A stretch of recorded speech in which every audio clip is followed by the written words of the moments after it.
morning, everybody, and welcome back to day 2 of our Latin American Heritage Month celebration. This is our 3rd annual time putting this on, and I am so excited to show off day 2 of these awesome speedruns and showcases with you all today. With me once again, I have the wonderful Rebecca R.E. Rebecca, say hi. Hi. Hola a todos, soy Rebeca, antigua speedrunner de Resident Evil Tormented Souls de Chile y los apoyaré como host en español con algunas runs. Wonderful. So if you missed day 1 and you would like to go and see any of the runs that you missed, they should be up on YouTube soon. You can check them out at Games Done Quick's YouTube channel. I'm still waking up, apparently. But you know what? We're going to hit the ground running. I'm super excited for this.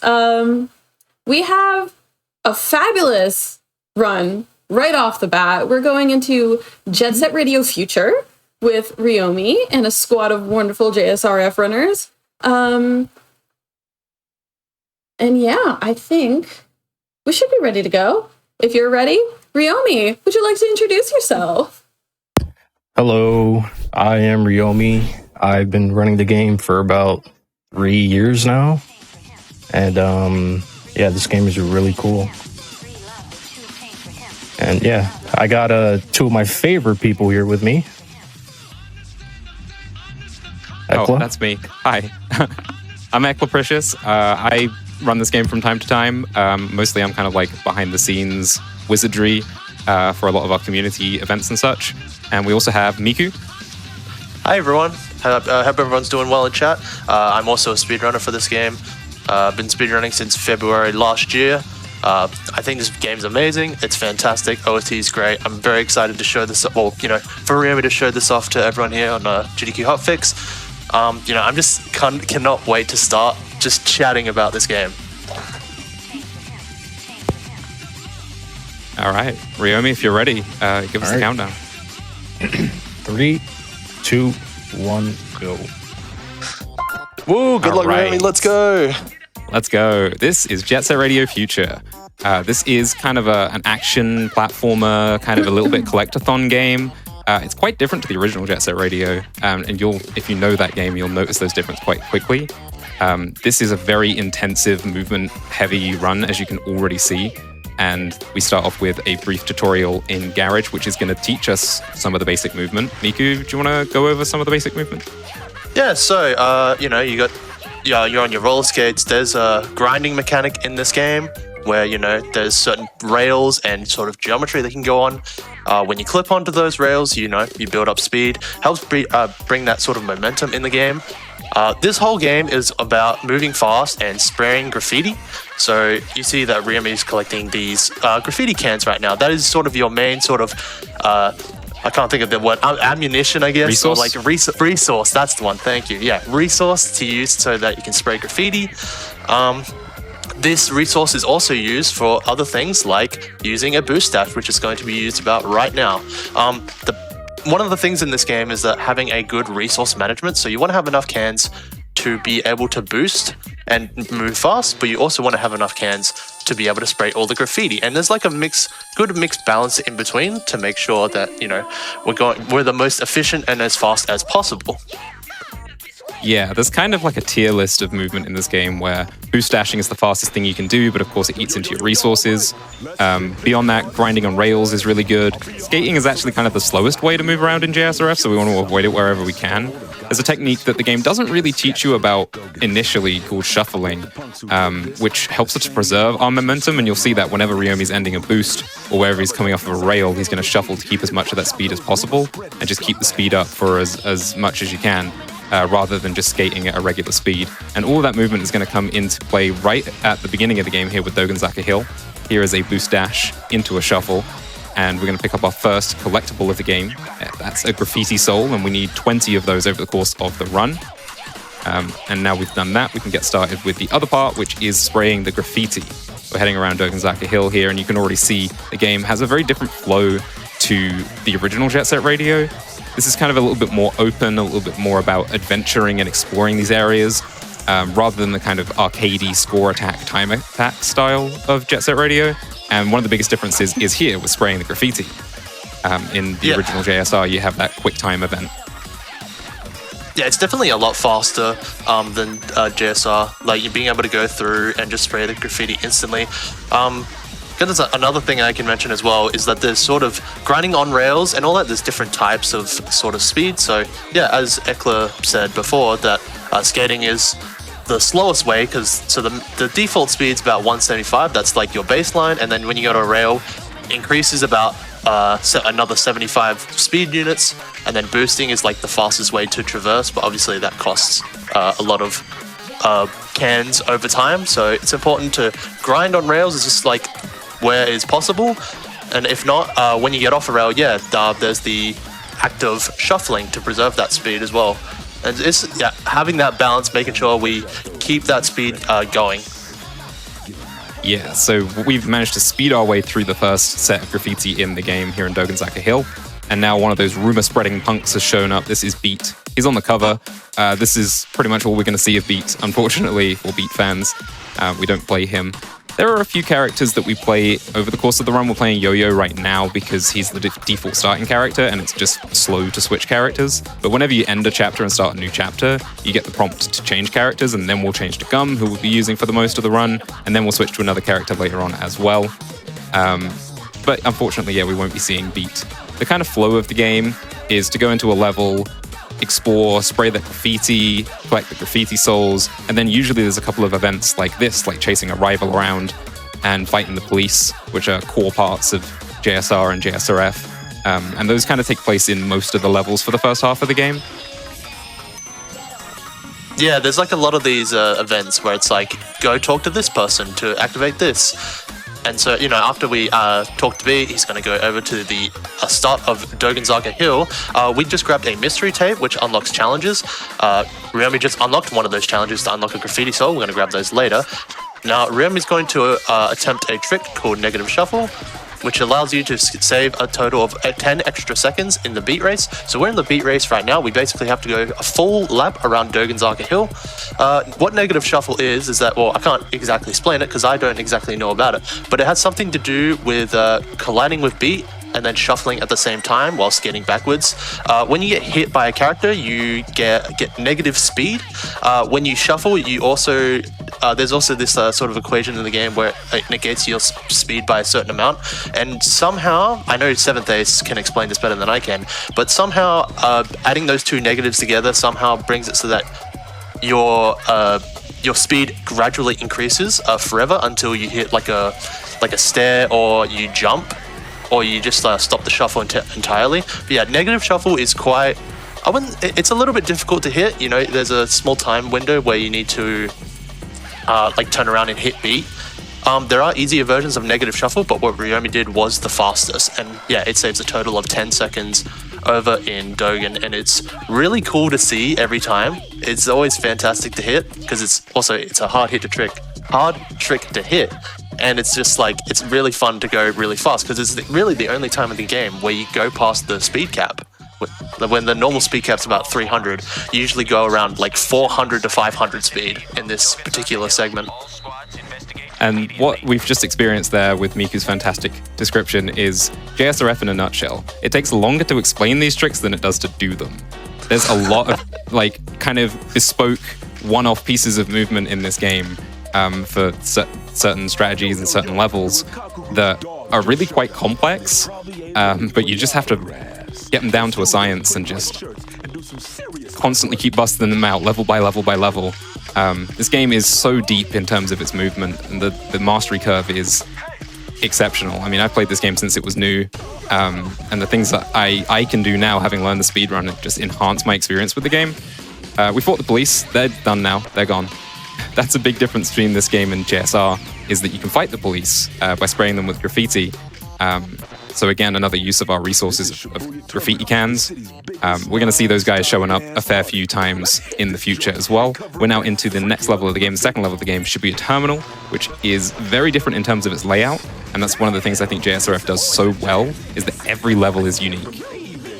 Yeah, I love the simplicity of Shibuya Terminal, but also how the skill cap in this level is like fantastic. It's basically a square compared to Dogen, where it's like a giant circle going downhill. But this, very simple layout has like one of the most complex sort of like gameplay styles in this. Like, there's a lot of techniques that we do in this, like quick turning, preserving our speed, spraying graffiti very quickly. So another tech in this game is called quick turning, which it's an unintended feature where we can turn our character very quickly without losing sort of speed. So it's done by turning left and then immediately initiating another input. I think it's down. It's sort of like hard to like explain in my head and like sort of say that in words, but it's sort of like you turn left and then like turn another direction, and you can only it's like do animation it canceling. Yeah, you can only do it left for some reason, but yeah, it's like it's hard to like sort of do it at first because it's like it feels like such a weird like thing to grasp, but then like as you play JSRF over time and you get better, it just becomes second nature to quick turn. It becomes harder to not quick turn than it is to quick turn. Yeah. In terms of the story, we've come to Shibuya Terminal to cover up the graffiti that was sprayed by these guys, Poison Jam. It's a rival gang. They're going to be our antagonists for the first half of the game, so to speak. They're just kind of up to no good, really. And we're trying to take this turf back, I think, is the implication. It used to belong to us, and then we're taking it back, or at least that was the case with Dogenzaka Hill. I don't know. The story of this game is functional. It does what it needs to do. It keeps you going from place to place. It gets a little loopy at times, but the game is very much carried by the gameplay and the design, the art direction, the music. I love the character designs. It's just such a good vibe for a game. Yeah, it wouldn't be a Jet Set Radio game without some weird storyline shenanigans happening, But this is another sort of event where we have to talk to a character and then they just do stuff. I think so this is Poison Jam, one of the rival gangs in the Jet Set Radio universe, and we're chasing them because we think they might have something to do with taking the statue in Dogenzaka Hill. So we're investigating them, and then we're going to see what they're doing. I think this is what happens when you skip cutscenes. Yeah, exactly. We don't know what's happening. We're just trying to play the game, and this is the consequence. I think this the Poison Jam is highlighting sort of like what you can grind and like just sort of how you can traverse. And in the old JSR game, like on the Dreamcast, there's like a thing where in the tutorials you kind of had to follow the exact same path, otherwise you fail. But in Jet Set Radio Future, you kind of just take any path towards them to sort of there's so much more freedom. And then here we go. We got us Combo. This is one of the members in Jet Set Radio. He's got like, you know what? I'll join your gang if you can do this. This is the Combo challenge. So we just have to. So this is one of the things where we do have to follow the sort of exact sort of routing where we need to follow it. Otherwise, we have to start all over again. We can take a few liberties shortcuts. Though. Yeah, take some shortcuts here, but as long as we don't fall off the rail and we get to the destination, it should be all good. Yeah, looks good to me. We can cut a little corner here and there and get that done. So I did mention skipping cutscenes. Little point about the tech of this game, because we're coming up to another chapter cutscene that we're going to be skipping. We are fortunate to have an incredible modding team for this original Xbox game. The tech that we have available to us is pretty much unbelievable for a game of this era on this platform. We have our in-game timer in the top left corner. That's part of our custom XBE to launch the game. We also have a universal controller fix. We can skip cutscenes, which saves about 10 minutes RTA over the course of the run. So, just a considerate quality of life feature for our runners. Except for the one or two who like to enjoy those cutscenes as a little rest break, because this is a very intensive run. And another point about modding and the things that we can do is you may notice, if you are familiar with this game, that some of the characters, some of the music is a little bit different. We have some good modding tools that allow us to put our own custom stamp on this game, including custom graffiti. And I think that's very much within the mood and the vibe of the game, right? Is your own personal expression. Yeah, just being shout out to the speedrunning community and the modders for allowing this to happen, and just like being so free with sort of being able to have custom graffiti and music and stuff. We just went through another cop fight with Hayashi. In that cop fight, we only had to damage the cops. We don't have to touch Hayashi, and then we just go through it pretty quickly. Now we enter in through chapter 3. This is when we finally pick Gum. Gum is the best character overall because she has fantastic stats with cornering, and I think she has less health, but it's mainly just the movement of Gum being able to just like move so freely that makes a lot of tricks in the run easier to do. I think some characters aren't able to do some of the tricks that she can because of her mobility. Yeah, so we start with Yo-Yo, and Yo-Yo actually sprays graffiti slightly faster, but compared to the kind of movement that we can do with Gum, it doesn't save any time to be able to spray graffiti a little bit faster as Yo-Yo.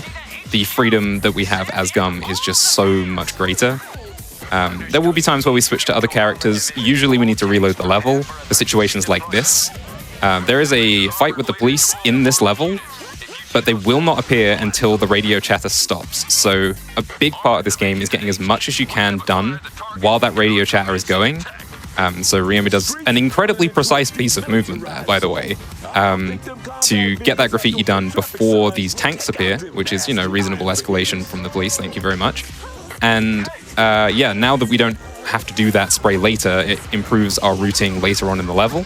There's a lot of forward planning, forward thinking in this run in that regard, and that exact technique of doing things whilst the cops are still speaking is going to be really important in quite a few more levels to come.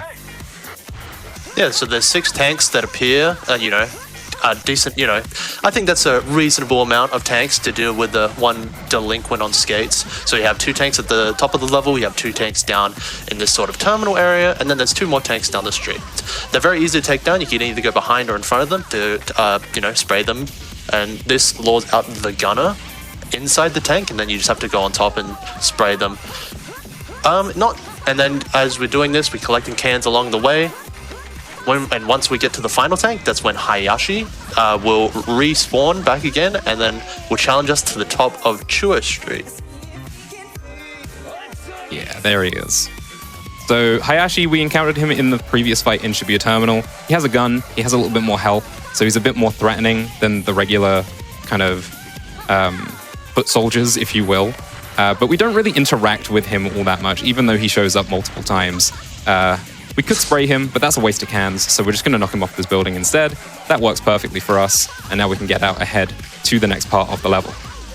Yeah, there's a lot of alternate sort of winning conditions in this game. So the default sort of way that you're supposed to win that fight is that you're supposed to knock him down on the ground, and then you spray him and deplete all of his HP. But there's a lot of alternate sort of win conditions that we're actually going to be doing in this game.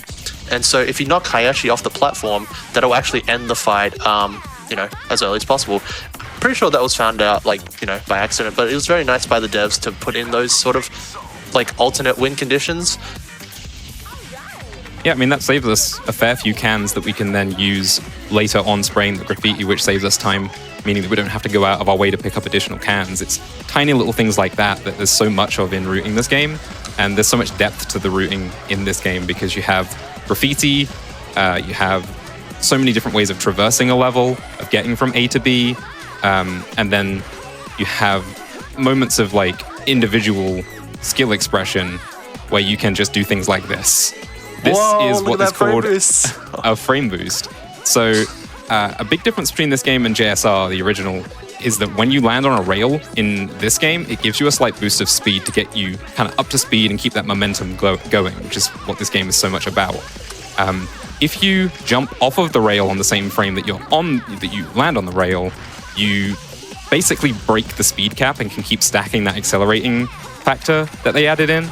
So you can break the speed cap, and then you can do the same again with a second frame boost, and you can just keep on gaining speed infinitely. As long as you can hit a frame perfect trick time and time and time again, which Ryomi is pretty good at. Yeah, Ryomi's always bragging about how much he's really good at hitting those frame boosts. Sometimes, he always makes fun of me for not being able to hit it, I'll give him that.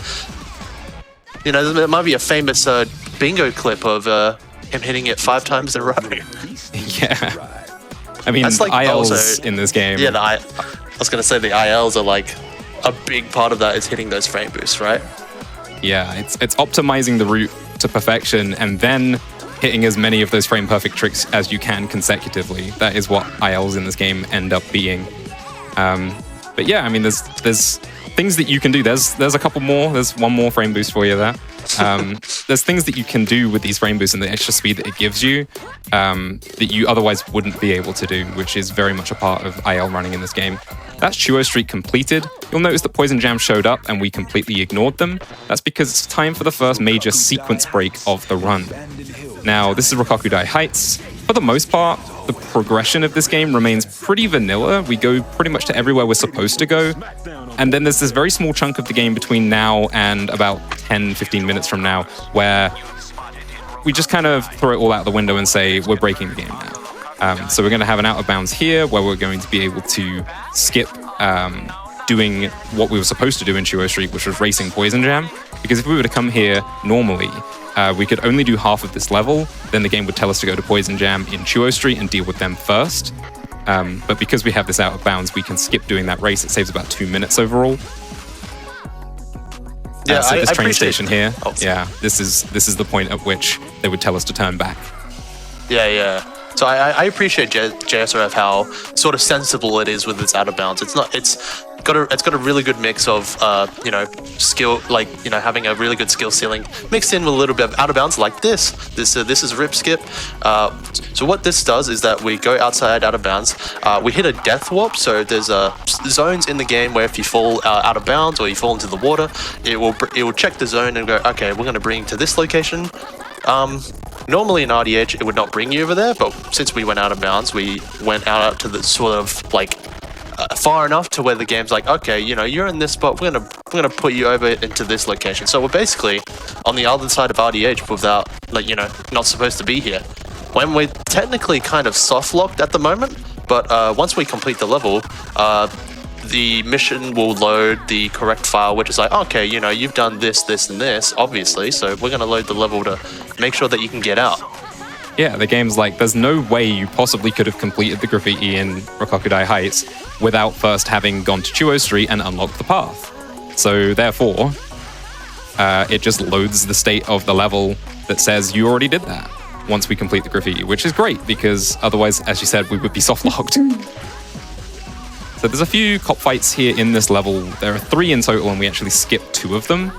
We fought the one just now with the armored cop who you need to boost into to break the armor. A little bit of precise movement here. We're going to skip the biggest cop fight in the game, which has something like 24 police officers, including police officers that you need to boost into. It's a big time sink. Technically a glitch because we're not supposed to skip it. So in glitchless categories, we do have to fight those police officers, but we're not going to do that here. We're just going to head right on up to the top of RDH, which is a really cool vertical level. As you've seen up until now, you've had Dogenzaka and Touhou, which are kind of like loops. Then you've had the really open Shibuya Terminal, and now also this vertical level of RDH. There's so much that they did with the level design in this game, and I really like how the levels feel big enough to kind of reward you for adventuring and exploring. There's plenty that we still haven't seen in these levels that in 100% categories you would get to see. But overall, they all feel like well condensed and unique in their own ways. And it means that this game is just constantly interesting from 1 minute to the next. You're always doing something new, something different in a new, visually interesting area.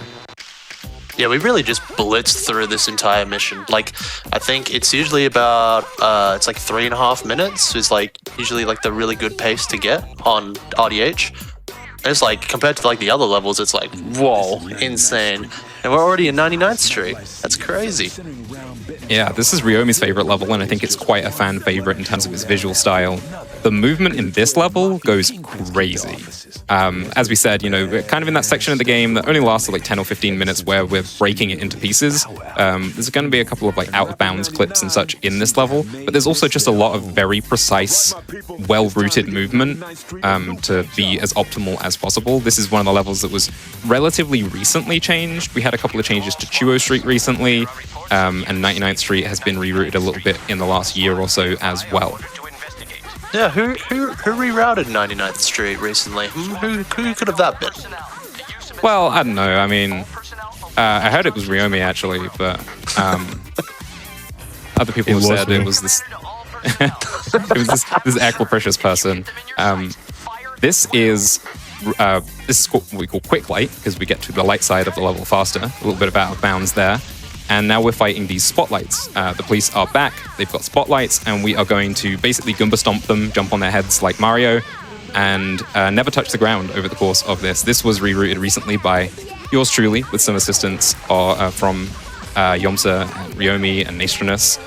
It's a community effort overall. And yeah, that's a really cool little sequence of movement where we just keep on bouncing around on the top level of 99th Street light side here. This level is just really good because it kind of takes everything that we've had previously and puts it all together. You've got the verticality of being able to go up on the rooftops. You've got a lot of like precision movement here and there, speed management on the rails and using your boosts. It's definitely the biggest level we've played up until this point and one of the bigger levels in the game in total. It's an absolute delight to play through this level. It's a fantastic showcase of just really good visuals and fantastic movement with, skill cap as well. So this is one of the outer bounds that we do. We clip ourselves out, we go through outer bounds. This puts us back in the center. So we're done with the light side. We're going to go through center. We're going to spray all the graffiti. Once we're done with center, we're going to take a little route to do some fantastic movement, and then we're going to move our way over to dark side. So we've got a glitch coming up right here. So every time you reload the level, the cops will say like, hey, the youths are here in this area. But we're going to do a glitch where we're going to interrupt the dialogue with DJK. So after you complete an event in 99th Street, one of the cop fights, when you go back to the center, you go to the sort of dragon in the middle.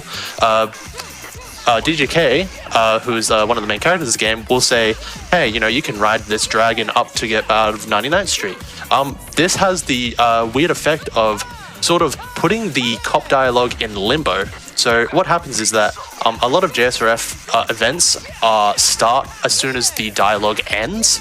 But what we're doing is, if we're interrupting the dialogue with DJK's explanation of the dragon, then that dialogue gets sort of put on hold. It can never finish, which means we never have to do the second cop fight. So there's supposed to be a cop fight here. It's going to be another spotlight battle that we have to do, where we have to spray. It's like 4 or 5 spotlight. I think it's 4 in this one. But since we interrupted the dialogue, we don't have to do that, and we can just freely spray the graffiti. Yeah, and like we said, a lot of precision movement like that. Just being able to spray all that graffiti that quickly and that precisely is an incredible skill. When you spray the graffiti, you can see the camera angle changes because it wants to show you the graffiti, which is, I think, a really cool adaptation. Because when you're spraying the graffiti in Jet Set Radio and you're doing the QuickTime event, you have time to see it kind of being built up and get to look at the tag. In JSRF, because you're constantly moving, it would be harder to really see and appreciate all the graffiti. So they add this graffiti camera, which changes the camera angle as you're spraying it, but it also affects your controls in quite a significant way. There will be times where to go left, you have to hold right when you're in graffiti camera. It's quite difficult to master. It's definitely part of the skill expression of this game. And so to be able to do movement like that, to spray all that so quickly, is really impressive. So here we are. So the main thing of Chapter 3 is that we have to spray all the graffiti to lure out one of the rival games, Rapid 99. Now, Rapid 99 hates Poison Jam, and we're trying to figure out what Poison Jam's doing. So they said, hey, we'll give you info on Poison Jam if you can beat us in a flag race. So we're doing a flag race right now. You have to collect 5 flags. This is it. You collect the most flags. It's a 3 versus 1. They're versing you. So one of the requirements is that you have to, get as many flags as you can, or you can do this alternate method called Mushroom. Ryomi unfortunately got a little bit too late on the boost there, but so what Ryomi was trying to do is that if it's another alternate win condition where if you push Rapid 99 into the water in that specific spot right there, they will actually get stuck. And then, they have a pathing error where they keep falling into the water, and it causes all of their health to deplete, which means once they, all their health gone, that means that you win the race. You don't have to collect any flags, and it's a lot faster than doing the flag normally, but the backup here is called Quick Flag, where we let them grab the first flag first, which is in light side, then as soon as they grab it, it respawns in dark side, where Ryomi had planted corn. And once you grab it, you have to make your way over to the center to grab the last 3 flags if you want. So we grab this one that's on top of the highway. We skip the one that's down the bottom that spawns at the bottom of the dragon. If we're fast enough, yep, Rapid 99 grabs that, and then we go all the way at the top of the dragon to grab the last one, and that should be quick flag, and that is the end of chapter 2. I think I said chapter 3 by accident. That was unfortunate. Yeah, this is chapter 2. Yeah. So the strat that we go for there is it's called Curse of the Evil Mushroom, where we bonk 99, Rapid 99 into the water, and they just keep trying to get to the flag through the water, and they can't swim. Have you ever tried swimming with roller skates on? Very difficult. I sure haven't. Here we go, everyone's favorite chapter. So this is the real chapter 3, where we go into the sewers in Bottom Point. But it's very easy to forget that this chapter exists. Yeah, so we're going to be attempting a skip called Cucumber. If Rivera gets it, he saves a total of like 8 minutes, so I'm going to be quiet.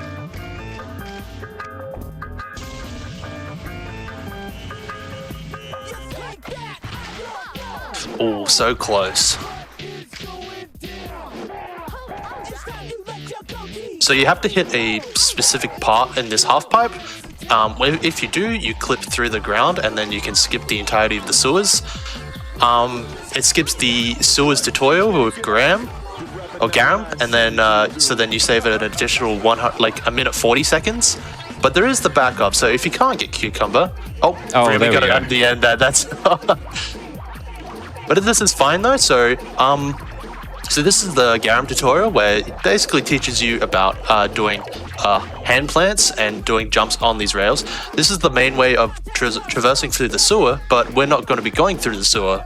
We're going to be doing it we're going to be skipping the entirety of the sewers. If Remy didn't get Cucumber there, then he would have had to do this tutorial and he would have had to do sewer skip.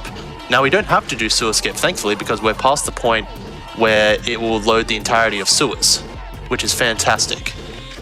Yeah, sewer skip's actually one of the older skips in the run. It's been around for quite some time, like 7 or 8 years or something, maybe more. Quite simply, there is a hitbox that you have to hit when you're going through sewers after the Garam tutorial, which activates the barrier that stops you from going to the next level. If you jump over that trigger, then the barrier never loads and you can just go straight to the next level. Cucumber is the next step up, where you simply clip through the half pipe, get death warped to the center of the level, and then you can just go on ahead like you never had to do anything in this level. So now we'll see sewer skip instead, which is basically jumping over the trigger. This is where you would do it if you hadn't hit Cucumber. Since we've hit Cucumber, we can just carry on to the next level.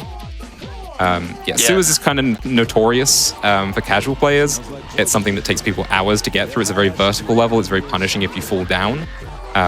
So I think a lot of people are very happy to skip it. I like sewers. I think sewers is fun.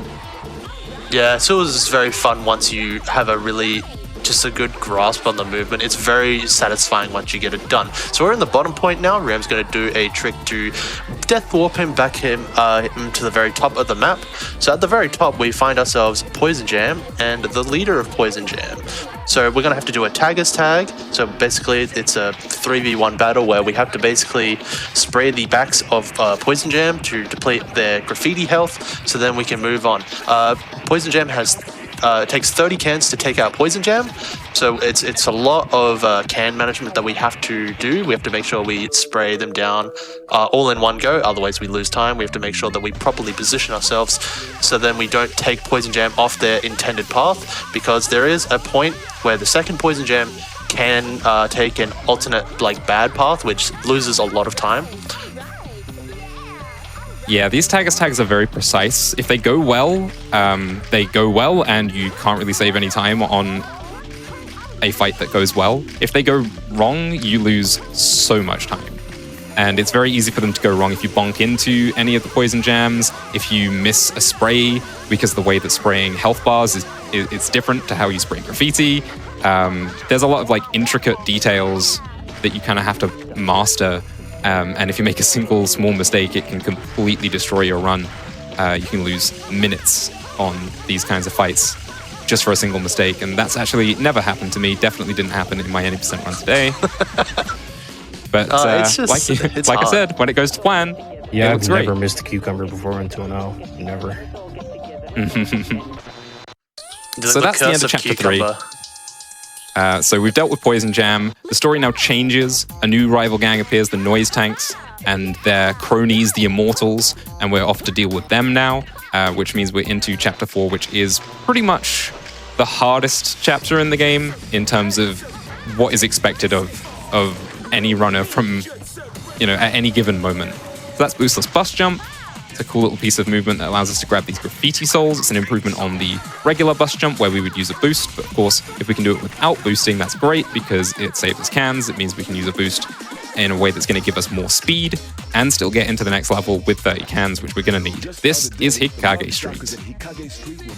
Yeah, so Hikage is oh man, it's terrible in 80%. Here's the thing, it's a very simplistic level, very simplistic layout, but in any percent, it is just a nightmare to run because there's so many things that have to go right.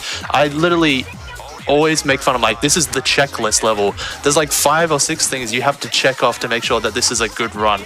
So this is one of the first things that we have to do. So we have to get to the top part of Hikage Street.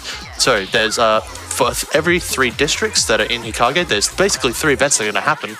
This is where we're going to be fighting the Terror Drone. After these cops start talking, this is when the Terror Drone's going to spawn in. So we're basically, making sure we spray all the graffiti in the area before the trigger comes in. Remy did it fantastic. This is checklist number 1 done. So Terror Drone has health on the sort of disc part of its body that we have to jump on top of. So Remy's going to ride the rail. The Terror Drone's going to get into position. Remy's going to jump and then get into position. Oh, not sure. That's kind of scary. Was that a frame boost? Yeah, I think so. That's one of what the we call unfortunate an things. Detrimental frame boost. It's honestly unfortunate because sometimes grabbing onto Terror Drone can be annoying because you have to cling onto oh my god, no way! Oh my god, that was so close. It worked. That's oh my insane. Goodness. That's terrifying. I honestly thought that it was Remy fell off, but no, it was just right on there. That's crazy. Yeah. Hikage is notorious as well for being a vertical level, which means innately it's punishing if you fall down. If you were to fall down, you'd have to climb all the way back up again, and that just loses time. Hopefully, there will be no falling. But from here, it's pretty straightforward. You just have to go around, spray everything, and defeat the cops when they appear. But that doesn't take away from the amount of precision movement that's happening at any given moment in this level. Yeah, I'd say that maybe the second hardest part about this is done, or depends how you view the next trick coming up. So after we're done with the center, or the top part of Hikage, we're going to go back and we're going to go to the left side. So the left and right side of Hikage have cop fights. It can include 3 armored cops and 3 regular.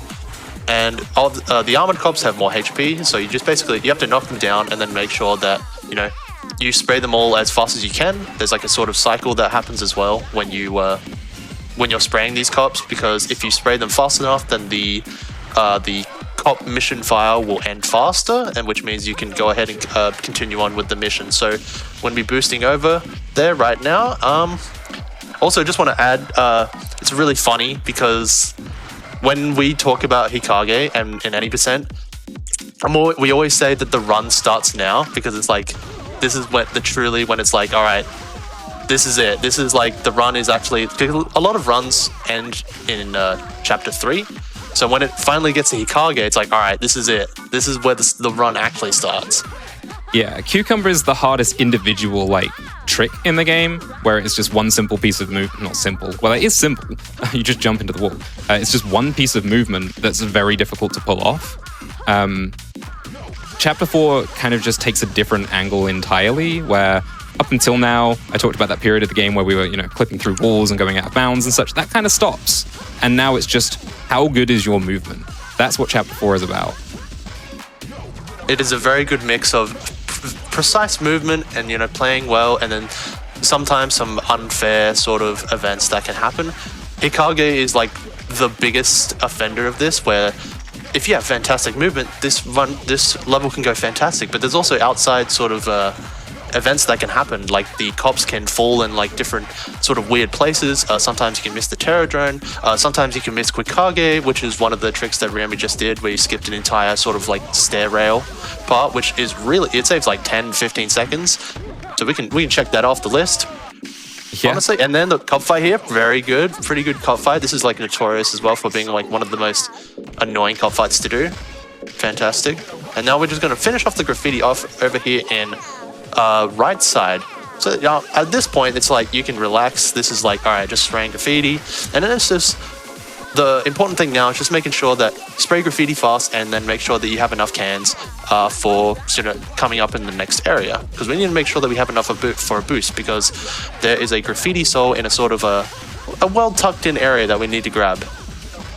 Yeah, when you're watching this game, especially, you know, if you're a casual enjoyer of Jet Set Radio Future, it looks great. Like, the flow of this game is fantastic, and it's almost a little difficult to appreciate just how intensive some of this movement is, which is why I always recommend, if you've got an interest in this game, if you've played it casually, to look into speedrunning it, because I was a casual enjoyer of this game for 20 years before I learned the speedrun, and I feel like I've learned more about the game in the 2-3 years that I've been speedrunning it than I had previously in 20 years. There is such a high skill cap in terms of movement, and I mean, that level is just constantly very difficult tricks, very difficult pieces of movement strung together. You know, we couldn't play them all because there's just so many of them. Yeah, this game really does scratch like the part of my brain that like makes me just feel really good. It's just really satisfying to do well in this game. They crafted such a wonderful game that like rewards you with fantastic movement. Yeah, and now we're going into the next level in Chapter 4, Kibagaoka Hill. Coming up is some would call it a glitch. By the definition of our No Major Glitches run, it is a glitch. I would say it's creative movement. We are going to skip another cop fight, and this one is pretty huge because, as you may have noticed, in cop fights we can't spray graffiti, we can't collect graffiti souls, we basically can't progress with the level until we defeat the cops. This cop fight takes up the entire level, so what we're going to do is we're just not going to let it start in the first place. This is called heli skip because we fight helicopters, or, well, ideally, we don't fight the helicopters. The movement here is, it's about a minute of incredibly intensive movement, like IL level precision. You have maybe a half-second window of mistakes to make in this section if you want to still get this trick. It is very difficult, and it's not just one individual piece of movement, it's the whole sequence. So we're going to be quiet.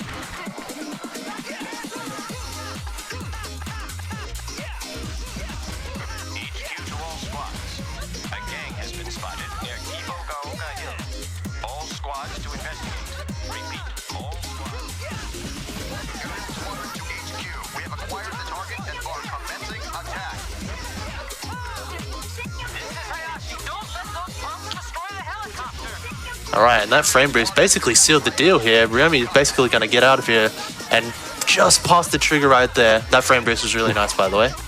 That really helped out. If we don't get to the end of those wires, the helicopters spawn. More frame boosts, just a couple more. Yep. Just keep adding those in. Yeah, very nice. Yeah, frame boosts on GDQ. Yep. All right. Yeah, it's that's skill expression for you. But yeah, if we don't get past those billboards at the end of those wires before the cops finish talking, basically 2 helicopters spawn at the start of the level. We have to spray them, defeat them. Then we have to go around the entire level to the backside of the level where we're going now and spray the helicopters there before we can do anything else in the level, which basically makes you have to do 2 laps of the level. If we get out of that trigger zone and we don't activate the helicopters, we can do everything in the level without ever activating the helicopters, and that allows us to only do 1 lap of the level, basically. It's a massive time save. Yeah, oh man, speedrunning is such a blessing, let me tell you. So we did skip 3 graffitis at the start, but what we're going to do, we're going to do level loading sort of thing where we reload the mission. This is going to reload the cop dialogue, and then once we're done with this graffiti, Ryomi's going to do that, and then quickly spray the graffiti before the cop dialogue finishes. Otherwise, we do have to fight the helicopters. Yeah, so this is a 2-cycle trick. The older versions of it did both cycles at the same time. The newest version of it splits them up, one at the start of the level, one at the end of the level. It's faster, but it's more punishing if you make a mistake. Fortunately, I don't want to curse it, but Ryomi's done this a fair few times.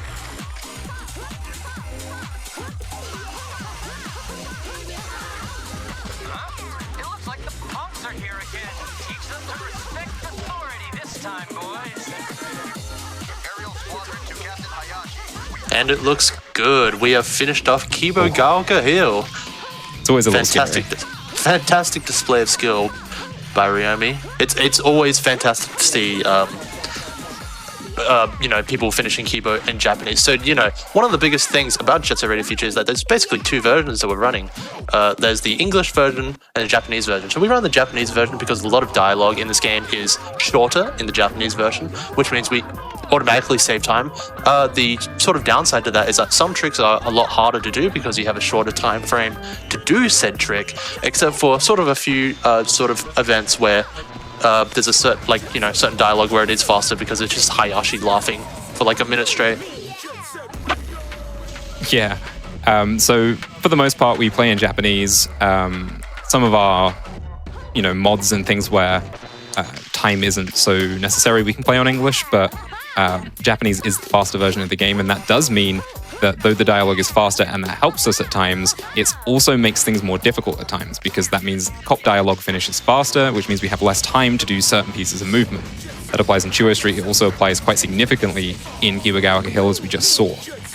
But with that done and out of the way, that's a massive time save. Those tricks, Heli Skip and Cucumber are kind of the big two that save significant time. And if you can get those in a run, it's pretty much verified a good run. This is the final level of Chapter 4. This is the Skyscraper District, another really visually interesting level, and another level that we approach in a completely different way to everything else in the game. Oh man, the casuals love this level. This is the biggest level in the entire game, and it's also just one of the most confusing, I guess, to a casual player, because the graffiti's all spread out. So we're going to start off with this cop fight. So we're going to deal with these normal cops first, then we're going to turn over to the armored cops, get into position, and give them a boost and spray them down. After this is done, Hayashi is going to spawn at the end. This is one of the rare cutscenes as well, where Hayashi laughing just makes it longer. I think at this point right now, the English cutscene would have ended already. Yeah, Hayashi, he talks a lot. And this is the one time we fight him fair. We fought him when he's in the Terror Drone in Hikage Street. We knocked him off of a building in Chuo. We ignored him in Shibuya. This is the one time where we actually do have to spray him and defeat him honestly, so to speak. But here we are into... Can we knock him off the out of bounds, please? Yeah, we're looking for a skip to that cop fight. If anyone can find one, that's great. Thank you. So this is the Skyscraper District. The way that we're going to be navigating this level is pretty counterintuitive in a lot of ways, because we're going to be jumping off of buildings a lot of the time. We're going to be taking death warps. We saw this in Rokokudai Heights, where we hit a death warp which took us further into the level. There's going to be a fair amount of that in this level, where we're hitting death warps that the game perhaps doesn't intend us to hit, or that we are just managing to reach that are just slightly out of reach for casual level movement. And it's going to take us to parts of the level that would take much longer to get to if we were to do it legit and skate. Nice little box jump there. It's super cool, just taking these sort of paths that the developers probably didn't intend us doing, but we're basically teleporting to these sort of locations, crafted by the developers. What I like is that they don't punish you for breaking the game. It's an unintended piece of movement or behavior, but the game just lets you get on with it. We have to manage our health here, which is the only time in the run where we have to care about our health bar. JSRF doesn't save your progress automatically. You have to manually save, and because that's slow, we don't do it. If you die, that's it. Your run is over. You would have to start again from the beginning of the game. This is the only time in the game where we get down to a point where death could actually be a risk, especially since we're constantly jumping off of buildings, and we can, one movement mistake would knock you off the building and then you would die. But fortunately, these health cans, the only time they're relevant in the run, will pick us back up to full health, and now that's no longer a risk. Oh man, I'm always sweating bricks whenever I see when I'm playing any percent or see someone else playing any percent get to this part, because if you've been playing the game for so long, surely you won't make that mistake, right? But there's times where maybe you press the A button a bit too early, maybe you don't press the A button at all, and then what a perfectly fine run could just turn into a distant memory. Yeah, the thing about this game is that it doesn't have any coyote frames, which I think you taught me about, which is that there is no leniency at all with your inputs when it comes to jumping and such like that. If you are 1 frame late on your jump as you're going over a ledge or something, that's it. You're done for. You're falling into that pit, or you're falling down or something like that. You have to be... it's better to be early than to be late, but of course, we want to cut that margin as close as possible, which means... Yeah, if you're maybe 1 frame late on an input, you could kill your run. It happens. It has happened. Fortunately, it's not happening right now. It's going to continue to happen as well. And one more death warp here after finishing off the graffiti will take us right back to the start of the level, because we've actually gone all the way out of the map, and it's put us back at kind of the default spawn point, which we've done. We did that in sewers when we did Cucumber. If you go far enough outside the map, it will take you just to this kind of center default point. And now, because we've sprayed 3 levels with our own graffiti, we've covered up the Immortals graffiti, we're going to fight them. So they want to show that... Hold on. Wait, Huh? what just happened? So normally that's a tagger's tag, right? Like with Poison Jam, you're supposed to spray all 3 of them down, but nah, I'm just joking. That's intended behavior. That's a community joke. For some reason, when you fight the Immortals here, you spray one of them a little bit, and then they decide to head off into Highway 0 instead, and then you do the actual tagger's tag with them. A lot of casual players think that it's a glitch, and maybe it is a glitch, I'm not sure. You can actually beat that fight if you do kill strats, quote unquote. If you bump into them and reduce their health to 0, you can beat it legit, but the same thing happens. And yeah, we do the actual tagger's tag here with the Immortals in Highway 0. They've captured Yo-Yo, which is kind of a plot point. We played as Yo-Yo at the start of the game. He got kidnapped, and we've been kind of chasing down the Immortals, rooting them out by spraying over the graffiti, and they've shown us that they, in fact, have captured Yo-Yo. So now we're going to defeat them, and we're going to rescue our boy. We're going to get him back in the actual legitimate tagger's tag. Yeah, the very rare occurrence of Highway 0. You'd love to see it. Just a nice level to be in. My favorite level in the game, and it is not played in any percent. We come here for the tagger's tag, and that's it. We're in here for 50 seconds, and that's it. Oh, I guess we do come back. Spoiler alert. Sorry, chat. We do come back. Again, we don't play the level, we fight a boss later on in the run. So it turns out, Yo-Yo was actually deceiving us this whole time, and we have now been captured and taken to the Rokkaku Expo Stadium, where basically the noise tanks, who are kind of in charge of all of this goings-on the streets, have brought all the gangs in to make them fight to the death, I suppose. There's a lot of plot happening that we're not getting the full gist of because we're skipping the cutscenes, but even when you have the cutscenes, it's a little incoherent at times. There are lots of things going on all at once. There's a really interesting kind of meta-narrative point of how this game's kind of taking inspiration from the World Expo in 1970, which is in Osaka. You'll see some design influence from that over there. In the distance, there's a tower, and that's actually the Tower of the Sun, I think it's called, which was built as an art piece for the World Expo in Osaka. And a plot point in this game is that there's a similar kind of event happening called the Rokkaku Expo, and that's why the Rokkaku police are trying to crack down on street gangs and such like that. They're trying to get rid of undesirable behavior in the city to put on a good show for investors and such like that. We skip most of that. The reason we have time to talk about it is because we're in an unskippable 2-minute tutorial right now. Yeah, so this is Jad's tutorial. It's basically showing us what we're doing in Death Ball. So the rules of Death Ball is that you have to go in, one lap around the entire stadium without dropping the ball. This you can pass the ball to your teammates as long as it doesn't touch the ground or to the other teams. Then it counts as progress. But basically, the old way of Death Ball is basically you just hold the ball and then you just go one lap around, because even if you did, they're not going to catch up to you to do it. We found a new skip recently with Death Ball, so you can go out of bounds with the ball, and then you get to a certain point in the lap progression, and then you can go out of bounds and it will warp you back to the start, which this is what we're going to be doing. There's a total of 3 death ball races we have to do. I mean, this is like the longest split in the game. It's like 10 minutes with cutscenes. I think without cutscenes it's like 8 minutes or something.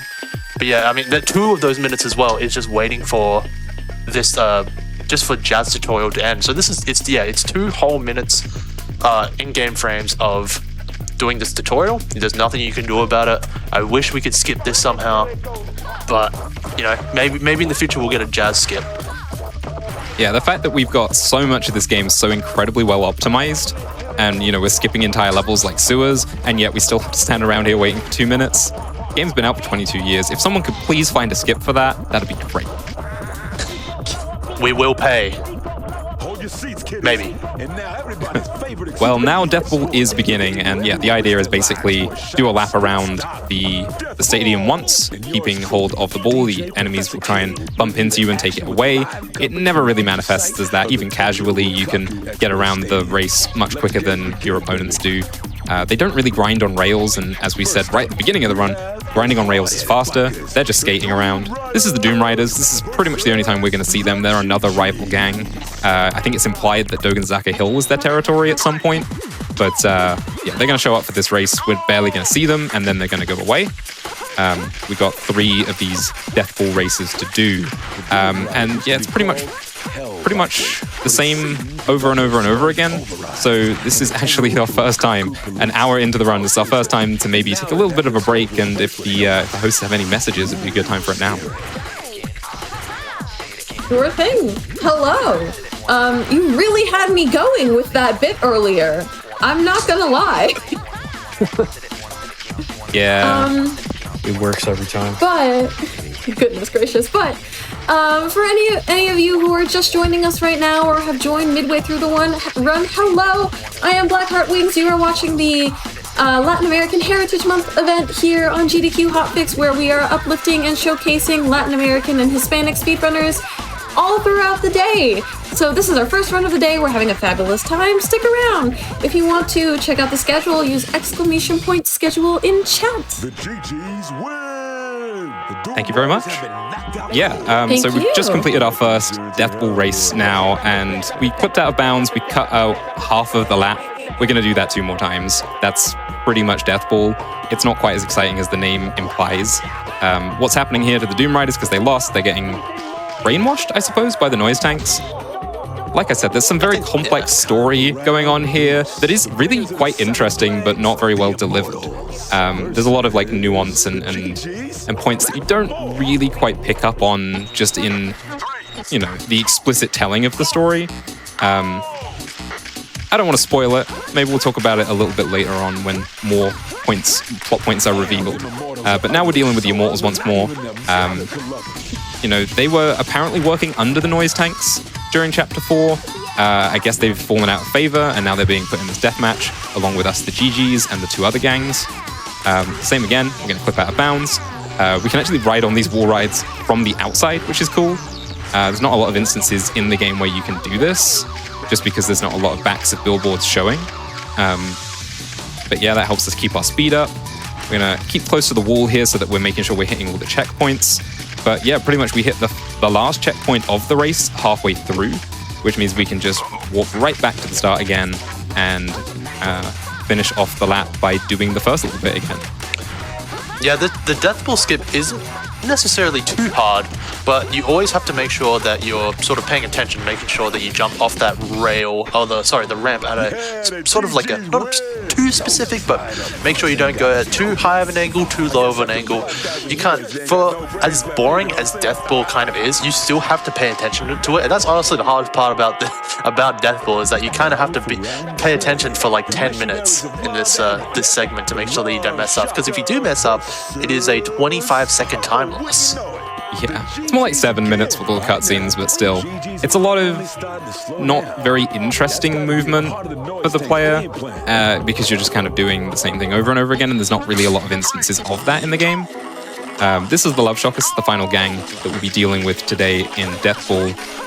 They only show up pretty much at this point in the game as well. Their territory is Hikage Street, but they don't show up until after this point in the game, and we don't go back to Hikage Street, so we won't be seeing them again, unfortunately.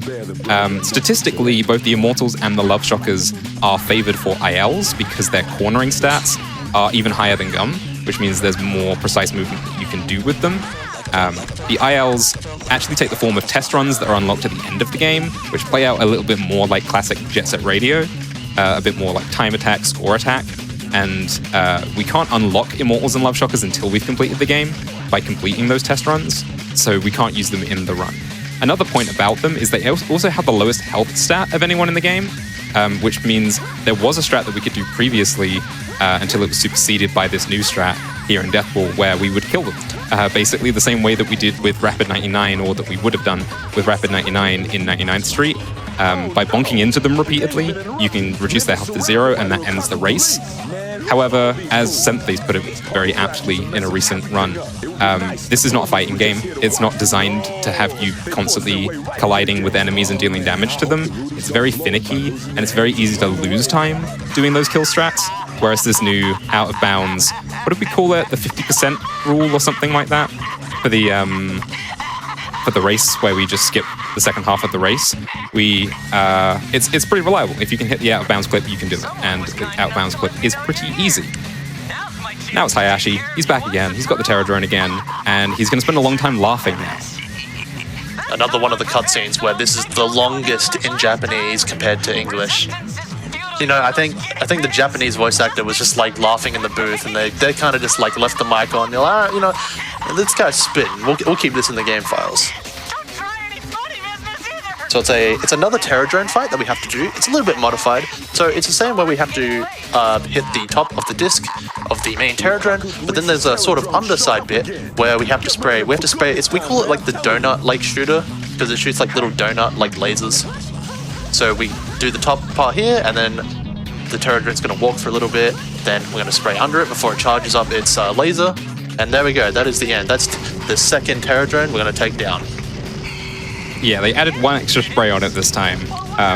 Really quite an increase in difficulty. So now we've defeated Hayashi and we've completed Deathball. The game kind of takes a bit of a pivot. We've done a lot of spraying and graffiti and a lot of really cool movement. The game kind of now turns into a bit of a boss rush.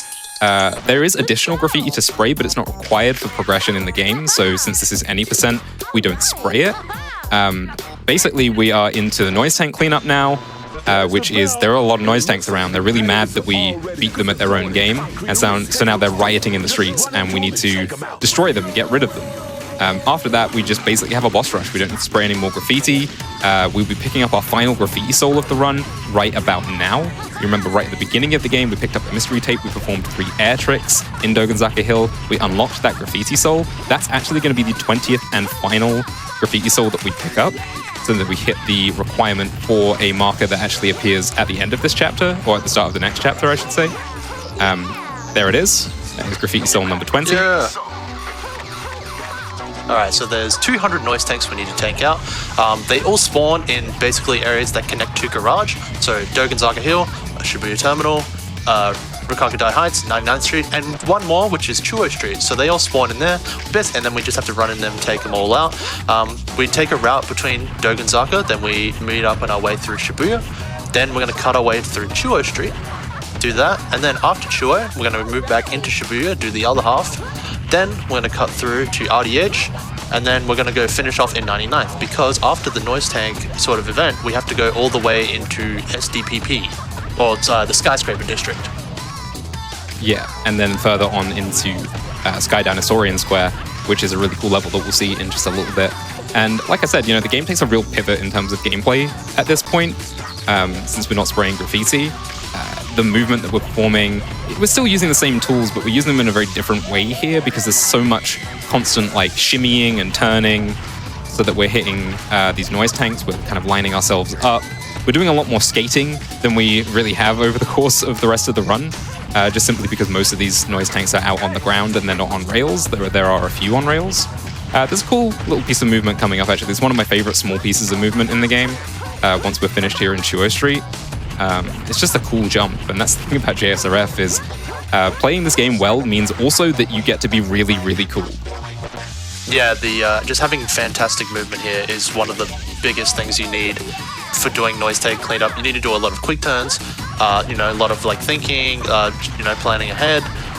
Sometimes you can miss a noise tank. You have to make sure you adapt on the fly, either go back for it or account for another noise tank somewhere.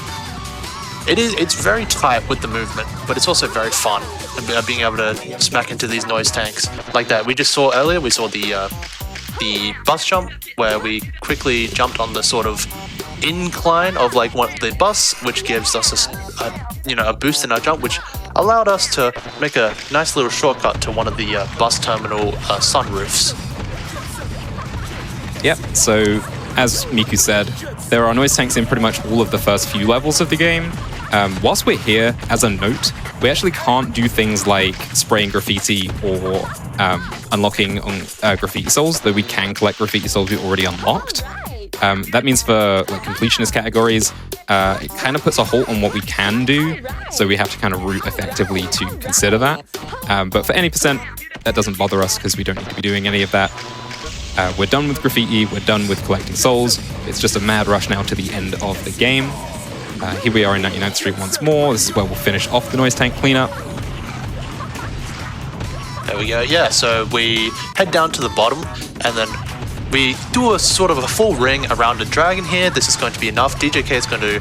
You see it at the bottom, DJK is sort of like saying these messages. Those are basically sort of checkpoints on like how well we've done. So I think it updates at 100 noise tanks and I think it's 150. And then here we go. So this is where we have 10 left to go. So my favorite part about JSRF, we're counting our noise tanks. Sometimes I forget how many noise tanks I need to hit. I hit the last one and I'm like, wait, I need one more. So this last one should be here. There we go. That's the last one. Perfect. Right next to these graffiti cans. We're going to use those to collect into a boost, and we're going to boost all the way over into SDPP. Yes, so we've done this. The next thing to do, DJK, is pointing us in the direction of Sky Dinosaurian Square. A little bit of a wall clip here, as once again with SDPP, we're going to try and hit a certain death warp, which is going to take us deeper in the level. There we go. Perfect. And now we are going to have our next and technically final, second to last, Tagger's Tag of the run. Though there are additional optional ones we can do. There's only 2 more required Tagger's Tags. We fought Poison Jam, we fought Immortals, technically 1.5 times, if you will. And now we are going to be dealing with the noise tanks here in Sky Dino. Oh man, this is definitely one of my favorite parts about the entire game. This level just looks really fantastic. It's a roller coaster area in skyscrapers filled with dinosaurs. Casually, it's kind of hell to go through because it's a lot of verticality. If you fall down, that's it. You get respawned back at the start, and it's very frustrating to do. Noise tanks also have a lot of health too. Well, it's like 22 health for each cans that they have to spray. And then they ride on the rails as well. So you have to ride these rails while also making sure you don't fall down, making sure you have enough cans, and making sure that you take these noise tanks down as quickly as you can. Yeah, speed management here is key because the noise tanks actually don't go on these rails as quickly as they can. You'll see Ryomi actually performs a bunch of tricks on the rails, which keeps the speed up. The noise tanks don't do that, so they'll slow down in stretches of straight lines, basically. Whenever there's a ramp or an incline or a decline, the speed will adjust as well, and you kind of have to adjust your speed to match, otherwise you'll bonk into them, knock them off the rails, and then it all goes a bit pear-shaped. But that was really well done by Ryomi, super fast, got all the cans he needed, didn't bump into them, managed to speed perfectly. And once again, when a Tagger's Tag goes well, you save 0 seconds. When a Tagger's Tag goes poorly, you lose your entire run. That's just how these events are. True. There we go. So quite literally on rails. Yeah, so the noise tanks, we defeat them, and they're like, oh, you better watch out, there's bad stuff coming for you. So I think the noise tanks was actually, made from the Rikaku group, I think, yeah. Or the police. So once we deal with that, they're like, all right, that's it, noise tank's not done, we're going to send in the big boys, the golden rhinos. Yeah, so the implication is at the start of the game, we've got like a bunch of gangs like ourselves, the GGs, you've got Love Shockers and the Doom Riders, and they're all kind of fighting for territory. And then the noise tanks show up and they're kind of serious business. And the implication is that it was actually the Rokaku group creating the noise tanks, which are cyborgs, not people, believe it or not, to kind of take control of the streets, but for them. So they're kind of playing both sides of the coin with their own police force and then also their own street gang that's under their control. Once we destroy the noise tanks, they bring in the real big guns, the Golden Rhinos, who are a group of highly trained assassins, as it says in the game. Right now we're playing as Combo because we're about to switch characters again. Combo's cool, but his cornering is awful, so we don't actually play him in the run at all. But in a moment like this where the movement isn't very intensive and all we're going to be doing is swapping characters immediately, we're fine.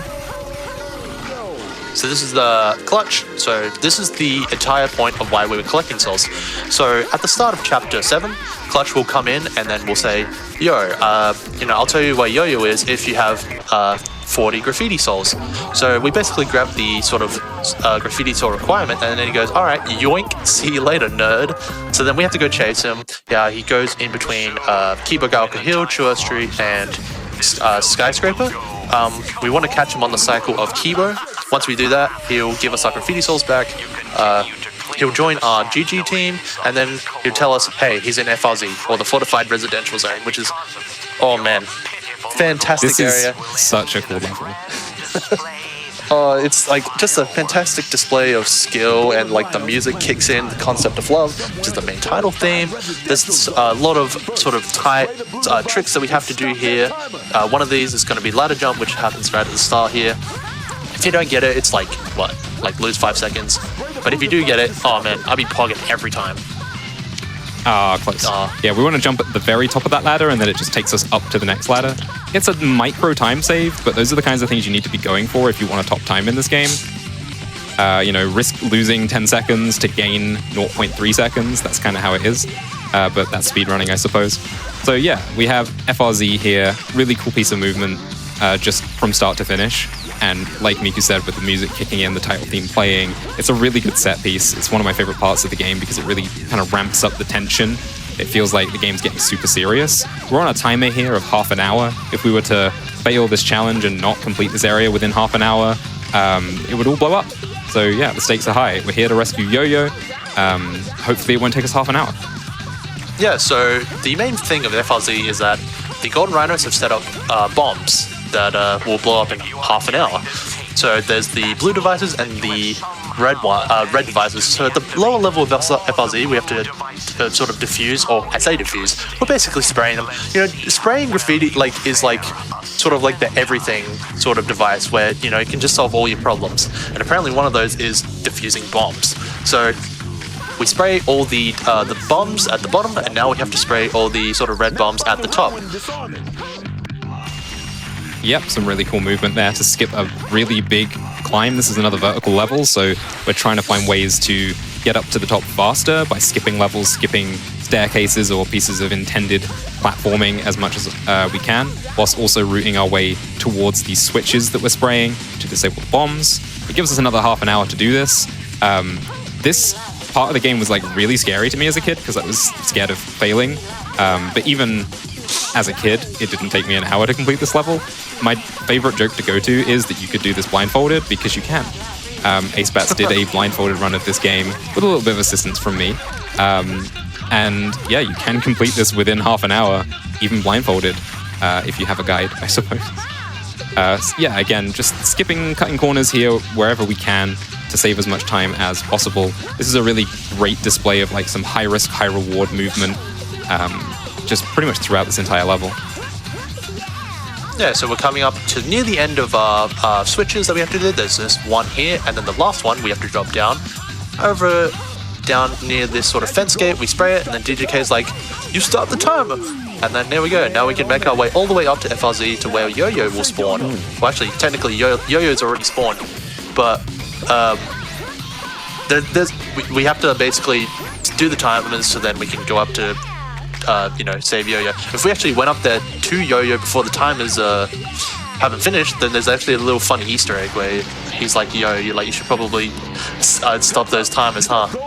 Yeah, the area is blocked off, but with some really precise movement, you can actually get past the barrier and talk to Yo-Yo before you disable the timers, and there's some funny dialogue. But now, once again, classic JSRF escalation. We're going from tanks and helicopters now to fighter jets that come crashing in through the roof. Cool little Easter egg there is there's a big metal girder that falls down that actually stays, and it is kind of a shortcut that helps you navigate to the top of the level for the next time you come back. We don't in any percent, but in completionist categories, that extra pillar that's added in that cutscene helps to save a lot of time. And now we switch to Clutch. This is the character we're going to be ending the game with. That's right. Yo, chat, can we get a cheer for Clutch? Let's go. That's right. A little callback there from GDQ from the start of this year. So yeah, we're in chapter A, right? Not chapter C. Chapter A. So this is sort of like another part of the boss rush part we have to do. So we picked Clutch because Clutch gets an extra 5 cans. The graffiti spray stat is slower, but that actually aids us in dealing with these bosses, because for some reason having a slower graffiti like spraying speed somehow assists in doing sort of like more damage with less cans ratio with these bosses. So we start off with Claw Guy. You know, he surprisingly has claws and it's also a guy. So the way that this boss works is that Claw Guy will extend his arms to get to a high vantage point, and then we'll try and claw you. You have to ride up his claws and then take him down and spray him. But you can actually also boost into him to knock him down. And then we're going to be doing this twice. We're going to hopefully try and get a 0 cycle, which basically means that we don't allow Claw Guy to gain advantage onto any of the roofs. And Remy has done that successfully. It is sometimes annoying because sometimes you can quick turn a little bit too late or too early, and it sort of sends you off, and then you don't have enough time to properly spray Claw Guy before he can, do anything. And then, once Claw Guy fails, Harrier Jet sends some missiles and blows him up. Classic Jet Set Radio right there. Who's this guy? I don't know. Well, it kind of looks like Beat. Huh, strange. Well, we haven't seen Beat for like an hour and 10 minutes, so who knows what he's been up to. So we're dealing with the Golden Rhinos, they're lieutenants right now. The Claw Guy was the first one. He's in Touhou Street. Now we have to head all the way over to Highway 0 on the other side of the map to deal with the other. So just a little bit of traversal here. And it's moments like this where you can just kind of flex your movement skills. Aim for frame boosts. There's not really much else that you need to be doing right now. We're just trying to get from point A to point B as quickly as possible. Picking up the cans that we'll need, as we will be encountering a few enemies along the way. At this stage of the game, of course, in our any % run, we've got a very clear plan of what we want to do. You can go out to any other level that you've already visited at any point in the game if you want to collect graffiti souls, or if you want to spray the additional graffiti that appears at this stage of the game. And there are lots of events like this as you kind of explore around the world, where you're dealing with Golden Rhino's assassins and people in disguise who will try and shoot you. And like I said, it really kind of increases the tension of the game. Because if you're just happy to play like the early chapters and chill and spray graffiti and just have a good time, which is how I enjoyed playing the game as a kid, that kind of goes away here. It's like, hey, now you have to actually get involved with what's happening in the world. You can't just mess around and skate all the time. I really like these sort of like events where, like, if you go to a certain part of the level, like during this chapter, there's like you have like these Golden Rhino fights. There's still a few Golden Rhino fights that like I still don't know when they appear or not, but it's always like really surprising when I walk into an area and then I just see like 5 guys with guns just like shooting at me. Yeah, and it adds like a degree of difficulty to the game when you are doing completionist categories, or if you're playing the randomizer, for example. At this stage of the game, if you're going out and collecting additional graffiti souls to complete the rando, or to complete your completionist category, souls percent or 100% or whatever it may be, the guys with guns actually really do get in your way and disrupt you. So you can either like spend time knocking them over, spraying them down, or just trying to avoid them. It adds a little bit of challenge that hasn't really been in the game up until this point, because they're just out there, just randomly. It's not like a cop fight event. They are just out there in the world. This is the second of the Golden Rhino lieutenants. This is who we call Flame Chick, because she has a flamethrower. And we're going to do the same thing that we did to every other enemy in this game, which is knock her over and spray her with spray paint. I don't like the idea of an aerosol can and a flamethrower. Probably seems more dangerous than the game is letting us know right now, but it's fine. Yeah, unfortunately, in Jet Set Radio Future, once again, graffiti solves everyone's problems. And that includes dealing with the Golden Rhino's lieutenants and, you know, a billboard falling and crushing her to death. Kids game, by the way. Yeah. I didn't get this far in the game as a kid, so it's fine. Game's too difficult. So, we are finished with dealing with the two Golden Rhino sort of higher-ups, and now the Golden Rhinos have kidnapped DJ Professor K, who has been, you know, our guide in Jet Set Radio, talking to us on the radio, giving us these fantastic tunes that you can see the Golden Rhinos taking away the entire booth. You know, didn't want to kidnap DJ K. You know, you're gonna take the whole damn studio. The weird the Beat-looking character appears again, so we're gonna have to talk to him. We're gonna do a little death warp here again. Before we went through this sort of highway wall, but we're just gonna go on top this time. Then we're gonna talk to this mysterious character. It's gonna say, you know, ... and then just gonna not elaborate and leave. And we're gonna go follow him. Yeah, the game honestly does a very good job of pointing you in the direction you need to be with cutscenes like this. They're a bit frustrating as a speedrunner because we know where we're going, and it's just like, why are you making me sit and watch this 10-second cutscene? But casually, in a game that gives you as much freedom as JSRF, it's quite nice to just have those prompts constantly from start to finish. I think the game does a really good job of like showing and not telling. Listen up, fools. I'm gonna keep broadcasting as long as I can. The Golden Rhinos brought in. Here we go. So DJ K telling us about this strange looking machine. So we dubbed this as train because, you know, it's sort of like a device or like a machine that's on some railroad tracks. So, you know, something on railroad tracks equals train. So there's 4 sprays that we need to complete. So it has 4 on the back of its sort of like, I don't even know what those are, sort of like wheel things. So we're just going to be maneuvering through each of these rails, going through as fast as we can, try and get all these sprays. So Ryomi right now is doing a strat called Desperado Train. It's the fastest way to do train. It's also the hardest to do, but if done correctly, it is the fastest and the best way to grab cans for the next fight. Fantastic display That's really of skill. difficult. It is. Yeah, it is. that's very, very it is hard. so hard. It is so If you're off by hard to like do. a fraction of a second there, you're going to bump into the train, it's going to knock you off the rails, or it's going to zap you, or something awful is going to happen, and then you have to get all your speed back up again, you have to catch up, because it's traveling on rails, you're traveling on rails, it's kind of a chase where you can't really gain a lot of speed a lot of the time, you have to corner a little bit more effectively, which is where you're seeing Ryomi changing rails. But that's done, that's defeated, and an important part of that is that we end with enough cans for this next fight, because the cans that we have transfer from chapter to chapter. We have the final tag of the game coming up right now after this quite long cutscene of Goji, the big bad, basically expositioning all of his plan to everybody. He's yapping. He spends quite a long time yapping. We have a chapter cutscene that we skip because of the speedrunning mod, which is also very, very long. This part of the game is kind of just Goji talking for about 5 minutes, but we will have our final tag coming up after this with the hitherto unknown Zero Beat, which is the guy that we saw who looked like Beat, just kind of hanging around. He is also the product of the Rokaku group, and Rokaku Goji seems to think of Zero Beat as his son, or his sons, because there are in fact 2 of them, which kind of explains how Zero Beat got from Chuo Street to the Skyscraper District as quickly as he did, because there's actually 2 of them. So we're going to have a tag with these guys now. Much like the other tags, we are going to be trying to spray them, trying to keep them on their stated path, because if we take them off that path, then things get kind of chaotic. And cans are going to be really important here. We're going to have, is it about 18 to 20 cans to kill each of the Zero Beats? Yeah, it's manageable, but, you know, make sure that we go on the tight path, make sure we have enough cans. There's like, for this particular part of the game, there's like 5 different strategies that you can do depending on how many cans you have. So we're going for the fastest strategy now, which is, I think it's method 5, right?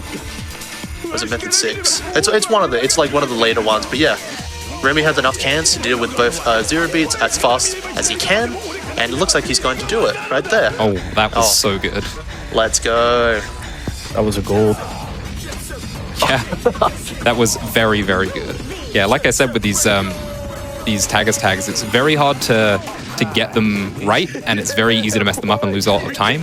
This is probably the one that has the most expression in terms of things that you can do differently, and ways to save time, and some of the more difficult, more precise movement in the game. So we've beaten Zero Beat. DJK has given us this big speech about the future, but we still do have the final boss. We haven't defeated the big bad Rokoku Goji yet. That'll be the final thing that we have to do in this run. And there's that tower that we saw at the Rokoku Expo, from which our big bad is yapping, I suppose you could say. He's still talking. He is still talking. Now he's going to suck us into the tower, and we're going to be going into the final level of the game. I would say motion sickness warning here. This is a very trippy kind of level, and even for me, I've been playing this game for 22 years, this level still kind of messes with me in terms of motion sickness, which is my excuse for losing like a minute in my PB to this fight. It's such like a crazy sort of area to be in. Like, I'm sort of used to it, but like if I ever look at sort of like the background for too long, I'm like, whoa, even I do feel a bit weird about it as well. It's so cool, like seeing like all these like background like geometry, buildings, bus stops, people just floating around in the back while you're having this final battle with Goji. So Goji powers up, turns into Kumu. There we go. Now we have to go all the way to the top, and we have to boost into Goji twice. This will allow Goji to be vulnerable to our graffiti spray. So what we're going to do is we're going to go all the way to the top. We're going to boost into it once, then we're going to jump down to get some more cans, because we need a total of, I think it's like 23, 22 cans to kill Goji. Or it's or like 24. It's around there. But yeah, we need to grab some more cans because we're doing a boost into them. Very nice. So we're going to climb all the way at the top, and the timer is going to be coming to an end very soon. So when we're spraying Goji and once the screen goes black, that's when the timer for this game will end. Yeah, we're coming right up to the end now. So final boss is about to fall.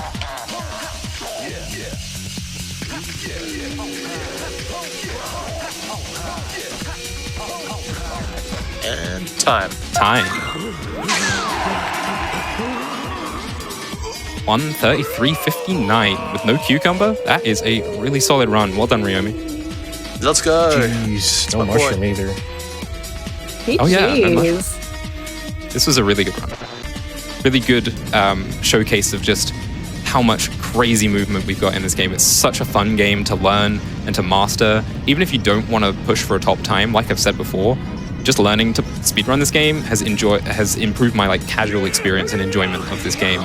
And we have randomizer, we have bingo. There's so much to do in JSRF. It's a fantastic experience. It's a fantastic community. So thank you to everyone who's helped make that happen. Yeah, this speedrunning community is fantastic. Just wonderful people, wonderful sort of resources for this game. There's an any% tutorial that 7th Ace and 8th Bats have made, which, they just got me into speedrunning this game and made me get better. And, as Ekla said, when you get better at this game, when you have, better movement, it, makes you, feel, more appreciation of the game. It makes you feel better when you play because it just feels more satisfying. Yeah, this game is really, really fun to play.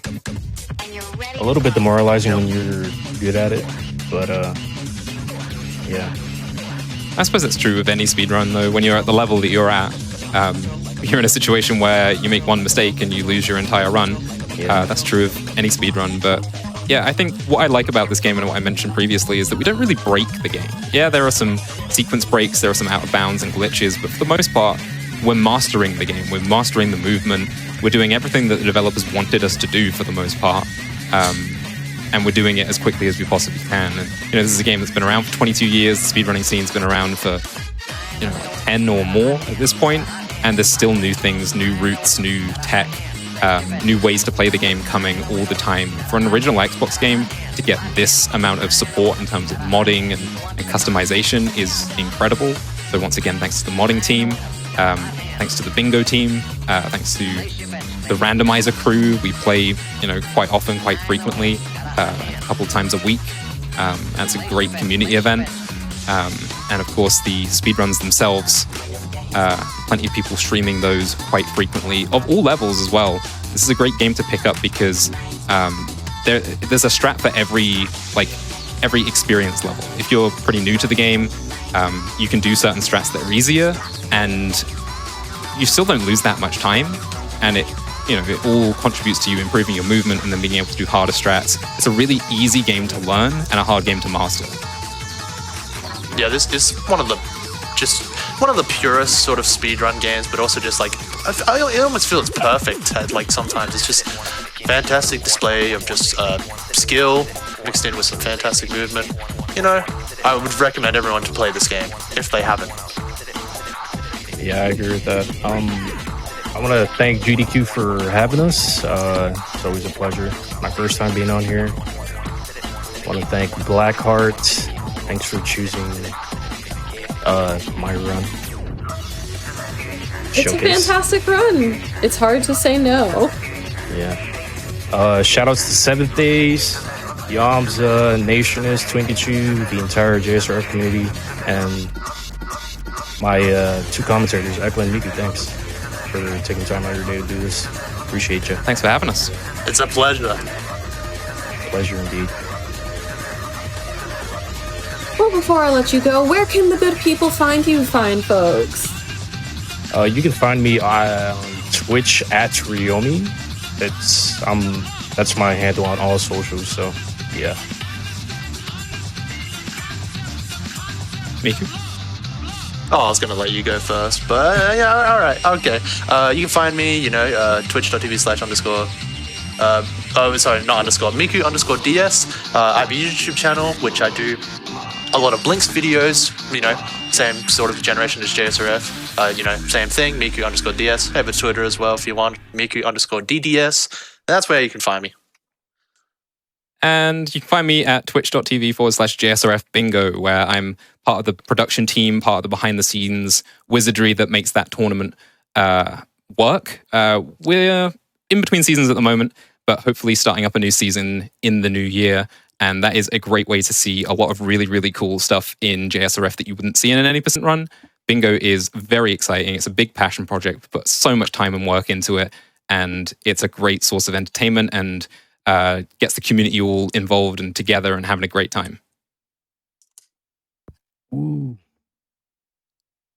Thank you again so much, Ryomi. This was absolutely wonderful. And speaking of bingo, our next run is Pokemon, the trading card game Bingo. So if you're into bingo, first of all, let's go bingo. But second of all, you should stick around. Before we head to a little break, I have one little announcement for you, and that is that UBAF is returning as GDQ's first Black charity event, Back to Black, which will be live February 7th to the 9th. Run submissions are open right now up until November 5th. So go to submissions.gamesdonequick.com for more info. And with that, we're going to be setting up for our next run, and we're going to take a little break, but hopefully I will see you back after this.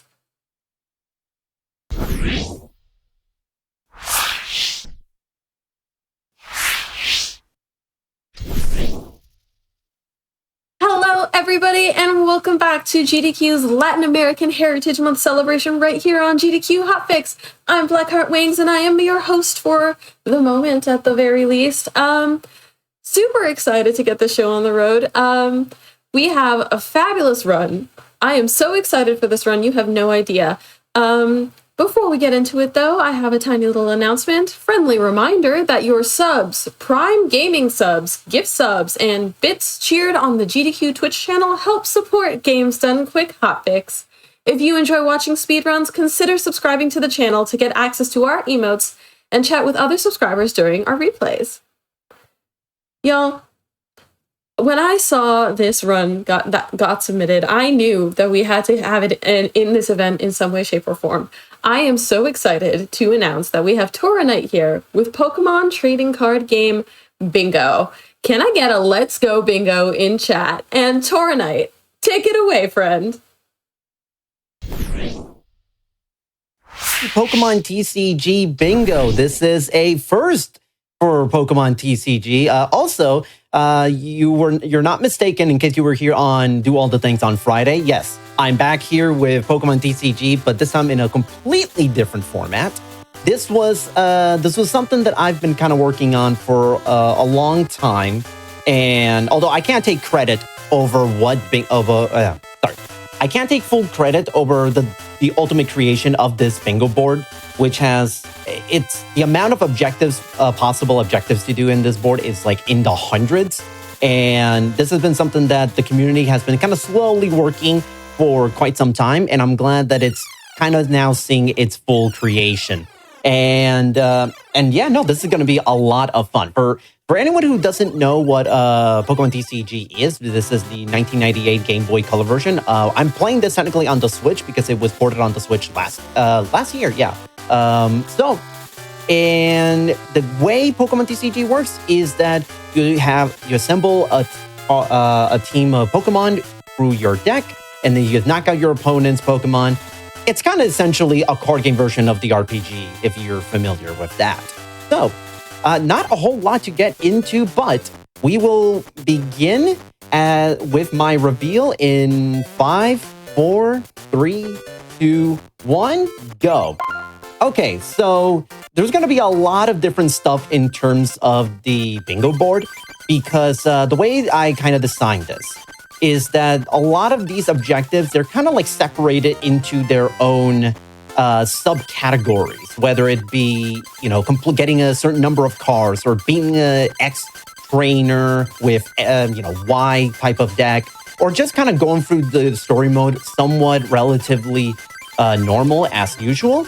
You're going to see a little bit of everything. So now what we did first is we basically did something called, a double energy trick, where we are tricking this NPC into giving us 60 energy cards for free, which is energy cards are essentially the resources for being able to attack. And so basically we did that trick twice, and we can just kind of make the early portion of this bingo run a lot more consistent. So we're looking at this bingo board. So this is going to be interesting. So I'm trying to kind of figure out what we have in store. Okay, so there's a lot of stuff that is just simply going for the game normally.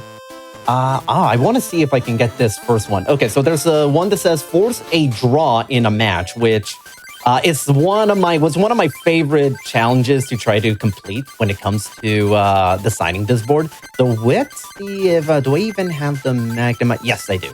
Okay, so this Magnemite has self-destruct, which is just perfect for us to be able to execute a draw. And this is a really cool thing, because draw, if a duel ends in a draw, you actually get to hear a special piece of music that can only be heard whenever you have a draw. So Sarah is the easiest duel in the game. She only has two prizes to beat, and prize cards effectively function as your reward for knocking out a Pokemon. Whoever gets to knock out whoever gets to collect their prize cards first automatically wins the duel. So, thankfully, Sarah, you only need to collect 2 prize cards. They are the only fight in the entire game in the 80% glitchless run where we can absolutely do this with almost no resets. And we already collected one of our prize cards. So hopefully this Slowpoke doesn't leave the field. And all right, perfect. So we have the setup ready. We use self-destruct, and we have knocked out both Slowpoke and ourselves. And even though the opponent has more Pokemon, we collect our prize cards. So let's see.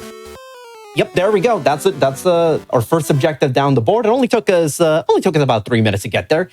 So draw in this game basically means, okay, we can't leave it like this. So what we are going to do is we are going to it's a winner take all. First person to knock out someone else's Pokemon automatically is the winner. And thankfully, Sarah, like I said, one of the easiest fights in the game, if not the easiest fight in the game. And we were able to already overcome this fight. So hopefully all of you guys have been enjoying what we have in store in terms of the bingo run. So let's see what else can we do. Power Knight, I have a quick question, Sure. actually. Sure. So, I know that a lot of people do different things in regards to bingo. Are we hoping for like a single line, or are you trying to do like a full board bingo with this estimate? We're going to go for a single line. If we're going to go for a full board, and part of the reason why I'm only going to go for a full board, because some of these objectives are post-game only. So I wanted to sort of ensure, at the very least, if I can at least get something, if I can get one line, that'll be great. But trust me, it's not going to be as easy as it may look like. Because if we're going down the road with the force a draw in a match and use that as our bingo, so horizontally, there's a few. This one will take a while if we're going to go through this horizontally. The reason being is because Psychic Metal, which is, by the way, the medals are effectively serve as gym badges in this game. Psychic Metal can only be acquired after acquiring 4 medals beforehand. So that's going to take a while to be able to accomplish that feat. So that in and of itself is going to take like 35 minutes. If I were to even go for the game normally, it would probably take us about like around 35 minutes just to be able to do this. Now you may be noticing, actually, do we have I don't have a booster pack related objective. So for now, I'm just going to go through this game regular, as a 80% glitchless, because it also helps us to acquire the total of 400 cards, which it may seem daunting. 400 cards may seem a lot. It's actually one of the easier objectives because you start out the game with, I want to say like close to 100 almost, and you get 20 cards every time you win a duel. So we already won 2 duels, but that's 40 cards. So it will actually not going to take us that long. And I think we're actually in the 200 range just because we did that funky little trick where we get 60 free energies. And believe it or not, it's something that I think that throughout the course of the game, I think it's going to be, oh no, that's a flying Pikachu. Actually, no, this is perfect. We can knock out the top left objective, hopefully. Which is knocking out a fighting resistant Pokemon with a fighting Pokemon. So the way, this is actually a great segue. So the way resistances and weaknesses work, it's a little bit different than what you are. No. Well, there goes 2 turns worth of effort right there. That's fine. So the way weaknesses and resistance works in the TCG operate a little bit differently than in the regular RPG, which is every Pokemon has their own individual weakness. It's not as simple as your typical rock, paper, scissors type of deal where every single water type is weak to electric or grass, or all fire types are weak to water. The reason being is because in the TCG, which by the way, we just knocked out the Flying Pikachu, so that's our second objective already done. So the deal with resistances and weaknesses is that every Pokemon, for the most part, have a single weakness or resistance that more or less correlates with their in-game counterparts. I say more or less because there are some cards within the original 151 at this point in the TCG that the weakness does not make much sense. So my favorite example of this is Gyarados. So in the RPG, Gyarados is water and flying. So you would think naturally, of course, electric type, because it's the only Pokemon where the only weakness is lightning. I say, by the way, lightning is what electric is in the TCG. For some reason, they changed the name. So you would think, okay, Gyarados is weak to lightning. Nope, it's weak to grass, even though it makes no sense because in the RPG, Gyarados does not take extra damage from grass, but in the TCG, for some reason, he does. which absolutely make no sense. And that's part of the game here with Pokemon TCG. It's having the knowledge to be able to figure out what each Pokemon in the game's individual weakness and resistances are, and just trying to figure out a way to combat them. So this initial portion of the run, we're going to be basically doing a Hitmonchan only deck, just because we are about to lose. So either way, it doesn't matter. We already beat we already knocked out the fighting resistance. So what is another thing that we can try to do? Actually, Actually, no, there is one thing we could do. If we go back to the Mason Laboratory, and this is a cool little thing, is that this NPC is actually an NPC you can fight. His name is Aaron. And the one thing about Aaron is he has 3 individual decks. Both of them are all 3 of them are dual types. If you remember from the All Battles run on Friday's Hotfix, you'll know that Aaron is not an easy opponent, especially with what I'm about to try to do. But we're trying to see if this can go well. So if we can beat the water and I already lost where on the bingo board he is at. Okay, column 1, row 4. Gotcha. So let's see if we can beat it. No, that's a 4 versus 1. We do not want that. The thing about Pokemon TCG in the speedrun is that we want to try to make sure that we get the type of fights that we know we can win. So we're only going with a Hitmonchan only deck because it's kind of the best deck at the moment to be able to beat a lot of the early fights in the game. And what we are trying to do is go through a lot of these trainers that can go down relatively easily with just a Hitmonchan. But unfortunately, some of these fights also have Pokemon that love to stall, like Eevee. Tail wag means that if you flip a coin and it lands head, boom, you basically can't do anything next turn.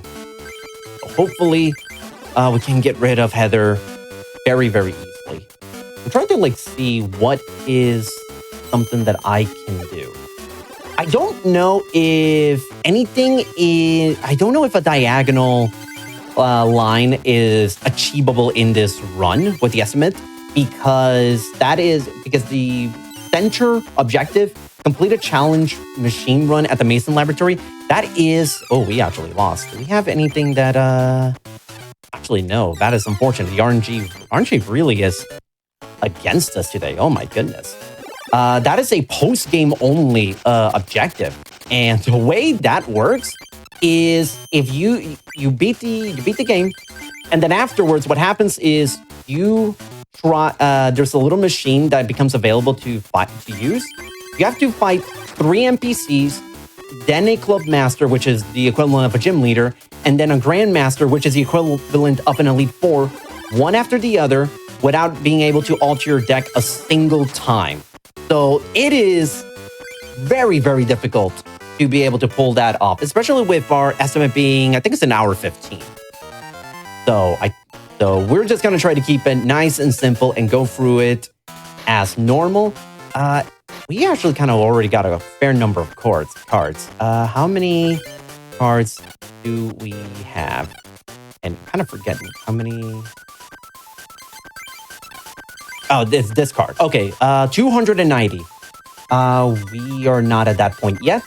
And it was also a good time to check how many different cards we have. 74. Okay, there's 226 cards in the game that you can acquire through normal means. But there's actually 2 cards that are actually in the game, but they are actually unable to be acquired through normal means. The reason being is because there was a bit of an oversight with something that's called the card pop mechanic, which is essentially I guess you could compare it to mystery gift, as some people may, and the old school style of mystery gift.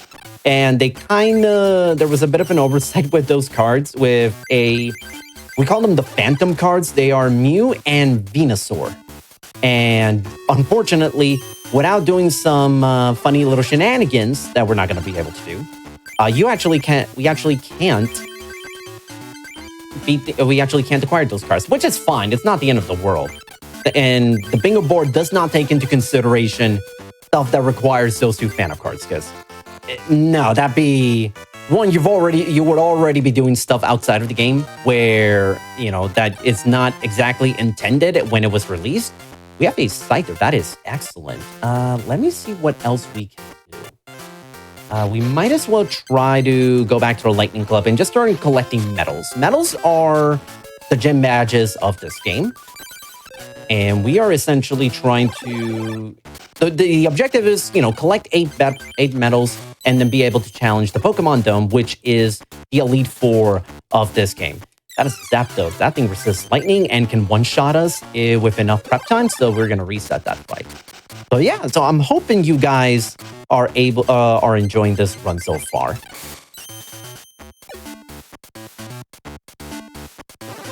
I mean, I, for one, am having a great time. Yeah, no, me too. It definitely makes you think, and doing a bingo run as opposed to a speed run, it's a very different mentality going through it, because now it's forcing you to do stuff that you're kind of not used to throughout the course of an 80% glitchless speed run.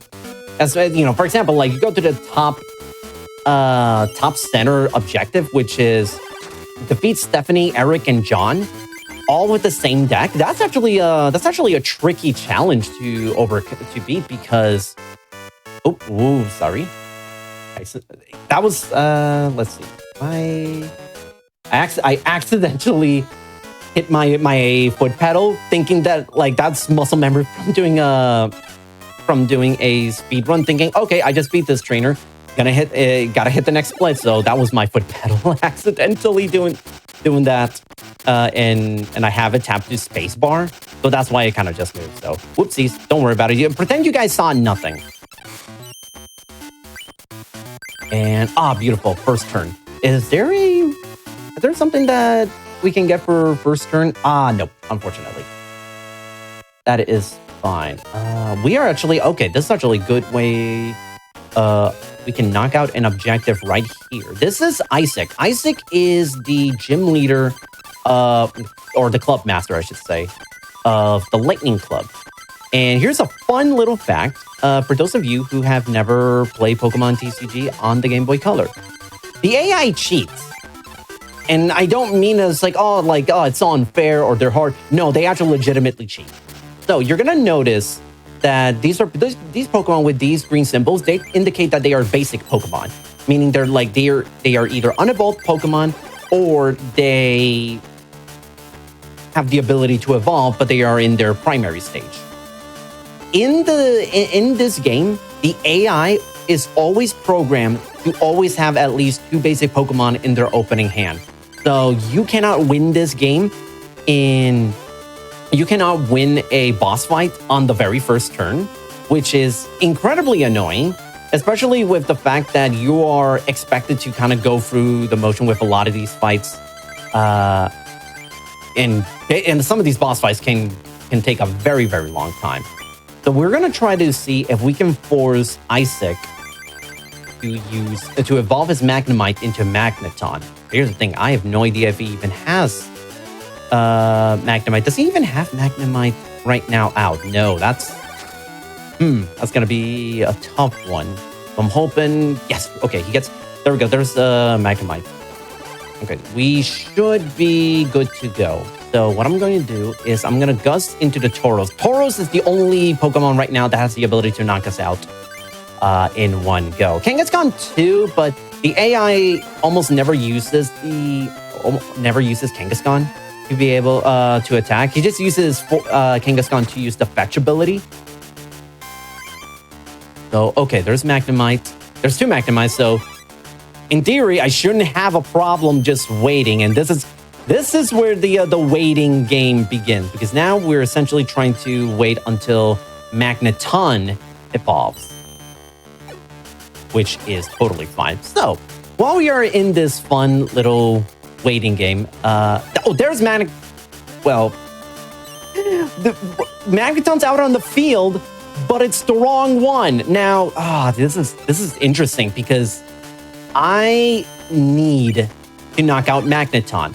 But if I knock out this Magnemite, the AI will likely go for Electrode.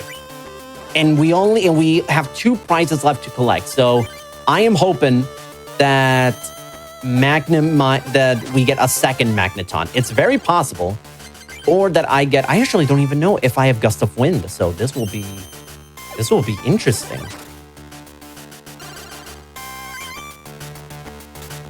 So let's see if this goes well. And there's Electrode. Okay, at the risk of potentially losing out on the objective, we're gonna try to take out the Electrode and hope 1 in 3 chance that we get Magneton. Yes, perfect. Okay. We are good. Okay, we can knock that one out the board. And there we go. We successfully knocked out Isaac's Magneton. That was really scary. Because otherwise we would have to basically go for the fight again. And that's not fun. Isaac is not a fun fight. He's easy, but man, it can be quite annoying sometimes. Definitely worth the risk you took. GG, very nice. Yeah, the only risk was Tauros knocking us out, but thankfully we have Gust of Wind. Do I even have a second Gust of Wind, or did I have to no, we only had one, so I actually had to play Heart of the Cards on that one and hope that the AI gave that one to me. So, okay. That's just Pokemon trading card game. Yep, that is how it is. Actually, wait, Evolved Mysterious Fossil. That is. Let's see. Do I have either Omastar or Omanite or Aerodactyl? I don't have Aerodactyl. Do I have Omastar? Omanite. I'm sorry. Ooh, this will be an interesting one. This is an interesting one. You know what? Let's kind of figure out. Yeah, let's see if we can knock that one out the board. And thankfully, actually, this is actually a good little bit of a experiment. This is a fun little experiment to try to figure out. I kind of have in my mind, I actually kind of have an end game of how I want to approach this. Okay. This is not how I want. Okay, so I do need a basic Pokemon. So the way the fossils work in the game is that while, yes, they can be played on the field as if they were basic Pokemon, they're not actually basic Pokemon. They are trainer cards. So unfortunately, it's gonna have to. I will wait on that at a later point, just so that I can maybe see if I can have a more consistent deck to be able to accomplish that feat. But I have in my mind an end game to complete this bingo, to complete this line. I have an end game, but I also want to be able to, knock out as many objectives as possible within the time limit that I imposed myself. So, honestly, I think the 7 medals, is 7 medals is probably going to be the most time-consuming one. But I feel that the rightmost column is going to be our end game. Now, because acquiring a total of 400 cards is going to be fine. I think that's not going to be an issue whatsoever. This is actually perfect. Such a perfect little example of a neat little tech in Pokemon TCG. So, you kind of saw Hitmonlee got hit, and the reason why I went to try to attack Hitmonlee is because he was about to attack next turn if Chris happened to draw a fighting energy. Now, the reason why I tried to attack for him is because the AI has the way the AI responds to Pokemon's almost about to being knocked out. It kind of has that little. It has something of a self-preservation strategy to where it's going to try to make the next Pokemon that is on its bench, setting that up. But if we go for a purposefully weaker move, or just sometimes not even attack at all, we make the AI pretend that it has a chance at living the next attack, when in reality, we can knock it out whenever we want. And it's just a matter of... That's a form of AI or AI manipulation that we kind of want to try to incorporate into speedruns. Because if we try to use our strongest attack all the time, there is a possibility that the AI is going to be like, well, hold on, I don't want to... I'm going to try to set up my bench, and we don't want the AI to set up a bench. So we're going to read our mail. We have 3 booster packs that we get for free. I'm hoping for something good. And fortunately, a Gyarados is not what we're looking for. And I think actually with this, We're either going to be Jolteon. Yes, perfect. That's exactly what I wanted. So status, we have 113 cards. We're actually not that far off from completing the 150 out of 226. So now the question will be, how many cards do we? 420. Okay, we got the 400 cards. So we already got that out squared away. So let's see what else we can do. Oh, wait a minute. I know there's a funky trade in this game. And I'm trying to remember which one was it. Actually, wait. Actually, I don't even know if this is considered I actually don't even know if this is considered a trade. So I'm going to save that for later. There's in-game trades in this game, and thankfully, there are plenty of opportunities to be able to execute in-game trades. So there was one that is really funny, where I believe it was you get a promotional card if you hand one NPC all of your unused energy cards. And if you happen to have, like, I don't know, 100 energy cards that you don't have in your deck, you're giving every single one of them away. And I think what you get is like Electabuzz, like not even a good Electabuzz. It's not even a good trade. Now, actually, I'm curious about this. Actually, this is kind of a semantics question, because you're giving away a bunch of energy cards, but you're not. But it's not a one-on-one card for card trade. So, chat. Does giving away hundreds of cards and you just get one card in return, that constitutes as a trade, right? I'm thinking that's the case. I don't know. What do you guys think? Because I think it means it's an in-game trade. It's just kind of what changes is how many cards you're giving away. I don't think it would count as a necessarily fair trade, but it's certainly a trade. See, that's what I'm kind of thinking too. That's what I'm thinking too. That it's not, it's not the best trade in the world. It's like, it's like one of those instances where, you're playing Ruby and Sapphire, and you have a Ruby exclusive Pokemon. I don't know. I think like it was let's say a Shuppet, like for example, and then you're at camp. And your friend, and you have a friend who has like a level 100 Blaziken, but he likes the Shuppet. So I have a Swampert. I'm sorry, someone has a Swampert, and they say, "Hey, I'll give you my Shuppet for your Blaziken, for your level 100 Blaziken." It's just a hypothetical. Sometimes it is an unfair trade, but I'm just as an example of it. I'm not saying I've done it. I'm not saying I've tricked kids. Alternatively, we do have in the chat, because the person in question does not pose it as a trade, he just tells you to give him all your energy, it doesn't count as a trade. Interesting wording. Okay, you know what? Yeah, this is one of kind of those things that it's like, it's a semantics question. Like, what really constitutes as a trade? So, thankfully, it's not the only one. So, I'm trying to... Oh, wait a minute.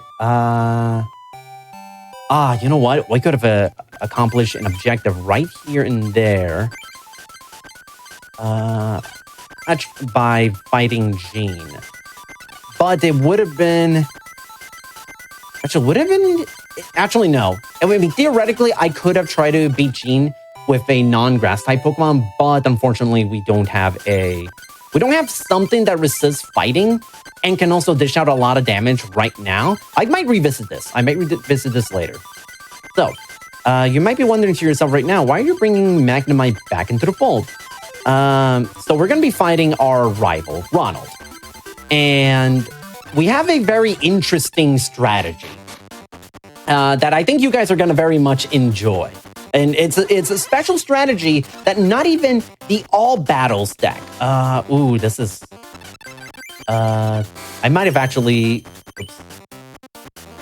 There we go. Accidentally hit spacebar again. That was my bad. Okay. we have a special. I kind of messed up the strategy a little bit, but I'm hopeful that okay, we just this very special, very unique strategy can only be done with this fight against Ronald. And I swear it's the fastest possible stride. This is not. I kind of messed it up because I meant to include lightning energy, but the strategy here, lose on purpose. So there we go. We have successfully accomplished the Ronald fight. Thankfully, there really wasn't anything that we would have been able to achieve by beating Ronald. On any % glitchless runs, believe it or not, we actually lose this fight on purpose using self-destruct because the fight is so hard.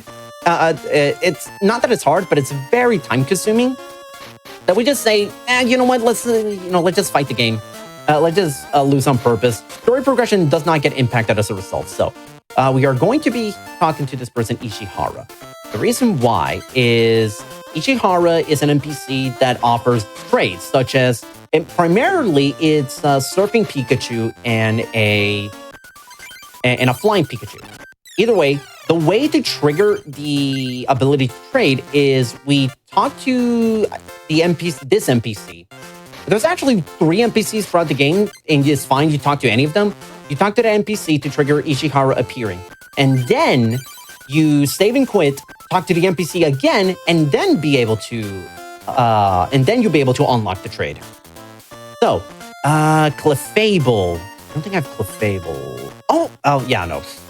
I read that first line. I appreciate your interest. I'm like, wait, I have Clefable? No, I don't. That is fine. But at the very least, that puts in our head what card we need to acquire for down the line to be able to complete the in-game trade. There's more, but I want to see if I can get that Ishihara trade done. I have another quick question for you, if you have a second, whilst you do your menuing. Okay, so if you look at column 1, row 5, that bottom corner there, where it says knock out Gene's Rhyhorn with a non-grass type Pokemon. Yes. Does that goal only count if you win the match, or can you not? Can you cross that off if you are defeated in the match, but you still knocked out the Rhyhorn? Only if you just knock out the Pokemon. Only if you knock out the Pokemon. And theoretically, I could just do that, beat him once, and then that's it. And I believe there's another variant of this challenge, of that objective. And there's a lot of different variants of these types of objectives where it does include straight up, also you gotta win the fight. So I could have done that. I might do that, but the problem is I didn't have anything that I would say, ooh, this is already turned into a bad fight. It's something where I'm just thinking, I theoretically could, maybe something with Farfetch or Zapdos, but it'd be something that is a huge time waster. Or a lot of things would have to be going my way in order to be able to, in order to accomplish that objective. I could have tried, but I want to wait for something a little bit more consistent before trying that objective again. No, absolutely. I was just curious, and it was a question that also came up in chat, so I wanted to ask. I wanted to figure that out. Oh yeah, no, absolutely, and that's the. And I tried my best to when building this bingo board, I tried to be very specific with the wording. If I ask for someone to try and win a fight while also fulfilling some bizarre battle condition or game board state, I would tell, oh wait, I don't know, I've already beat Sarah. I don't need to fight her again. We're okay. That was actually good to. I could at least check how many cards we have. 121. 121 cards. We're actually not that far off from beating the threshold. So we're getting very close to obtaining 150. Or wait, hang on. Yeah, it is. Yeah. Wait, yeah. Yep, we are close to. We are technically 80% of the way there, roughly. We're 80% of the way there. 7 medals could be a bit of a challenge. But it should be fine. What are we dealing with? Oh boy, there's this is a tricky fight, but I think this is still winnable, provided that Electabuzz' coin flips don't hurt Electabuzz too many times. And I can already tell this is probably going to be a loss. Right? Actually, no. If that Shelter comes out, then we should be good because Shelter can't attack. We have Defender. That's actually great. So let's see. Hide and Shell. Darn it. Okay, that's going to be a coin flip. That's landing heads. Okay, this is actually a really cool little RNG manipulation. So you saw that coin flip landing tails. The way RNG works is that whenever we figure out, well, I was going to explain it, but it does not work if the AI decides to alter the game board the way it did. But what I was going to say is, had that Shelter not evolved, the next coin flip the AI was going to throw would have been tails because my coin flip landed on tails. The way RNG works in this game, it's a little funky. It's a global frame rule that every frame that passes, so, we're talking a roughly 60 FPS game. Whenever that happens, every frame that passes, something else completely changes in terms of the game state. Whether it be how many different coin flips land heads or tails or what your opponent... Wow, this fight is going really, really bizarrely. I'm on, Joshua. Usually not this difficult. So, all right. And I see in the chat, like, wait a minute, why didn't I knock out the... Well, oh yeah, that is true. I did knock out the Lapras, right. I don't know why I thought in my head, I did not knock out the Lapras. Okay, actually, thank you, chat. So if chat can just tell me how many Laprases we overcome, because sometimes I'm pretty bad with math, and I didn't have in my, I don't have a piece of paper to jot out all these. I probably should have, but either way. What I was going to say, oh yeah. I'll keep that tally for you. I appreciate it. We're probably going to get like at least one or two more with this next fight. Because Amy loves spamming Laprases, so this could be another one where we might encounter that. So what I was going to say, so the way the global frame rule works is that everything gets dictated every single frame. However, in duels, the global frame rule is frozen. So whatever the game state, darn it, it's no Lapras. Ooh, that's Seeking. That one's dangerous. So at least we're gonna do a little bit of chit damage just in case the Electabuzz' Thunder Punch coin flip lands tails. And oh wait, she did not evolve. Yeah, we basically manipulated the AI into thinking, wait a minute, this Golding's about to go down. Even with Thunder Punch, I might as well not evolve. So when the global frame rule, it's frozen during duels. However, when certain actions are done, such as a coin flip or shuffling the deck, or the AI, for example, evolving a Pokemon, that unfreezes the RNG and advances it to the next state. So if I were to say, and let's kind of test that out. You see this coin flip, it lands tails. Now, what happens if I reset the game? Oh, look, it's tails. Oh, wait a minute. What happens if I use Thunder Punch a third time? Nope, it's always going to be tails. That's kind of the way the RNG will always work.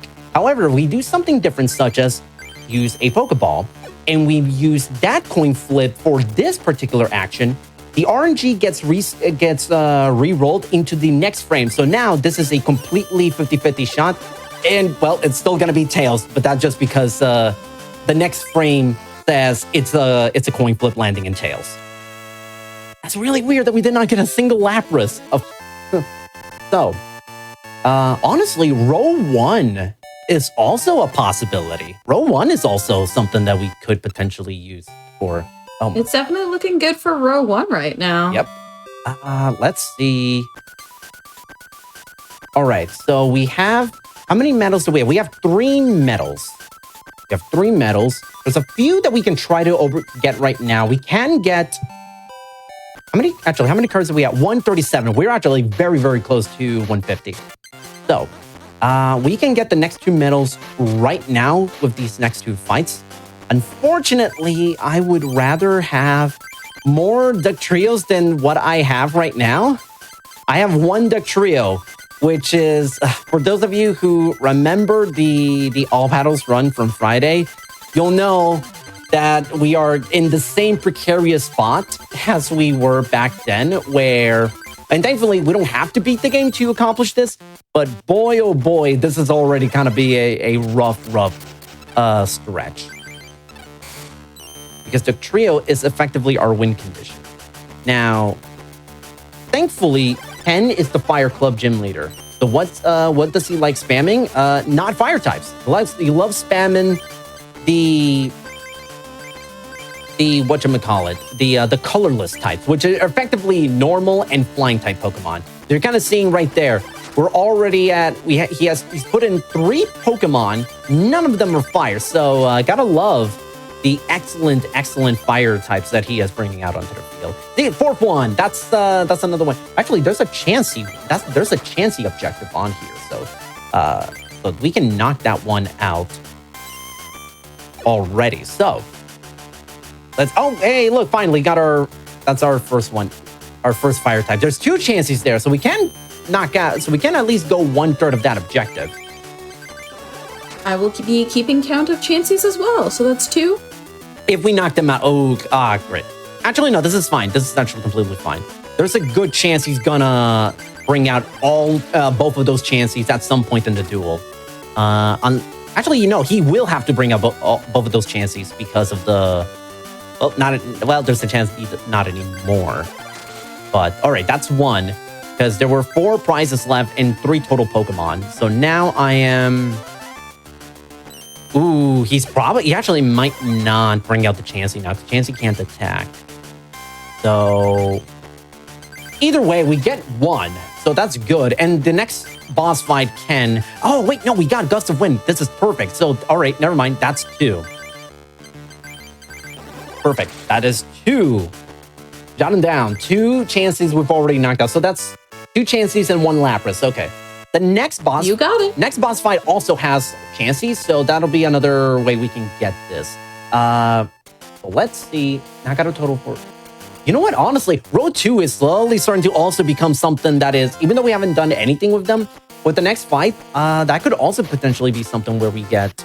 where we can... think about as potential strat. Oh, right, I forgot. This is a special cutscene.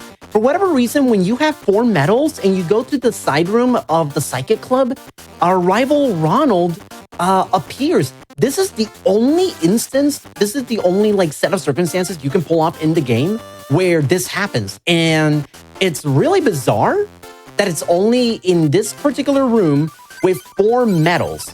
But I'm glad I got to show this off because in the All Battles round, we actually don't even get to do this. So nothing happens, but just a cool little cutscene where he's just checking up on you, just rubbing it in your face that you have oh my god, there's a second Duck Trio. Boy, that would have been great to have on the last fight. Better late than never. Wait, so hold on. Yep. How many medals do we have? 4 or 5? We have 4, but Ronald appears and tells you, I have 5. Nanner, because this is Gen 1. Because this is Gen 1 and your rival has to be an absolute jerk. How many... With all those cards away, 140. So close. We're close. We're very close. How many cards? 570. Bit by bit, we're making good progress. I think one of the objectives I have is collect 1,000 cards, which is also kind of fun because now you're just trying to figure out, okay, how can I possibly be able to do this? So, trying to see how this will work. Is Chansey in here? No. Ooh, but the Mime is here. This is... I don't want to say this is an unwinnable fight, but it's getting there. It's getting close to unwinnable if I don't get either a plus power card that powers up our cards or... Beautiful, perfect. So we have a Hitmonchan, hopefully. There we go. So the reason why this would have been sort of a little bit difficult to try to pull off is because this Mr. Mime has the ability, Pokemon Power, Invisible Wall. What it does is forces the opponent, or rather any damage done to it that does more than 20 damage automatically gets reduced to 0. So you are forced to have to use weak moves in order to be able to take out the Mr. Mime. And believe me, Murray is one of the hardest fights in the game. Not only is he one of the hardest fights in the game, he's maybe the worst fight to try and figure out the routing for. Because Murray, the only way to combat Murray is to get 4 medals beforehand. So if it wasn't for that one minor roadblock, believe me, the routing for this game would be almost entirely different in the any percent category. There's our third Chansey, perfect. So let's try to see, do I have I don't have Doug Trio yet. So I'm hoping that it does nothing to try. Do I have I do not. So my hope here is that Chansey doesn't like leave the field or heals up or does Scrunch. Okay, that's a Pokeball. So that's a head. So do I have anything that can potentially re-roll the RNG? I do not. So back to waiting. Back to waiting and just hope that the AI neck coin flip lands tails. Which is funny because there is actually an objective on the bingo board, which is have your opponent flip 3 consecutive heads and win the fight. So that is always this is that's unfortunate. But we're gonna win this duel without knocking out Chansey. That's really unfortunate. But either way, I much rather deal with the I much rather get the 5th medal than have to deal with Chansey. Because even if we knock it out, that's still 3 more Chanseys that we have to knock out. Anyways, in any scenario, we can always go back and fight Ken, because Ken's a little bit more consistent than Murray. All right, so we're back to fighting our rival. So now we're gonna actually do the proper way of this strategy, which is lose on purpose. All right, how much time? We got about a little under a half hour left. So I feel pretty good about my odds, about the odds of completing this board. So Did we just get the psychic medal? Yes. Oh, that's right. Thank you for letting me. Yes, thank you. I was so fixated on okay, we got our 5th medal. Then boom, we got our, and there we go. Thank you for reminding me. All right, so. I got you. All right, so what else do we have? Oh, by the way, here's actually, this might bring it to 150. If we beat Murray, we get this special promotional card, which is a promo Mewtwo. A really, really good card that a lot of us top runners use in the 157. Wow, we blew past that. All right. So let's see. Do we have already the conditions? We do. Okay. All right. I could try. Okay, so here's what I'm going to do. I'm going to get the next 2 medals just so that we can accomplish the 7 medals. And then once we do, we can just go full steam ahead on the hardest part, on the hardest objective with this with the bingo bar, which is the easy one. But thankfully, beating this next boss fight is, I don't want to say a joke, because it entirely depends on what the opening hand of yours look like, and also what the whether or not you start first. But if everything goes well, then all right. I don't need double colorless. Actually, that's actually a bad thing if I put double colorless for this particular strategy. So thankfully, we got Mitch. He's the fighting type gym leader, and we had already overcome all 3 of his trainers, all 3 of his students, and lucky for us, we are able to.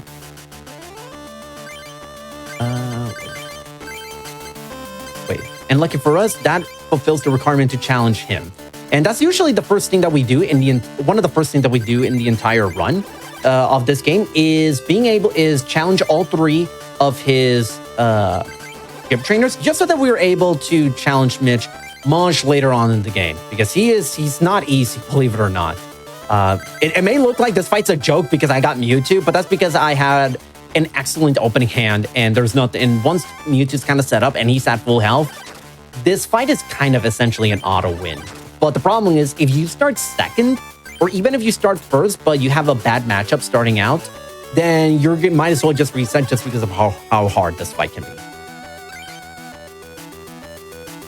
All right, so let's see.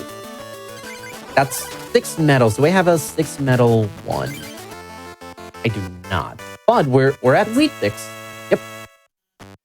We do have the grass. I don't know if we've gotten the grass medal, but that is also. Oh, we don't. Okay, I'm looking at them right now. We do not. There are 2 fights that we actually have to win before we even have the right to challenge the grass leader. It's basically the same. Oh, wow. It's the same thing with the lightning and the. I forgot to challenge you. That's right. All right. So by the way, everybody, say hi to the Science Club.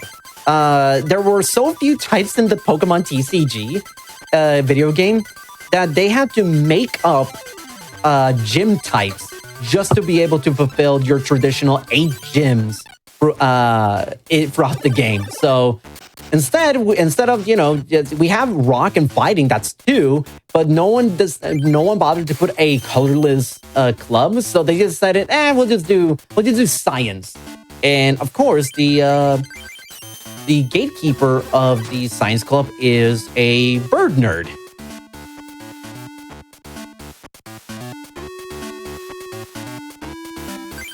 I just realized we might have already gotten that Cliffable. I'm hoping we get a Cliffable.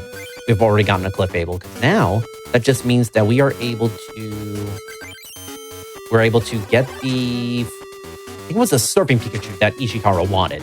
So thankfully, that could already fulfill that in-game trade objective. We could also go back to the Mason Laboratory and beat Aaron's water and fighting deck, because we already have a deck good enough to fight it. So yes, I'm already seeing people already getting kind of like in chat thinking, wait a minute, like, woo, Science Club. It's a really funny. This is definitely like the funnest club in the game in terms of different types of Clefairy. Ooh, we have Clefable. Okay, you know what? Before I forget, I'm going back to Ishihara. We're getting that Pikachu. The Science Club is definitely the most diverse card in the. There we go. And there's a flying Pikachu. Say hi to Surfing Pikachu, everybody. Hi, Surfing Pikachu. The Science Club also has the most diverse number of different decks in the game. Like, for example, this guy, Eric, he uses a Poison deck. This guy, David, he uses a Nidoran deck. Don't let the name fool you. He uses a lot of Pokemon that are not named Nidoran. By the way, for the person in chat that was asking, am I fast forwarding? No. Throughout the years, top runners have been able to train their muscles and their finger speed to the point where we are essentially tapping A and B at almost like lightning fast speed. It may look like I'm fast forwarding. I am not. It's months, actually no, at this point, years of training of trying to get this finger speed going. And by the way, this is a fun. I always love doing this in a marathon. All right, this is Pokemon TCG. Even though levels do not mean anything, they are just a way to get people to differentiate different variants of the same Pokemon. But this is the only game where you're going to have a level 10 Abra, one shot, level 53 Mewtwo. So yeah, this could be actually this. I'm not in trouble yet, but I definitely need a third Psychic Energy to be able to attack with Kadabra. And also, thank you, chat, for letting me know to fill in the box. See, you guys, we're all. This is all a team effort. You know, I play the game. You guys remind me to actually do my job and be able to do the check off the boxes. So, okay, Weezing is a threat here. so I'm just going to take him out.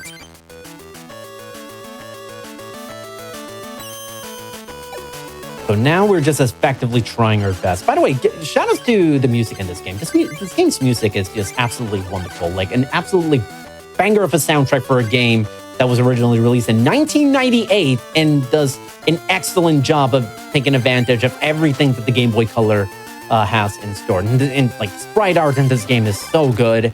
The music is great. The interface is lightning fast, as you've been seeing throughout this run. And thankfully, we are one attack away from getting that 7th medal. Technically not the final one, but, you know, it will effectively be the final medal. Let's see. Do I have full heal? I do not. In fact, there's a chance that I could get stun locked and Kadabra could get knocked out if I don't draw full heal. So we will see what happens. Oh my god, I got stun locked. Kadabra is gonna get knocked out unless... No, not the paralysis. Actually, wait, no. I can live one more attack. And I can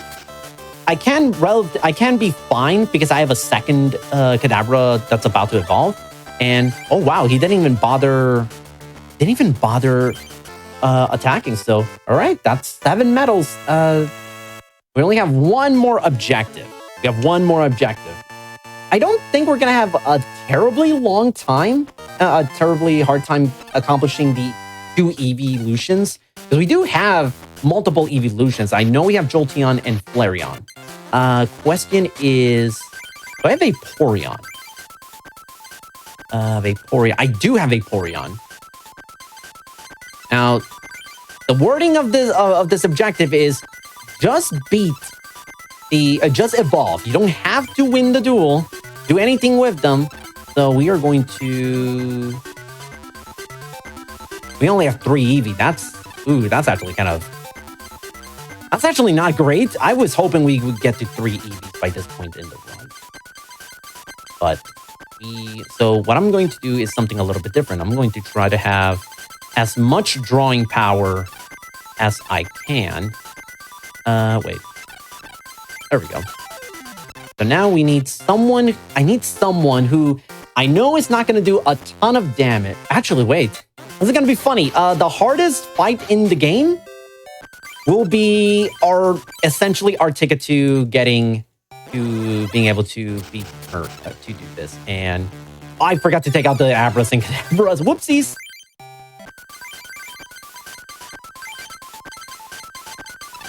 But yeah, we're trying to basically do our best to strengthen our... Okay, we don't have any extra Vaporeon, so... Wait, but explain to me why you chose this trainer. So Murray has Psychic and Colorless Pokemon. Eevee is weak to resist Psychic. The cool thing about his doing this is that Mr. Mime, his attack will do 10 damage plus however much HP you lost throughout for that current Pokemon. Here's the thing. It starts out at 10 and resists, and if you hit a Pokemon with a type that it resists, you subtract 30. So that 10 damage technically turns into negative 20, meaning it's not going to do any damage. Abra cannot do any damage to it. Kadabra could be a threat because it can do 50 damage. However, if it evolves into Alakazam, this is perfect. All I need is a second Eevee. Okay, I'm just gonna hope that the AI eventually just gives up, just uses a coin flip. That's all I'm hoping for. Because we have Jolteon. So now all I need is a second Eevee. So that is, of course, the AI likes to manipulate things. But hopefully this means that... Yes, perfect. Okay. We have Eevee. Next turn, we accomplish bingo. Just one more turn. And that is time. That's bingo. There we go. Let's go, bingo. Absolutely amazing. There we go. I'm not going to lie. The Eevee was going to be the tough one. The Eevee Illusions one was going to be a little bit tough. thinking that, okay, maybe we could, this could be a little bit of a risk because one, I wasn't sure how many evolutions we were gonna get. Also, you know, the way deck shuffling works, if you're not believing in the heart of the cards, it can be a little bit rough with trying to get the exact cards that you want. Now, obviously, you kind of got this little bit way underestimate, so there's a couple of things I do kind of want to show up. At the very least, just to kind of give the next runner a little bit of extra time to properly set up. So, one thing I always love showing off that I didn't get to show off at the start of the run is we have a trick called Duel Escape. What this does is win you any fight that you're currently facing with. So, the consistent setup is done. So we have one Pokemon on the bench. You could do this with no Pokemon on the bench, but it's a little bit more consistent for me doing this with a Pokemon on the bench. So we get down A, and then we try to hit B, then down A at the same time. So there we go. And just like that, we automatically win the duel. This one actually, so what this does, it effectively overloads kind of like the memory and makes the game kind of go past the game state and into the dual result screen. And what it does is it goes into the last result that you had, which, you know, we won the last fight, meaning that we automatically win. And you can do this for the entirety of a playthrough, and we have actually a category that is literally just doing this called any % no ace. And you can beat the entire game using this method in like 15-20 minutes if you're with enough practice. So thankfully, you know, I always love showing this off. If you do that and any % glitchless run, obviously that's a glitch. That means that the run is automatically invalid, but you know, it's bingo, we're having fun. Love showing off this trick. Don't wonder if there's do we have some extra mail? Do we get a surprise 200 out of 226 cards? I don't think we'll get to 200 cards just by grabbing these booster packs, but curious to see. Well, there's Aerodactyl. That could have been, we would have been able to evolve Mysterious Fossil with Aerodactyl, but fortunately, it's a little bit too late on that. 171. Never mind. We were nowhere even close. We're nowhere even close. Although, if you go through an any % glitchless run, by the end, you're actually gonna get close to that 200 mark. You're probably gonna get to like in the 180s, 190s. You have to be extremely lucky to get to 200 just after an any % glitchless run. But yeah, this is this is Pokemon TCG Bingo. I'm so glad that I was able to showcase this run. I've worked for a lot of months doing this run, and it was, I will say, it was so much fun thinking of different objectives and some creative strategies to be able to achieve this. And I'm really, really thankful for the opportunity to showcase this. If anybody wants to try out Pokemon TCG Bingo, on the Pokemon TCG speedrunning Discord, we actually also had I did post a little while back the JSON file that has basically all of the objectives that you have to essentially copy paste onto Bingo Sync, and then it's including the password to be able to access the room. So thankfully, we were able to. You can try this out however you want. Every so often, whenever I do like a major update to the objectives, I'll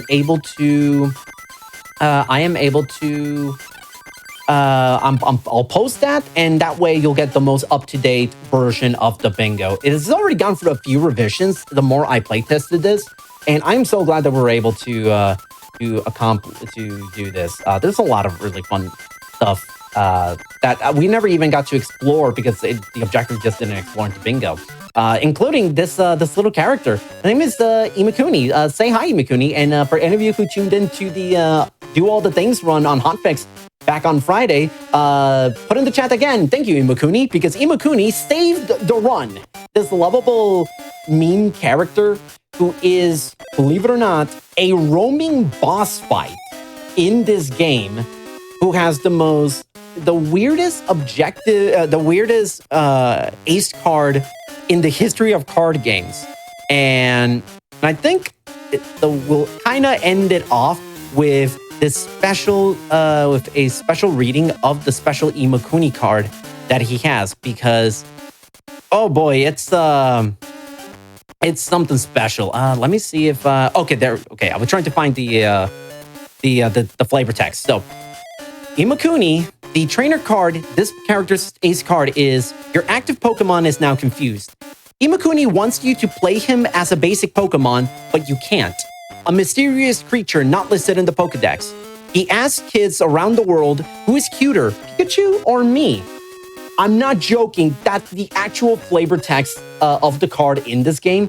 And all it does, if you play that card, your own Pokemon gets confused, which is really one of the weirdest things you could possibly do in Pokemon TCG, but it's always fun. We even have a category where you have to beat him 3 times in order to collect that card called Imakuni Present. It's the community's favorite meme category. It's short, it's simple, but it's really, really fun to try to overcome. And yeah, thank you so much again for giving me the opportunity to showcase this run. It was a lot of fun, and being able to do this with so many great Latino and Hispanic runners in this special weekend here in Latin American Heritage Month. It really just fills my heart with a lot of pride and joy to be able to showcase this game in front of this audience, in front of this lovely, lovely audience who have, I will say, you guys also get partial credit for completing this, because if it wasn't for you guys reminding me of a number of things throughout this run, who knows? Half of these boards, half of this completed objectives might not have been filled, even though they would have been objective. So even though they were completed, and also to our wonderful host for always entertaining us and also keeping and reminding me of certain details about the bingo board. So if anybody has, as I said, if anybody wants to know more about the bingo board, feel free to hop onto the Pokemon TCG Discord. Speedrunning Discord, I should say. And if you want to learn how to speedrun this game is, I would say, is one of the nicest, chillest speedrunning communities we have. It's not a large community, but it's definitely a very supportive community where we're all trying to better ourselves, and we're trying our best to ensure that we all have a fun time speedrunning this wonderful, wonderful game. And if you want to see me speedrun this game in the other actual categories, you can follow me on Twitch at Tornite. And I also speedrun stuff like Spyro 3 specifically, both the PlayStation 1 and Reignited version, as well as I'm currently learning Super Mario Odyssey. So that will be something that I will pretty soon be doing full run stuff. So yeah, that's it for my entire monologue spiel. Thank you so much again to everybody for thank you so much to GDQ for giving me the opportunity to play this game, not once, but twice this weekend. And shout out to the entire Pokemon TCG speedrunning community, because without them, I would not be here. And shout outs to all of you lovely people in the chat. You guys also deserve a round of applause for tuning in and supporting all of us speedrunners. It's not just in this weekend, but 365 days a year. So that's it for me. Thank you so much. And I hope you guys have a wonderful rest of your weekend. I'm looking forward to the rest of this marathon. Knight, thank you so much. It was so much fun keeping you company on this little bingo journey that we've gone on together. And thank you all so much for participating. It has been absolutely lovely and a pleasure. We are going to be switching off hosts. But before I go, I do have a little message for you all.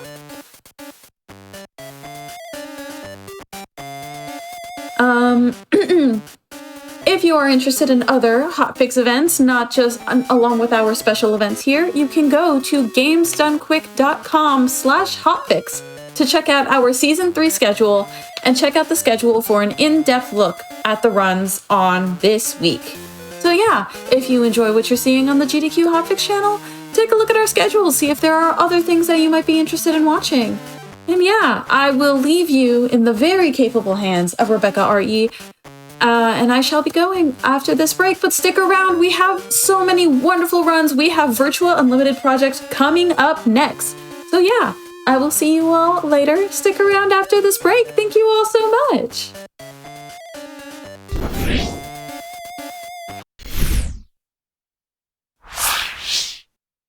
Muy bien, chicos, están viendo nuestra tercera celebración anual del mes de la herencia latinoamericana. No se pierdan exhibiciones y runs estelares realizadas por speedrunners latinoamericanos e hispanos durante todo el fin de semana. El día de hoy hemos visto Jet Set Radio y Pokémon Trading Card, y a continuación estaremos con Virtua Unlimited Project por Cosaco. ¿Cómo estás, Cosaco, el día de hoy? Hola, Rebe, hola a todos en el chat. Muchas gracias por estar aquí mirando la rancita. Estamos muy bien, muy nerviosos, pero muy dispuestos a presentar este juego que se ha visto poco, pero es muy entretenido para todos los fanáticos, en especial yo creo que de Mega Man les va a encantar. Muy bien. No sé cómo estamos con los tiempos, nos vamos a tomar un ratito, más que nada como les presentaba anteriormente el juego, o más bien tal vez un poco más de mí, speedrunner chileno, latino, claramente. Esa. Y ¡viva Chile!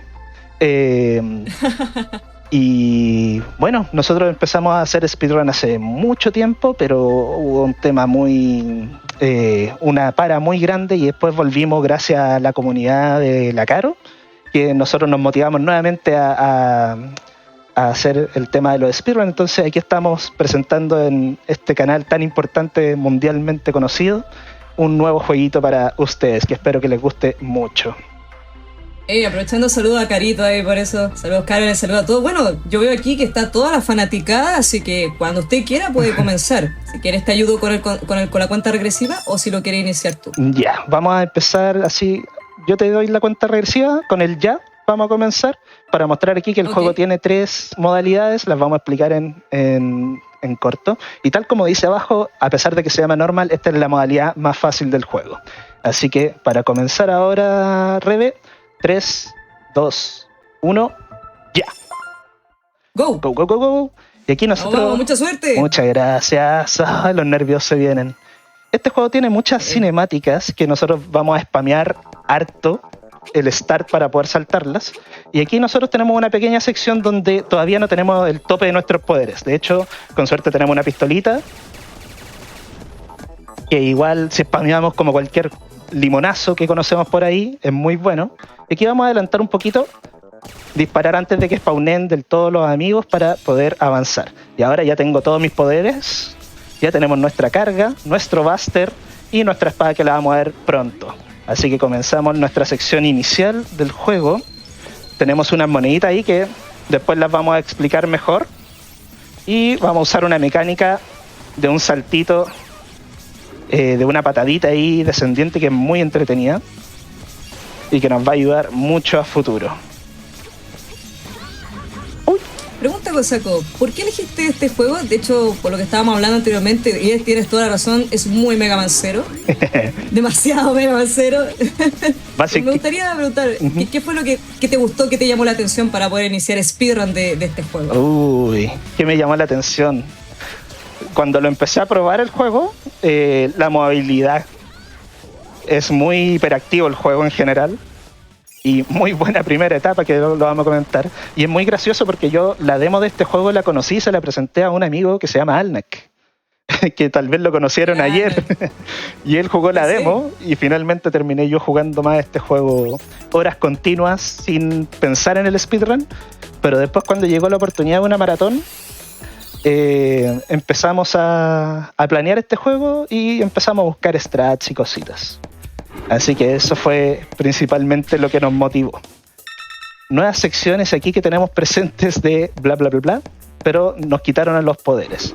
Ahora nos van a explicar un poco los poderes, que obviamente nos los vamos a saltar. Y aquí sí estoy muy seguro que me quiero ir, pero tengo que ir a entrenar. Me adelanté un poquito ahí. Nosotros, básicamente, el juego se trata que estamos en un mundo virtual. Digámoslo de una manera, como que la vida la humanidad se iba a acabar, entonces todos entraron en un estado virtual para preservar esto. Y ahora, dentro de nuestro mundo virtual, estamos en otro mundo más virtual todavía, entrenando las habilidades del personaje. Esta es una sección pseudo tutorial que nos presenta los movimientos, las habilidades, saltos, ataques, etcétera, etcétera, etcétera, que los vamos a ir comentando poco a poco. Por ejemplo, esa patadita hacia abajo que la vimos de antes, en forma diagonal, nos ayuda mucho a descender rápido. Y ahí era. Esas cajas que son un poco más grandes y que no hay ataques cargados, estas no se pueden romper, entonces es muy importante llegar con los ataques listos. Vamos a pegar un salto ahí para evitar esas pequeñas cajitas.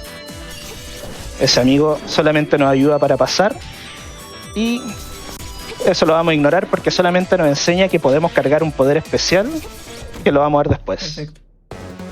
Así que esta es nuestra primera sección que ya es de práctica. Todavía seguimos en la intro del juego, básicamente. Y prontamente, con mucho más bla bla de por medio, como siempre hemos comentado, nos vamos a ir a nuestra primera etapa. Blue, nuestro operador, nos lleva al mapa donde podemos elegir nuestro siguiente destino, y el destino ahora no tenemos muchas opciones, seguimos como un caso tutorial donde el mapita azul algo nos dice y lo vamos a conversar prontamente. ¿Qué más nos queda comentar? Aprovechando que pasó hace un rato, el primer boss, ese avioncito gigante, nos dio el mejor RNG que pudimos tener. Como un buen Mega Man clon, los bosses tienen un set de ataques, unos muy buenos, unos muy pésimos. Ahí fuimos a buscar una mejora de SP, nuestra energía para poder usar los ataques. Vamos a avanzar bien straightforward dentro de este y evitar los enemigos. Y aquí tenemos una sección muy reconocida, por lo que espero que sean los fanáticos de la saga X, porque obviamente no hay primera sin segunda, diríamos acá en Chile. Y listo, pasamos a esta primera fase. Prontamente vamos a explicar varios de los sistemas de puntaje que nosotros necesitamos lograr en este juego. Y vamos a aprovechar de hacer estragos en todos los enemigos para seguir avanzando. Upsi, un poquito de daño solo para ponerle emoción.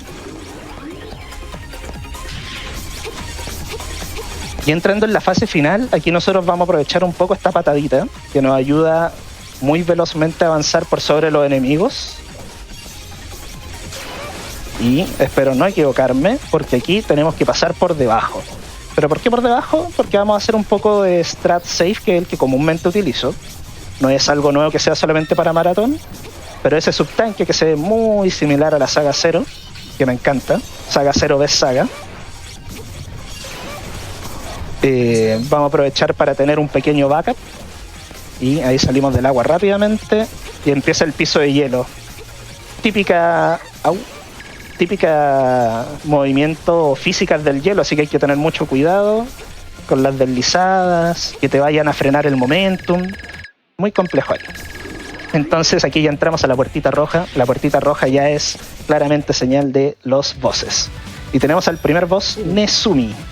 Como ya vimos, la etapa habla mucho del hielo. Vamos a usar este ataque especial.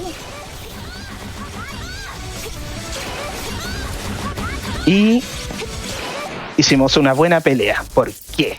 Muy bueno, limpio. Bastante limpio. ¿Se pudo mejorar? Sí. Pero estoy muy conforme porque todos los bosses en este juego tienen una segunda fase. Y algunos de ellos pasar a la segunda fase es catastrófico. Entonces evitamos se gatilló el inicio de la segunda fase, pero no se alcanzó a esconder Nezumi. Y ahora acabamos de obtener 5 cosas. Cristales, X-Skill, suena muy similar las X-Skill, nuestra nota, todo lo que vamos a ver prontamente. Los cristales los necesito para comprar cosas, y sí, los vamos a usar. Por eso necesitamos buenas notas primero. Las X Skill son habilidades que vamos a utilizar desde la siguiente etapa, no todavía. Store aquí me va a enseñar un poco. Vamos a hacer un cambio rápido de ataque. Vamos a usar el nuevo ataque especial de Nezumi, porque cada enemigo que yo voy derrotando me va a enseñar, me va a entregar una carta que me va a permitir utilizar su ataque especial y además me va a dar su elemento. ¿Sí? Juego con elementos. Y después de ir al hielo... Me imagino que es igual que Mega Man en general, o Saga Mega Man, que cada jefe va a tener una debilidad contra cierta arma. Exacto. Aquí son netamente como en la saga 0, son contra elementos, no entre jefes en específico. Entonces, teniendo la tarjeta, tenemos su ataque especial, que era otra de las cosas que me entregaron. Y bueno, el ataque especial de Nezumi no es muy bueno, es un buen escudo, pero no se utiliza mucho. Lo que nos vamos a enfocar acá, otro detalle que acabo de hacer, pero no lo había mencionado todavía, que la modalidad normal de este juego es mucho más permisiva. Porque, como vieron, me pinché. Y el pincharse en muchos juegos significa muerte. Aquí, tanto la caída al vacío como los pinchos en la modalidad normal no solo implica daño. Perfecto. Un detalle que se me había olvidado, que esperaba no tener que recurrir tan temprano a ello. Ahí vamos a aplicar un poquito de cosas que estuvimos practicando.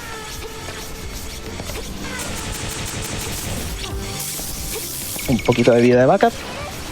Y seguimos avanzando en la etapa bien straightforward también. Pero es muy importante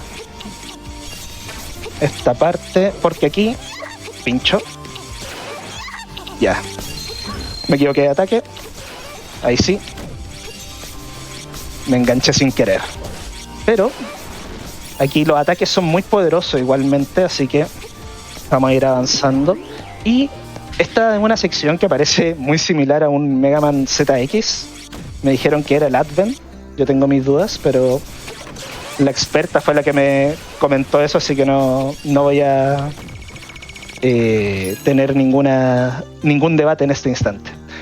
Y aquí nosotros tenemos que desactivar 3 switch para poder activar la puerta y seguir avanzando. No nos vamos a arriesgar.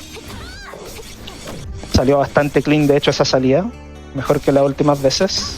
Y nosotros ahora el juego lo vamos a empezar a acostumbrar o bueno, yo como player me voy a acostumbrar a no llevar el sable cargado, porque en la etapa siguiente yo voy a necesitar no llevar el sable cargado, porque vamos a conseguir una X-Skill muy importante para todo el movimiento de esta run. Pero eso entra en categoría spoiler, así que lo vamos a ver después. Vamos a pegar un saltito ahí para boostear velocidad. Vamos a seguir subiendo pisos, nuestra última puerta. Y aquí vamos a conseguir un ítem importante. Es un chip básicamente. Y ese chip lo vamos a activar ahora, que siempre se me olvida. Entonces, aprovechando que lo estamos comentando, Start, chip, y es una carga más rápida. Muy útil.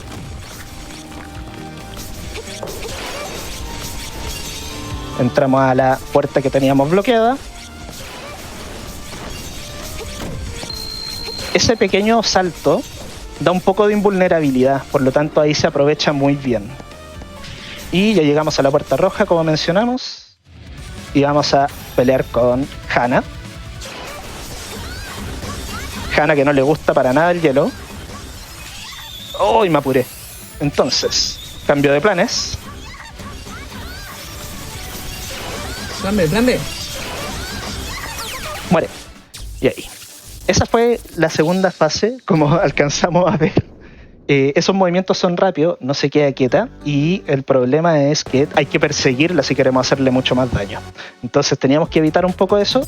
Me apuré un poco en utilizar nuestra habilidad especial, pero es un pequeño detalle para la run. Seguimos sacando ese. Es muy importante conseguir al menos 120 puntos por etapa, porque yo estoy sacando también unas moneditas doradas.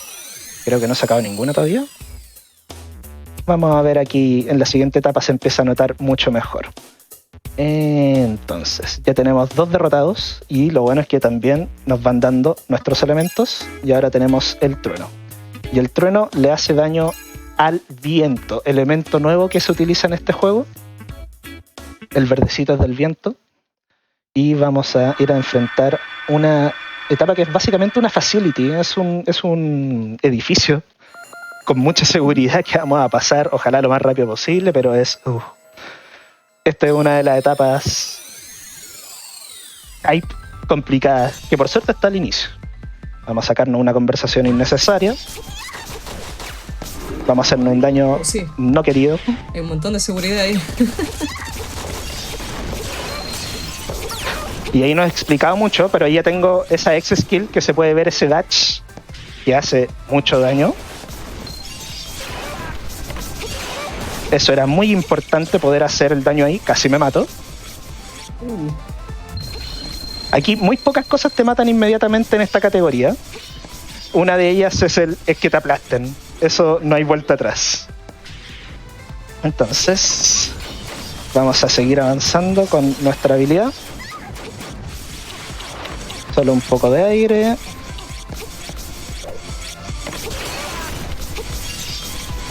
¡Ay! Ahí está la monedita dorada que estaba mencionando. Esta es la sección de mucho daño para mí, pero salió bien airoso en comparación a otras veces. Seguimos. Mejor dicho de verse.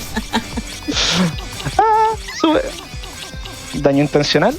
Y vamos. Así como dato freak, este juego me ha dado algunos bugs históricamente. Esperemos que no se ponga gracioso hoy día, pero este es uno de los primeros que me dio. Aquí tenemos una pequeña fase donde peleamos contra estos, ni siquiera jefes, enemigos cualquiera, pero perfecto. Pero van saliendo, y el troleo que me hace el juego es básicamente que me spawnea de nuevo la última ola de enemigos. Por eso que digo que se pone gracioso. ¿Tú quieres más diversión? Toma, pase de largo. Eso fue mucha suerte. Eso fue de apurón. Moneditas para la economía.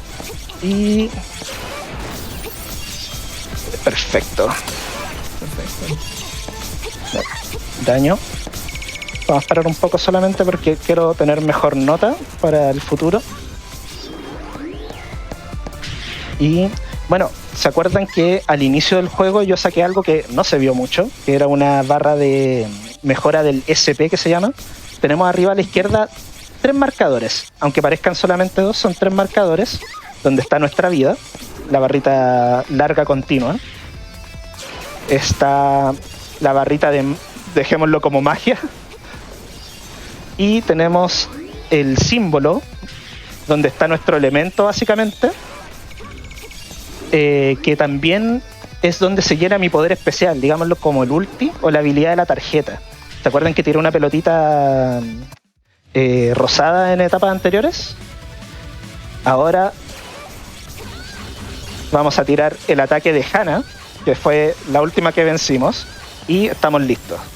Hana tiene este slash de pantalla completa que básicamente por debilidad le hace 98% de la barra de daño. Digo 98 porque puede quedar ahí un poquito. Es una buena debilidad dentro de todo. Wow, sí, vi el daño, fue brutal. Deleteado. Deleteado. Sí. Oye, y creo que fue una muy buena etapa porque sacamos 128 puntos y eso es una V. Eso significa 150 cristales para el siguiente, para el banco. Aquí Blue siempre me habla, nada que hacer, y tampoco te permite skipearlo, es bla bla bla. Pero no es tan terrible. Y aquí conseguimos el poder del viento.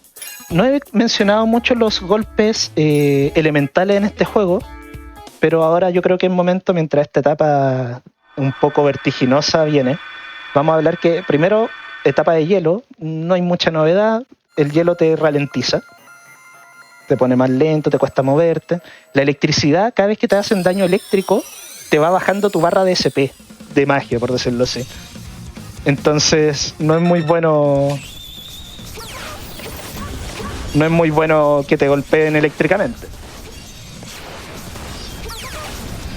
Ahí. Calculé mal. Pasamos por la etapa de viento también. Y la etapa de viento, la gracia que tienen los ataques de viento es que tienen un knockback demasiado potente. Esa es su...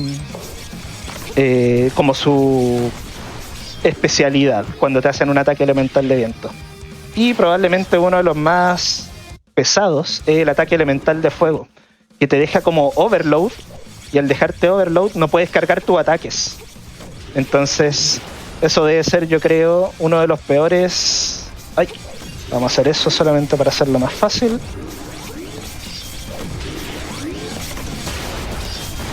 Y bueno, ojalá en toda la run nunca ver el ataque de fuego haciéndome daño, porque quita mis estadísticas. Se me van fuertemente ahí. Esta etapa de fuego es muy entretenida. A mí me encanta la música de este juego. Escucho el OST varias veces por día, honestamente. Y esta es una de las canciones más power que tiene, según yo. Y ahí nos arrancamos. No me quiso salir la ex skill de Hannah. Nos vamos a lanzar por este lado solamente para recordarnos la vida, pero estamos bien con ello. No deberíamos tener problemas ahora. Y vamos a abrir el camino por abajo, pero vamos a tomar la moneda arriba porque después cargar el ataque otra vez para... eso fue mala suerte. Otra vez el ataque para abrir otra roca es mucho tiempo. Entonces es mucho más fácil, más conveniente esta ruta. Vamos a aprovechar el saltito al amigo ahí. A ustedes también. Y seguimos ahora con un ascenso muy conocido por varios streamers del Mega Man X2. Es muy similar, así que me encanta hacerle referencia. Referencia. Y espérate nomás, porque aquí nosotros vamos a tener un corazón también que vamos a sacar, que es más similar todavía al Mega Man X2. Y se ve aquí arriba. Algo pasó raro. No importa.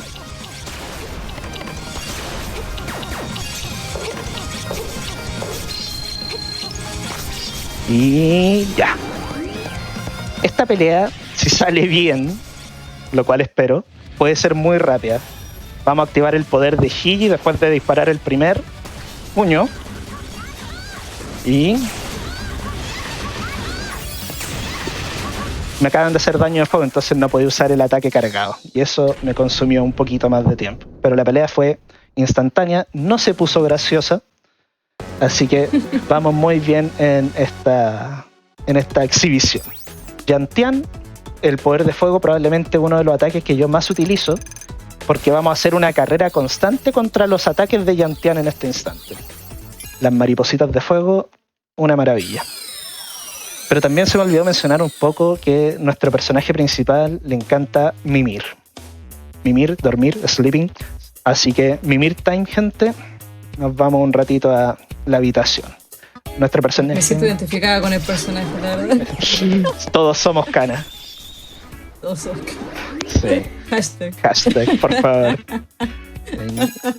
Estoy hoy un poquito sleepy ya. Mimir. A mimir. Y... bueno, tenemos pequeños problemas, pequeñas sorpresas. No quiero grabar y eso es lo que quería evitar. 1440, ya, no tenemos problemas con las monedas, creo. Necesito 1600 para la siguiente parte. No fue malo haberme equivocado ahí, porque así puedo observar cuántas monedas me faltan. Y aquí van a ver otro gran evento canónico de la saga Mega Man. Y ahí empezaron las mariposas, como mencioné anteriormente. Es una carrera contra ellas. Mucho daño.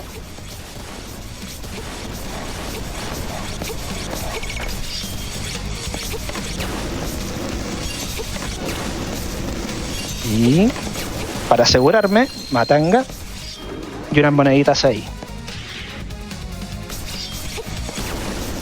sección de hielo. Como es necesario, por favor, no quedar separado, porque el momentum ahí afecta mucho. Se notó, ¿verdad? Como que ¡ay! Sí. Me tienen afirmado. Pero no. Logramos daño gratis de fuego. No era necesario tener el ataque cargado ahí, así que no importa. Bien, pasamos a esa parte, vamos.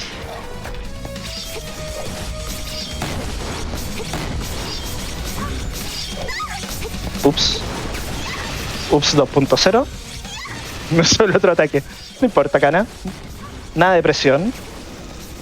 Acá tenemos vida. Y otra... Esta parte se parece un poquito al Mega Man X6. Ahí también tenemos un ascenso de lava más horizontal que vertical. Me encanta comparar los juegos con la saga Mega Man, que se note.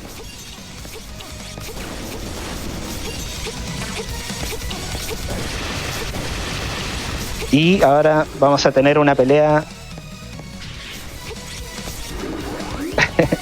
con mucho más significado nostálgico para la saga Mega Man 03.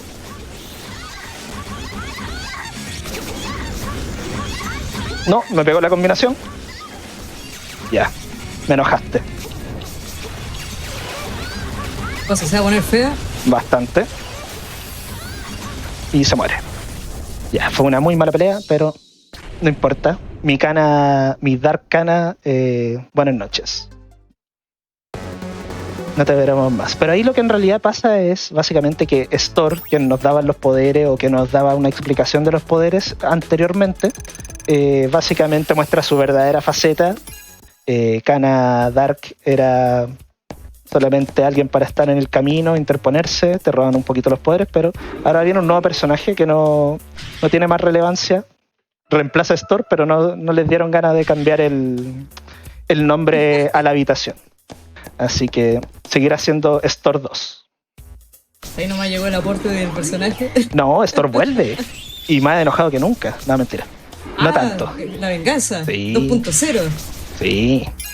Y aquí es donde empieza la segunda parte del juego. Para mí, mira, saqué las gemas justas. Sí, sé que está solo. Me equivoqué yo. No me lo recalques. Y ahora, antes de que se me olvide, estas nuevas habilidades las tenemos que cargar y tenemos dash y doble salto. Movilidad absoluta. Uf. Si ya antes era frenético, ahora Una maravilla. se viene Me encanta. el doble frenético. Sí. Pero ahora vamos a una etapa de un castillo. Es una etapa un poquito más cerrada como para todo este movimiento, pero igual lo vamos a aprovechar. Y este castillo de fuego tiene una pelea muy entretenida al final, o ojalá lograr que no sea tan entretenida, que sea lo más rápida posible. Pero el castillo tiene una música espectacular. Y la idea del castillo es que básicamente son dos almas viviendo en un personaje. Entonces de ahí vamos a ver cómo se representa esto en la etapa. Vamos a bajar ese puente. Mega Man X5 referencia. Aprovechando. A referencia, vamos. Uf, referencia. Referencia. Ups 2.0. Algo que no domino de repente es que el chip que yo me acabo de sacar era básicamente el de la carga rápida. Entonces los tiempos se me acortan y me cambia un poquito ese estatus. Mira, una puerta rara. Me encanta el lugar, es como una casa embrujada, así, unos cuadros ahí que te persiguen. Sucubos. Ah, bueno, Güey. también. De todo. Tenemos de todo, me encanta. ¿Ven? Es un muy buen juego. ¡Ay! Y las Sucubo tienen un ataque horrible, que es un corazoncito que si te toca, eso mismo. Te quería mostrarlo, era para la maratón. Suéltame, amiga. Amiga. Gracias. No, cuidado. No. Si me toca ese corazón, me deja pegado un tiempo. Un tiempo alto. Y... Faltan los zombies. ¿Hay zombies? No, gracias. Con esto estamos bien.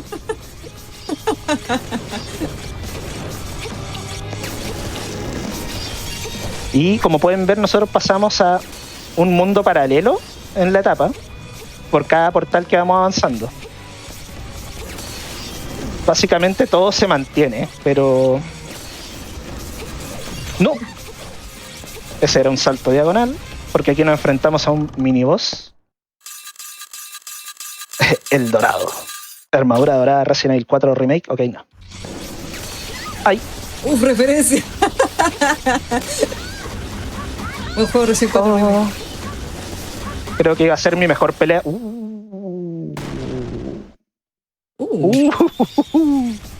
Mi cara lo haber dicho todo. El silencio lo dijo todo. Oh, cambié el ataque muy rápido. Ya. Un poquito de vida. Eso fue suerte. Fue suerte 2.0.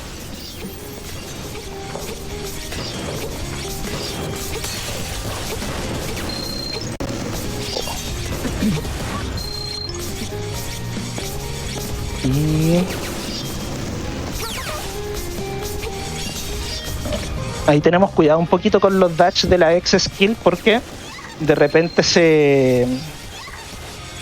pasa eso. No tengo suficiente invulnerabilidad, entonces tengo que detenerme un poco, pensar las cosas.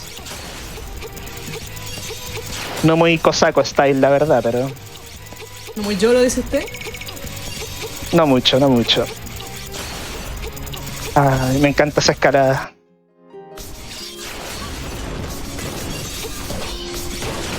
Y aquí ya vamos con el ataque de viento, que es la debilidad de los fuegos. Y vamos a esperar tener una buena pelea. Ahí cruzando los dedos, por favor. Cruzo dedo. Gracias. ¿Va a subir? No, eso es malo. Au.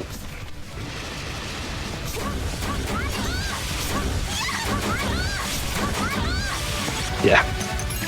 No hay necesidad de arriesgar. Porque esta segunda fase es compleja porque como el fuego te hace daño que no te permite cargar, ese personaje tiene una armadura. Y como tiene esa armadura, si yo no pego un ataque cargado, no la traspaso nunca. Entonces es un ciclo eterno de dolor y retraso infinito. Ya puedo respirar. La siguiente etapa es mucho más entretenida. Eso. Volvemos al hielo. Ya está haciendo mucho calor por acá, así que... sí, bastante. Y eso que anoche llovió. Tráiganme la lluvia de nuevo, por favor. No fue suficiente. Y bueno, ya tuvimos nuestro spoiler de la siguiente etapa. La etapa de hielo también tiene un tema muy bueno. Y si no tenemos mala suerte, puede salir bien. Tenemos aquí vamos a tener un muy buen movimiento de entrada y vamos a tener unos efectos espejo que son muy entretenidos, pero mi cerebro y dedos no alcanzan a computar todas las acciones, entonces intentamos de avanzar. Full straightforward, todo el daño necesario quedará en mi haber. Pero esta intro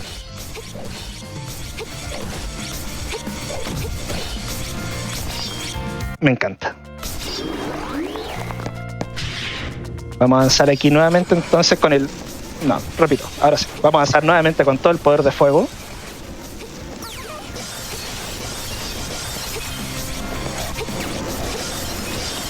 Ahora sí, gracias.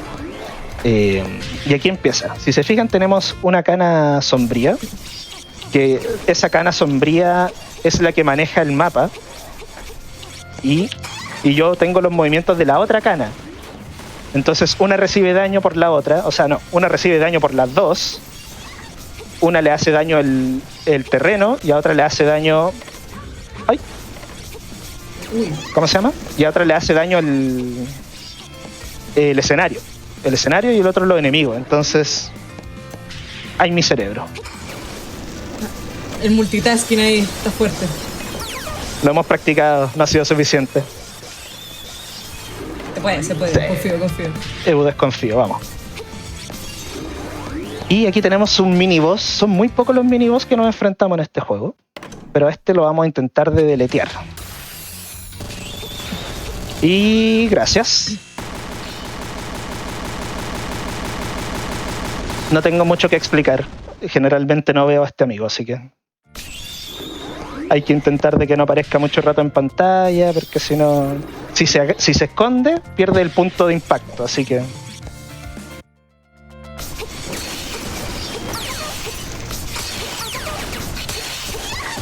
Ellos.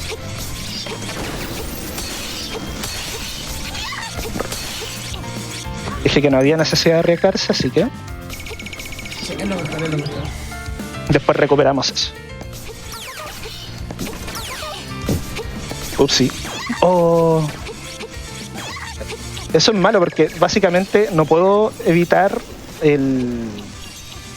No me puedo liberar hasta recibir daño. Entonces los daños disponibles son pinchos o la misma arañita. Esa es la manera más rápida de salir de esos daños, así que... Y aquí ya estamos llegando a la etapa, al jefe. Y este jefe es muy pesado, la verdad. Solamente si pasa fase 2 es horrible. Ya, ese es otro mal RNG porque aquí ninguno de los dos recibe daño. Así que nos entretenemos mirando. Oh, le tiré el ataque un poquito lejos. Lo bueno es que no pasó a fase 2 porque se dedicó a hacer otro ataque. Así que algo nos ayudó a salvar tiempo. La fase 2 de ella es básicamente lo que nos pasó al inicio. No tengo cómo hacerle daño durante aproximadamente 15 segundos, entonces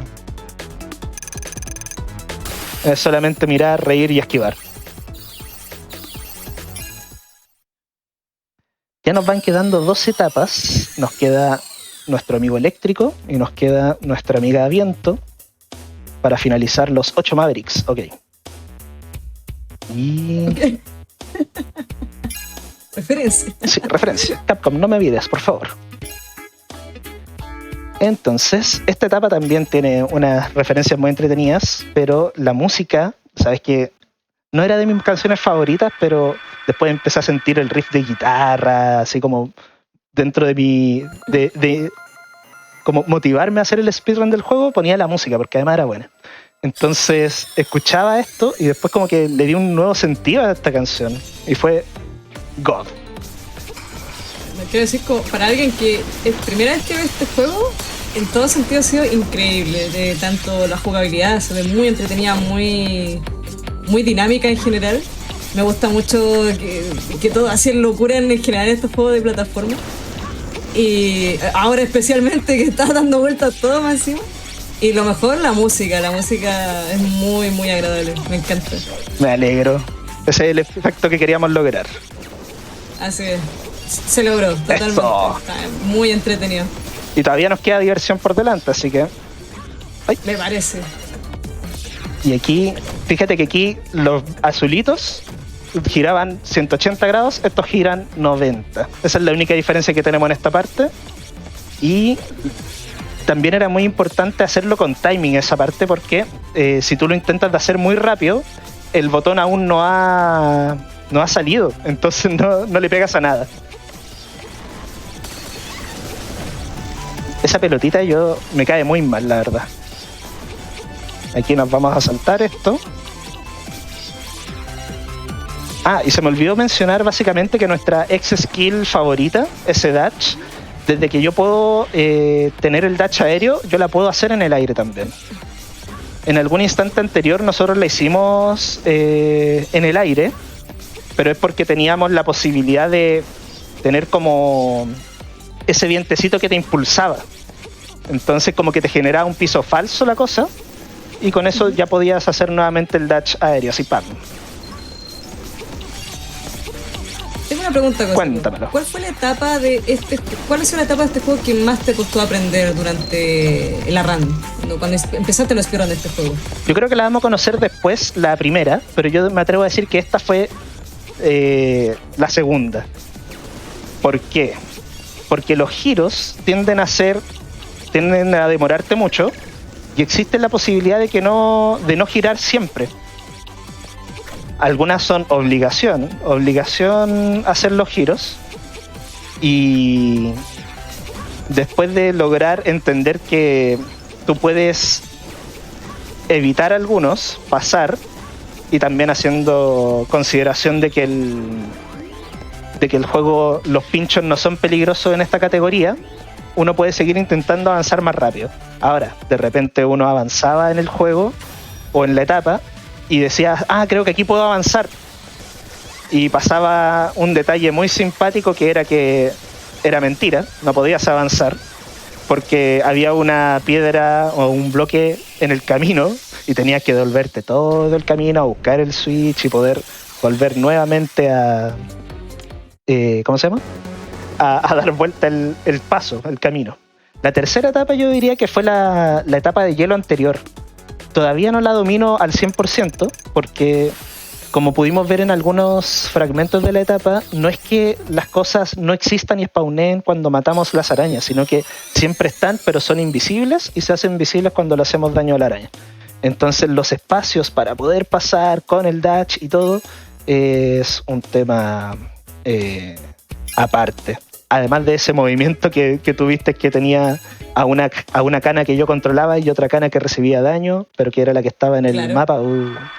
Todavía no lo computo. Me estaba riendo un poco porque no sé si es porque no estoy usando lente ahora, pero vi que el jefe anterior tenía pan en la cabeza. Sí, son dos pancitos. Claro, es como un conejito. De hecho, te los tira. Es Sodaki especial, te tira los buckets. Me encanta. Es básicamente como el único personaje masculino enemigo de los 8 Mavericks.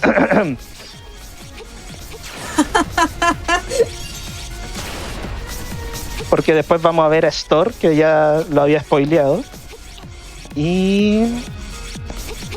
¿qué más podemos tener en el camino? Bueno, el jefe final es un doctor malito. Dejémoslo como el doctor malito. Ahí vamos a pasar por abajo porque, como ven, estas plataformas se demoran mucho en desaparecerse. Me tomó el salto en el aire, no fue bueno. Entonces vamos a apurar esto acá. Y no lo hacemos porque ¿cómo se llama? También caer fuerte con ese ataque te significa perder mucho tiempo. Ay, ya dame daño de nuevo. Aprovechar frame de invulnerabilidad. Ahí, apuramos y el segundo no. Bless iframes. Otra cosa que hay que aprovechar mucho en este juego y que lo vamos a aprovechar después, ¿o no? Sí, yo creo que sí. A este amigo lo vamos a atravesar, pero acá hay un secreto. Y eso también me cae mal. Y aquí tengo que ser más rápido. Gracias. ¿Eso también te caía mal? Sí. Me miró feo. No me quería dejar hacer mi speedrun anteriormente. Ya, ahora pasamos a la segunda etapa. Perdón. A la segunda parte de la etapa, donde aquí tengo que concentrarme porque lo que pasa en esta etapa es que todos esos bloques que se ven que no están en este instante, tú los tienes que activar y se demora una eternidad en la activación. Entonces prefiero hacerme un poquito de daño y pasar por arriba con los saltos. Es lo mejor. Aquí vamos a hacer este salto, caemos con esa habilidad, esquivamos y me encanta cómo sigue saliendo eso. Me equivoqué de ataque.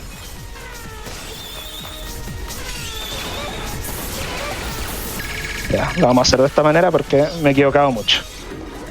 Y aquí nos enfrentamos a un boss que tiene un ataque, uno solo, que si lo hace, pierdo 10 segundos. Y ahí viene, pórtate bien, gracias. El torbellino es invulnerable. Y tenemos que esquivar las hojitas que tienen daño viento, que lo único que hacen es, además del daño, hacerme un super knockback. Pero bueno. Como buen maratón strat, se portó mal nuestra amiga. Y desaparece, por favor. Bye bye. Y como han sido todas las tónicas de las batallas, siempre tenemos que spamear el Star porque básicamente todos estos personajes que habíamos visto, con los que nos hemos enfrentado, también son guardianes del mundo cibernético o mundo virtual que estamos, pero fueron corruptos de cierta manera. Entonces como que más que proteger a los buenos, como que mataban todo. Ni siquiera los buenos ni los malos se salvaban, lo mataban todo. Entonces aquí lo estábamos, digámoslo de alguna manera, purificando.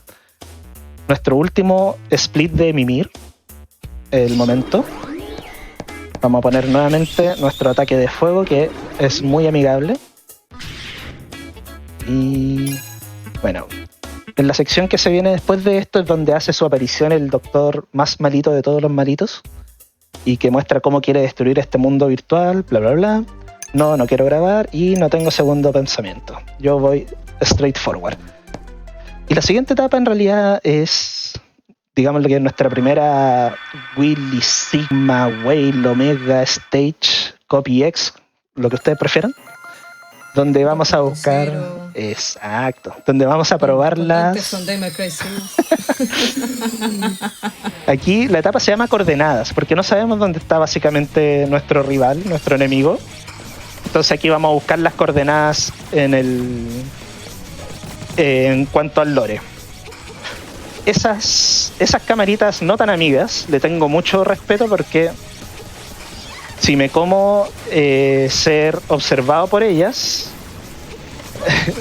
no he calculado el tiempo la verdad de perder ahí, pero es básicamente unos 15 segundos si es que los mato rápido las cosas. Ahí, si me hubiese tirado a lo loco, buenas noches. A mimir. Sí. Y otra cosa también, para los que se vayan a sumar a futuro en el speedrun, ojalá, no tienen que sufrir tanto daño en esa parte. No es necesario. No es parte del strat. Au.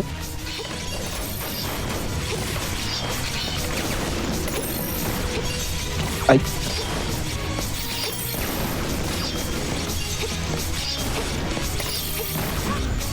Es muy bueno ese dash.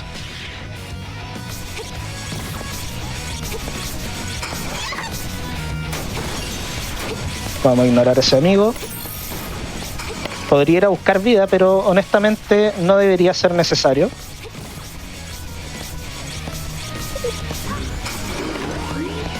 Llegamos a la etapa rápidamente. Y aquí yo lo tengo como un split de bloquecito elemental. Un bloque que literalmente te tira todos los elementos y hay que tener cuidado porque el primer ataque es el de fuego. Y bueno, ya saben lo terrible que es el ataque de fuego.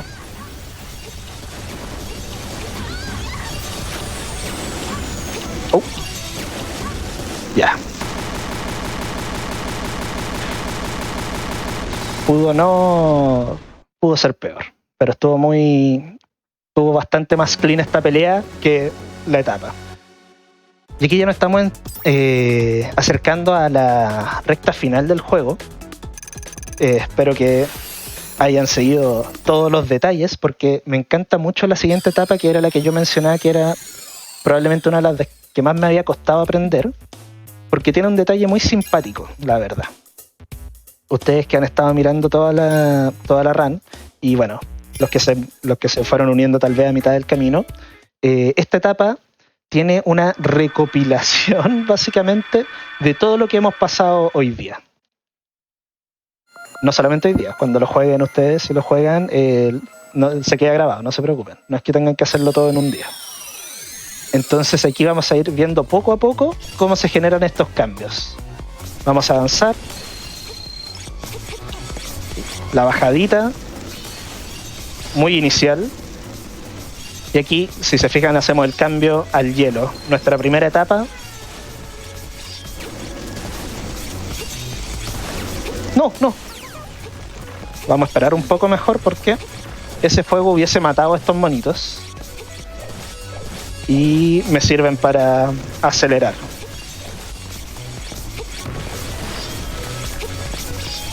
Ahora pasamos a la sección eléctrica 1.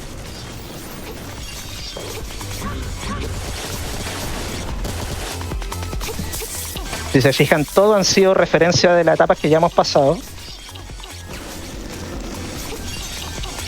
Vamos muy bien con la vida, así que vamos a seguir nomás.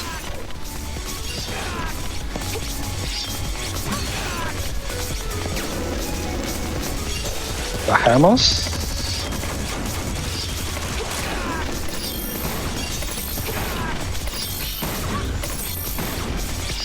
Y pasamos a la sección de fuego. Aquí tengo un dato freak hace mucho tiempo. Dentro de esos 4 bloques que disparan, me pasó una vez que estábamos haciendo una run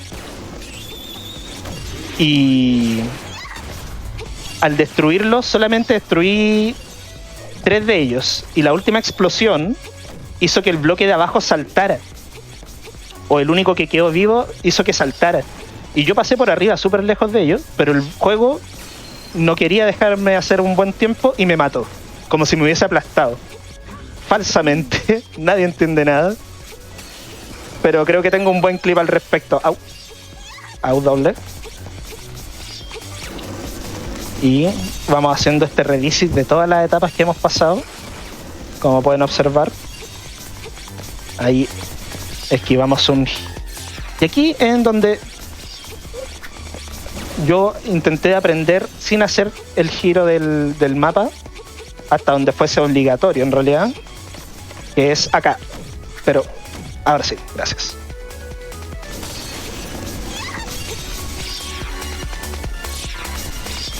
Y pasamos a la parte de viento. Ojalá aquí me dieran vida. Sin presión juego, gracias.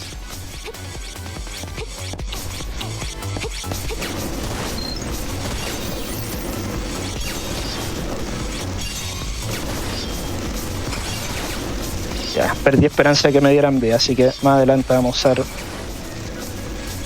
un subtanque.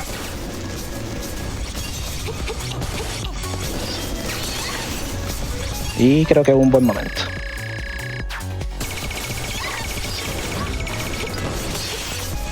Puedo confesar que a ese enemigo no lo vi.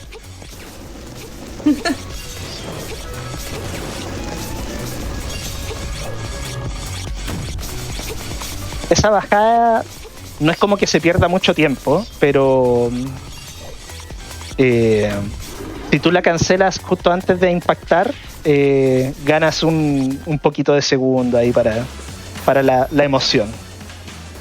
Aquí está Storm, nuestro primer amigo, y como buen personaje nos tira el peor RNG. Vamos a tirar el poder mejor, que sabéis que tal vez no está tan malo ahora que lo veo.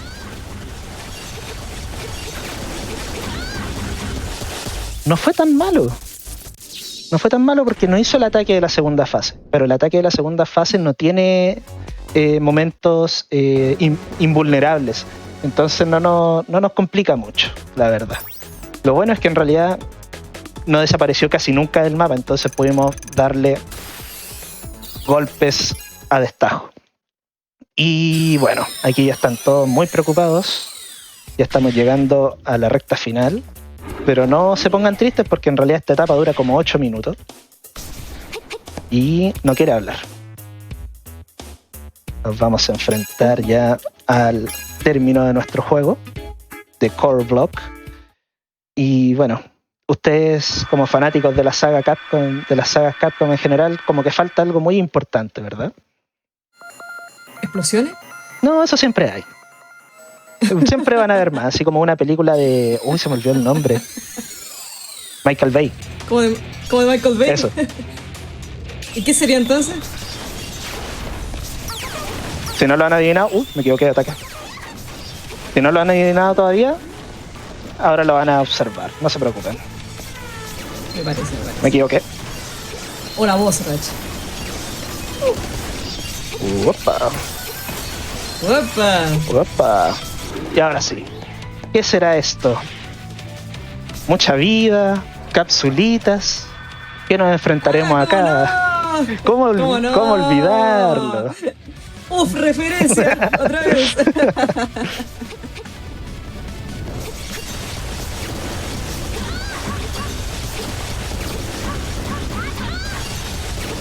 Salió muy buena pelea esta. Empieza con B, creo. Puede ser. Puede ser. Y aquí nuevamente, como te había mencionado anteriormente, tienen todas unas pequeñas cinemáticas porque aquí ya nuestros bosses amigos ya fueron liberados, entonces cada uno está haciendo su trabajo en sus áreas. Están ayudando a salvar este mundo. No de nuevo. Maratón Strat, gracias.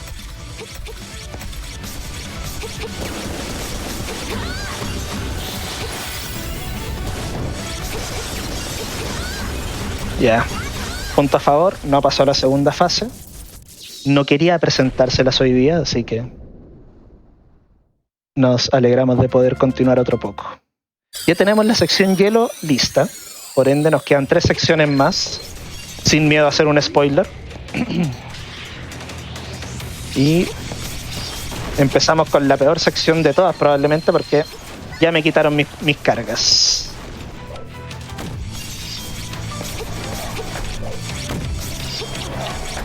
Y necesitamos un poquito de viento. Ah, y lo otro malo es que también en esta parte, cuando nos pasamos a la cápsula y nos vamos a la pelea, ocurre que perdemos nuestras cargas. Entonces nos tenemos que tomar un ratito. No. Ah.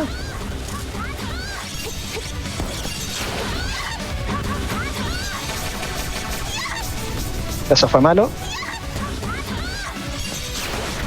Ya, no quise usar el poder porque para el siguiente boss de fuego es mucho más necesario. Así como Strat, Yantian no se portó tan bien, pero la Elise es mucho más importante tener el ataque, porque si no, la segunda fase, como pudieron observar antes, con esa armadura, lo hace mucho más tedioso.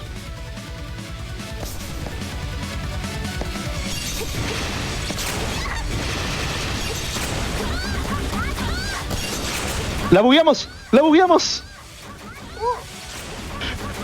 ¡Oh! ¡Maratón! ¡Sí! ¡Qué grande! No sé cómo lograrlo. Me ha salido 4 veces en total. ¡Oh! Maravilloso. Y salió en maratón, ¡qué grande! Increíble. ¡Oh! Majestuoso. Ahí se quedó. Ahí me duele. Oh. No esperaba que pasara, la verdad. Quedó grabado, quedó grabado. Quedó grabado para la posteridad. Mami, me resultó el bug. Mamá, estoy en la tele, vamos. Daño no intencional, pero no es tan terrible. Oh. Creo que eso me hizo el día. No, increíble. Oh, y mi amiga Hannah. ¿Qué te creí, oye?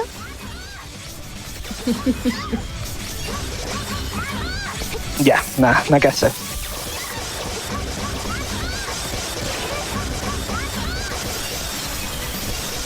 Me engañó.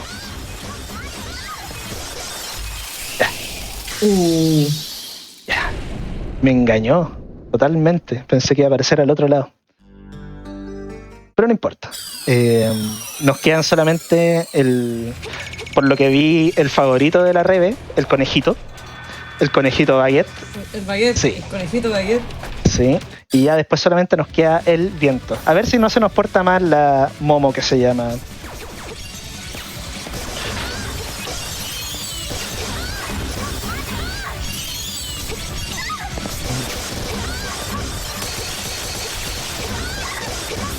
Como siempre he comentado, los ataques eléctricos son muy pesados porque te quitan tu carga de ataques elementales.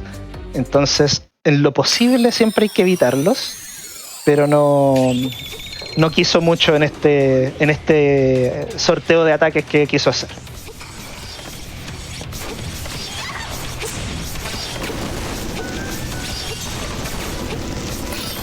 Ay, si lo estiraba un poquito más, era perfecto. Y nos quedan solamente... Vamos a hacer esto. Y como nunca, vamos a empezar la pelea con el ataque de Hannah. porque necesito cargar para el ataque al otro boss. No me digas que te vas para arriba. Ay, no. Ese me gusta menos. Ahí pasó a segunda fase. Y estamos. Estamos. Solamente nos queda Momo, nuestra amiga que siempre nos juega una mala pasada con el RNG. Y creo que ya tengo casi cargado el ataque. El ataque especial. Lo que no terminé de explicar, creo, porque ando muy apurado, es que arriba a la izquierda se observa cómo se va cargando la barrita. O sea, no es una barrita. Au.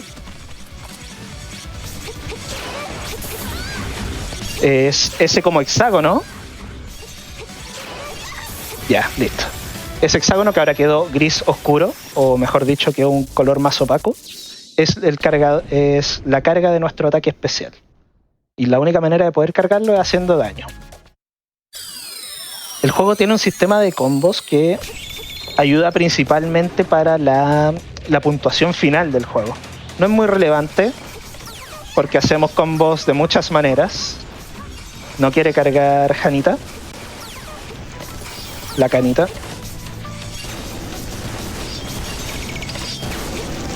Y bien, ya nos acercamos a la pelea final del juego.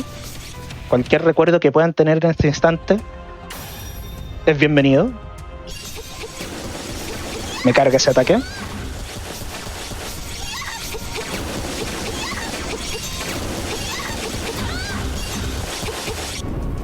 Creo que me apuré un poco.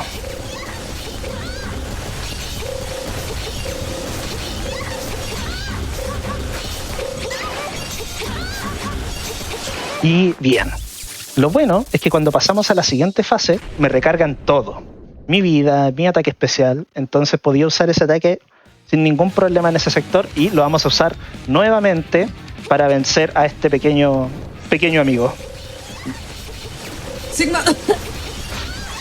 Sigma Wall. Dr. Whaler. No, Lord Serpent. Tengo que hacer una alusión a ZX necesaria porque creo que voy a tener que curarme. Sí. Mi playtime ahí aparece un buen tiempo, así que estoy tranquilo. Y esto es la última fase, así que vamos a estar atentos con el tiempo. Okay. Cuando desaparezca la barra de vida, que puede ser ahora, tiempo. Time.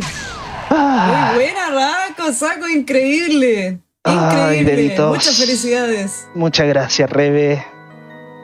Ya, respiro. Ahora puede respirar. Sí. Ahora ya puede estar tranquilo. Ya, ¿qué opina usted? ¿Qué opino? ¿Cómo sintió la run?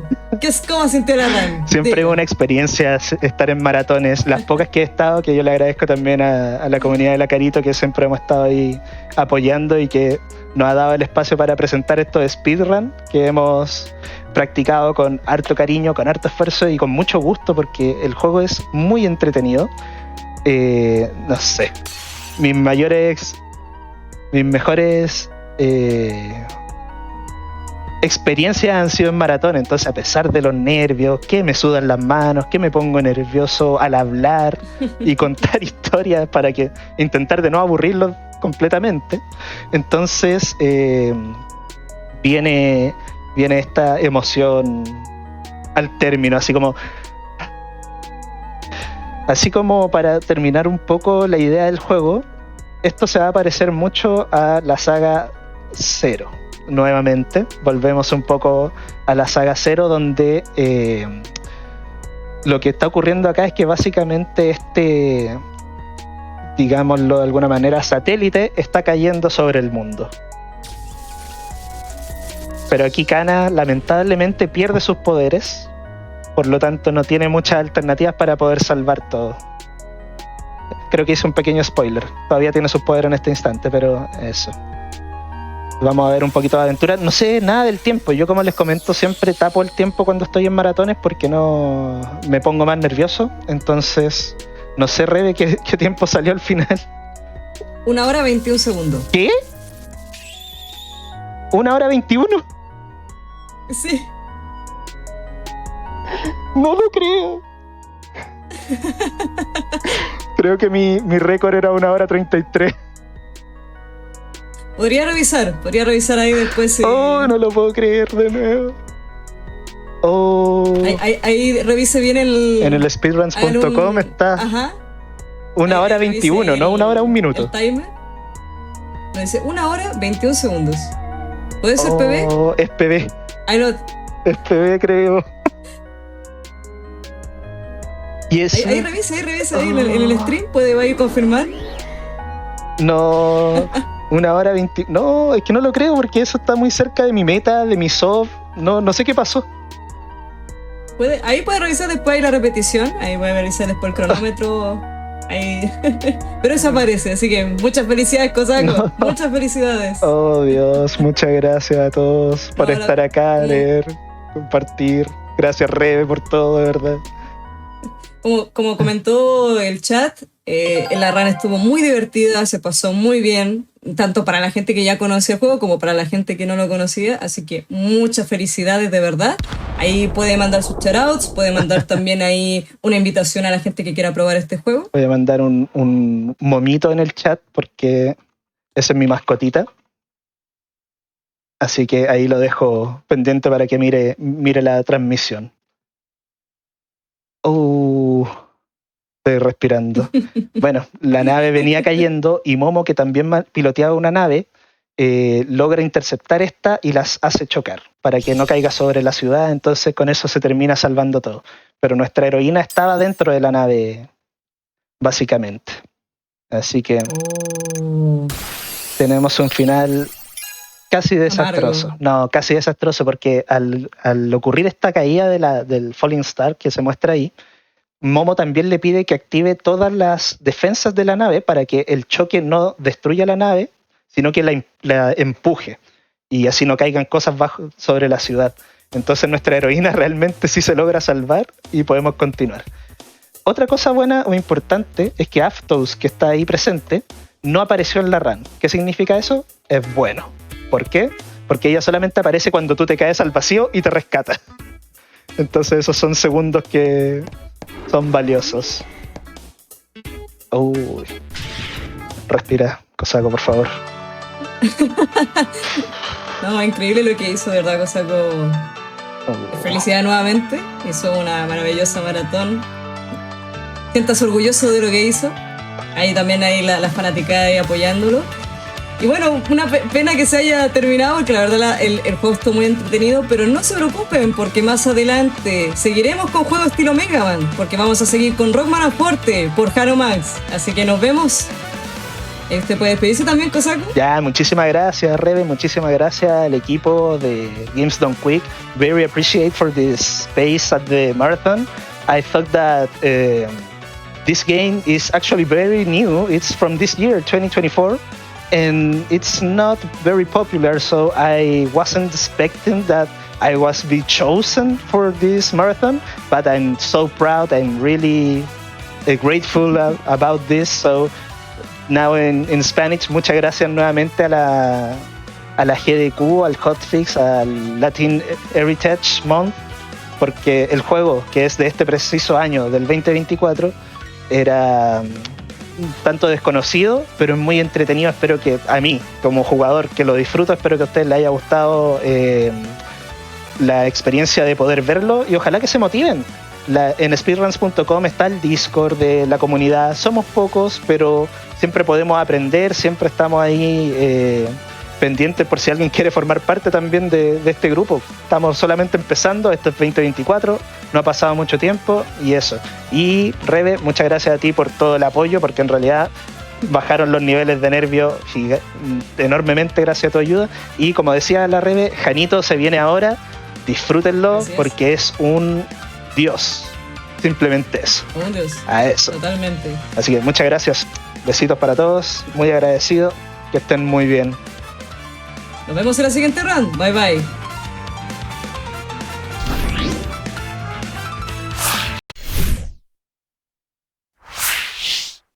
Bienvenidos de vuelta. Están viendo nuestra tercera celebración anual del mes de la herencia latinoamericana. No se pierdan exhibiciones y runs estelares realizadas por speedrunners latinoamericanos e hispanos durante todo el fin de semana.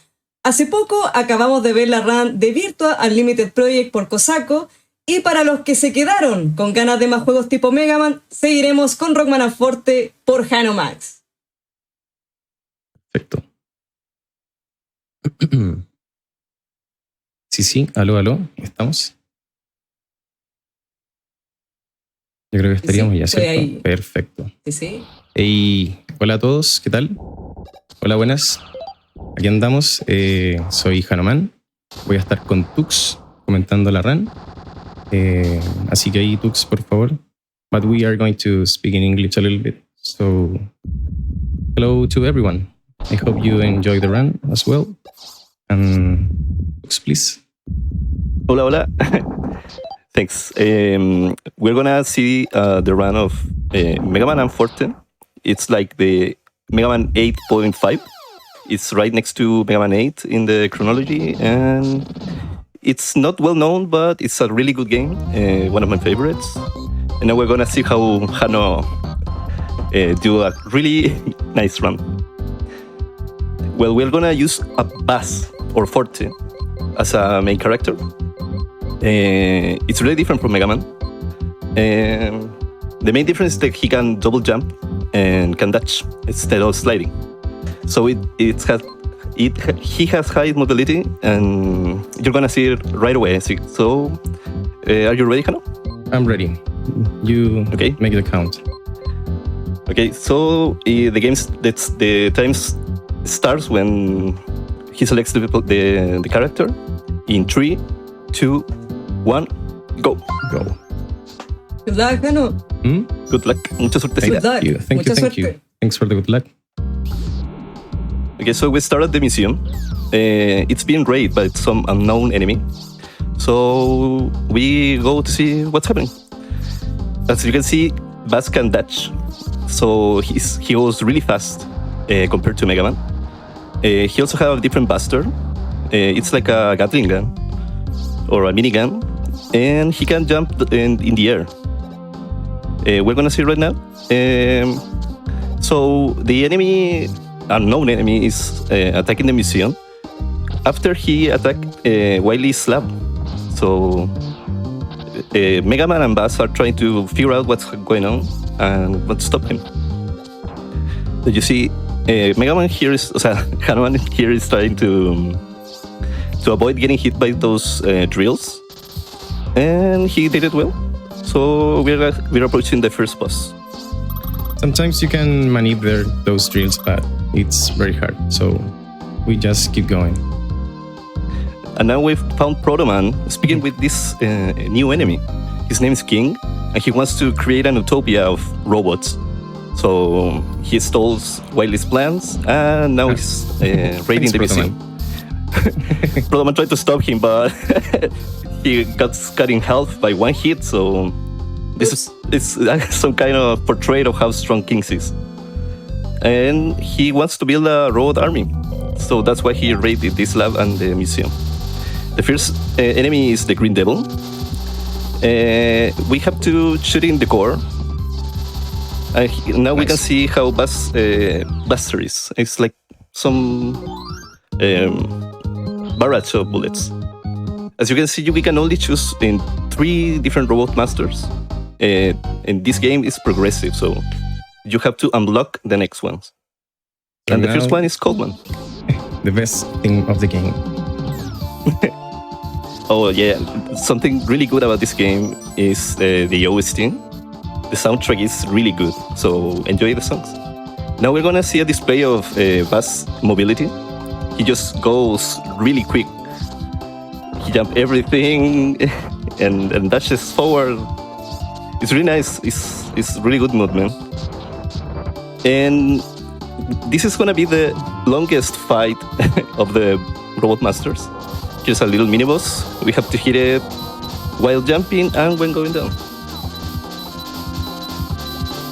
It's really hard playing casually, but Hano knows really well how to do it. Really nice. Let's go. Nice. Well, as I can say, the Buster of Bass is really different. It only does 1 damage. So for boss fights, it's really slow, as you only do 1 bar of damage each hit. So you're gonna see it right now. This is the longest fight of the game, of the run. And it's against Coldman. It was really nice. Coldman shot his ice walls. After 2 of these ice walls, he either jumps or stays. Now he stayed, and as you can see, this is a really long fight. We try to maximize the damage output by hitting him every time so we can hit those iframes right in time. And when he's half HP, he starts summoning these little clouds. There. And he became immune to damage. So we don't want him to summon a lot of them. That's why we avoid that little cloud and keeps hitting. How much does this fight last, Hannah? Well, the stage Like and the boss fight around 2 minutes and a half. And that's and most of that time is this fight. And there you go, the first Road Master. it was a nice And as every fight. Mega Man game, we get his weapon. Nice. Good stage, good fight. And now the best weapon. I think for now it's the best weapon of the game. Yeah, we're gonna see Ice Wall a lot in this run. It's either used for damage, for mobility, and to do some little tricks we're gonna see during the run. The first trick is It's a really basic attack. You summon an Ice Wall and you can push it. exactly. Nice. Now we unlock 2 more Road Masters. We're gonna go to Burner Man. We are like taking from the weakness route, I think it is. Yes, every Robot Master we go, every stage we go after getting the boss weakness. In this case, Burner Man is weak to the Ice Wall. And we're gonna see Hano trying to get hit by those balls, because if you hit the enemy, it does like double damage. You can see a little climb. It's really nice to see this kind of climb. And Hano did it really well. Nice.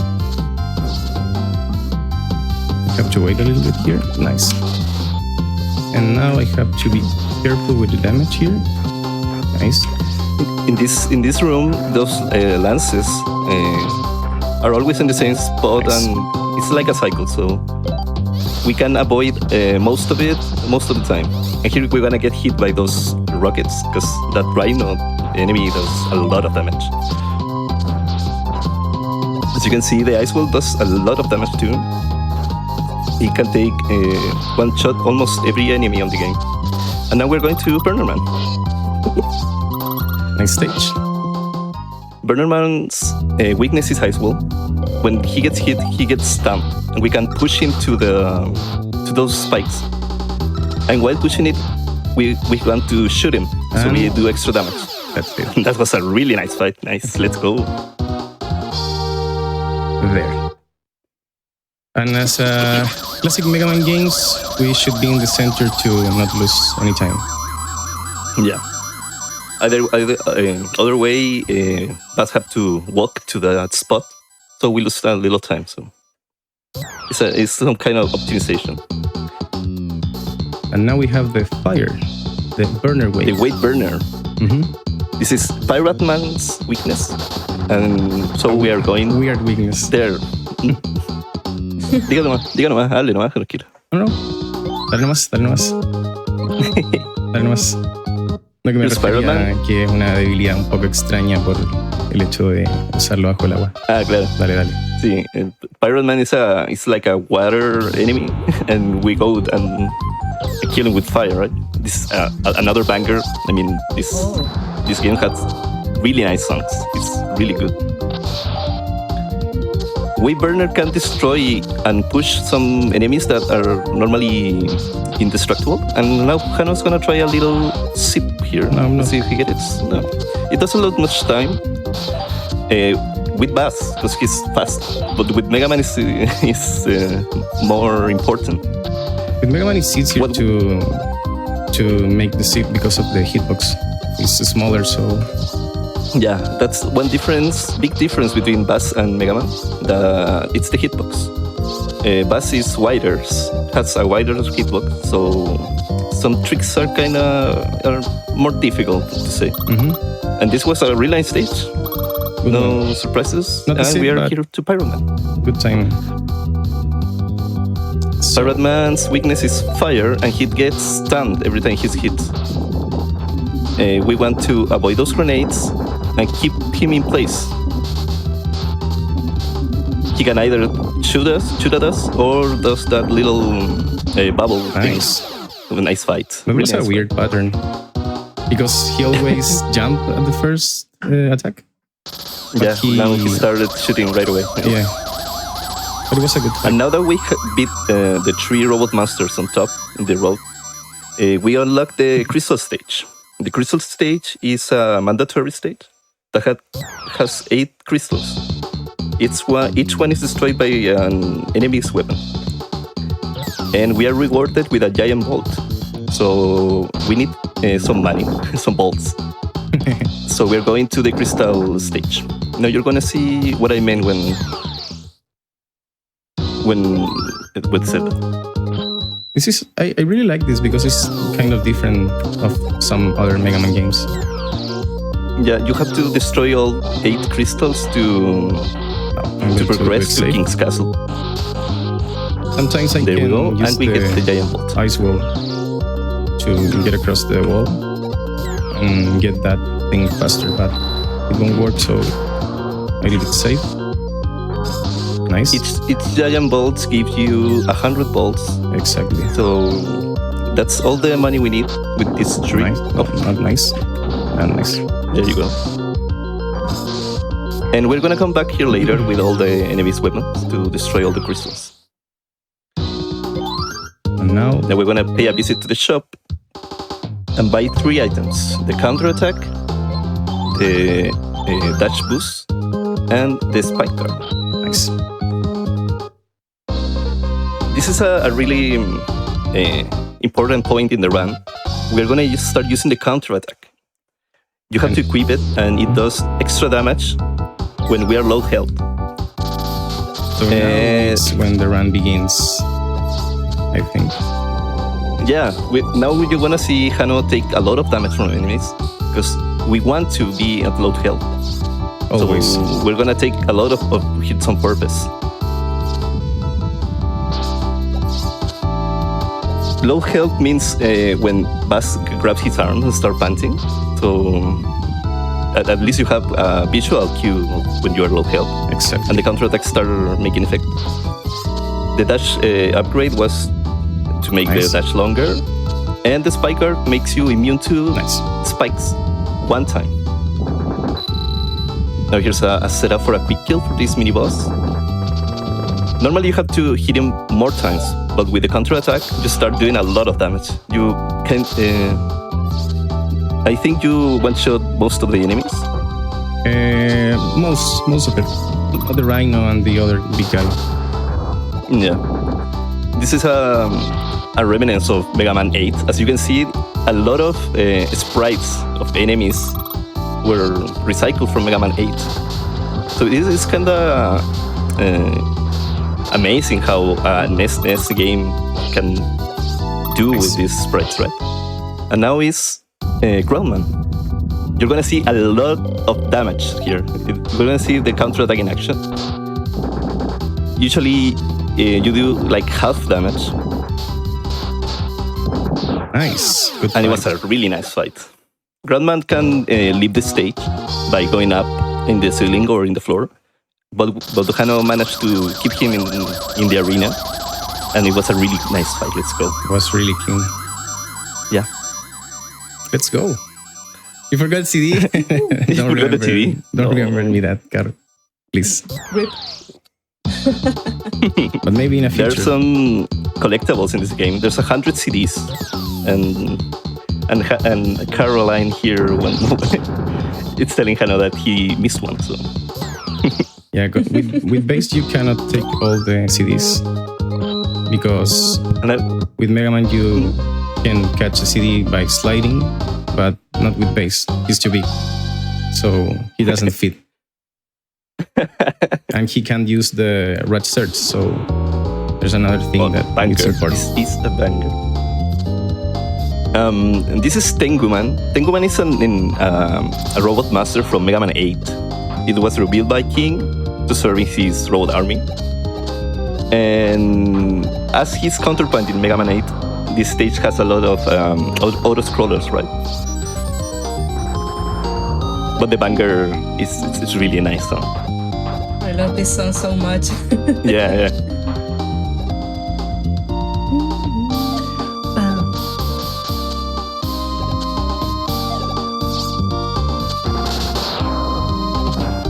Well, there's a lot of things that were used in Mega Man 8 that are present in this game in one way or another. So it's really nice. This was a really late release in SNES. So, and this game didn't came to the West, right? But this is not. It was only released in Japan only. But then was released as a Game Boy Advance game. So that's why it's not well known. I have to take more damage because of the health part. I think I have to take 2 more damage. 2 hits. Yeah. To get the perfect cycle. I think. Nice, yeah. There you go. And that's it. Nice. Nice fight. Well, the drill deals more damage than any other weapon because of his big size. And you can, I think it's spread it out. Yeah. But nice. Good fight and good stage. We are doing really good by now. Really nice thing about this game is that you practically use every weapon in your arsenal as you go through the run. So it's kind of nice. I think it's hard for the runner to keep up with the order of the weapons. But yeah, but don't forget really nice. What will happen in wild stages with the weapon bar. That if we finish a stage and the next one we are going to, how do I say it? Que vamos a estar como con lo que ocupamos de. Yeah. When you finish a wily stage, King's Castle stage in this case, you don't get your energy for your weapons back. So you have to manage it. Yeah. And it kinda gets hard if you die. This is the CC coin. This is from Mega Man 8 too. We have to wait for it to destroy those blocks. This stage has a lot of cycles, like those platforms, the trains. Let's see if Kano get it. Nice, he got the cycle. And then it's some spikes boxes that also has a cycle. The cycle is not global; it's for every screen, so. It's kind of manageable, but if we get hit or something, we might lose it. Let's see. Nice climb. Nice. Not that much. I think 1 hit more. We are good. Nice. Because here's Magic Man. Nice. No, we are good.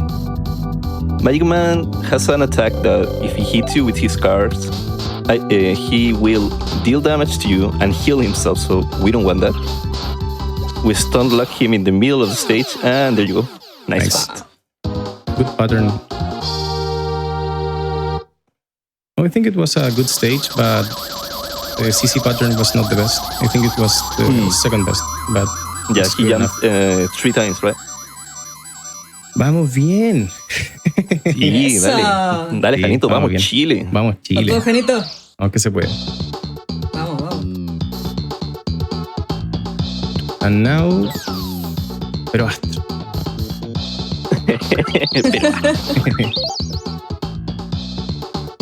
And now the recycle boss. Yeah, this is another boss from Mega Man 8, Astroman.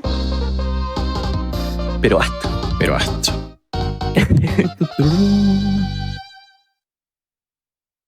And you know that here we are going to make a little bit of sips.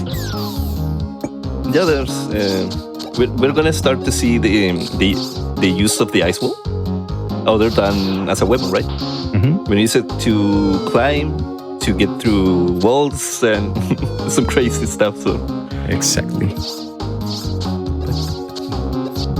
in this stage, there's this regular thing in Mega Man games that there's some blocks start spawning, right? We're gonna see that here too. This is a mini game, Simon Say. You have to press the buttons in the order they tell you, but we don't have time for that. We don't care. So we just go through a wall.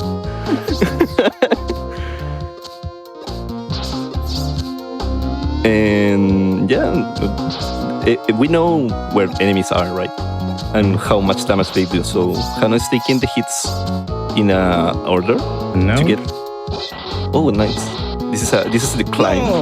No, that's not good. You normally have to wait for those blocks to spawn, right? But since we can double jump and have the ice wall, nice. we just climb. Nice. But now I have Here's the second only one mini game. chance to do this. Let me see. Yes, nice. Le gané. Eso. And now we're going to Astroman. His weakness is the magic cards. This is a heavy RNG boss, so we hope here for a nice pattern. Oh, please, Astro.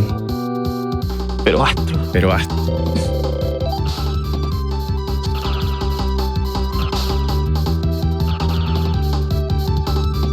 No, bad pattern. Yeah. When he does that kind of thing to the ground, he gets invincible. So it's the worst pattern we can get. Yeah, we have to wait a little bit till we can damage him.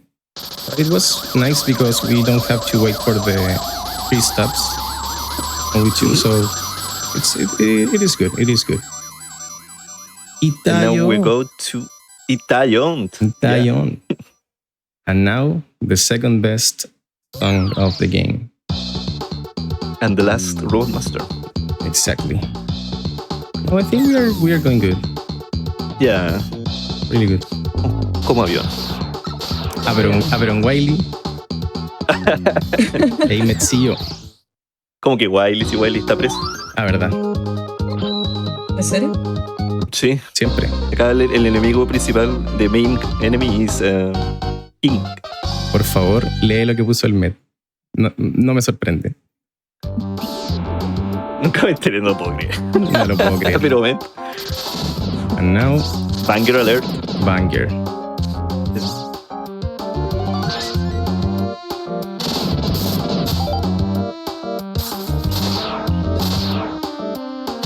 A reminder for the audience to hydrate and stretch. Nice sip. That's something that the ice will do. It pushes you through to walls or floors if they are moving. Really nice. And that was really clean. Nice. Let's go. So the sips we're going to do in this run are all based around this. Here's a mini boss. We have to destroy those orange thingies. But again, we don't have time. This is speedrun. We don't have time to fight those guys. Muy bien. Vamos, Chile. Nice. Here's the last part of the stage. We want to get enough damage. And Dynamo Man, it's a really RNG heavy base too. Just like Astro. Let's see what it's pattern the he uses. hardest boss because of the pattern. Yeah. You have like 4 moves, and you have to react different to each.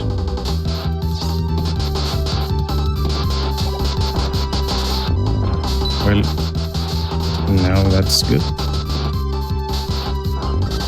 Nice. when he does that, he heals himself, so Perfect we fight. don't want that. It was a really clean fight. Nice. The best Let's pattern. go. So we are still going really good. Oh, muy bien. Now that we defeated all the robot masters, we have to go again to the crystal stage and then get access to the king's castle, the final stage. As normally it's a lot of stages, right? You have to progress through it. There's 3 stages, and it's really hard. And Yeah. This is the hardest part of the game because of the king.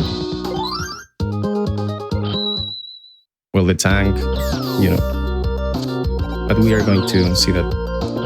there's a lot of bosses in King's Castle. So we don't and- take the screws now.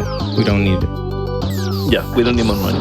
And when you die in King's Castle, you start from the beginning, right? Mhm. And when you go to the next stage, you don't regain the energy of your weapon, so it adds a lot of difficulty to it. Nice. Nice. Here we have to wait for the ball to spawn, otherwise it doesn't count. But Yeah, the cue is to wait for a pixel from the screw to appear, because if we don't wait that, we have to enter again and try to destroy the thing again. now King's Castle, we start right away with a skip, a climb skip with the ice wall. Nice. We jump through it and skip a lot of stage. As usual in this kind of stage in Mega Man's games, we see all enemies and all kind of puzzles that we saw earlier, right? But we have every weapon, and Basis has a really high mobility, so Oh, weird. so no. Okay. That has never happened before.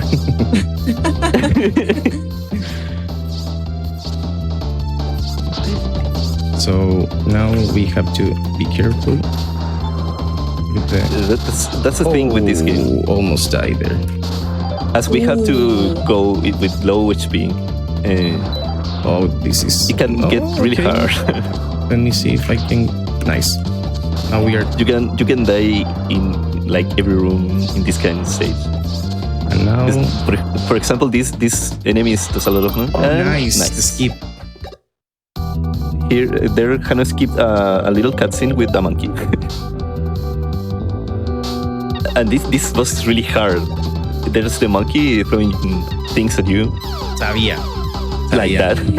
So that monkey it's terrible because he has like different patterns, and that is the cutscene that I He skipped. And now I have to take damage, of course, to Yeah, he had to. activate the power setup. But the monkey And as you is see, the most the enemy's annoying thing. The enemy's weak point is his head, and you have to be just this close to the lava that one hits you, right? So Oh, no, you have no. to be careful. Not a good pattern. Oh, come on. Come on. And when the enemy is dead, worst pattern ever. you can die. So you have to be Yeah. careful. You have to jump immediately. Because if we touch the lava, we are dead. That's the first of King stages. Here's This is the hardest really stage. tough one. Yeah. You have to beat 3 bosses. Like But they are continuously. really RNG heavy, and it's hard. It's hard. It's really hard. This is where most casual players drop the game.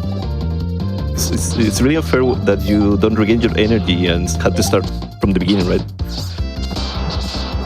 No, the rhino deals too much damage. And here's the first boss, the tank. The This RNG is boss. RNG hell. It has 3 weak points.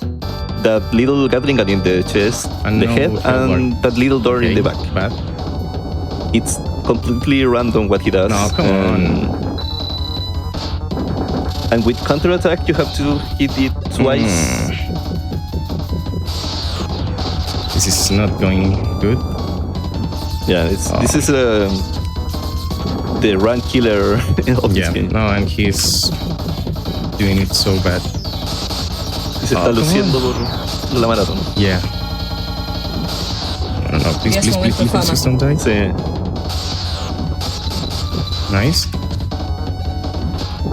Okay. Nice. Muy bien.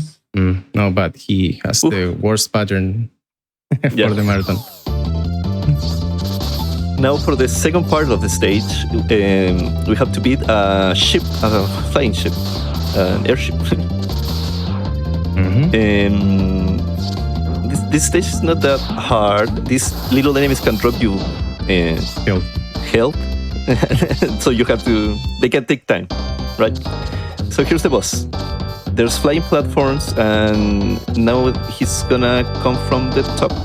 We had to hit him 6 times with the drill.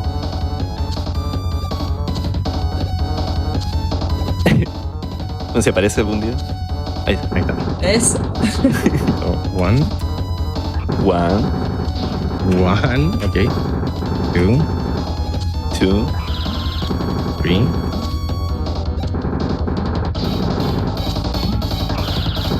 No, ese no contó. Ahí puedes hablar. Ah, sí contó. Okay. So we die now. Yeah, that's like a death warp. You skip a little cutscene through the end of the stage. And now it's the third part of that stage, the final boss of this, and we finally face King in this stage. And Hano is gonna try to do a little trick. Let's hope he get it. This fight has 2 phases and a cutscene, so it's really long. No. So we're gonna try a little sip. No. No. Bajanito. No. But we wait. No. ¿Un intento? No. No. So we Entonces- are going to die here Yeah. because after this fight, we have to fight with him again and then a cutscene. So it's too much time. Yeah, So it's better to it's do this. quicker to die, restore the ice wall, and try again. It's always faster. This fight is really long. You have to wait for that stage. Then Protomans come and destroy King's shield, and then you have to fight King again, and it's a lot of time. Mucha suertecita. Gracias. Se puede. Come on. Nice.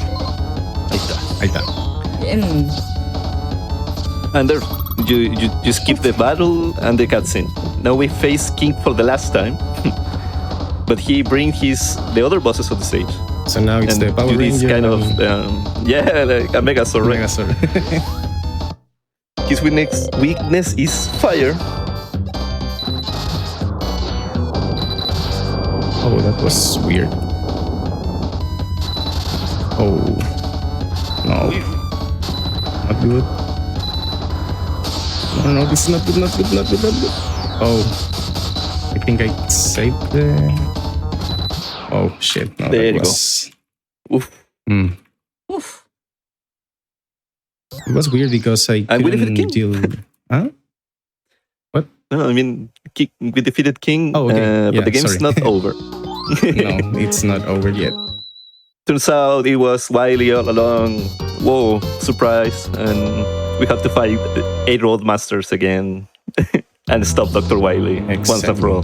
But I have to take a look here. No, that was not good. I pressed twice to the right, so I couldn't kill all the other weapons, but okay. Now we have to fight the 8 Road Masters again, like usually in this kind of game. Oh, you're good. You're good. But it's not in capsules, right? They are spread throughout the stage. So, Nice. like kind of Mega Man X, right? After each fight, there's a laggy room. So, with spikes Yeah, this thing most is of the times. just like Mega Man X. You're right. Sorry, Wes. Focus on the fight.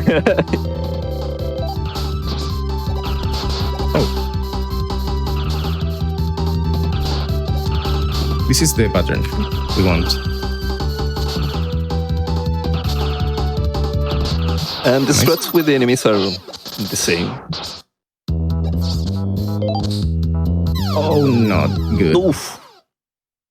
That was unexpected. Vamos, Janito. Oh, we're still going good. So now we have to take a lot of damage here to... I think we're good now, yeah. Oh, this is not good. Oh, this is not good. Probably we are going to use a continue thing. Yeah, this is... We don't want this. No, I think this was nice. Yeah. It was nice. But Yeah, this is very he difficult. doesn't have to use that weapon again, so... Come on, please. Yeah, nice. Vamos, Janito. Uf, no, estaba complicado. Estaba complicado. Eso no me lo esperaba para nada.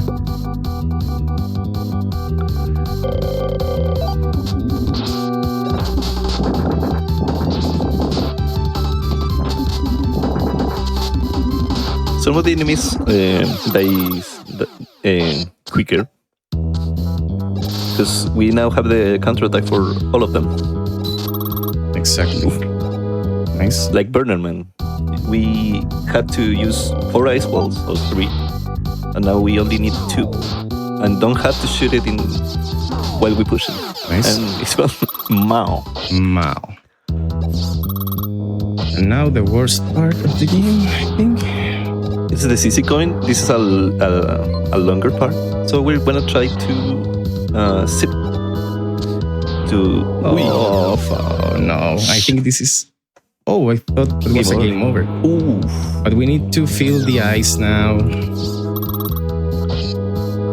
We need to fill the ice. Come here, please. Come here. Nice. Okay. I think I'm going to try with this. Nice. Oh. Nice. Nice. Nice.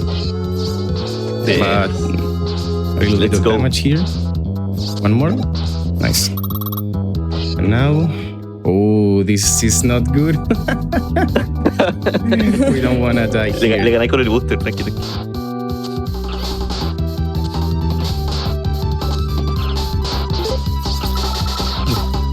Oh, come on.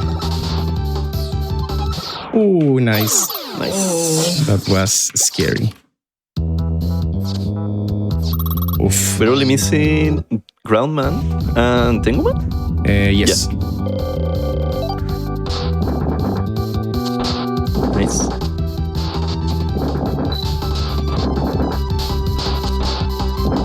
Nice. Nice. It's another laggy room. You're gonna get into the room by getting hit by that sniper job. Please don't kill me. Please don't kill me. Please don't kill me. Please don't kill me. Nice. Oof. That way, Bass start at the middle of the stage instead of the left. And we want Tenguman to go right. Nice. Nice. This is very And now, scary. Dr. Wily himself. This is a really hard fight. Hano doesn't have any way to recover health, so he has to do it just No, what? No. right. Okay. No, we are good. And now, oof, just pray.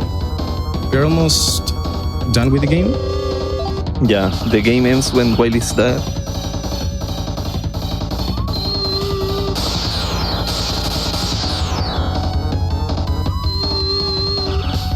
Nice.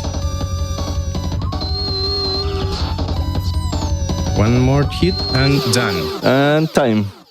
Let's Done. go. ¡Viejano! Oof. I really don't like the end of the run. While the stage is so hard to progress. And of course, I die a lot because, as we said, to get the power setup, we need to be low health. So 1 hit, 2 hits, and we are dead. So luckily we could take some life. Like I think 2 lives we took. So that helps me by not getting the game over. But I think it was good. It was good. Bueno, eso fue la run. Muy difícil. Dale nomás. No, que al final, como en otros Mega Man, tienes tanques de energía o subtanques, ¿no? Sí. Tienes un margen en estas peleas finales. Pero acá no. Acá mueres y mueres. In the run with Mega Man, you can also buy some upgrades to recover some health and recover the weapons. But with Bass, we don't have to go to the shop twice. We only go one time, and we don't buy anything else. We only use the power setup, the dash thing, and I think we don't use the spy guard. No, we don't use the spy guard. We can take damage from one spike and not die there. So, but we don't use that for now. So this is Rockman Forte with Forte or Bass, and it's a good run. It's a hard run, of course, because of the damage setup thing. But I really enjoy this run because of the music. I think that's the best part of the game. Yeah, definitely. Felicidades Janito, a pesar de que estuvo de infarto. Sí, el final. Ahí están todos asustados. Sí, el final estuvo de infarto. Estuvo increíble la run, como habías comentado. Es probablemente el Mega Man clásico más complicado, ¿verdad? Puede ser el más complejo, el más injusto. Se dice que es de los clásicos, de los más... De los de Super Nintendo, el de los más injustos. Bueno, unas cosas que mencionar. Gracias a todos los del chat. Ahí los reconocí a varios, los de la comunidad. Se agradece el apoyito. Los leí, créanme que los leí, los estuve viendo. Ahí a la Carito, a la Dani, al Nax, a todos en verdad. Se le agradece mucho ahí el apañe. Bueno, la run es compleja, ya lo saben ya. Es de infarto, como dicen. Y nada, gracias por aceptar la run. Y cualquier cosa, si hay algún interesado en esta run con Forte, por supuesto, puede obviamente ahí comunicarse conmigo. Yo feliz de enseñar cositas. De hecho, quiero subir algunos videitos con tips y cosas por el estilo, por si hay algún motivado con la run. So that is Rockman Forte. I hope you enjoy the run, and thank you for being here to everyone, and thanks Tux for comment the run. I really like your help here. Eso por Rebe. Y gracias Rebe también por estar acá. Ayuda, aunque no lo creas, ayuda también ahí a relajarse un poco. Yo me pongo muy nervioso, la verdad, en estos eventos, así que de verdad, muchas gracias también. Se entiende, no hay problema. Y nuevamente, felicidades chicos, felicidades Jano, felicidades a todos también por ese maravilloso comentario. Y también un agradecimiento especial a toda la comunidad de Carito, de Caroline, que estuvo ahí apoyando un montón. Se agradece mucho que estén apoyando estos maravillosos eventos, especialmente a los que representan a Latinoamérica. Así que gracias, chiquillos. Muchas gracias a todos. Gracias. Y no se preocupen, porque todavía se vienen más runs, porque próximamente se viene Touhou por Erika. Así que nos vemos, chicos. Bye, bye. Se viene. Tremenda run. Que estén bien. Adiós.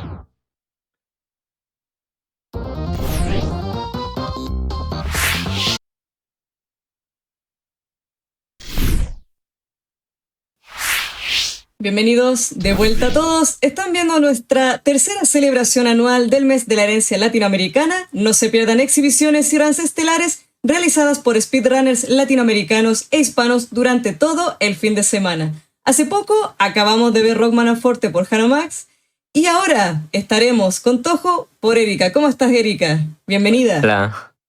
Hola, ¿todo bien? Bueno, tal como decía Rebe, voy a jugar Touhou. Voy a jugar la Extra Stage. Cada juego de Touhou tiene una Stage Extra que se consigue cuando te completas el juego en 1cc. O sea, con un puro continuo. Y la característica de este Touhou al menos es que en vez de jugar con un personaje, juegas con dúos de personajes. Por lo tanto, tienes teams. Cada team tiene como su gimmick en específico.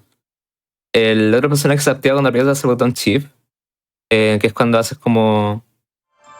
le baja ahí como el freno a la velocidad, por así decirlo. Y voy a jugar con el Barrier Team, que tiene a Raimu y Yukari, ya que tiene las hitbox más pequeñas. Y eso va a servir caleta. No sé si puedo empezar ahora o lo voy... ¿Quieres que es de la cuenta regresiva? ¿Ella? Sí. Okay. We're gonna start the count in 3, 2, 1, go. Mucha suerte. Gracias. Ok. Voy a tratar de hablar en esta parte, que es donde más puedo, porque después en la batalla no voy a poder. Todo lo que yo voy a hacer va a ser un patrón que hacen otras personas que ya han jugado este juego, que lo tienen como estudiado. Obviamente hay algunas veces, hay algunas ballets que son RNG o que spawnean de la nada, entonces ahí hay que improvisar un poco, pero la mayoría de las veces es como ser una ruta en específico, por más difícil que se vea. Es como pura práctica. Ahora, van a ver que los monitos me saltaban como puntos rojos y azules. Los puntos rojos es el poder.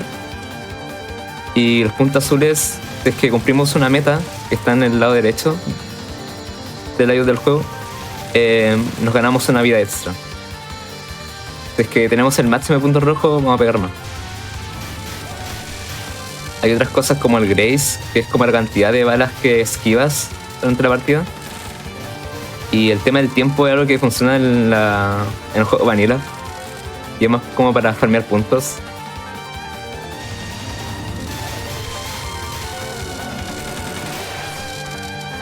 Y acá tenemos a la mid-boss de esta stage. Es Kaine, pero en su forma monstruo. Ya que nos enfrentamos a Kaine en su forma humana en el juego vanilla. Si preguntan por lore, Touhou tiene la característica que el lore es como muy XD. No hay mucho que explicar, la verdad. Son como chicas que se tiran beef y pelean porque una se molestó con la otra y así. Está bien. Está el ejemplo del Touhou 6, donde aparece Remilia y Franle. De que prácticamente en ese juego Remilia, como una vampira y no podía salir a pasear afuera por el sol, prácticamente destruyó el sol. Y Rimu se cuenta de eso y como que se enojó con ella y le dijo que no lo hiciera nunca más y es como está bien. Bueno, está bien, dijo. El lore de esta stage es que una vez que derrotamos a Kaguya, que es la boss final del juego vanilla, nos dice que hay una tipa que es como inmortal y más poderosa que ella y que podríamos ir como a visitarla. Entonces como ya, vamos a molestarla.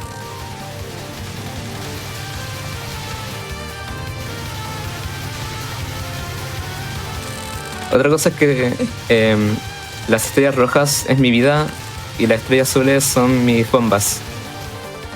Es posible que utilices dos bombas al mismo tiempo cuando un enemigo te pega, porque te da una pequeña fracción de frames para que tú ocupes el botón de bomba.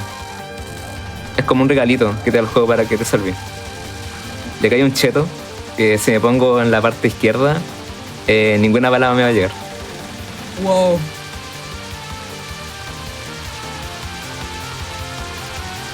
El verdadero Battle Hell, chicos. Ahí está. Ok, acá está Moku. La música de esta voz es muy buena, así que disfrútenla.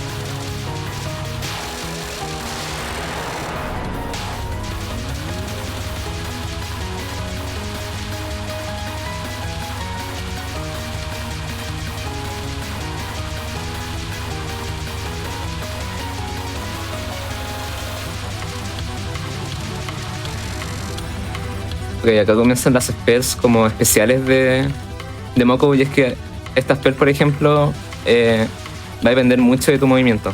Como verán, tira como un pájaro de fuego, que tu movimiento va a depender de en qué lado esté yo. Entonces, este es uno de los primeros que vamos a ver de este estilo, porque van a parecer caleta y cada vez más complicado, porque depende mucho como el movimiento que yo haga.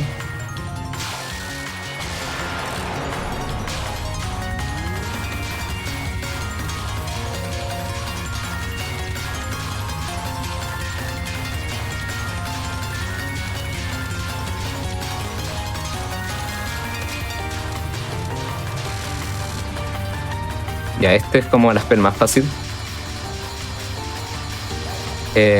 Quizás te podéis como confundir por la velocidad en algún punto, pero es solamente ir de izquierda a derecha esquivando estas cosas. Va a ser como lo más tranquilo que vaya a tener. Wow.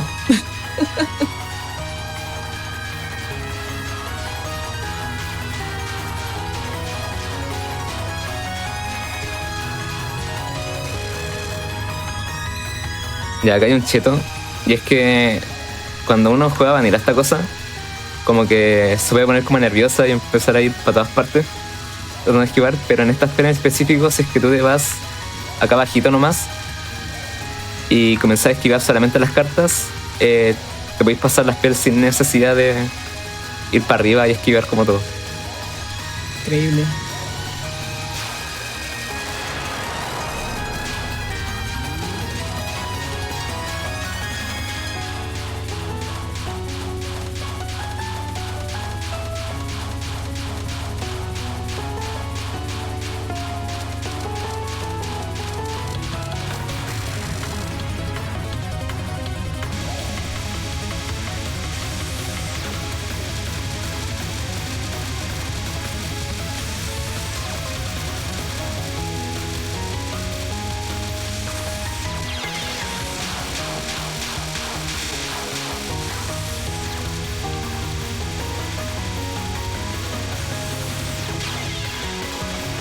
Ok, es una spell que odio caleta, por eso mismo. Ese láser que vieron, la forma de esquivarlo es ir en el sentido contrario. El problema es que tienes como un espacio muy pequeño para cambiar de posición, entonces lo hace un poco complejo.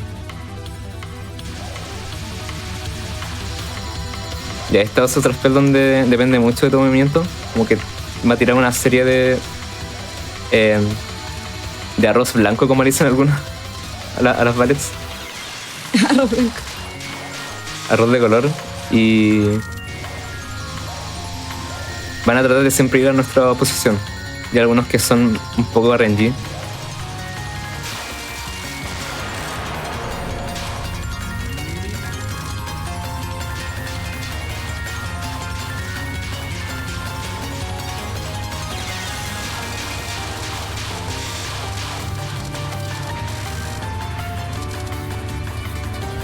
Okay, acá empieza como ya más lo serio.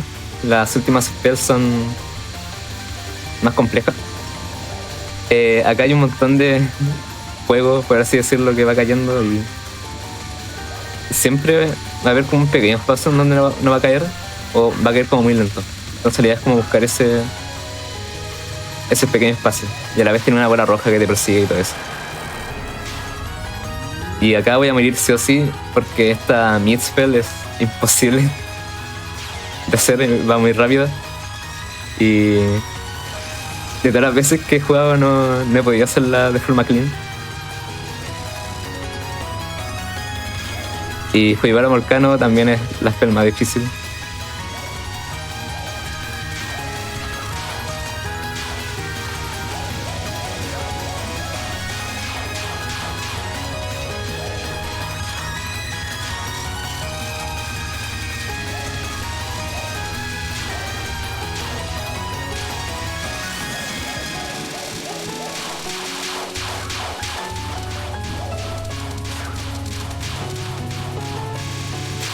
Ok, al menos salió bien.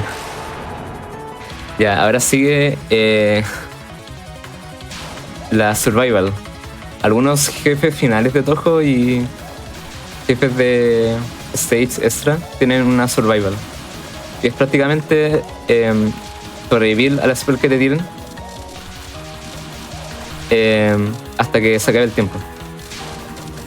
Esta survival en específico tiene muchas secciones y acá hay un truquito en donde no sé si se escucha la tecla, pero si voy a hacer todo el ritmo de la música va a ser mucho más fácil activar. Esta es como cosita.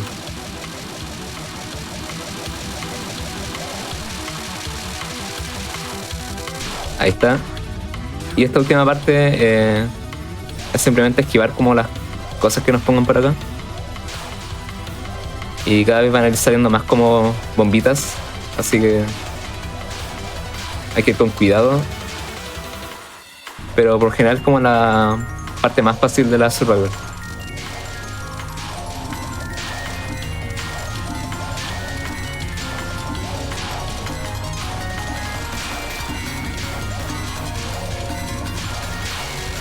Ahí está. Y ahora viene la última spell. Van a ir como dos flechas que van a andar como bailando por la stage. Y se van a ir como enredando y desenredando mientras la stage se va haciendo más pequeña. O el espacio que tenemos para esquivar se vaya haciendo más pequeño.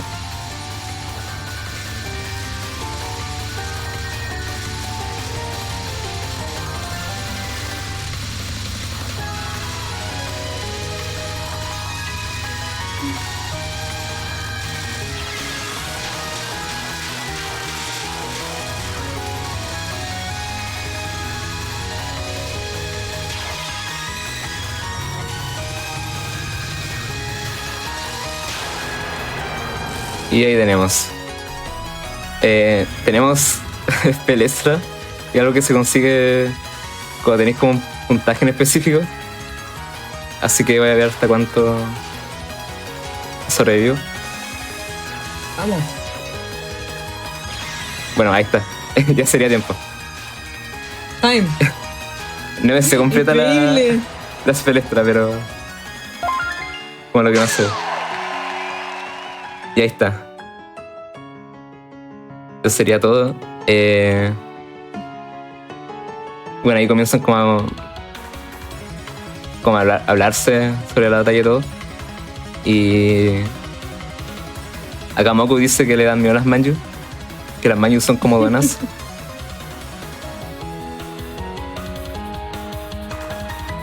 Y ahí tenemos. Y eso fue Increíble el showcase. Eso fue la stage. Sí, increíble, ¿verdad? Muy frenético como todo para elegir. Y la música está maravillosa, así que no, felicidades Erika por esta maravillosa run. Gracias. ¿Algo que quiera decir? Sí, que prácticamente el Imperishable Night, este toque en específico, es muy buen Touhou para empezar, por si le interesa aprender algún Touhou o al menos jugarlo. Es muy buen juego para empezar, porque tenéis muchos personajes, muchas opciones, y también el juego es muy... te da como muchos tipos de ayuda. Así que eso.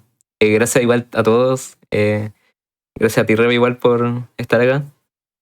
Y eso. Gracias por ver. No, gracias a usted por esta maravillosa run. La gente la pasó increíble, estaba ahí nerviosa porque veía tantas cosas en la pantalla como todo Touhou.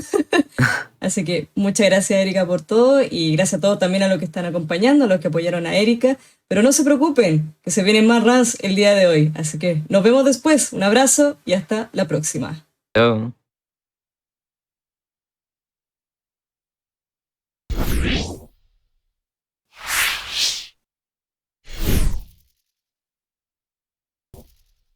Hello, everybody, and welcome back to GDQ's Latin American Heritage Celebration here on GDQ Hotfix, where you have been watching Latin American and Hispanic speedrunners show their stuff, showcases, and speedruns throughout the entire weekend. I am super jazzed to be here again. Hi, I'm back. I'm Black Heart Wings, just in case you forgot, I suppose. And we've got a handful of super awesome runs. It is nearly the end of the day. We are a little bit over halfway through. Can you believe it? It's been bonkers. But we have so much more awesome things coming up for you. And speaking of awesome things, AGDQ 2025 will be live from Pittsburgh, Pennsylvania from January 5th to the 12th. Registration and hotel booking are now open. Visit GamesDoneQuick.com and check the AGDQ 2025 important dates section to learn more.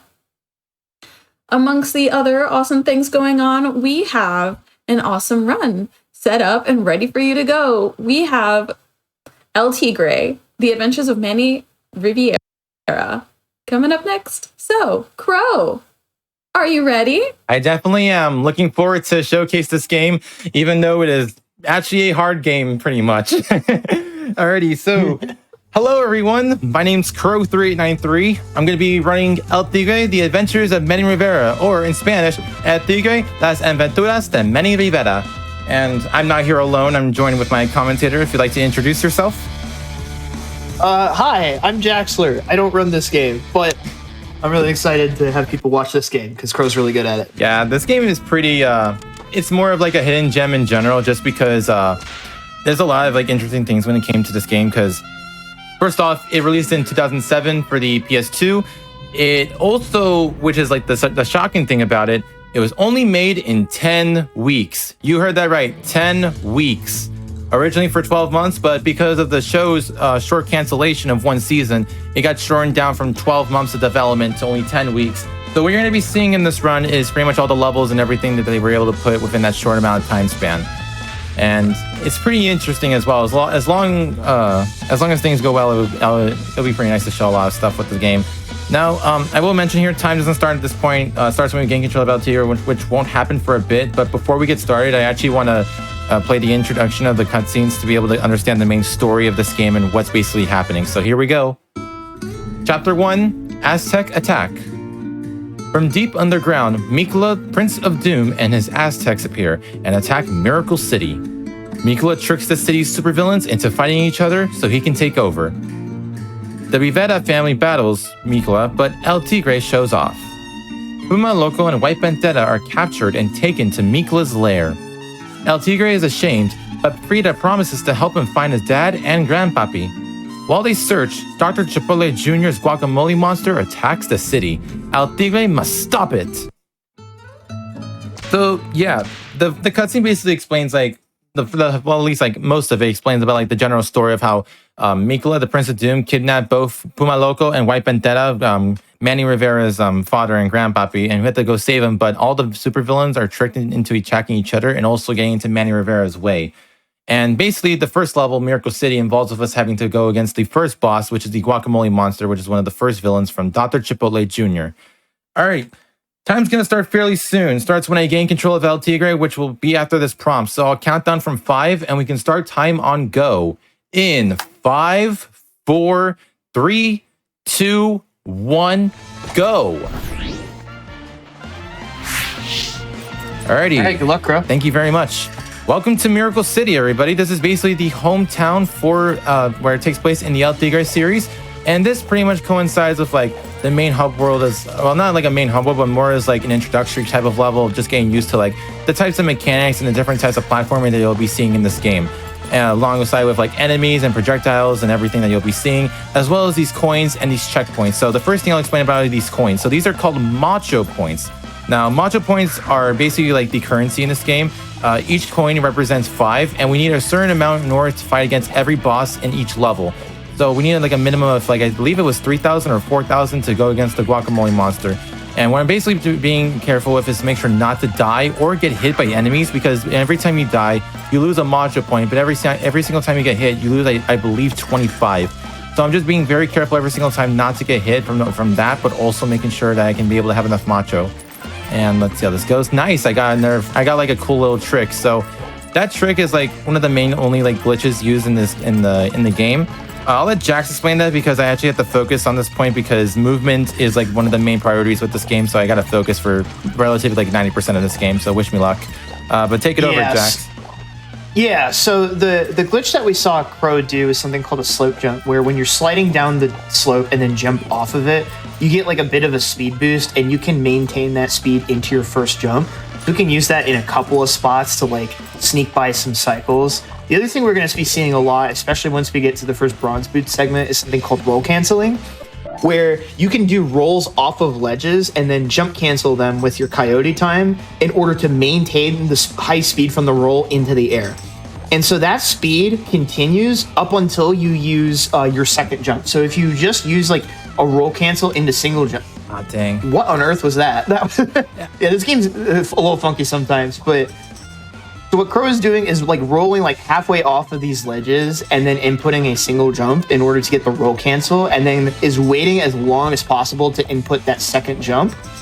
Because as soon as you use that double jump, it kind of cuts a lot of your speed that you saved from the roll cancel there. So in these bronze boot sections too, we just have a lot faster base movement, so we get to see some like really ridiculous roll cancels through here.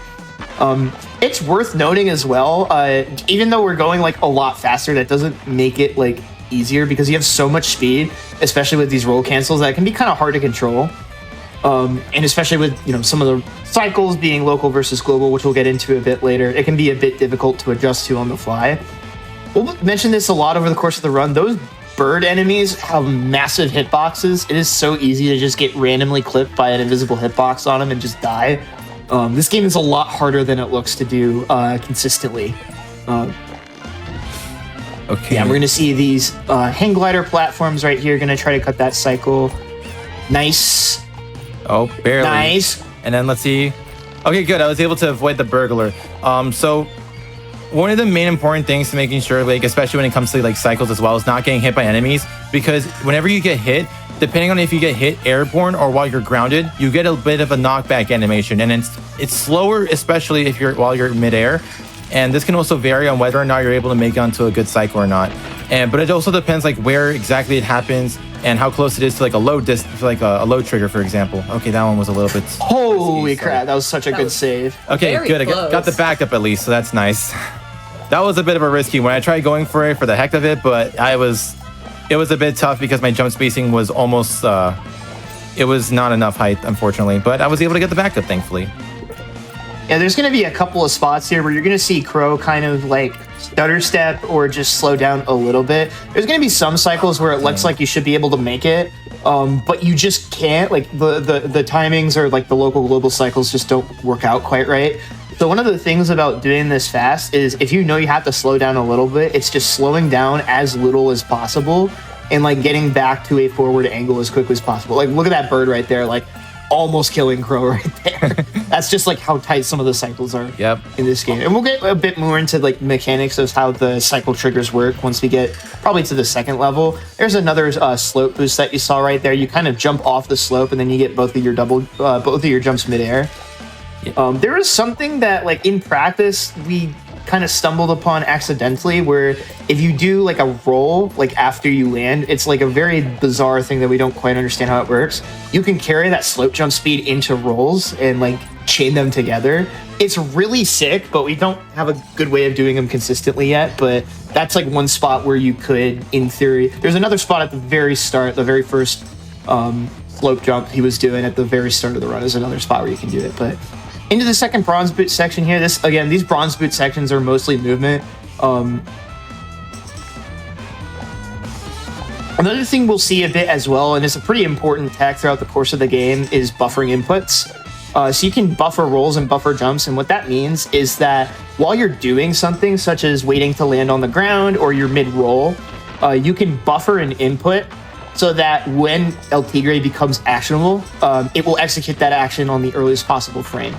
And so that's really nice for jumping off of some of these like falling platforms and some vertical segments, because you can basically jump the moment that you land on something, and it allows you to get going just a little bit faster. That'll be super important in later levels. There's a couple platforms here that move against your trajectory, and if you jump off of them quickly enough, you can kind of negate some of the anti-momentum from them, for lack of a better term. So that was the second bronze boot section. That was pretty solid. Yep. Not bad. Main, like the bronze boot was pretty good, but the main like level was not too good. I believe it was just because I didn't go for like the risky cycle, but then again it was better safe than sorry. So at least it was, it was for a good reason. Alrighty, and then I guess we should also mention this as well. You're seeing like those purple things like break every single time I pass by them. So those are basically like pinata checkpoints, and like they're basically like the checkpoints in the game, and they vary from level to level. So as you can see, like I was able to get one, and like a couple of seconds later, I was able to get the second one. But they usually like there are some levels that don't really have that many as compared to like how much there are right now. So like Miracle City, it's very favorable where like it happens almost in every single spot. But and like with some like here and there, it just depends mostly on like your movement and everything to when or not you can make it into a pinata checkpoint. But then there are some levels where the checkpoints are like way farther apart and you can lose a lot of time from it, which is definitely one of the crucial points, which is also why like it's best to like not die as much in a run, because you can lose upwards to like 10 seconds just because like of how far like of distance the checkpoints are with each other. Yeah, if the checkpoint's actually too far away, it will unload kind of that part of the level where the checkpoint was saved, and it will actually incur a loading screen penalty on you if you die at the wrong spot. Yeah, it can be really brutal sometimes. Yeah, it's probably because like this game is only released on PS2. It was going to be planned to release on the Wii as well, but again, because 10 weeks and budget restraints, it was unfortunately canceled as well. So it only ended up releasing on PS2 and DS, and DS was a completely different game compared to this one. That one's more of like a 2D beat 'em up made by Barking Lizards. This is a 2D platformer made by Blue Tongue Entertainment, the same people who made like mostly the Nicktoons series, like Nicktoons Unite, Battle for Volcano Island, Attack of the Toy Bots, and then like a couple of other like games like the Marvel Superhero Action Squad, and then also I believe the Blob and the Blob 2. So kind of uses like the same engine as well. This game released around the same time as Attack of the Toy Bots, which kind of shares mostly like the same type of assets and stuff used, which is pretty similar, but also has its own differences, such as like the roll canceling technique and everything. I'll go more into that later. It's just because this is actually the third bronze boot, and it's actually the hardest one, so I got to focus on this one actually. Yeah, the bronze boot sections are probably my favorite parts of the run to watch, just because you get to see just how ridiculous the roll canceling can really be. There's going to be some spots where you're going to see Crow intentionally not roll as well, because either Crow doesn't have enough space, or like the amount of distance that Crow would get off of a roll cancel would actually take them too far, and as a result, it's just not really worth it. Yeah, like managing your momentum and like being really smart with it is like one of the big like skill checks of this run. It's like you wouldn't think like a game that was a licensed platformer released in 10 weeks would be that challenging, but this is like the easiest of the 4 levels in the game, and it's also like still really tough. All these jumps require really specific spacing. That was a really good bronze boots through. Yeah, that's pretty good. Now we're good. Yeah, now we're gonna be heading into the first boss. Oh, yep. Is that our guacamole monster in the back? That is our guacamole monster. Our guacamole monster. That is essentially the first boss in this level. It's a guacamole monster made by Dr. Chipotle Jr., or as a running gag as it is in the main show itself, just always having his name messed up. So like Dr. Paprika Jr. And he's gonna shoot. He's gonna shoot guacamole Hadoukens at us, which I just think is hilarious. Yeah. But this is more of a platforming fight where you're just again, Crow's trying to like very specifically hold backwards for only the specific amount of time needed to get past these Hadoukens. And also hardest boss right here. Doink. Doink. Yep, and that's basically it. We were able to get victorious with the guacamole monster and was able to get out of Miracle City, and now we're entering into the next level, which is Calavera. So we're currently like in a desert, like area that's next to Miracle City, and we basically have to go up against the second villain, which is El Malverde, or if you want to know what that means in English, the bad green, aka the evil green. However you want to interpret it, but basically, yeah, El Malverde is basically our next villain.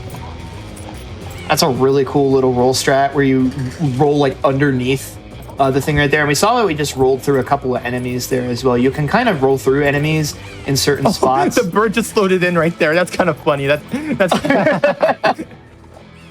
Yeah, you back that up really good as well, because you usually go topside for that cycle, if I remember correctly. No, not really, because topside is actually like, it looks like it could be like possible, but in reality it's not. It's one of those ones where it looks like it is, but then the game like debates you into not getting it, unfortunately. Yeah.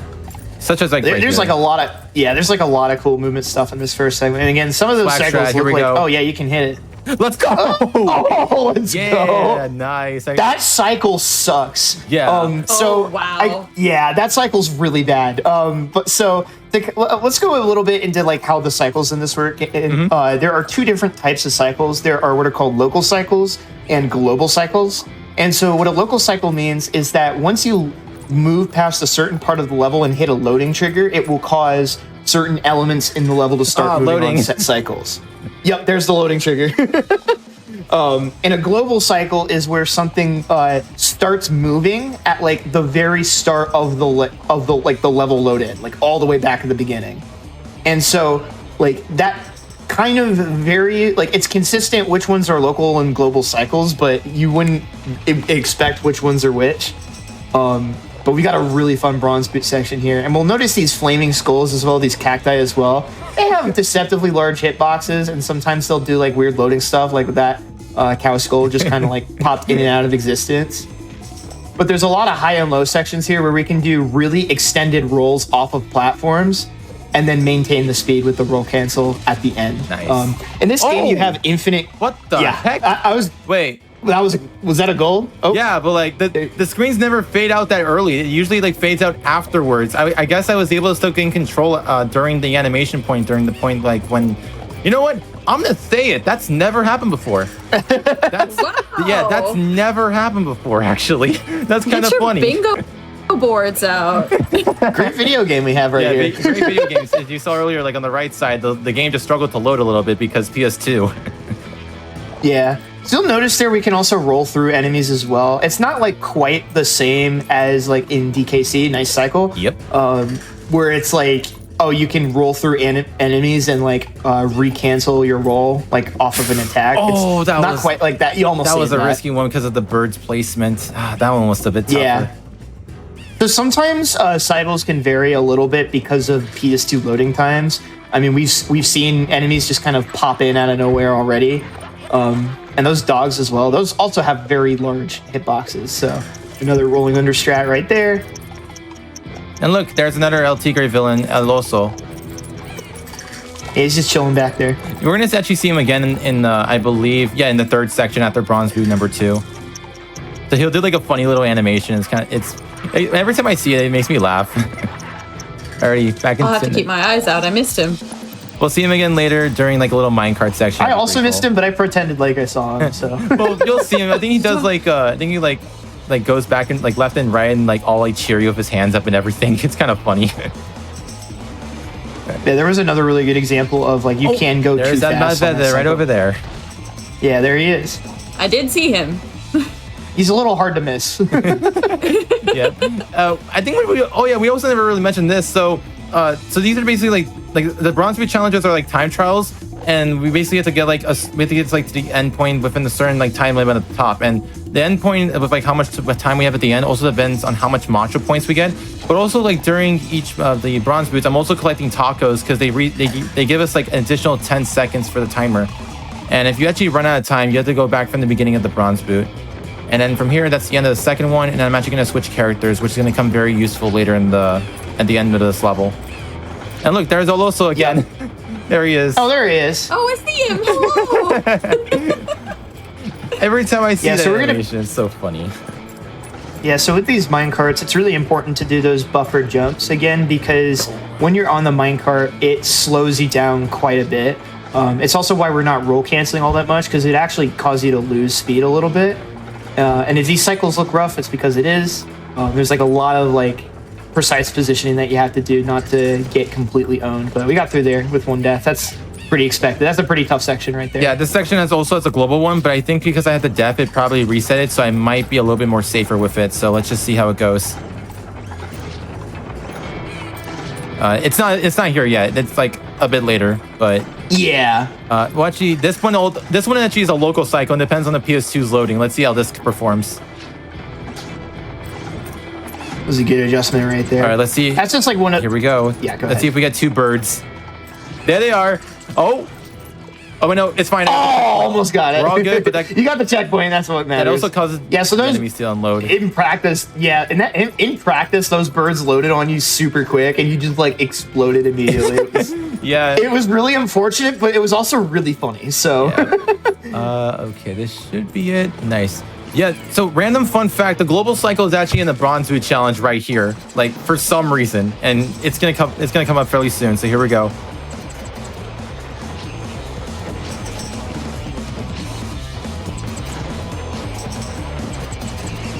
Should be good. All right. And we're doing some jump cancels on those ladders right there, and we're gonna get a little bit of extra speed. Oh wait! Dang it. Okay. That was like... yeah, I think it probably reset, but I never had a death in this point, so I don't know if it's gonna work out. Let's just see. Let's hope. Oh, here we go.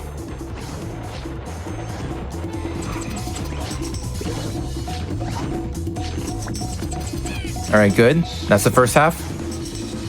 Yeah, that bird is like the first part. All right. All right, this looks average.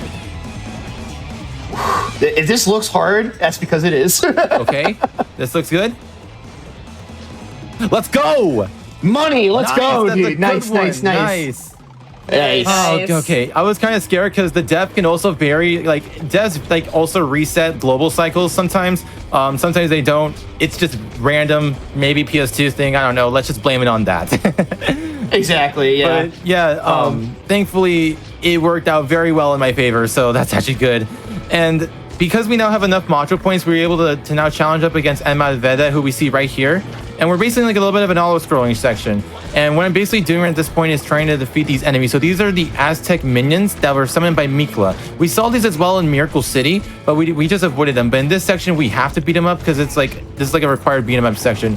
And this is why I switched as Black Level instead of playing as that Tigre, because Black Level actually has a faster animation when it comes to doing the ground pound, because the fastest way to eliminate the Aztec minions or any characters, any of the enemies, is with a ground pound.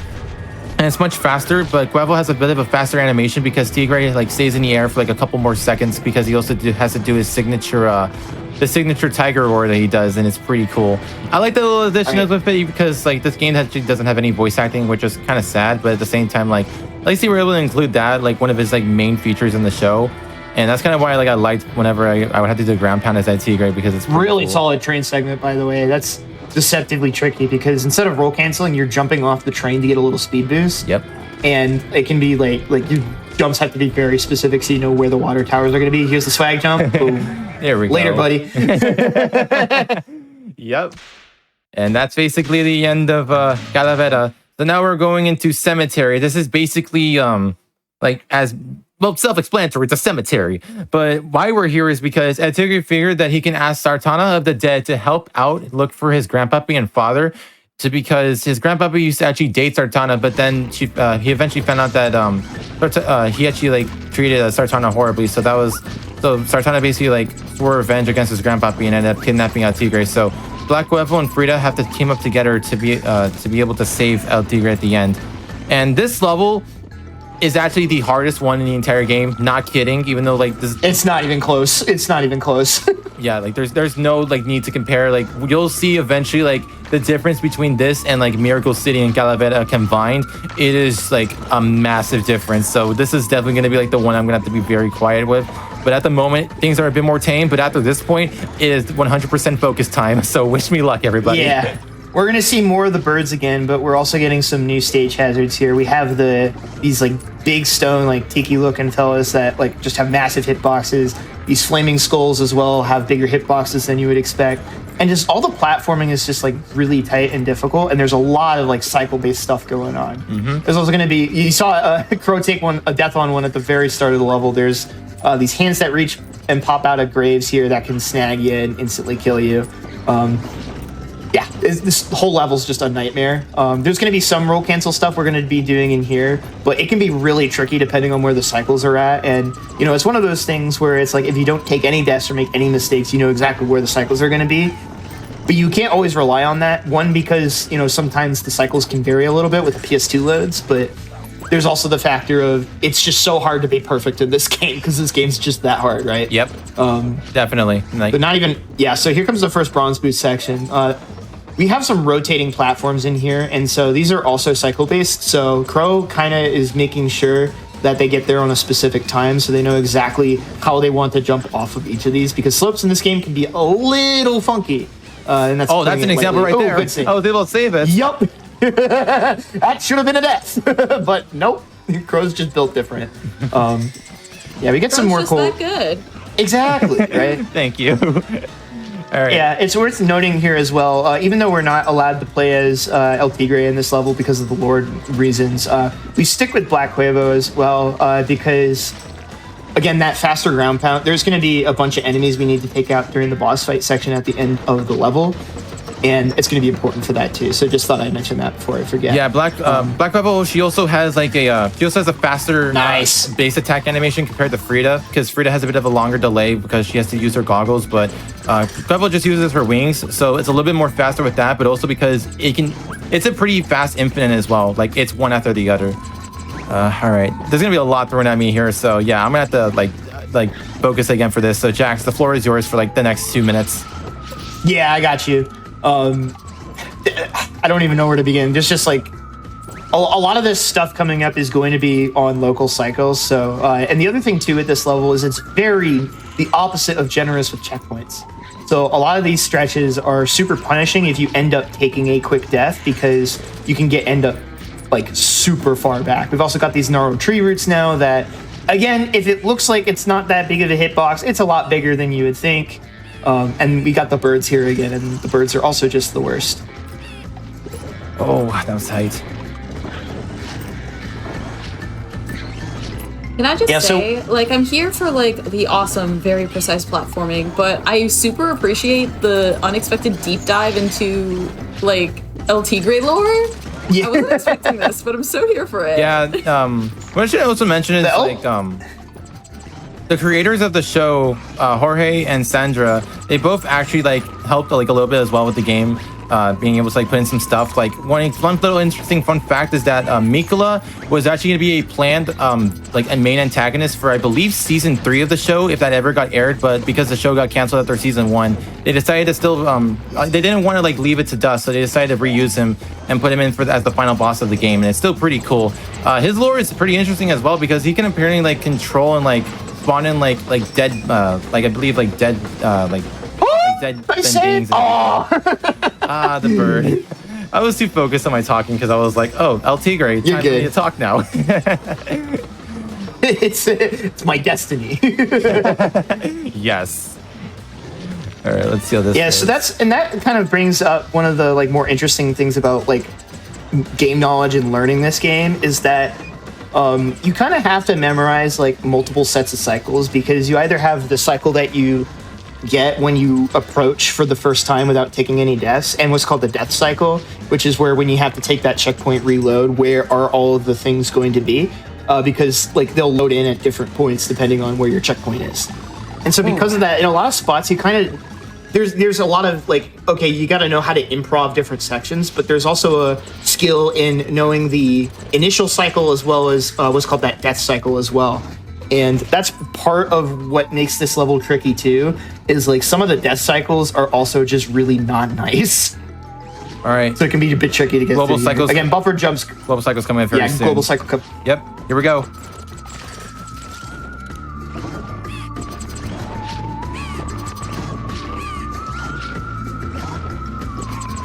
Oh, got the jump. Come on.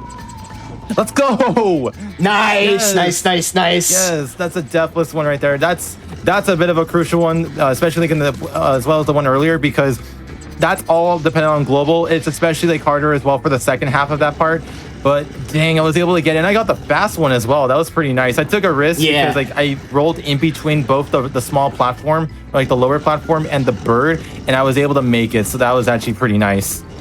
It's really important to note as well, those global cycles start at level load, which is like, you know, and you've seen so far how long each of these levels are individually. So that's not like at the start of like a segment of a level. That's like at the start of the entire damn level. And so like that's like one of the interesting things with how that works though, is that there are a finite set of outcomes that you can get in terms of that global cycle, because, you know, let's say like you know, if you lose 0 seconds of time, like you get the specific like fast global cycle every time, right? Yep.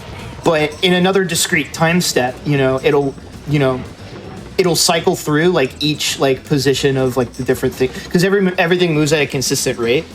And so because of that, like there's only so many like different variations of that global cycle that you have to deal with, so that you can kind of flowchart it in a lot of ways. So if you know the optimal part, like Crow does, that's really good, but it also really helps to know some of those like less favorable positions and how to play around them. Some of that's improv, because like sometimes like you'll have little micro variations in how quickly you get there, but other little things can be navigated with less issue because of that. Also, this is actually the hardest bronze boot, and I was able to just get it right. You just freaking nailed it. I didn't even want to say anything because I didn't want to like. I managed, yeah. Like I just checked my splits right now. I was like only a second off of gold from that, so that was pretty insane.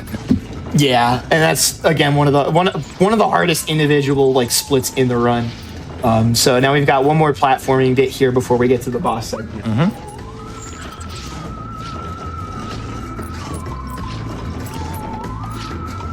Oh, look, there's Sartana back there. He's just chilling. I did see her. We're going to go see her again, actually, at the end, because now we're inside, like, this church. I like to think of it as a church, and we basically have to go up against her minion, and we basically have to, like, defeat them by breaking down a giant pillar that they're, like, holding on against. Yeah, and this is, like, the first part of the game where it goes, like, 2.5D. Crow landing a really tricky skip right there. You can jump off of the walls to move faster, but... Again, those like Skull Tiki hitboxes are just way too large. Oh, that was so close. Yeah, I'm surprised you didn't bonk your head there. That was crazy. I was like almost hitting the chin of it. That scared me. Oh boy. Yeah, so we got to destroy these columns right here in order to take care of the boss here. And again, Black Quavo's attacks are just a little bit faster than I forget the name of the other character. Frida. But and that's it. the end of it. And look, there's Sartana over there, and he got crushed. Womp. And there she is. Womp womp. Oh, she's shredding jamming that guitar. Yeah. Let her cook. Queen. Let her cook. Yes. All right, so now we were able to save El Tigre, and he's basically on a solo mission now.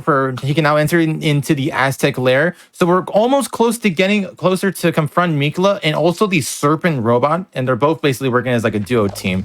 And this is showing like the main point when it comes to like jump spacing. This level is like all focused on jump spacing entirely, and then eventually the global cycle later on at the end of the level. Oh boy. Yeah, so one of the big things we're going to see at the start especially are these like spike traps. The key to avoiding them is to jump in the middle of like the spike platform, so not too early or too late. Otherwise, you're going to get clipped either on the back end or the front end and just be very sad. This is another good segment where the jump buffering becomes very important because it allows you to get airborne the frame that you land down on these platforms, so you can just get airtime as quickly as possible. And we've got these saws here that are all on local cycles. There's going to be some a little bit later that are a bit more funky. Most cycles in this game, I should mention, are local cycles, meaning that once you cross a certain threshold, the actors themselves will load in and start moving. But yeah, again, a couple little things are global cycles, and that can make it really, really tricky here. Got through that first section there pretty solid, too. And then this one's going to be all on jump spacing, so wish me luck. Yeah. You can see like the hitbox of the spikes like almost clips Crow on each one of these here. And oh, that was closer. Yeah. Oh my gosh, that one scared me. Got the checkpoint though, so we're living. Boy. Yeah, and it's worth noting that like for some of these roll cancels, like before spike platforms, like Crow has to cancel the roll early in order to make sure that they don't like make contact with the spikes. It's like it's really easy to autopilot and accidentally like hit get clipped by the spikes, and you're just like, wow, this sucks. But Crow's great, so that's not happening at the moment. I learned that the hard way when I first started doing runs, and I just continued. And it's like every single time I started a bronze wheel, I was like, oh, I'll just roll. But then once that one happened, and like there's just the spikes there in the beginning, I'm like, oh, okay. Well, now I learned. Now I have to make sure. Guess I'll die. Jump. Yeah. Oh boy, here we go. 2, 3, 4. Nice.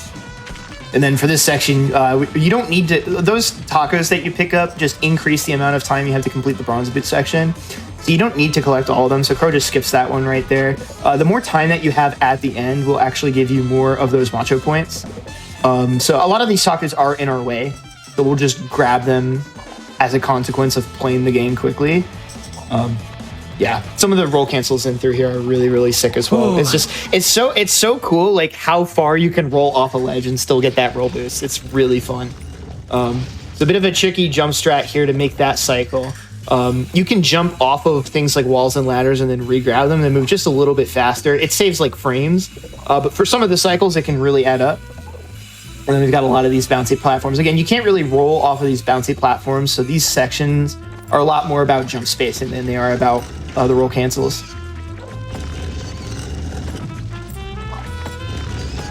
Yeah, and those spike walls are really dangerous. Like, you get just a hair too close and you just explode. That's like a lot of things in this game. Like, it's just like, oops, I breathed on it wrong and I'm dead now. That's unfortunate. But got through there just fine. Good. Get the checkpoint. Sweet. And then again, jump buffering through here. The other thing too is you can buffer rolls. I don't think I quite mentioned that, is that you can buffer a roll as soon as you land, which for a lot of these like tight roll jumps, especially in some of the bronze boot sections that we've been seeing, buffering the rolls is really what allows you to like maximize your speed potential. Yeah, these saw blades are notoriously obnoxious to deal with, but on that death cycle, they become a little bit easier to deal with, so not a huge deal.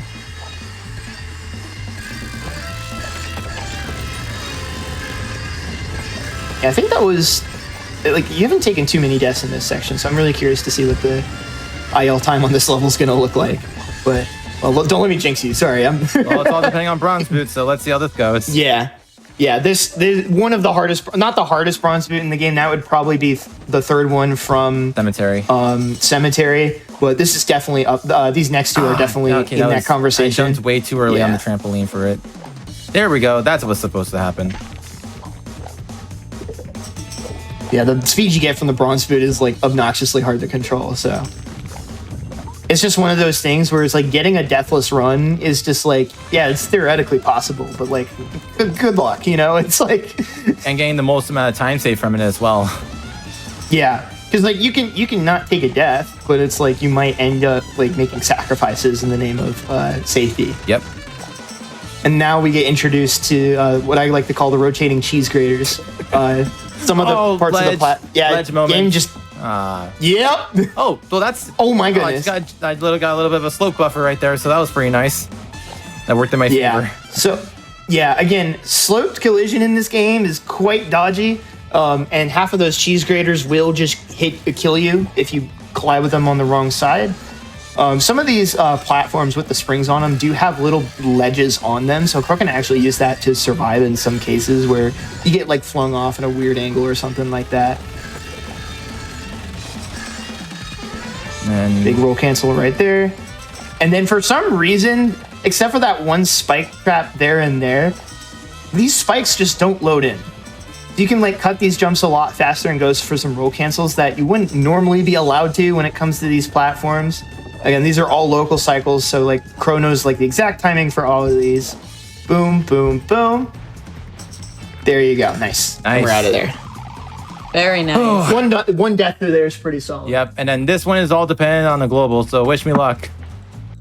Yep, so there's like literally like, I don't think it's for a little bit, but there's going to be some elements in here that are based on that global cycle that, you know, because this level is so long and because sometimes you just take deaths, you know, Crow's going to have to read the situation and make adjustments on the fly.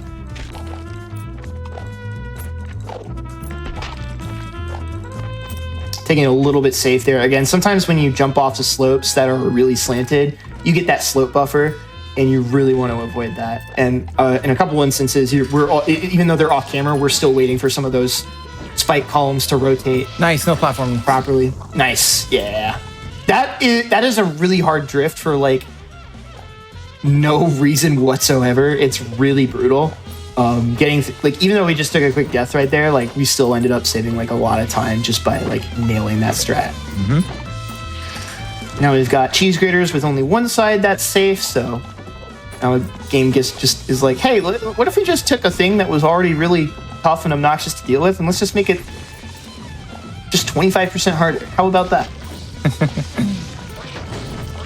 All right, wish me luck, guys. Third bronze boot. This is where the global cycle comes in. It's always the third bronze boot. I don't know why that is. But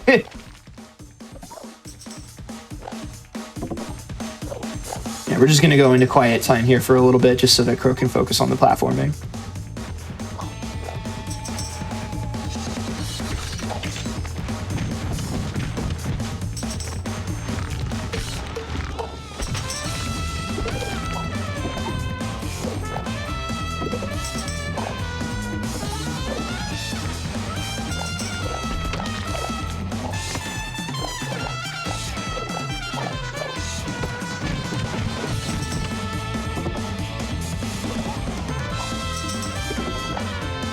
Only a half bonk through there is crazy, by the way.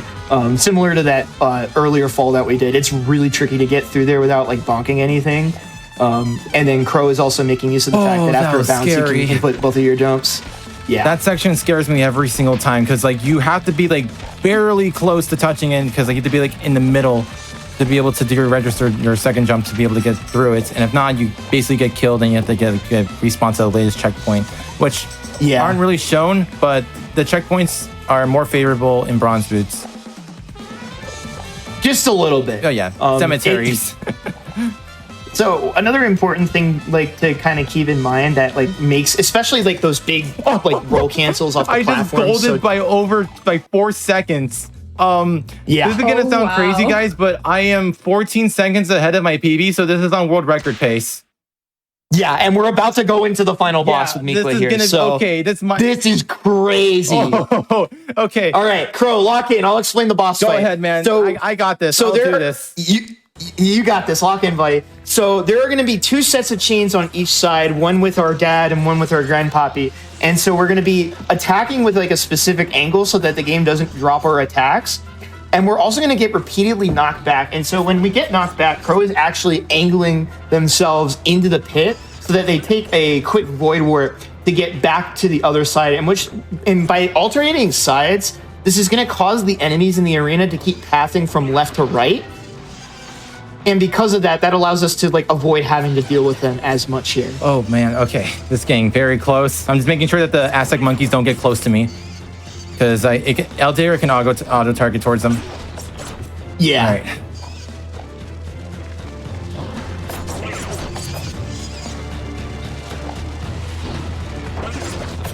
So again, we're just kind of pivoting those Aztec monkeys from side to side so that they stay out of our way and also avoid hitting us here. And then every time we get that knockback, we get knocked back into the pit. All right, that gives time us is coming up fairly soon. Comes up when the final cutscene plays, so get ready on time. Oh my gosh, this is insane. All right, and time! Let's freaking go! That's world record by 18 seconds, 19 seconds. That's a 39:15. That's world record by 19 seconds. Let's freaking go, dude. Holy crap. Oh my gosh. I got it. Oh my gosh, world record. That was a great run, dude. Congratulations. Thank you so much. Oh my gosh. Okay, that PB that I got was like my practice for the last time I ran this game on GDQ Hotfix, and I tried I've done over like 100 attempts trying to beat it. I can't believe it. I got a live world record. Let's freaking go. G. Yeah.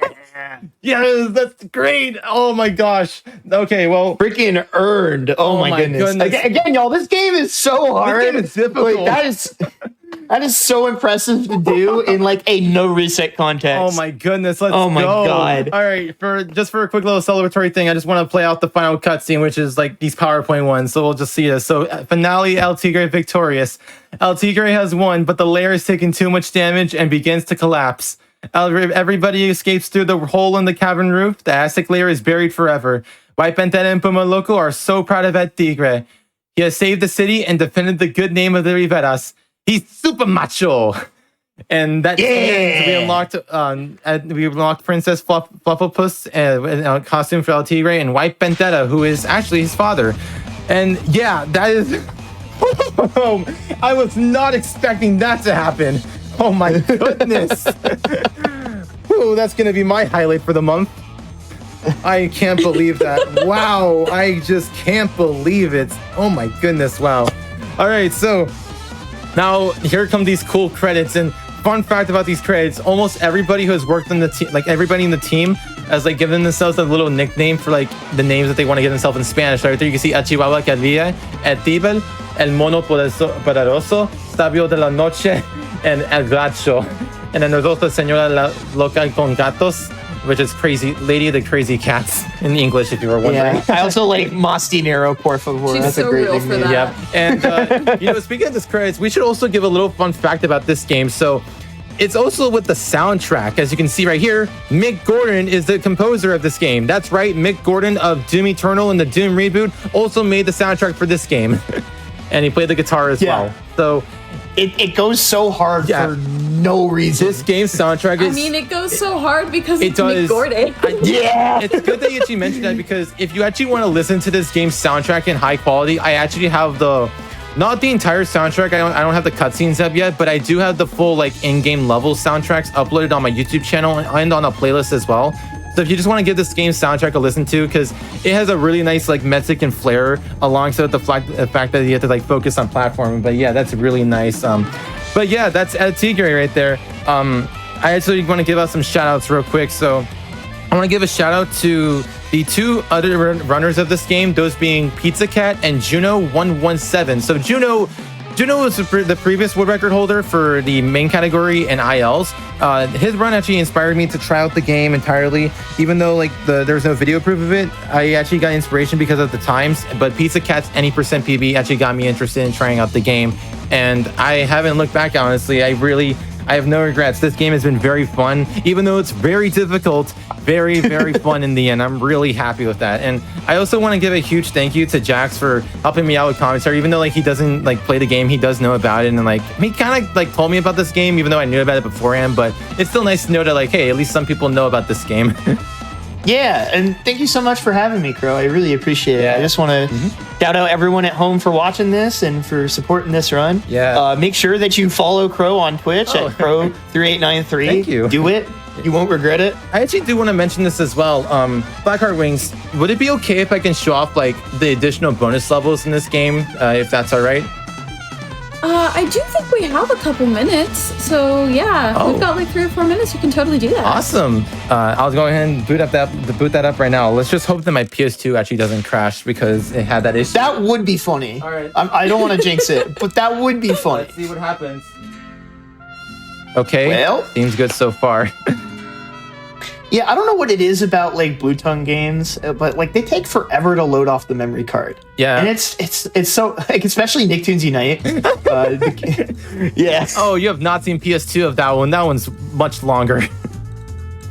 But hey, you can. I'll boot up my save file. So alongside like even though there's like because of the game's like short like development, they still were able to put in a decent amount of stuff like alongside with the 4 levels. They have like little Easter eggs of costumes that you can also include, but as well with these bonus levels. So these are like additional levels, and they heavily recycle off of like one of the levels used in Attack of the Toy Bots. But I also want to show off like the gallery right here with like all the concept arts and everything. It's pretty cool. Like just seeing all the types of ideas they had for like the short time span. It's honestly like props to the Blue Tongue development team that were able to like make this game in the short time, and like all the models and everything, because I believe these are cell shaded, so it's pretty cool.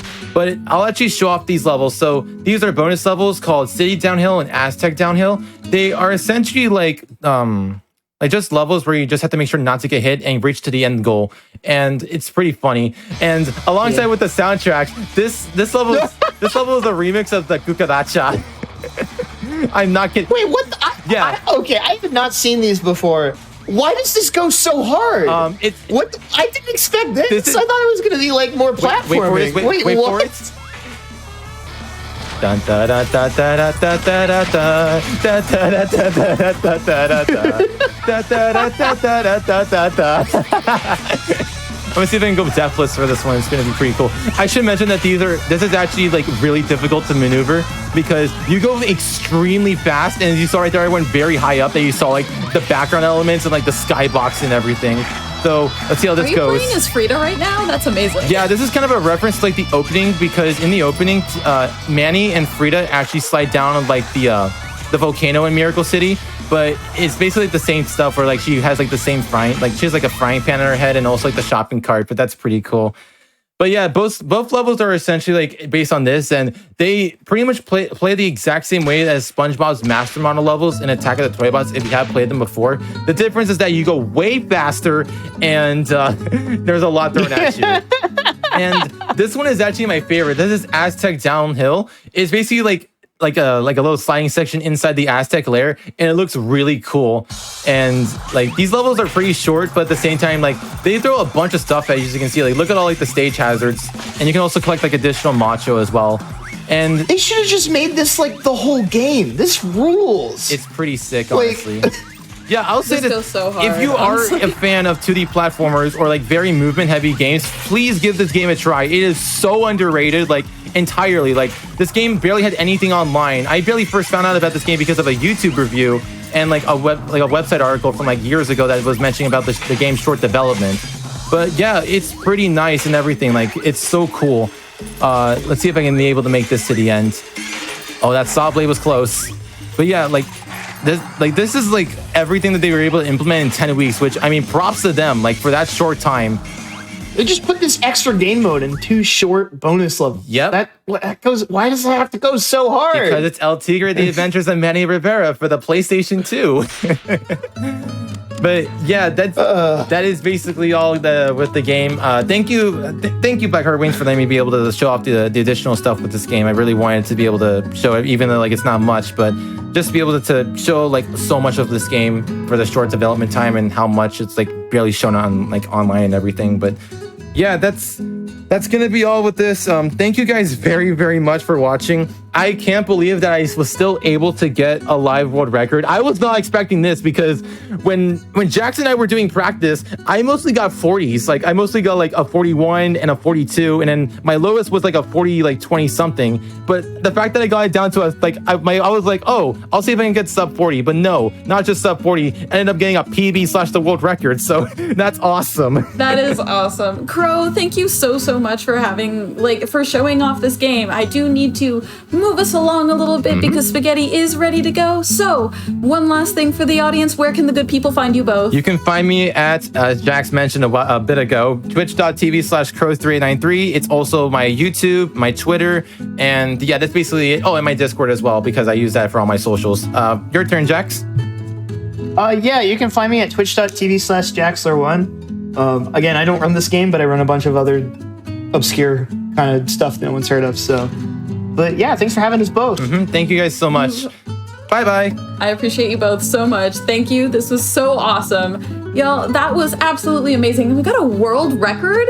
Incredible. My God. In case you miss it, or if you are just joining us, hello. I am Blackheart Wings, and you are watching the Latin American Heritage Month celebration here on GDQ Hotfix, where we have been showcasing Latin American and Hispanic speedrunners all weekend long.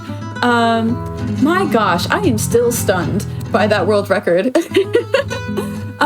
If you missed out on any of our shows or our events, be sure to check out the VODs on youtube.com/GamesDoneQuick. The VODs for this event will also be uploaded soon. And yeah, we are going to get ready to set up our next run, which is Toy Story 2 with Spaghetti.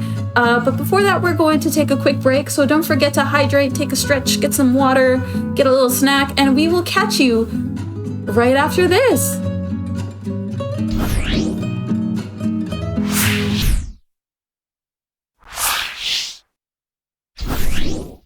Hello, everybody, and welcome back to the Latin American Heritage Month celebration event here on GDQ Hotfix. I'm Blackheart Wings, and I am hosting this last run of the block that we have. Oh, wait, no, we have another one. Oh my gosh, I'm getting ahead of myself. Don't even worry about it, though, but I am your host for the moment, at the very least, and I'm here with Spaghetti. We're going to show off a fabulous run for you right now, but before we get into it, if you are interested in keeping up with GDQ and GDQ Hotfix, join the official GDQ Discord and add the Hotfix role, where you can keep tabs on upcoming events, talk with staff, and more. Use !Discord in Twitch chat for more information on that. And yeah, we have, oh gosh, we have another licensed game coming up for you today. We have Toy Story 2, Buzz Lightyear to the Rescue with Spaghetti. Spaghetti, are you ready? I am ready, Spaghetti. I feel like I was supposed to say that. It's perfect. Cool. Just let me know when we're ready to roll. I am ready if you are. Okay, cool. Hello everybody. My name is Spaghetti or Spaghetti. Whichever one you prefer. I'm going to be running Toy Story 2 for the N64. So this game actually came out on multiple consoles. It was on the N64, the PS1, the Dreamcast, and PC. But today we're going to be running the N64 version, any percent 30 token. 30 token basically is exclusive to the N64. What that means is that this game requires a certain amount of tokens to beat the game. For every other version of the game, you need at least 40 tokens. For whatever reason, the N64 version only requires 30. So the route is, it's really different and a little bit faster too. So that's just some explanation on the category. But the time is going to start once I exit this screen and then we gain control of Buzz. So I'll count it down in 3, 2, 1, go. So this is a basic 3D platformer from the 90s. It's based on the movie Toy Story 2. I'm sure most of you, if not everyone here, has seen that. So like I said, 3D platformer, you got running and jumping and you have a little laser so you can shoot. And the objective of the game is pretty similar. I like to compare it to Super Mario 64. It was kind of like Disney's version of a Mario 64 in a way, because each level has 5 tokens, kind of like the stars in Mario, and you have to collect those to gain access to the next levels, etc., etc. For each level, there is a boss, which is the guy we're fighting right now. He has a vulnerability, so we have to wait until he powers down so we can actually shoot him. And we shoot him with a charged laser, so that way it only takes us 3 phases to beat him. But there is a boss token. There's also going to be a collectible token for each level, which is the little sheep that we just grabbed before we drop down here. You can see it in the top right corner. And each level has its own different collectible, which is pretty neat. You didn't see it there because I grabbed it as soon as it spawned, but we grabbed his Pizza Planet token. They always spawn in the same spot. So what I did there was jump into the token as it was spawning. And that basically let me grab it without watching the cutscene. So we get to skip like a little 3-second cutscene that would normally play there. Oops, missed my jump there. But like I mentioned, this game is like a pretty basic 3D platformer. You don't have like wall jumps and things like that. You got ledge grabs, you have a double jump, and honestly the double jump is pretty much going to do most of the job for you. It lets you skip a lot of areas if you time your double jump correctly. But what we're going to do right here is actually a pretty cool skip. So normally what we're supposed to do is race this RC car around this van 3 times, but we can actually activate the checkpoint trigger by just doing these little jumps here, and that'll count as a lap. We also landed on the token as it spawned, so we skipped the cutscene at the same time. So that was a pretty cool little trick when I first started learning this game. It's really easy to do, so you can just do it casually to show off to your friends. And yeah, you just basically skip the entire race there. Coming up is an N64 exclusive glitch. So we can actually go out of bounds for a little bit. There isn't very many out of bounds in this game, but this is one of them. Let's see if I can get it. So this will basically skip a little platforming section that's in the basement to grab one of the tokens. It either works first try or it works like 20th try. So come on. Oh, that's not what I wanted to do. He clipped through the door, but what I wanted him to do was clip through the floor. We'll try it one more time here. It's kind of like camera angle dependent. There we go. Oh no. So I got it, but then I fell. Oh no. That's okay. We'll just do the backup. So it's pretty cool though, because like I mentioned, it is N64 exclusive, which is pretty neat. Come on, Buzzy boy. The other versions of the game would just have to normally, well, we still kind of do a skip. We're supposed to push these boxes here, but what I can do instead, let's see. let's just do like a timed double jump to do that instead, and that way we don't have to push the boxes. At least I got to show off both of them, which is kind of cool. And then, as you can tell, we've been collecting coins on the way as well. And what that's going to do, actually, I didn't need that one. What that actually does is each level also has a coin token. So the coin token is basically Ham, and we have to collect 50 coins for him to give us a Pizza Planet token. Speaking of coins, I think I'm short on maybe 2, but there should be some backup ones as well. There is a puzzle token as well. That would be the 5th and final token for each level, and the puzzle token is like completely different depending on the level. So those ones do change pretty drastically. They're the most unique. The puzzle token for this level was that one that we grabbed in the basement that I was trying to clip into. So are we gathering Bo Peep's sheep, like her little mutant sheep? Is that what we're getting? Exactly, yeah. Incredible. Yeah, that's exactly what we're getting. So like I mentioned, like each level has its own different collectible. And so for this first level, it's Bo Peep and her sheep, which she's actually in this kitchen. The way it's routed is really nice because we end up with just enough coins and the last sheep as we enter this room here. And then we just go over to Ham that's going to be in the living room here. Grab this coin. And you can hear him yelling at us, "Buzz, over here." The voice lines. Just in case we couldn't see him. Yeah, exactly. Another cool thing is you can exit the level as soon as you grab a token. You don't have to watch the cutscene for that either, or pause and exit the level. You can just grab it and exit the level instantly, which is pretty neat. Same thing with the boss levels. There is boss levels as well. So the way the level format is for this game is it goes 2 levels and then a boss level.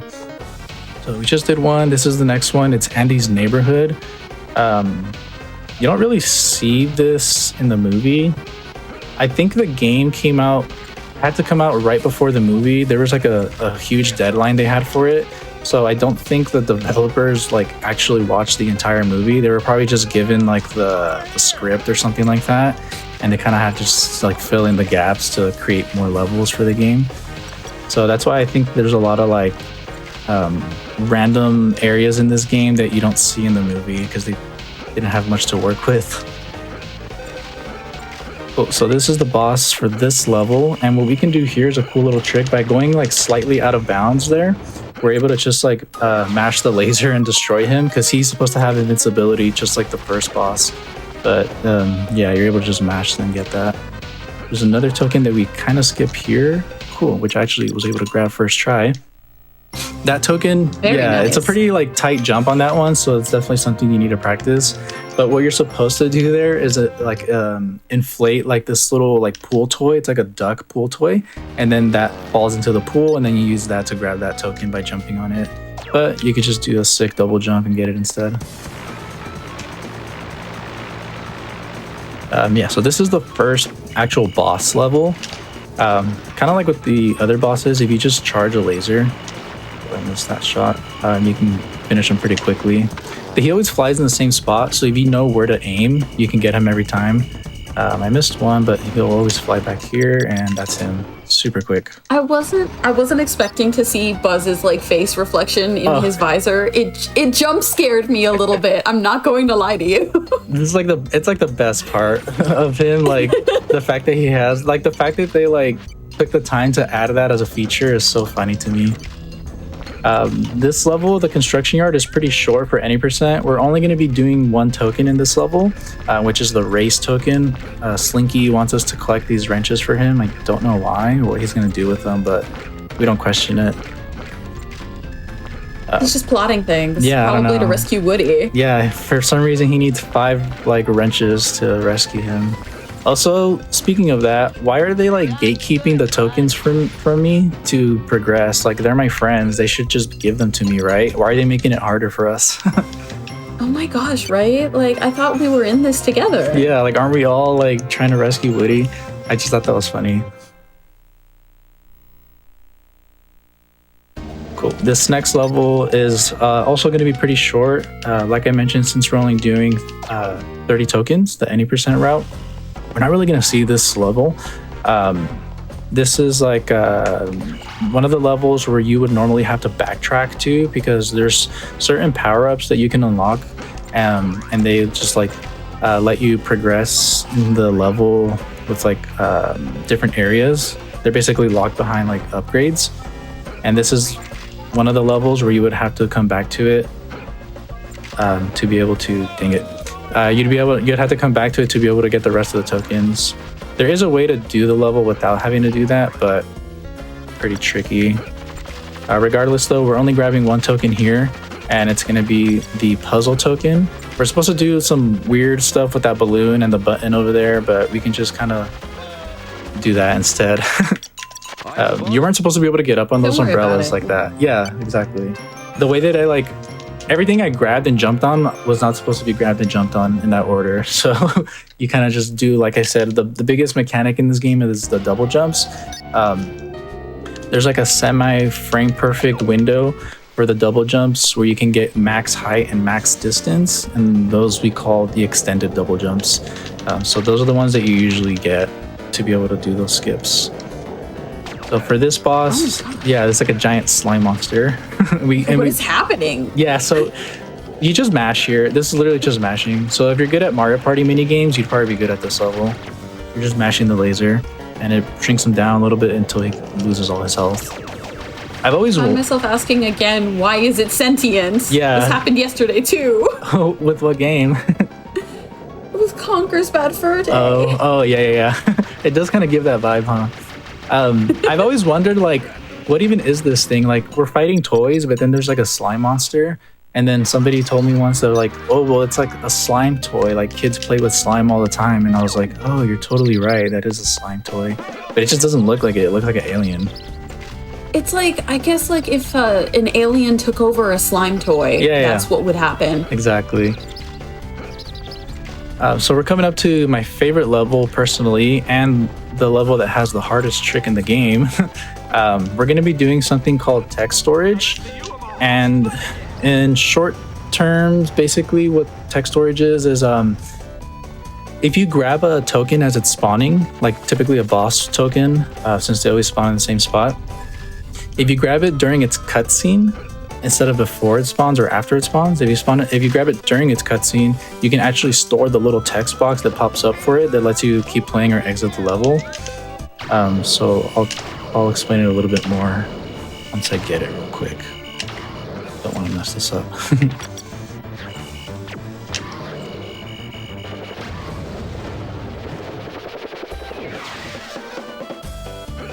Cool.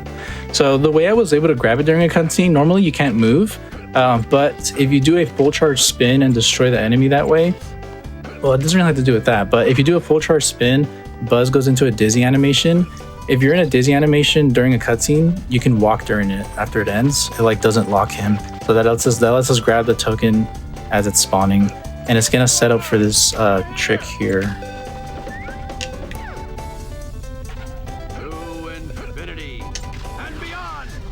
Oh, did I get it? Oh? Yes, let's go. Let's go. So what I did there was I used the exit level screen to exit level. And when you exit the level in the game, Buzz does that little animation where he says to infinity and beyond, and he shoots up into the air and the screen fades to black. But since we kind of mess with it with text storage, it lets you move while he's doing that animation, which is not intended. And it basically gives you a third jump. So you do your double jump, and then he does to infinity and beyond and gets a third super high jump. And that let us grab a token there that we're not supposed to be able to get yet. We're supposed to have a certain power up to be able to grab it and backtrack to that level. But we never got that power up, so we instead grab it that way. It's super sick, and that's actually a pretty new trick that was found. How long have I been running this game? 3 years? So it was found 3 years ago because I discovered it. That specific text storage setup, when I was learning the game, I was just messing around with the movement and I accidentally did that. And then other runners of the game that are good at routing, they were able to I was trying to clip through this wall. Sometimes it works and it's pretty funny, but it wasn't working. Can we talk about this ball pit texture for a second? Yeah. It's so sick. I love how when you're like running in it, the balls like come up, but it's very clearly a flat surface. They're trying so hard. They tried.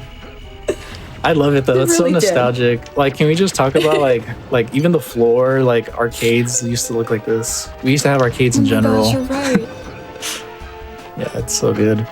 But yeah, I found that trick as I was learning the game, and it completely changed the route and like shaved a bunch of time off the run, which is really cool. So that's my one contribution to this game. It's a great contribution to make. Yeah. For this level, we actually do have to collect all the tokens. That's part of the route. It's pretty quick to get them all here. So we grabbed the puzzle token, which was that claw machine, and the little token actually spawns in a random spot inside that claw machine every single time you play. So it's always in a random spot.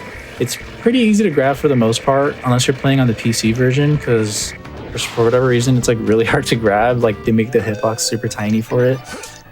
So it's kind of like a real arcade or like a real claw machine. It's like it's always rigged. Oh my gosh, so true. I can never win at those. Same, it's impossible. Or if I do, I'm like $20 deep just to get like a $5 plushie. And at that point, it's not like even worth some cost fallacy. I put in so much money. Exactly. Like, did I even want this? Was it worth it? We're fighting the boss in this level right now. It's Evil Buzz. He died in like 5 seconds because we were able to pick up. I'll just show him off real quick. That's him. Oh, hi. Goodbye, Evil Buzz. Yeah. So there's a green laser that you can find in every level, which is what I have right now. And it basically makes most enemies like obsolete, especially the mini bosses. You can kind of just like spam the laser and they die instantly, which is really neat. So it makes them super easy. Oops. Someone in chat says that the flooring is very Party City coded, and I agree. True. Actually, I'm trying to remember the last time I went to Party City, but I'm almost certain it looked exactly like this. There we go. So, as you can tell, the collectible for this level was the little green aliens, which is pretty neat. I love those guys. I didn't know they were called like LGM, which stands for Little Green Men. That's like their lore accurate name. Oh, I had no idea that was what they were called either. Yeah. I think everyone just calls them like the little aliens or the green aliens. Which is pretty close to their actual name, Little Green Men. Very true. Cool, and then we just deliver those aliens to this guy and exit the level. All things considered, that was pretty good. On that total screen, you can see the power-ups on the bottom of the screen. We only have unlocked the rocket boots that we got in Al's Toy Barn. I don't know if you caught it, but I forgot to mention it. But in that level, we grabbed Mr. Potato Head's arm and we delivered it to him, and he unlocked that power-up for us. So all those power-ups, they're not in every level because there's not that many power-ups, but to unlock power-ups in this game, you have to find one of Potato Head's missing pieces, and then once you give it to him, he just thanks you by unlocking a power-up for you, which is pretty funny. For this boss, we're actually using that text storage technique, or not text storage, the dizzy spin animation to be able to move during this cutscene. So as you can see, I'm like shooting these enemies like preemptively before I should even be able to, just to get them out of the way quicker. Because we hit that boss, we go into the dizzy animation, and we're able to move during it, which is not intended. Early movement tech is always so much fun. I love seeing it in different speed games. Yeah, it's so crazy. Like her, like stuff like that just gets found. The way I actually found that text storage trick myself was because of this level, because this was already known. But then I just tried implementing it in other areas, and that's how I found the text storage thing combined with this dizzy storage. So it was kind of like a cool like community effort in a way. It was a bunch of other strats that were found by other people, and it just kind of all came together pretty perfectly. Amazing. I love, oh my god, I got jump scared by Buzz's face again in his visor. Goodness gracious. But I love when like little bits of knowledge come together to make like a really cool and fun strat that's useful for the run. I love that. That's awesome. Yeah, exactly. Especially when it's useful, when it saves time. Like it's not just like oh, this is cool, but we can't really use it. Like swag tech is always fun, but useful tech is way better. Exactly. This level, we're going to be grabbing every token as well. I also grabbed another potato head piece. That's why he's in that corner right there. The collectible for this token is these little baby mice. We just have to get 5 of them.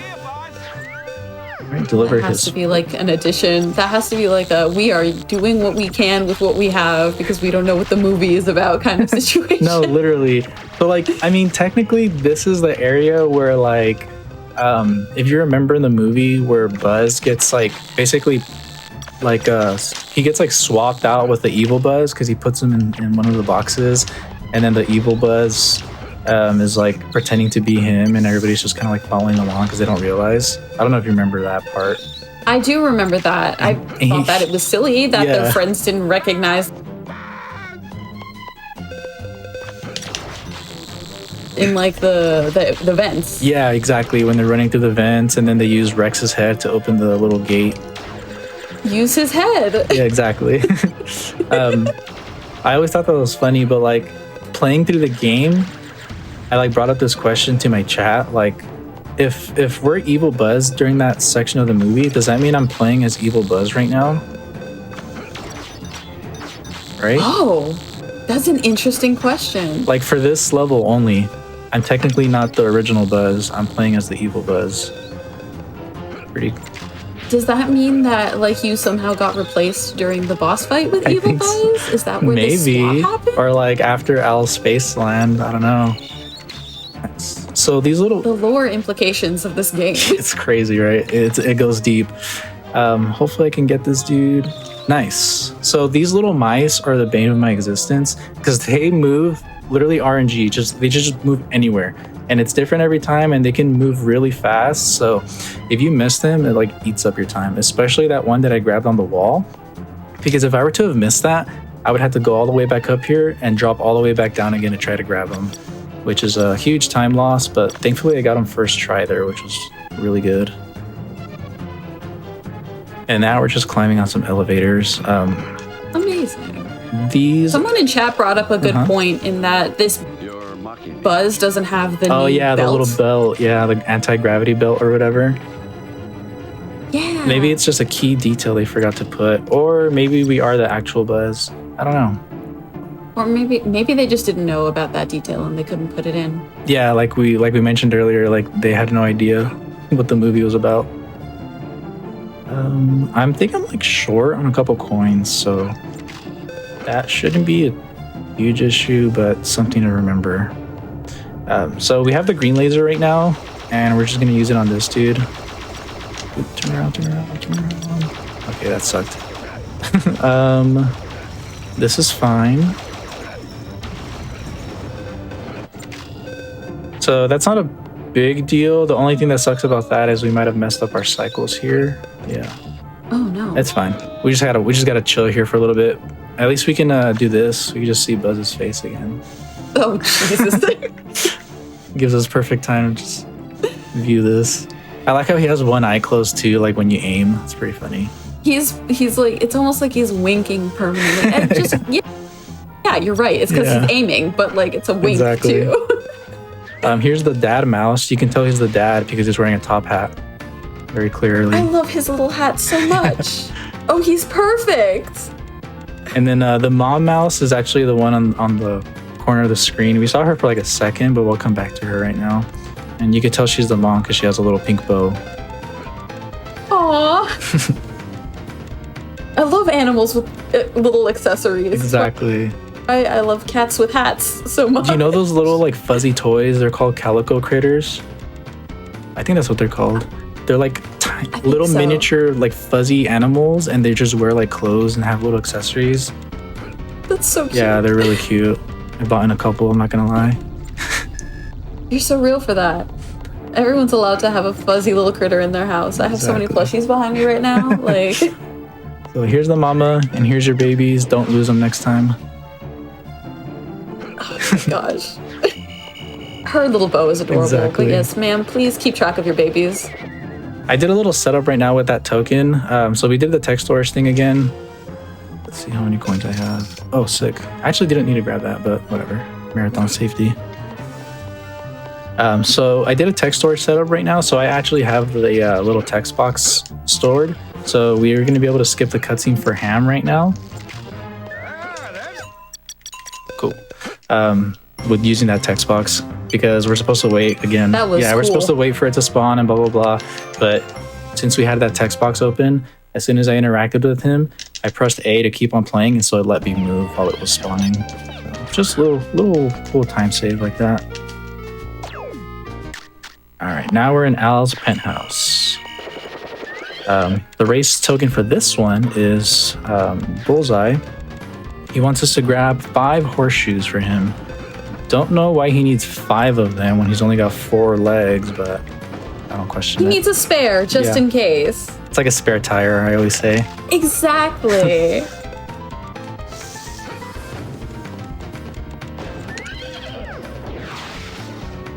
And then, From like the wind bullseye. I know, huh? Yeah, he's sick. For this level, we're only going to grab 3 tokens. That one, the puzzle token, which is this really confusing train puzzle that I low-key still don't know how to do casually, but I know the skip, which is doing a timed double jump up here. You're supposed to push a box around these rails, but there's like a train in the way, so you have to conduct the train and move it on different tracks. And it's really confusing, but you can just do a double jump instead to get up here instead of using that box, which is pretty neat. Oh, nice. Yeah, so very nice. every time like I'm watching somebody play this casually, like on Twitch, and they're always stuck on that puzzle, I'm always like, just do a double jump right here and you should be able to reach it. And then they're like, oh my god, that's so good.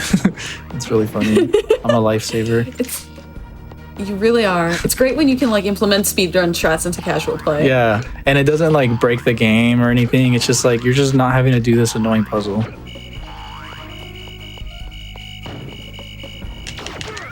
For this guy, this is the boss here. He's the gunslinger. Who is this guy? Yeah, this isn't Stinky Pete. He's just one of his. I was gonna say. He's just one of his cohorts or whatever. But we beat him I pretty remember quickly. this guy from the movie. Exactly. Yeah, most of these enemies are not from the movie at all. They had to fill in a ton of gaps. This guy is definitely from the movie though. Oh yeah, classic. This is fake Darth Vader is what this guy is. Literally though, they even did the "I am your father." So funny. And then that scene where he like adopts the evil Buzz and he's like playing catch with him. He's like, "Go long, son. I love you, Dad." It's so perfect. Like, He's like, "I'm gonna go play ball with my son." Alternative ending to Star Wars when? For real. They just need to dub it with that scene. Cool. And just like that, we're almost done with the run. This is the second to last level. This level is pretty tough. It gets a lot harder. Like once you get to Al's penthouse, in my opinion. It's a lot of like precise jumps. We're doing the extended double jumps here to skip having to do we're supposed to jump on the suitcases to jump across, but they take too long because they're on cycles. So we just do that double jump instead. We are gonna do no. I was thinking about doing it, but I don't think so. So there's this strat that was for some reason in the community called YOLO. I think because it's so hard to do that like it's kind of like a YOLO thing, like you either get it or you don't. I'm not gonna go for it, but basically what it is I would be doing this puzzle token that I'm doing right now, and I would do the race token at the same time. Sounds weird, but basically you have enough time to like enter this room for the race token and do the puzzle token and then make it back to the race before the timer runs out. But you literally make it with like a second or two to spare. It's super tight, and like if you mess up one, like any part of your movement, it's just kind of GG's. Oh, I jumped to the wrong area. Yeah, I can see why that's called a YOLO strat. Yeah, exactly. Speaking of, okay, here we go. My brain was stuck on like the 100% route for a second. I was supposed to grab Mr. Potato Head's mouth there, and I jumped the other way. I just got done doing How was he? What was that? Hold on, how was he talking to you if he didn't have his mouth? Oh no! So every time you find him, he's missing a different piece. So Okay. Oh my in gosh. the elevator hop level, he was missing his shoe, his foot. And then in Al's Toy Barn, when we got the rocket shoes unlocked, he was missing his arm. But yeah, in this level, he's missing his mouth. It's actually a pretty, there's actually like a really cool little detail. If I were to go and talk to Potato Head when he's missing a piece, he tells you like, hey, I'm missing this, go find it for me. But if you were to go up to him in this level while he's missing his mouth, his text just says like, It's because he can't talk. It's so funny. That's fantastic. Oh, I'm so glad that they thought about that. Yeah, I never realized until I played through it casually again. And I went over to talk to him, and then his text just says because he can't talk to you. It's so funny. No, that's a bit in the movie too, I think. So that's, yeah, that's so exactly. good. Okay. So yeah, he gave us these hover boots that we're using right now to be able to get up here. But we only need them for this, so we won't use them again. I mean, there's other areas in the game that you do need them to backpack to. But for this run, we're only using it here. And also, here's Stinky Pete. There he is. The good old Prospector. Yep, Prospector. And we just spin to win on him. Just get him out of the way there. Cool. And jump into his token and exit the level. Alright, so this next level coming up, this one is gonna implement that text storage trick again. And we're actually, hopefully, we can use it twice to skip 2 tokens. Or skip 2 puzzles, I should say. We're going to use it to skip the race token, and we're going to use it to skip the puzzle token. And it all starts with, like I said earlier, you set it up by using a boss token, since you can grab his during the cutscene, yada yada. Try to get up to the boss by doing this tricky jump here. Nice, first try. Very nice. Yeah, that's actually kind of hard to do.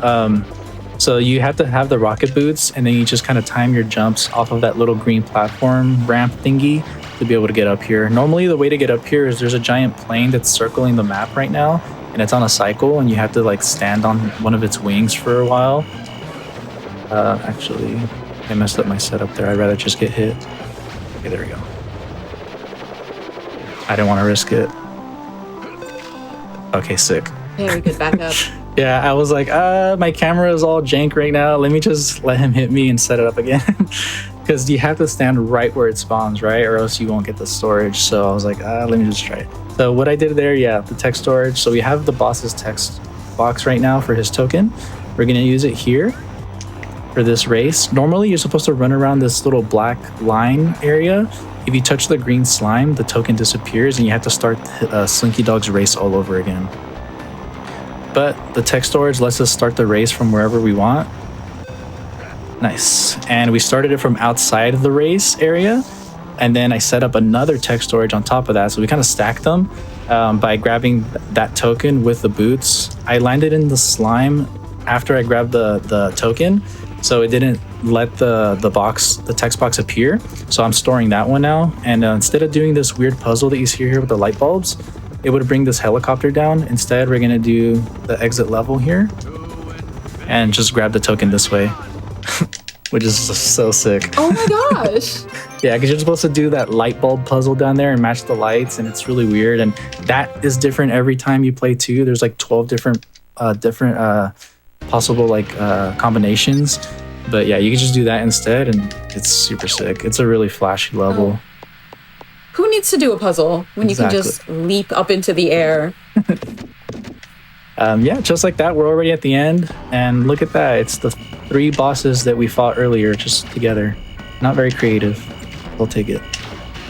The gang's all here. You saw earlier too, right before these dudes popped up. But Jesse and Woody were there. So in all their weird, cursed N64 texture glory. We'll see their faces again. Yeah, Woody and Jesse have a pretty cursed looking face in this game. It's pretty funny though. But yeah, the timer's coming up right now as soon as his health drops all the way down. So, one more hit. time. Oh, no. Time. There we go. And look at his face. Oh my god, why does he look like that? I don't know why he looks like that. But yeah, I mean, we saved him, but at what cost? Oh no. Yep, and the gang's all together. So shouts out to the Toy Story 2 community. You guys are awesome. I see you in chat. Love you guys. Shouts out to, let's see, people in my community. I see you guys in there too. You guys are awesome. This game was actually the first speedrun I've ever ran. And I ever learned, and it's really good. It's really easy to get into. It's definitely like a low like skill ceiling because there's not too much tech. But if you want to get really good at it, then you can like put in a lot of time to the harder tricks, which is really cool.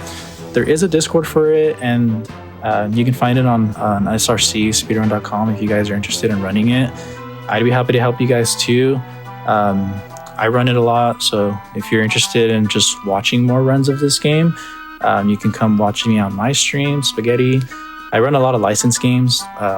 This game kind of like made me fall in love with the speedruns for licensed games. Like the El Tigre game earlier, it was really sick, and now I'm like putting it on my giant laundry list of speedruns that I'm interested in.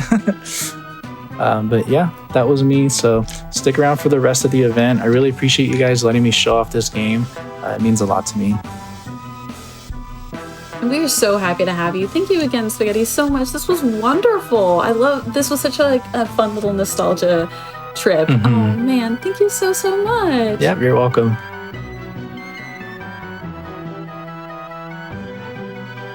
Alrighty. Well, before we go, I do have a friendly reminder for everybody in chat. That your subs, Prime Gaming subs, gift subs, and bits cheered on the GDQ Twitch channel help support Games Done Quick Hotfix. So if you're enjoying watching this Hotfix show, if you enjoy watching speedruns, consider subscribing to the channel to get access to our emotes and chat with other subscribers during our replays. And yeah, with that, we are going to take a short break, so don't forget to stretch, hydrate, get a little snack. Take care of yourselves, everybody.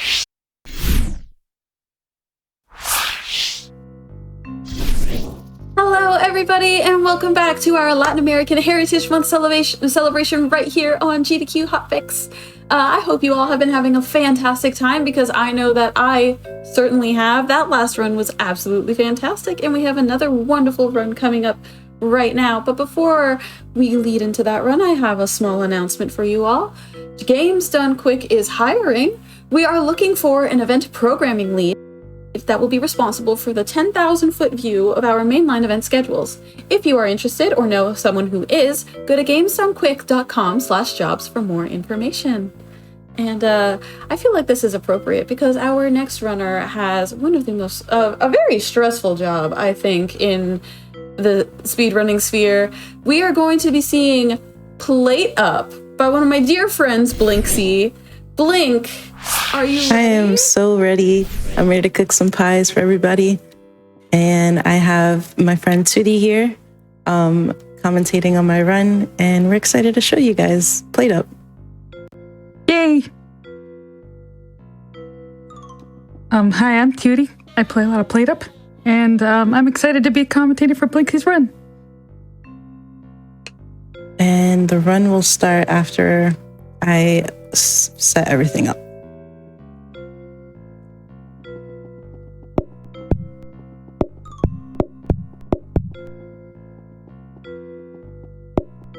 Let's get the phone. Because I know I'm only marginally familiar with PlateUp. What's up with this game? The plates. Oh, I see. They're very up. Oh, I see. It's one of the cooking games that have everybody so obsessed and addicted to. Like, if you love cooking fast in a mobile game or a Switch or Steam, this is probably one of the best games to pick up and just spend thousands of hours on this game. Oh yeah. But I definitely have a few thousand. I'm not gonna share mine. It's a good game. Yeah, it is a good game. So we could start once they start. Do we want to start it off with the timer? Yeah. You can do a countdown whenever you're ready. All right. 3, 2, 1. Let's go. Good luck. Have fun. Oh, do you need your life split on? No, I think they have a timer. Okay, right? okay. Okay, gotcha. We do have a timer, yeah. Oh, does it say that It's got on? the red. That's okay. I got it. I'll take it off. So what are we cooking today, Blink? I'm making some pie. I'm only doing meat pie today. But there's a bunch of variations of pie that you can cook, like vegetable pie, mushroom pie. But we're just gonna do meat today. Is there a reason you're not choosing the other ones? It takes too much time. So we do alternatives instead of picking the card that gives us a different choice of pie. We pick like something that helps us with the wow, words are hard today. I'll help you there. You're doing great. You're doing great, sweetie. So in speedrunning, it's often the best call to only serve one thing. It's easier to mass produce one thing than, going to the customer going, what do you want? And then deciding out of the 3 or 4 things what to make for them. Exactly. And with the extra pies, there's other ingredients you'd have to set down. You'd have to find time to set those up. It can really slow you down. It does reduce customers, but generally it's not worth the hassle. Scram, get up. Have a good night. Bye. So right now we're going to put the blueprints inside, and then let me toggle this off. Nice. So Blinksy, it can change where the blueprints spawn, and those settings affect what blueprints drop. And because this is a set seed, Blinksy knows exactly which blueprints show up with certain settings. And as you can see, we've already got the rolling pin, we've got an extra cabinet, so Blinksy's going to be able to research extra things. And as long as the RNG for those cabinets are in Blinksy's favor, we won't have to do the backup plans. So what are you looking for in those cabinets, Blink? So I'm looking for a faster stove, which is called a danger hob. But you can get about 2, another hob, which is called the safety hob, which is just a slow hob. And we really don't want that. So hopefully we get the danger hob and the other blueprint, which we didn't get. Okay, we got... Oh dear. we got both bad ones, but it's fine. Time to roll with the punches. So what's the backup plan since we didn't get either upgrade? We got a safety hub and a freezer instead of a workstation in danger. Yeah, so the counter can upgrade to a workstation, which makes you roll and need the... this is day 4, upgrade by table. Roll and need the pie faster. So we want to upgrade the counter again since we didn't get that. And the safety hub can stay where it is because it can be upgraded again. That's right. Hobs have a cyclical upgrade, so safety becomes danger, danger becomes safety. If you don't get what you want the first time, you can try it again tomorrow. Exactly.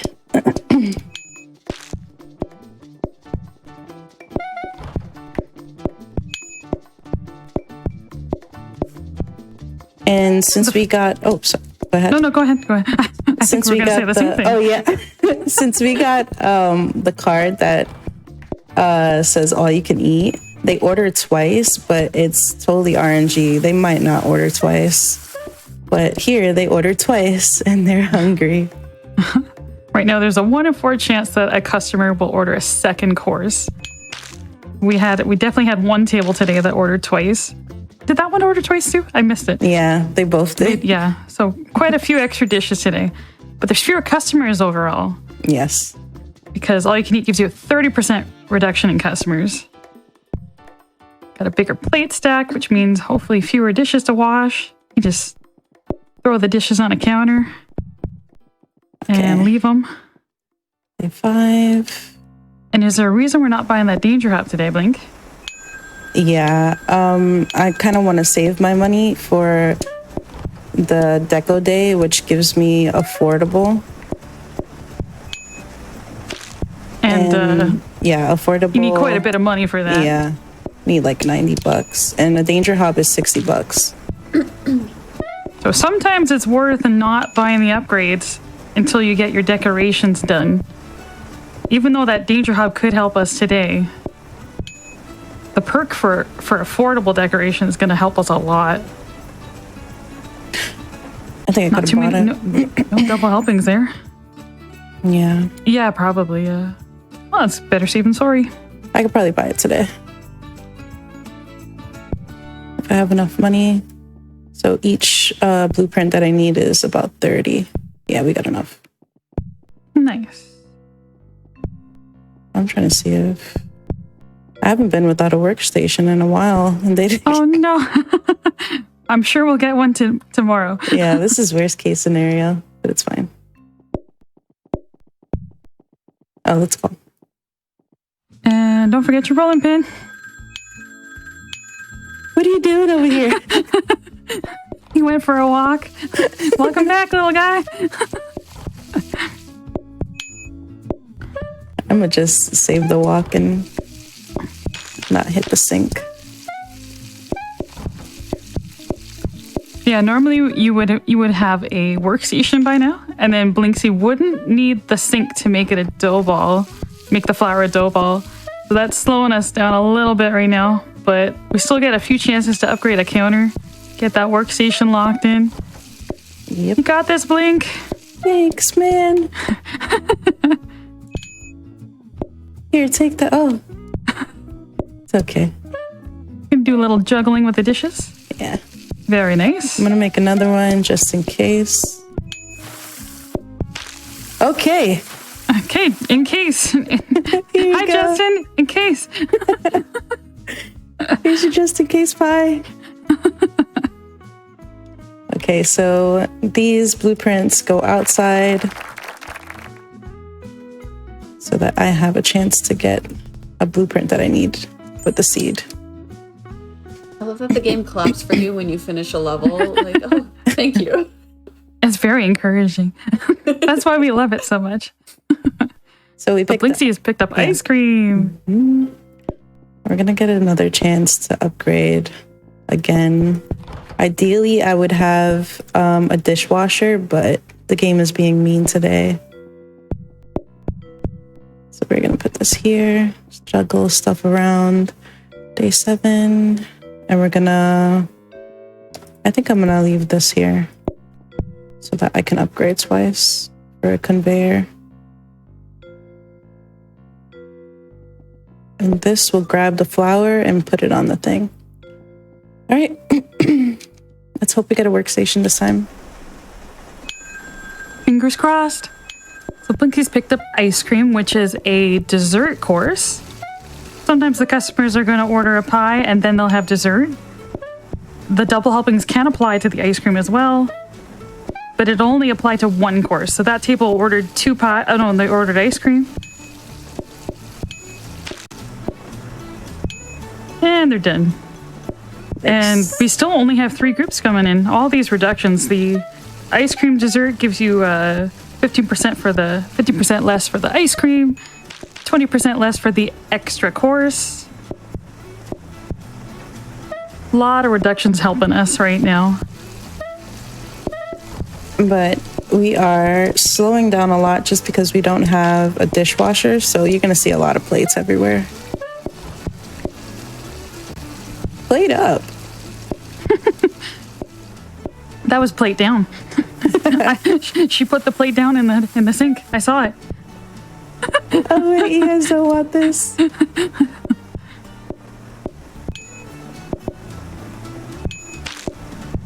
Okay, all right, dumping the dirty dishes on the tables that have left because they don't need it. It's our tables now. Actually, let's make another one just in case. Someone in chat has mentioned that pie a la mode makes sense, but unfortunately, friend, these are meat pies, and I think meat pie a la mode is a very different situation. Wait, what is that? I've never heard of that before. A pie a la mode is basically like a fruit pie with ice cream on top. Oh. Like the most common one is apple pie with vanilla ice cream. Oh, okay. I know. That sounds great. Meat There pie are a la dessert. mode Oh, would be that's very cool. different, I think. There are dessert pies in PlateUp, but unfortunately, we don't want to take those cards. So maybe another run. Maybe not right now. Okay. Nice. You got your workstation. You got a grabber. Yes, finally. Start some automation. This is the cool thing about PlateUp. So now... Oh, it's a little conveyor belt. Yeah. This is going to grab that, so I don't have to grab the flower anymore. It just removes a step. We're going to upgrade a hob. And let's put this over here to be faster. And we'll get a sink. Oh, we still don't have a dishwasher, huh? That's fine. Do you have a sink coming up? Yeah, on day 10. Oh, nice. Good. Couple more days, hang in there. Okay. Okay.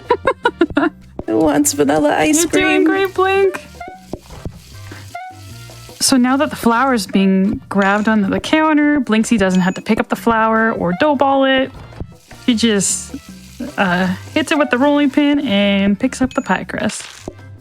Oh.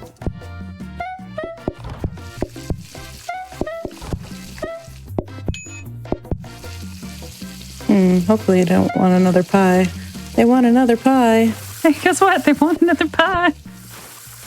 Because of course they do. Why wouldn't they? Blinksy's a great chef. Nice. So true. Okay, Blink got another danger hob. Okay. And the cool thing about the danger hob, it does cook at the same speed as the oven, but now we no longer have to open it. Fiddle with that door. Yeah. So we're going to... I am a little bit concerned about why it's called a danger hob. We'll show you at the end. Yeah. That's a surprise. Stay tuned. There's going to be one incident where I leave the pie on just a little bit longer than it should be. Well, oh my. The cool thing about pies is they do take a while to burn. And Blink is pretty fast, so she's not going to let that happen. This is fine. Right, Blink? Yeah, this is fine. Okay. That's great.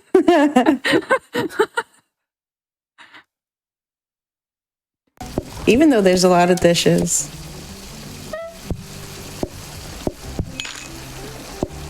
Okay, chat is informing me now. Ooh. Chat's making us hungry. Yeah, I'm Now of hungry baking now. sundaes and gochujang ice cream. Chat, are you hungry? Because I'm hungry. Anybody want meat pies and ice cream?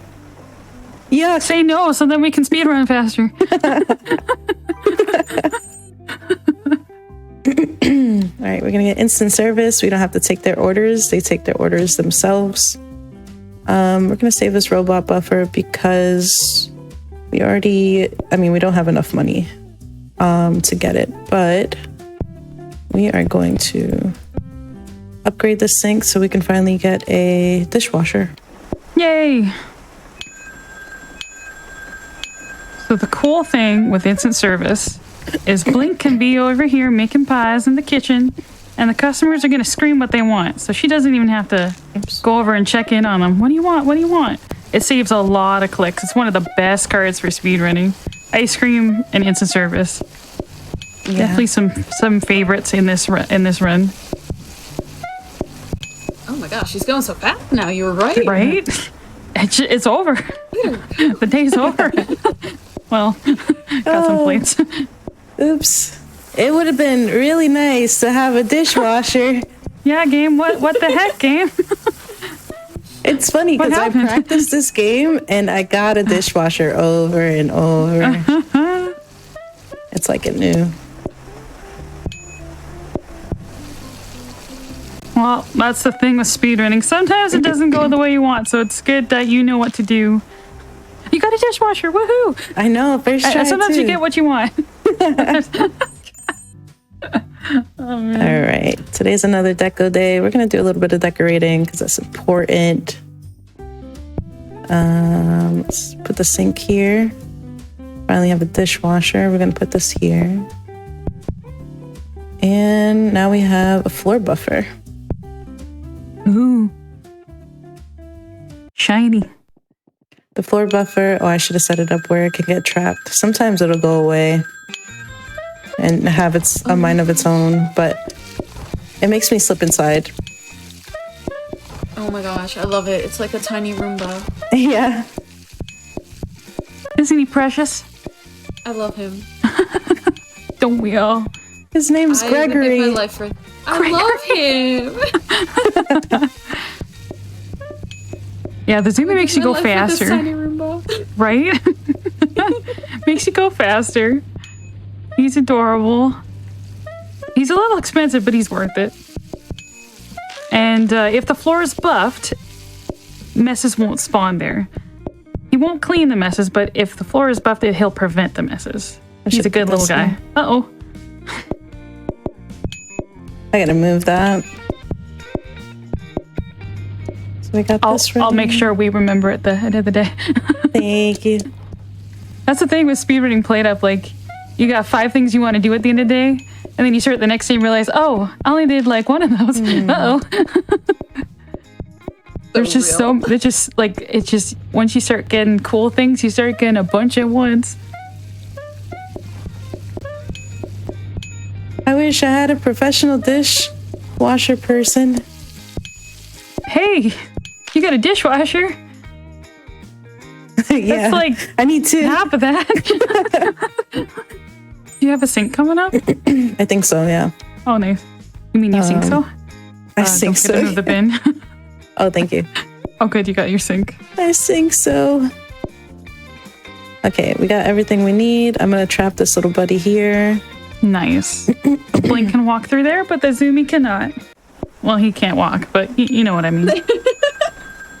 Oh, you know what I forgot? To set the floor buffer. Nice.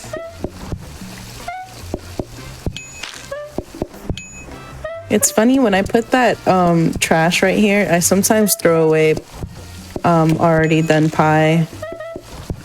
But we're not going to do that today. Only the best pies for the customers. Blinksy's got quality control under handle. What it is. Yep. Nice. Oh, that dishwasher is beautiful. Oh. And it's full again. That just means it's doing its job. That's right. Getting good use out of it. We waited a long time for that.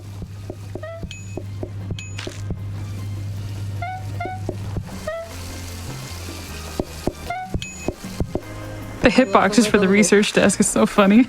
She was facing sideways. It was still upgrading. Is that a soaking sink? Yeah. See very well. Oh, there. Yeah, it's a soaking sink. And then we're gonna do double helpings. So they have a likely chance of, do I need anything here? No, I could just play. A likely chance of ordering again. Is it a reduction? It's a reduction by 15%. Oh. Nice. Now there's a 1 in 2 chance that customers will order a second course. So that might be ice cream or pies. Oh, but nice, not okay. both.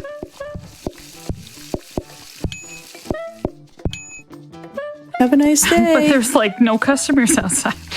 Oh, yeah. So in runs like this, if RNG's on your side, that's a big reduction, and then nobody double orders, and you get a really fast time. It's a bit of a double-edged sword, but it can work really well in your favor. Let's do this.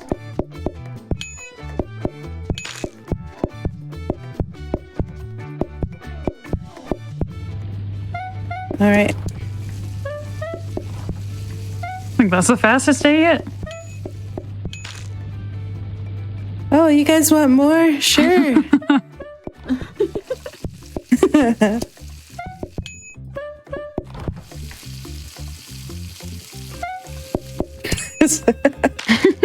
I read something. They're hungry today. Oh, it's a power sink. After this one is soaking sink? next day's wash basin and then dishwasher, so you won't have it in time for the last day. Oh, okay. I mean, you're doing fine with the one dishwasher. One dishwasher's better than none. That's true. Super true. And you'll see that Blinksey's calling a bit less on the days where it rains, because the rain makes the door patients go down faster. And, well, you don't want the outside lineup getting angry. If any of those patients' bars drop to 0, the run is over. Kind of like a tower defense game, you know? With the restaurant. Yeah.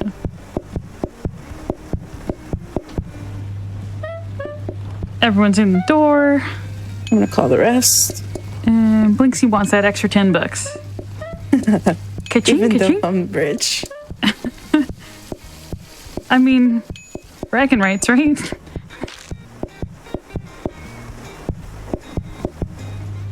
All right. At the beginning of the run, it's really great to call lots if you know you can handle it, because you get more money per ring, and as the run progresses, you get more money per phone call. At this point, we're just bringing more just to get the customers in sooner, because it fast tracks them getting to the restaurant. One more and we'll get a second dishwasher. All right. Day 15, reroll and get a clipboard. There we go. This is going to make us call a lot faster. Okay. Hopefully it doesn't rain. Oh. Hey, look, it's raining.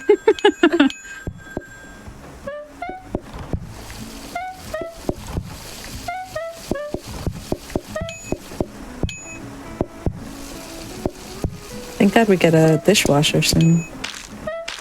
Yep. You know, I never used dishwashers like growing up. I always did it by hand. Oh, same. And then I learned about the dishwasher when I finally had my own place. Wow. Was I missing out? When I first moved out, we didn't have a dishwasher, and that was a bit of a shock for me. And I still don't have one. And I'm fine. It's fine. Oh. You don't really need one when you have a small household. True. When I was growing up, one apartment in particular that I remember having had a dishwasher, but it didn't work, so we just kind of used it as like a storage rack. For sure, yeah. It's space, you might as well use it. Oh, my grandma did that. Yeah. Oh, they got some more orders there, Blink. All right. Woo. Let's put this here. Okay. Hopefully they don't order ice cream. Scram. I was so ready to say, hey, look, they want ice cream. Just kidding. Nicely done. Yay. Hooray. Okay, now we're gonna run to overtime day 5. We completed day 15 and it lets you franchise and it gets a little bit harder. Finally got a dishwasher. Yeah, it really starts ramping up in overtime. Oh yeah. But we've got lots of good gear. We're gonna be flying still. Yeah. Only 7 groups coming in. To think we started with 3 groups on the first day. If you didn't have all those reductions by this point, you'd have much more groups coming in. Oh god, that mess. Don't worry about it. Sumi's been slacking. Sumi, no. Sumi is doing his best. Okay, you're right. So is Blinksey. Good job, Blinksey. Thanks. Very true. I'm Got 2 trying. solos outside. Very nice. Cool thing about solo groups is you only have to serve them a little food. So they're a lot faster to serve. Oh, that one teleported.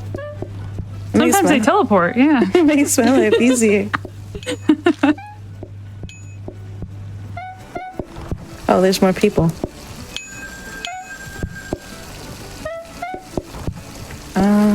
let's do this.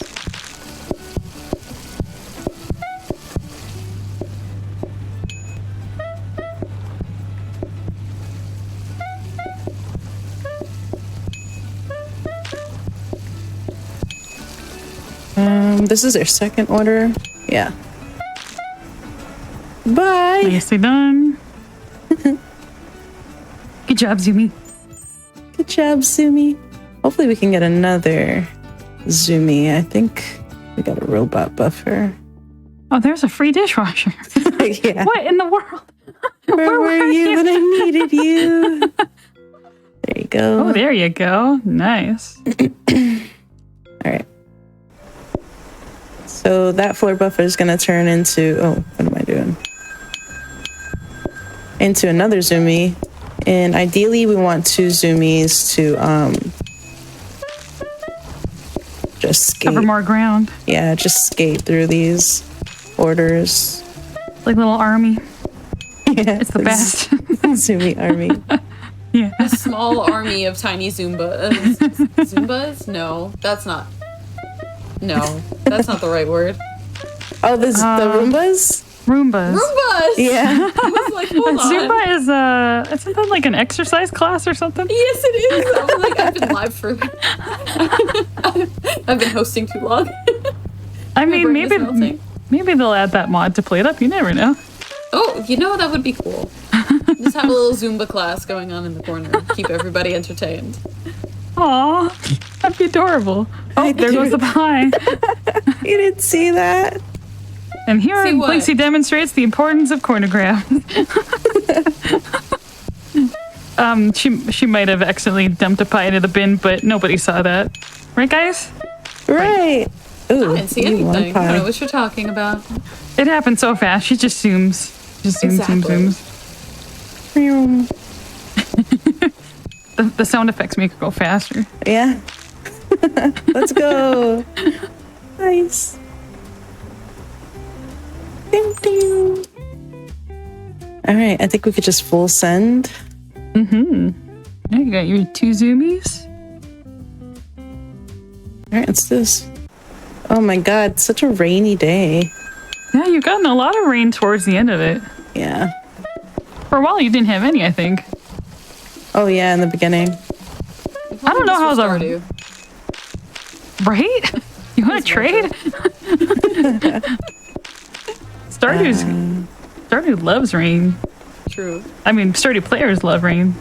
PlateUp, not so much. Yeah. Oh, they want double ice cream. Yes, yeah. I don't think we've seen much of that today. Yeah, no. Just the pies. But hey, double ice cream's easier. You know why? Why? No dishes. That's true. So true. All right. I like that they're coming in single. Thanks for not bringing your friends. Have a great night. Thanks for being lonely. We have great customer service skills here. In this restaurant, we appreciate the single diners. Yeah, maybe it's singles night. Oh, maybe it is. Got a little ad outside. Oh, I don't think this group got the memo. Yeah, no. Well, can't win them all, I suppose. That's right. All right.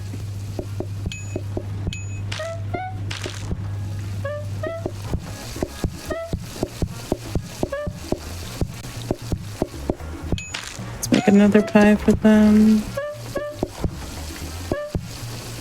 Yeah, good call. Oh. Oh. Yoinked it.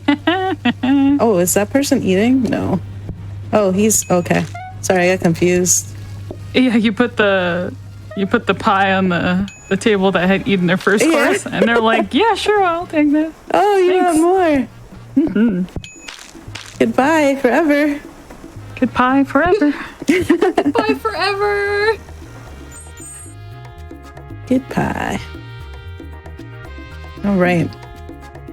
Now we're almost done. We're gonna do 2 more days. Oh, we finally can call a lot. No rain. Let's go. I got this. You got this. Let's hope it keeps up. You got this. I believe in you, Blink. Look at that line out there. I'm not scared. Hi, everyone. How's it going? We appreciate your patience. We promise it'll be worth it.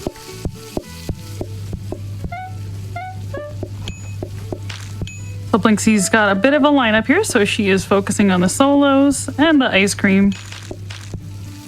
Unfortunately... Oh yeah, you took personalized waiting. I forgot that was your overtime card. Yeah. We took a card called personalized waiting, which means the customers have a chance of changing their order right as you're making it. Isn't that such a fun card? So great. And then you slap it on the table, and they decide, nah, I don't want this. And then you're like, okay, I'll just put it in the trash can. No worries. I love that card. Don't you just love it, Blink? Oh, it's great. Yeah, I'm having a great time. Oh, man. Wee! You're doing fine. You're doing fine. Nice. You're doing great. Lots of solos coming in. You're almost there. Nice. Oh.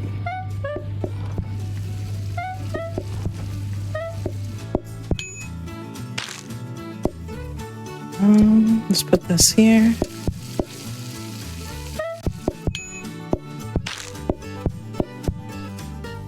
Oh. All right, we're going to go back and reset this day.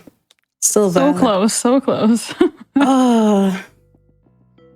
In a speedrun, it's a lot easier to handle full calling before day 15. Once you get to overtime, it's pretty rough. And we got a lot of double orders towards the end of the day, so it's just really unfortunate RNG there. Yeah. It happens. Oh, and it's raining. And it's raining, so we're not going to call as much right now. Yeah, no, there you go. Do that. Oh, it would have been so clutch. It's okay. You were so close, though. Yeah.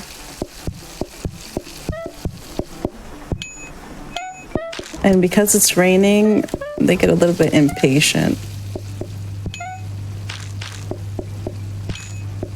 Oh, the personalized orders are so horrible.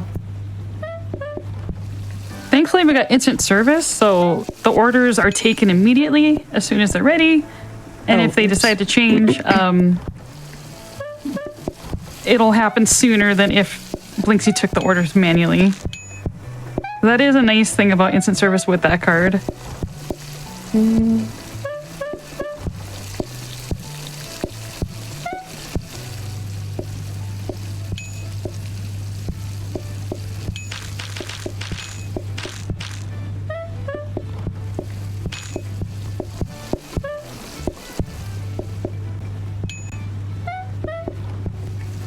The efficiency is just a sight to behold. Blink, you were killing it. Oh, did I get disconnected? She's locked in. Let's do this.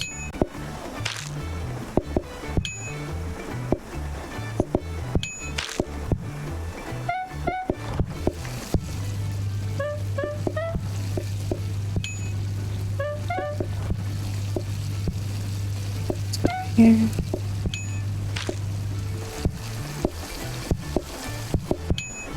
Blinksy's just focusing on that solo, and they're out, and everyone's in.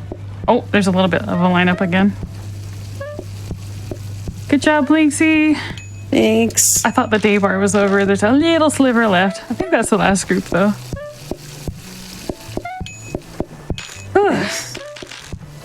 Nice. Get in here.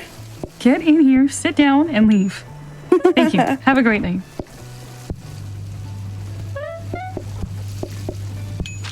Nice. Oh, they want more? Oh, man.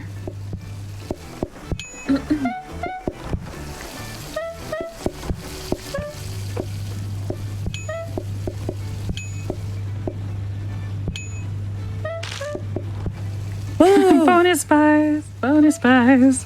Wow. Mm-hmm. All right, let's finish this last one up. It's getting harder and harder. Oh, my thing keeps disconnecting, huh? My voice. Oh, did it? Yeah. Uh-oh. You sound fine to me. Awesome. Oh, sorry, buddy. That was my dog. Don't mind him. Oh, hi, puppy. What kind of dog do you have? I have a mini poodle. Oh, He's a mini poodle mix who yawns very dramatically. I'm sorry about that. That's cute. Is this the last day, Blink? Yes. Amazing. You've got this on lock. Thank you. It's hard. no, you got this. Go, Blinksy, go. Go, Blinksy, go. Oh. Oops. That doesn't go there. Yeah. I kind of want to call the rest in. Been just scared from... I wouldn't. They're coming. Yeah. Maybe call like once or twice. But you still have quite a few groups coming in, and we don't know whether they want double helpings. That's true. That is so true. All right, let's put these away.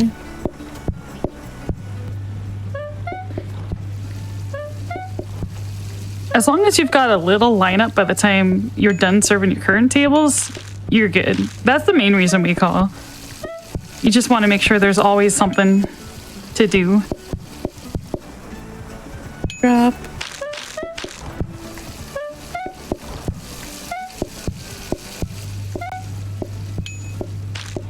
But the important thing with speedrunning is, don't call too much if you don't feel comfortable with it. Yes. And there actually isn't a category for overtime, so... Oh. She's almost ready to demonstrate that danger hub. Oh no. She's warming it up, Oh yeah.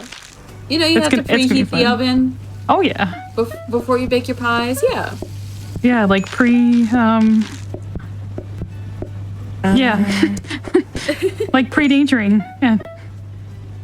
Couldn't think of a pun. It didn't work. You're so good. Oof. All right, that's your last group sitting down.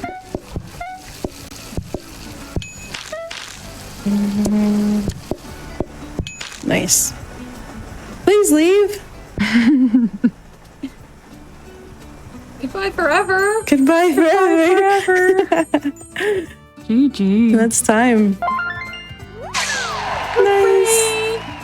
GG. Yay. Very well done, Blink. Thank you so much. That was fun. You did great. All right. Log off. Oh, do you want to demonstrate the full call? Or the danger hub. The danger hub. And the danger hub, yeah. May have to start cooking that. Demonstrate. Let's do some sign-offs here, shall we? Yeah. Thank you so much for having me. My name is Blinksy. You can catch me on twitch.tv/Blinksy over on Twitch. And thank you so much for having me here. It was amazing. I love getting to represent the Latin culture. I myself being Puerto Rican and a speedrunner.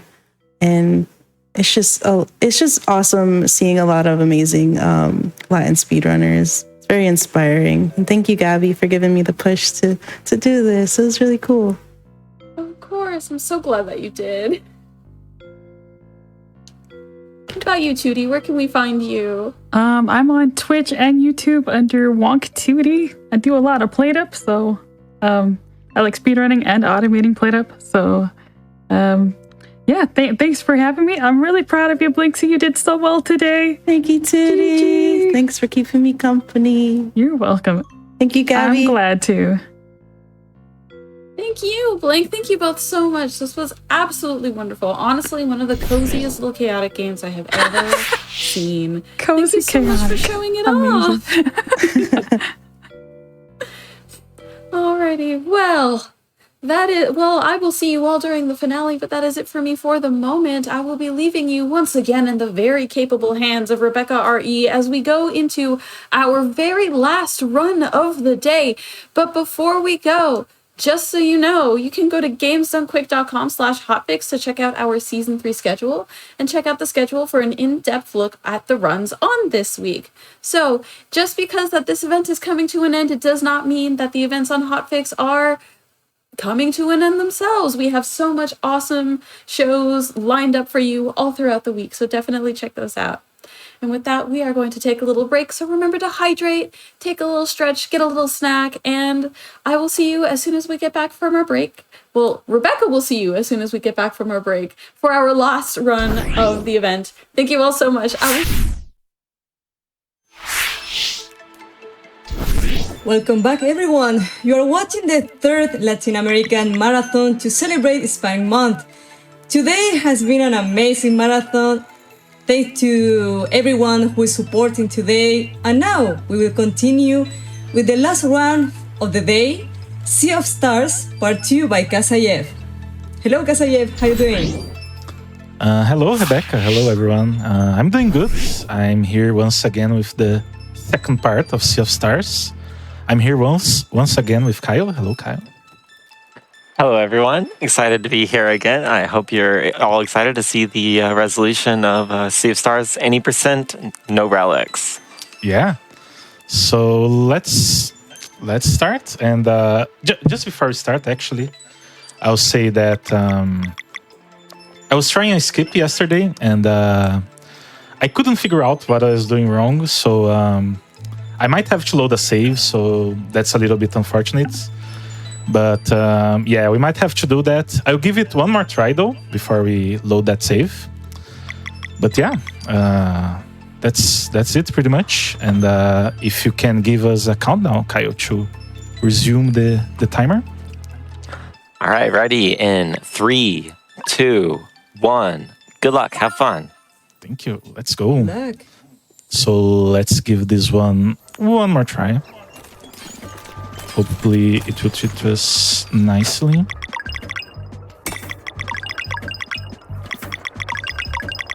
You got this. I want good, clean pops. No locks. Yeah, let's go. So let's see. I'll even do a safer version in theory, but I still might not get it. So let's see how it goes. I didn't like that. I'm gonna try again. Wanna give a good try at least. Of course. Yeah. Always better to reset earlier on with the trick, right? Yeah, of course. So for those just joining that may have missed the explanation yesterday, this is a tech called pop jumping, which basically we're using the characters' tendencies to reposition themselves after a reorder in the party to pop them out of position with the rest of the game map. So this allows us to break collision and get out of bounds. So currently Kostyev is blindly pop jumping, looking for the right trigger to advance from this section in Clockwork Castle all the way to, I'm not sure where this one goes. I'm not as familiar with this run, so I'm as excited as you are to see what's going to happen. Yeah, we should be going to the next room after the Acolytes fight. So this is a skip the Acolytes fight, so we don't have to do that. So yeah, in case we have to load a save, we are gonna load a save right in that room because there is a save point in that room, so that's really fortunate. So I'll keep going up here. I'm not counting anymore. I hopefully know when I am on the ground of the next room. When the screen is very red right now, so hopefully we will know when we reach the next room, when the screen won't be as red and it should go to its normal colors again. Looking forward to that with bated breath.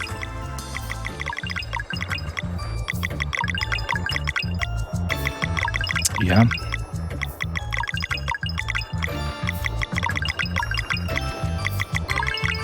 Meantime, we get really good music as we get sort of like a remix track of the Clockwork Concierge from the Messenger OST. Yeah. That's a pretty good one for sure. Okay, let's see.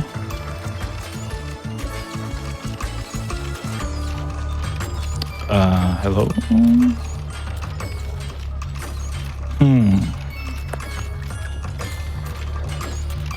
No whammy. Where am I? I don't seem to be out of... I didn't fall into the void.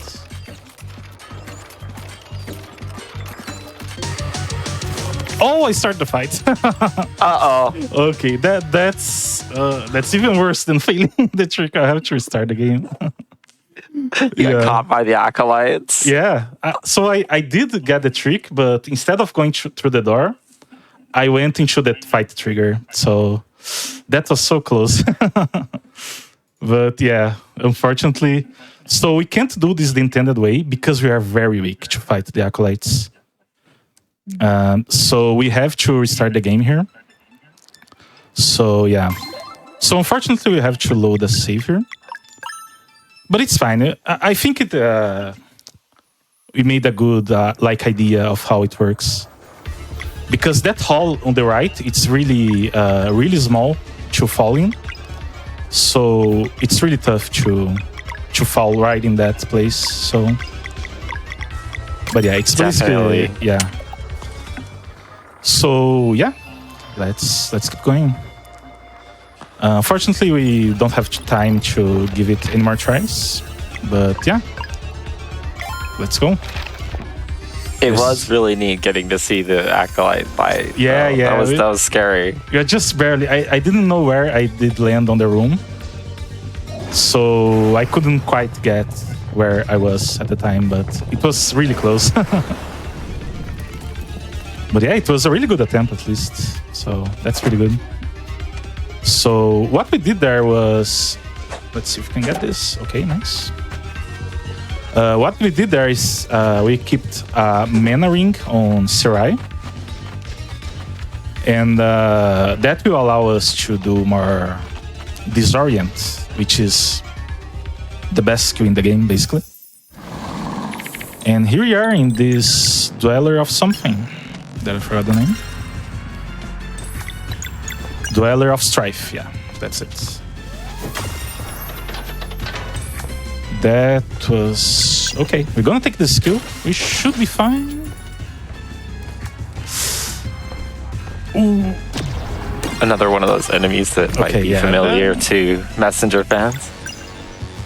Oh yeah, for sure. So this enemy doesn't take too much damage. He only take damage from these sources right here, like the sun and moon things. So we have to be sure to do just that. Right, the damage doesn't matter, so we're not waiting for like a really big sun ball. Just any sun magic will charge up that tower, right? Exactly, yeah. Any sun and any moon magic will charge up that tower. And we shouldn't waste our mana here, but it's fine. Okay, this is a good one. Good luck so far.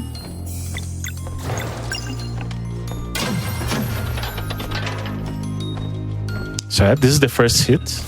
So we have to charge it 3 times before it dies.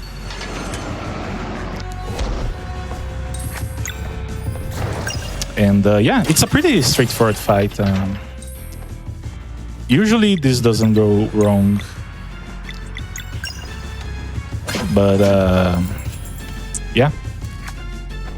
So I don't want to curse myself, so I'll say that it's not an easy fight. It's really hard. But yeah. So we wanna... Excruciating. Yeah, yeah. Okay, that's fine.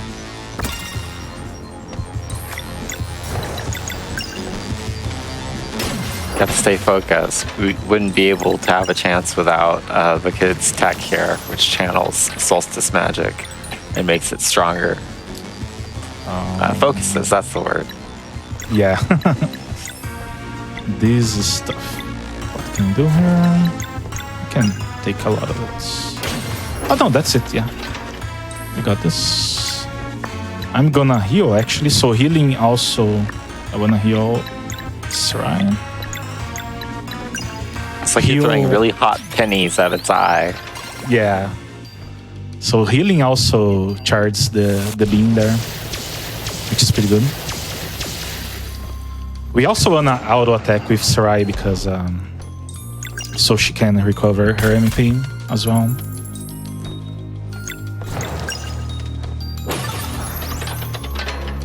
Yeah, we don't wanna charge anything because it's faster just to throw the skill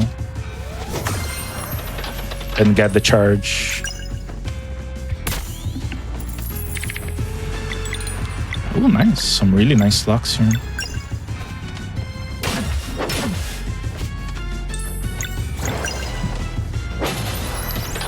Really good RNG so far.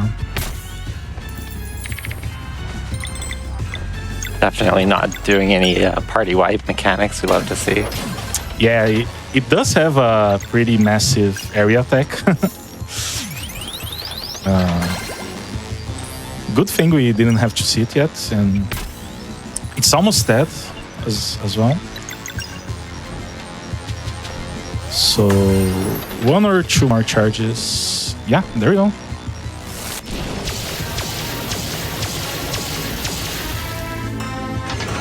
We see the rainbow flashing and the combo meter is full. That indicates that an ultimate ability can be used, but the only ultimate available right now is Sarai's, which is physical.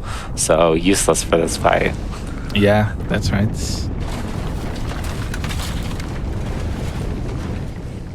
So yeah, after this fight, we'll get Rishon as well, which we were missing until now. So this fight, we just wanna die as soon as possible.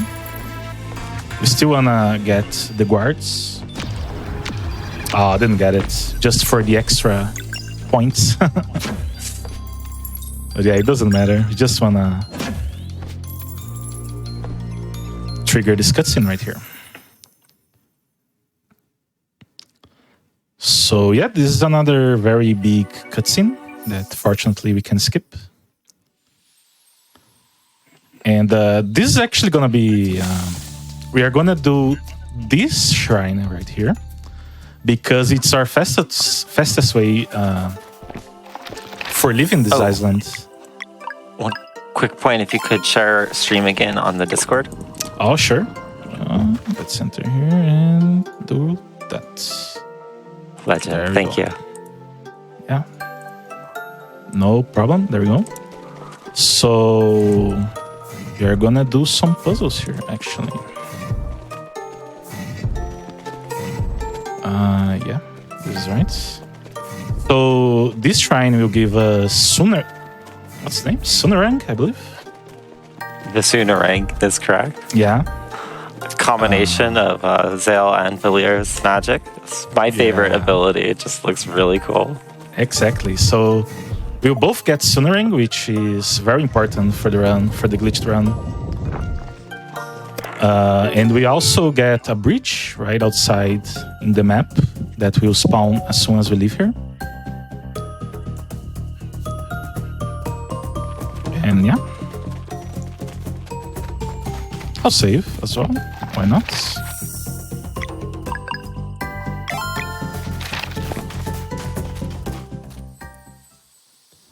And there we go. So here it will spawn a bridge so we can use our boat right from the get-go. It's a really nice quality of life upgrade. Yeah, for sure. So we should go up. I forgot. Let's see the map. Yeah. So we are going now to the Skylands. So now we are finally gonna see Sarai into the action because we're finally gonna grab a weapon for her.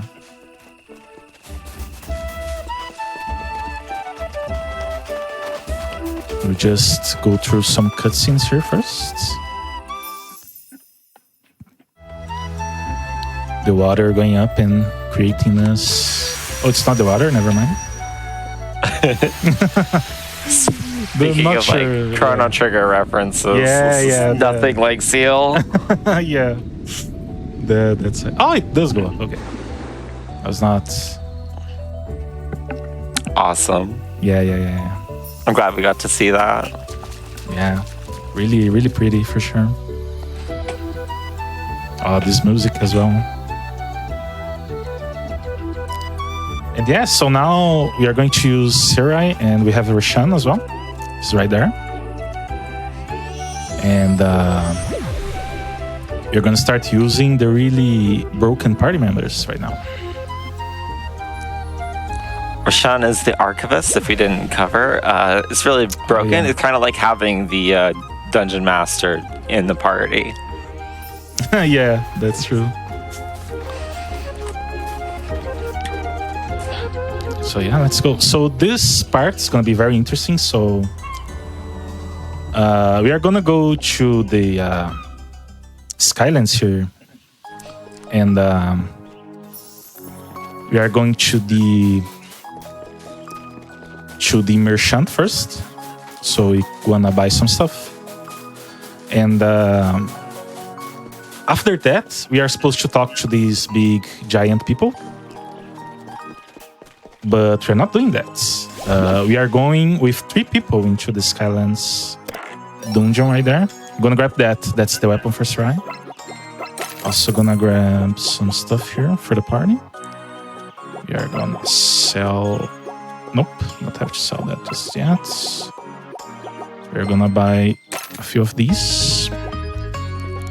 Just make sure I did buy everything. Okay, sweet.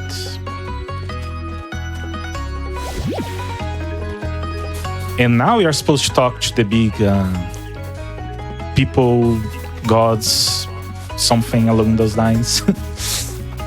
But and on this part, we are supposed to be on 2 party members for the Skylands part. But we are not. We are going with 3 party members there because it's a little bit faster.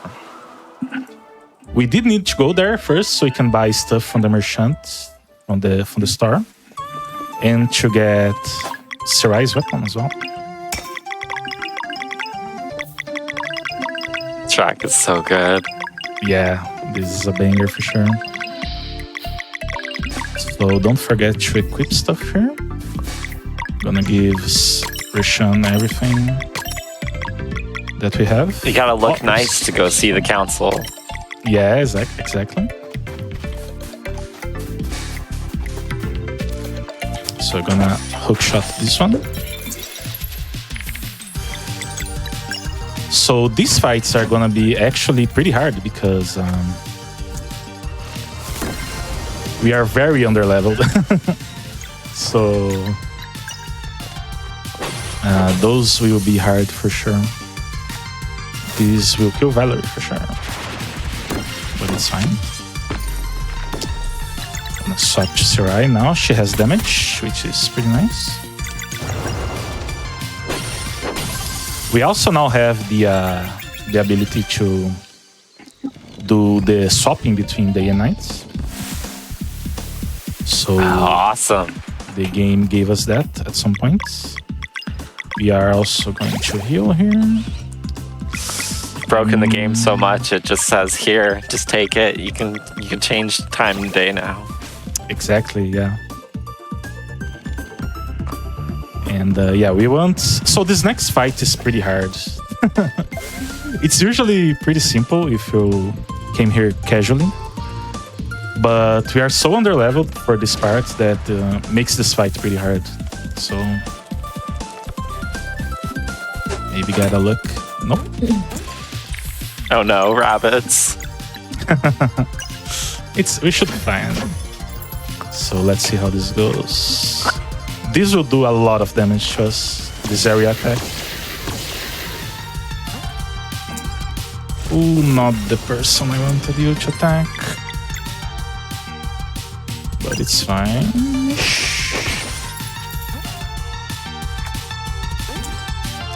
This is not good. I'll have to heal Roshan. this. Okay, we had good RNG at least, so we'll auto attack here with Roshan. I mean, why wear a hat if you don't keep snacks in it? Yeah. So hopefully this will kill everyone because they are weak to poison. We just have to focus a little bit here.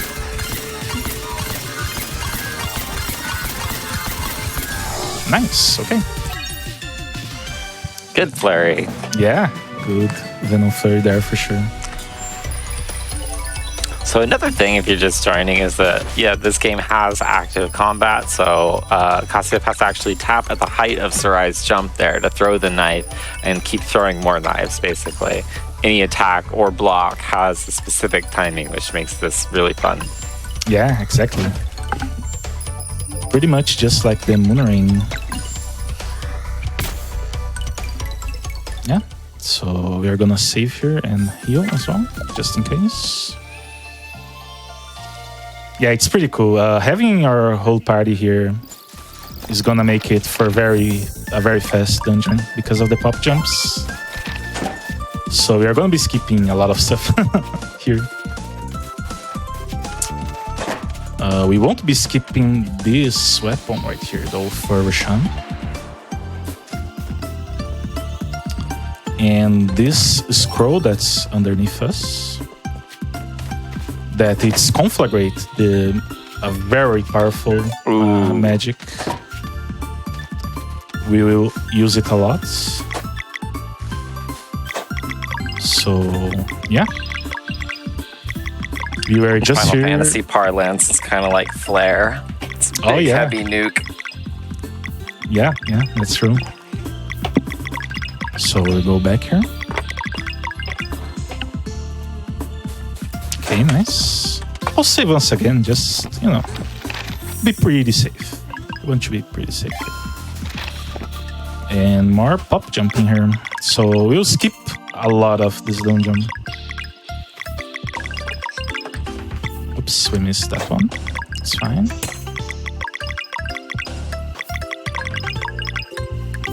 Okay, nice. So we are going directly to the cavern on the right of the map. I'm gonna do one in our direction here, so we don't bonk in there. Okay, there you go. Oh, okay. That works. We are gonna grab this, which is armor for Zeo, I believe. And do some more pop jumps. So one thing Once that you is... pop, you can't stop. Yeah. So... I forgot what I was going to say. But I will remember soon enough. Oh yeah, we have to be careful here. So the game expects us to have only Zeo and Roshan here.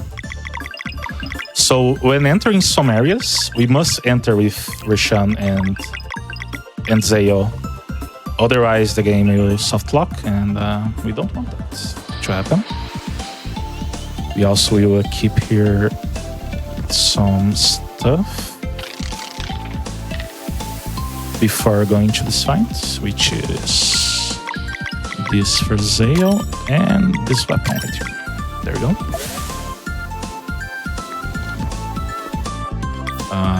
Just checking if they have full stats right now. Nice.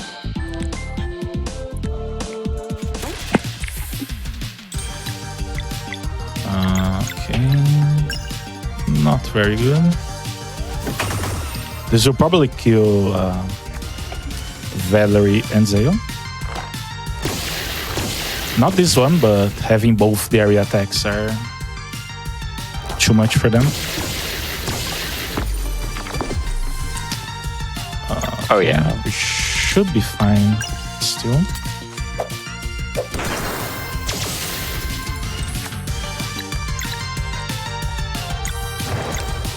Oops, okay.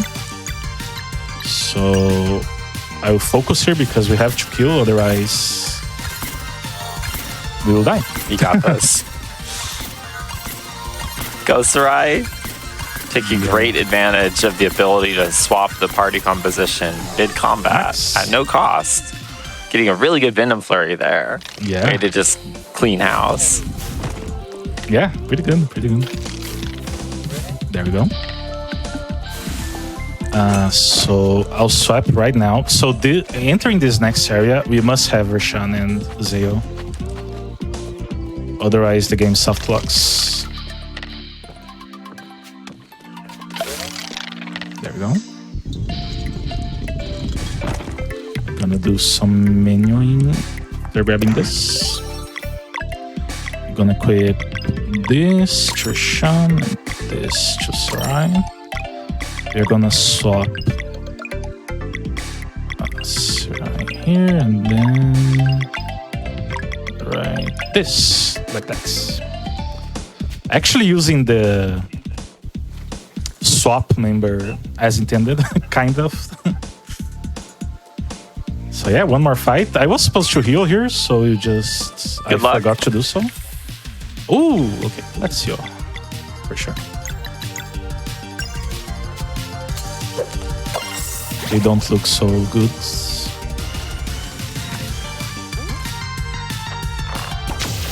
Oops. Rest in peace, Zale. Yeah, Zale won't be feeling so good. It's okay. He has a strong team. Yeah, for sure. Oh, I don't like this. It's a Venom Flurry angle. It must be. Let's go. So let's hope for this to do a great deal of damage.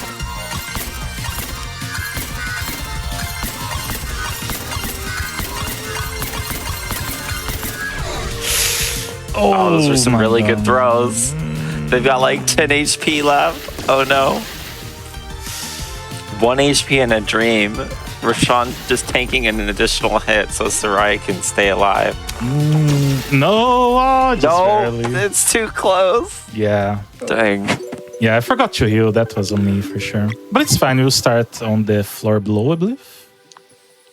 Big respect to Kasev going for the flurry. Yeah, yeah. It's fine, it's fine. So we'll do this one more time.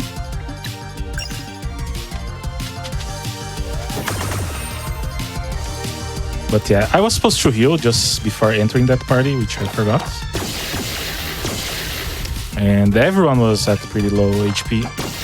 And I also had a pretty bad RNG on top of that, so yeah. Not so good. Obviously, a lot can change in each run based on what attacks the enemies choose to use, and who they choose to target. Yeah, for sure. As well as, you might just not get as many bounces on a skill like Venom Flurry or Moonerang, and that could throw off your whole calculation. It's a really detailed run. Yeah, so we are gonna game over once more. But yeah, it's fine, it's fine. So yeah, these enemies are not giving me a break whatsoever. So yeah, Rabbits are pretty infamous for any kind of underleveled or challenge run party. Oh yeah, for sure, for sure. But yeah, we'll make it. We'll make it. This is the try. This is the attempt. This is the one. Let's see it. Yeah.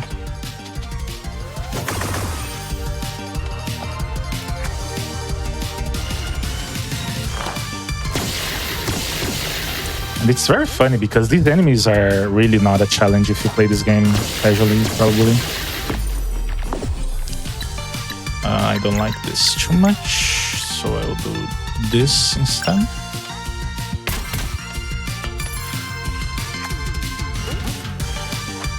Smile looks like you're opting to take a hit to do another attack and get active mana on the board so you can empower this Venom Flurry. Yeah. Exactly.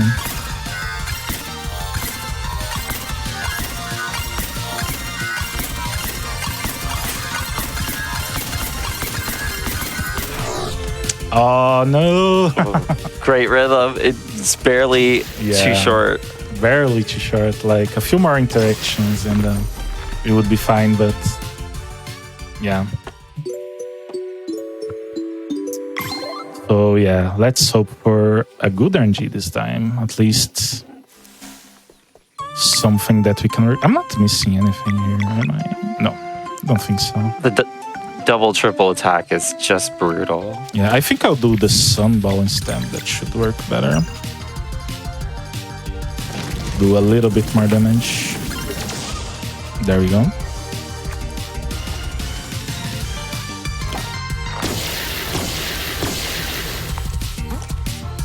Oh, so now it's much better already.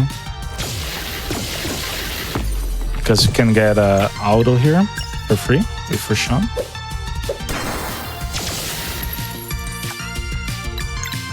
Weakness plus the spread is really strong. This kills for sure. Yeah. So let's focus here a little bit.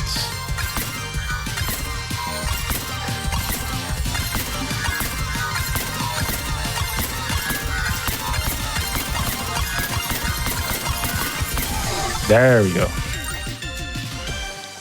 We love it. Don't forget to heal. Yeah. Let's not forget to heal this time for sure.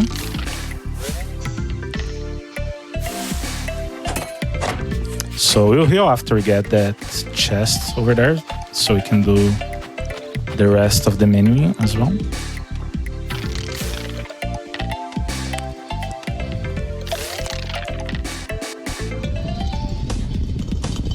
But yeah, this fight right here is much easier than the one below here.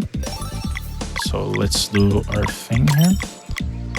We do need our party ready though. So you're gonna use this one. There we go. Also gonna use some items like this one. I'm gonna use this. It's fine. Also swapping. Let's not soft lock the game. Like this. Okay. Now we are good to go.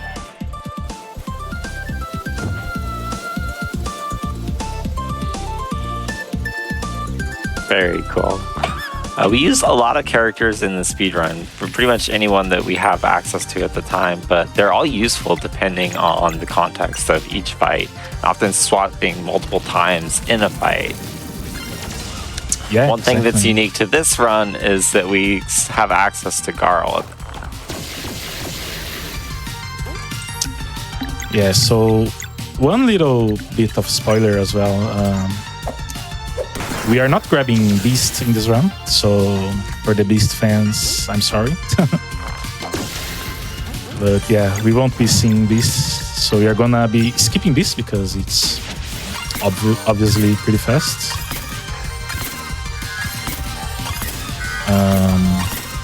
So yeah, Beast is the one that enters in the party way too late to be too useful.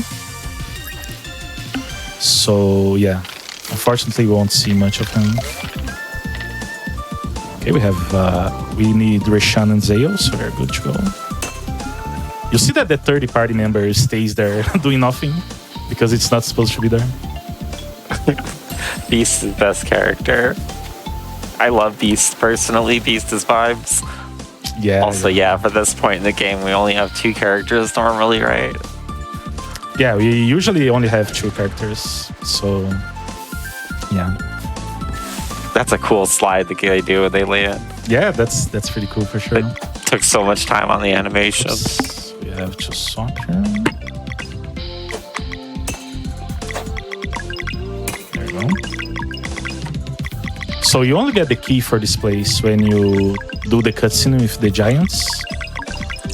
Since we don't have the key, we will grab the key and come here. We will come back here to get the Zephyro, I believe the name is, which is the big wind thing we need.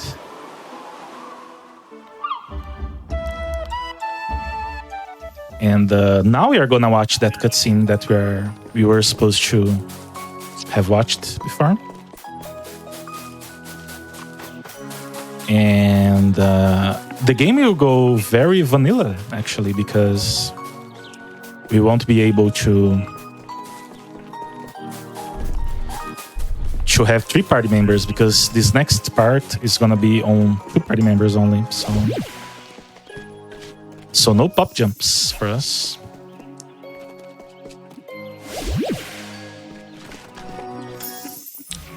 Those giants really know how to accessorize.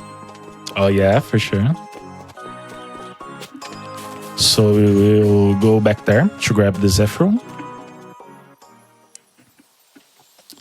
And we will keep going. So this is how we were supposed to go here. So see now that we have the key. And yeah, this will trigger this cutscene here. And the next one, so we do the next fight already. This fight is very straightforward, and in this fight we can see the power of the increasing the enemy's turn numbers, because we are gonna do that a lot here. Oh, are we going to finally see that? Yeah, we are definitely going to see that. Awesome. I'm gonna save here. My favorite ability. Yeah, that's a pretty good one for sure. Oops. There we go.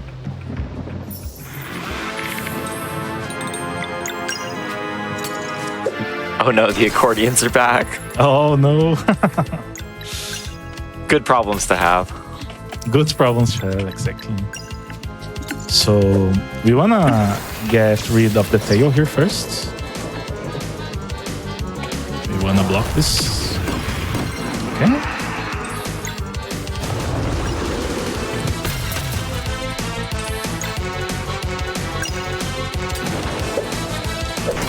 I think I'm fine. I don't think the skills are right. Okay. So now we'll keep breaking locks and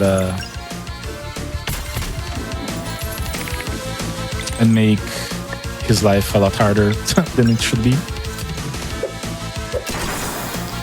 Don't have to heal just yet, so we'll keep going. That's a good lock. Yeah, so right now I'm gonna delay some turns here.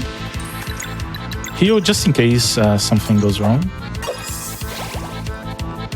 And now we'll start with the broken skills. So this one first.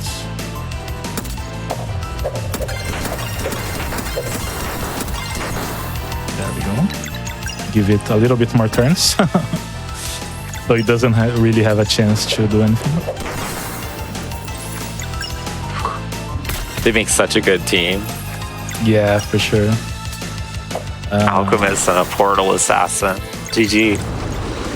I think the tail will spawn again, but it's fine if it does. Yeah, it's fine. That's what we healed for.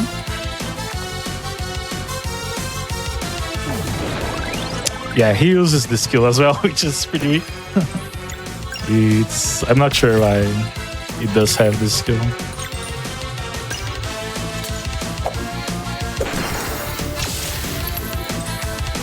This is tough, actually. I'm gonna heal just to sure. Yeah, best to be safe with this one. Yeah. Okay. I'm gonna heal once more. Not going too well, but it's fine. It's still a pretty safe fight.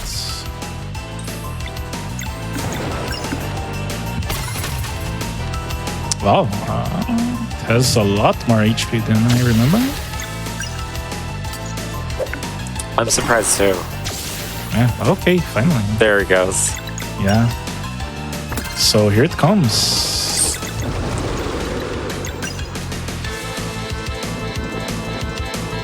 So this is the best ultimate in the game.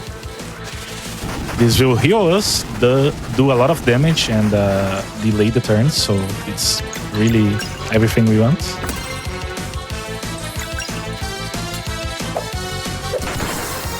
They're going to generate some orbs here, so we can use our combo skill.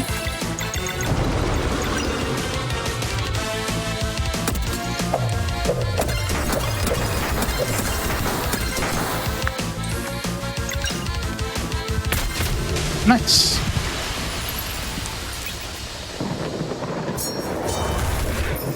Clean kill. We got, what was it, a scale we needed from Hydralion? Yeah, exactly. Let's see. Basically, we're acquiring something elemental, like Zephyr from the air Skylands, and then the scale from the water, and now we need something fiery. Exactly, also, one of the best tracks in the game. Such a sense of urgency. I love this one.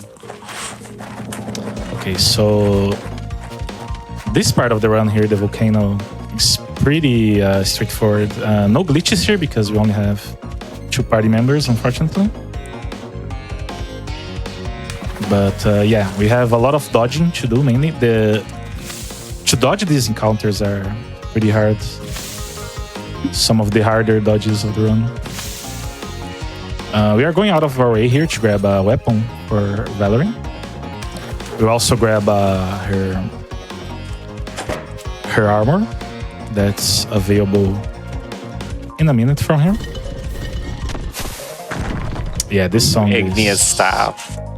So let's see how this goes. Oh, okay. Nice. Great blast. Way to juke. Yeah, that's really a very tight dodge right there. This one is kind of tough as well. There we go. If you miss those Super bracelets hits, you pretty much have to do that fight.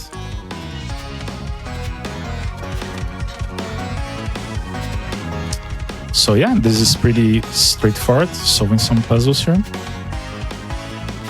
We're gonna bring this volcano-like ball, magma ball, into that area down there. So we can break these stalagmites, I believe. They're called. I'm gonna grab... Yeah. Super hot nickel ball versus stalagmite. Yeah. So we're gonna grab Valerie's armor right there. We're gonna equip both of these right now. Okay. Woo! Yeah, those are very, very close. Almost gave you a haircut. Yeah. So we are going to auto attack this one. Really bad turn numbers there. We're going to take a lot of damage here.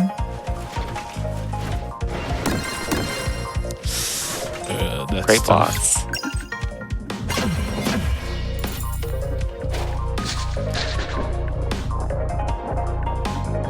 Hopefully Valerie will stay alive. Nope. Okay, this is tough. Brutal. We are going to heal, I think. That's probably the best. I don't think this attack is very strong. I don't want to harass Valerie right now.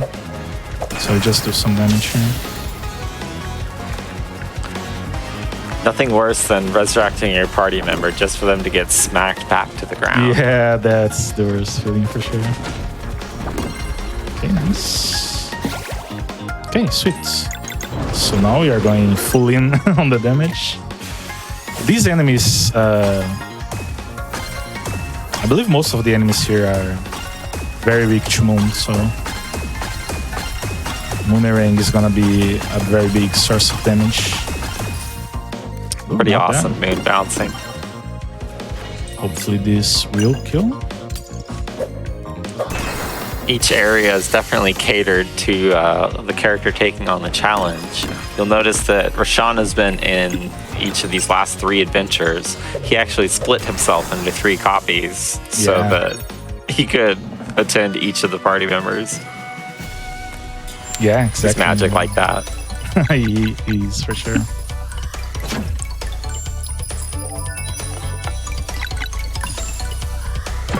Yeah, we will grab like whatever for Gaul because he's not staying for long actually.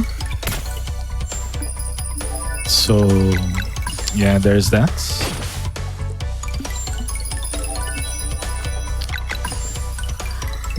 Okay, that's fine. We're gonna do these right here.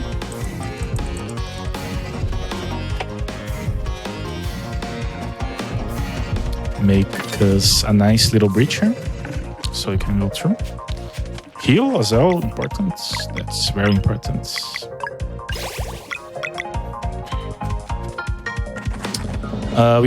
We are also receiving the best equipment in the game, really, right now. After this fight, actually.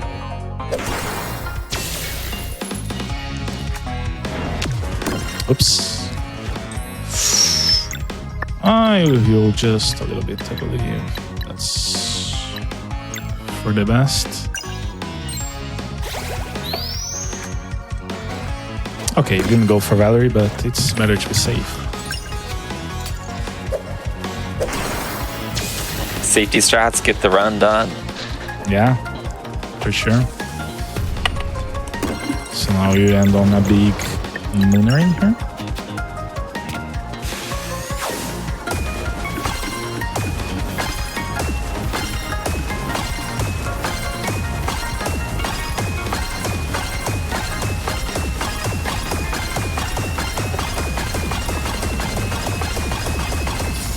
Nice. Push this really good right bounce. here. And this is the magic pocket, I believe it's the name. Oh, So that's a strong item. that's one of the strongest items in the game for sure. So that is a free item usage once per battle, any battle. Yeah, exactly. Does not take a turn, only consumes the item. Really good. Really, really good, really strong. That's gonna be nerfed in the next patch in November. That's coming up. So we'll certainly enjoy here while it's pretty broken. I did use some items, so I'll buy some stuff back here. You can give me a little bit of this, some of that, and yeah.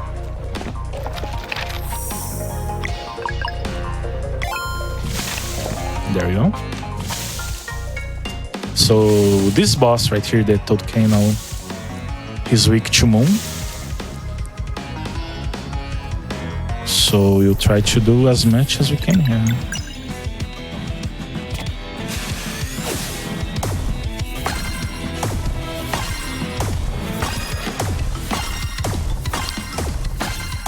Probably will spawn its enemies.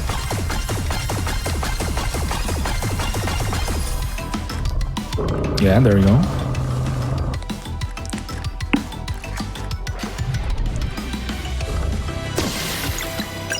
We'll attack the enemies here because Roshan does area damage. We want these enemies to explode with the help of the Toad Cannon's attack. Yeah, we don't like when they hit Valerie. So we hope they will hit Roshan more often. So yeah, Of course, they're going to attack the least convenient character. Yeah, yeah. Of course they will. Ooh, okay. Hopefully the other one won't go in Valerie. Please. Okay, nice. Okay. Some mercy. Too risky, too. go for a Moonerang right now. So let's heal up.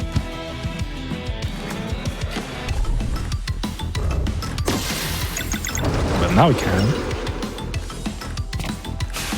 Let's hope for a pretty big one.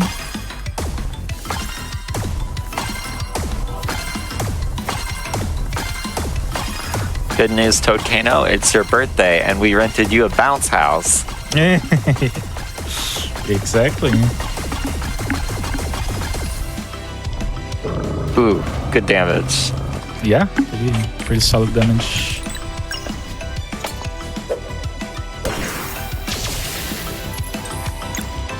What I want to do here.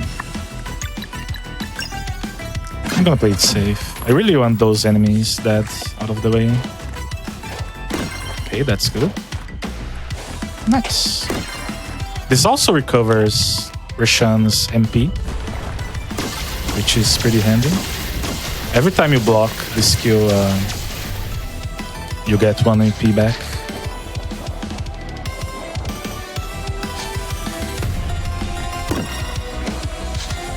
And those are pretty slow animations, but we must get through those. Yeah, that's 4 MP we're picking up there just from some well-placed blocks. Yeah, for sure. So, actually, one more Moonerang. We had a lot of Moonerang opportunities here.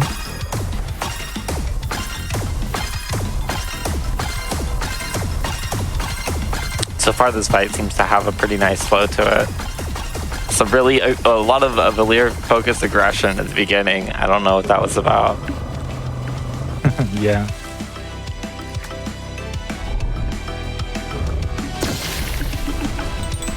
So here you're gonna heal Roshan's MP.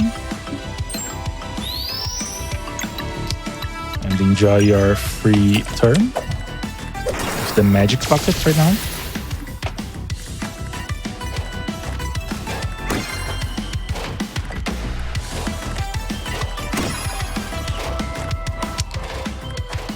Okay, rude. Okay, yeah, I'm gonna heal here as well.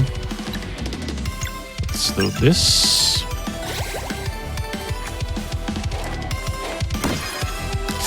Okay, let's see how this goes.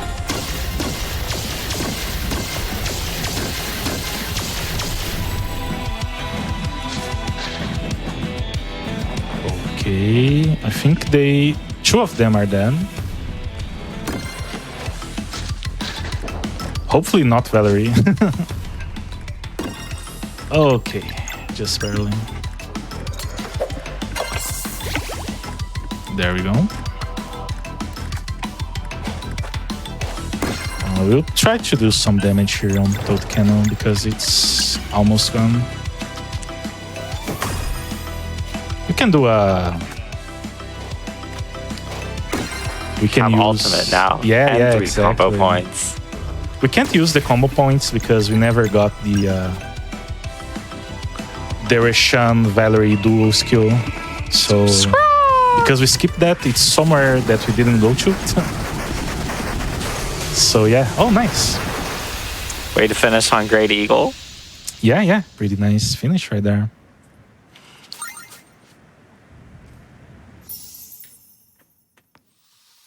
So yeah, we now have a bunch of story, lore stuff to do. So I believe this is like the biggest cutscene, or like very close to be the biggest one.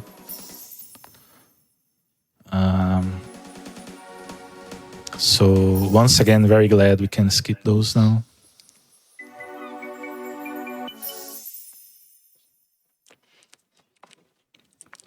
You've woken up Wentworth, the great sleeper. Yeah, exactly. So yeah, lore-wise, we are, Garl is not feeling so good. And basically we won't have him in the party anymore. That's all I'm gonna say. So yeah, after all that, we are going to go here, a little bit out of our way, into Maureen's office, because there is a very interesting item right there. Sad boy hours. Yeah. So I believe this is the one that gives Valerie 10 magic. And the lunar shield reduction on mana. Oops. So we don't have the key to enter Marine's office because we have to talk to him in Murph, and I believe there is something else you have to do. No, I don't quite remember. We're just gonna pop jump in and raid our teacher's room. Exactly, you can just pop jump our way out. Our way in, actually. On our way out, we can just leave the room.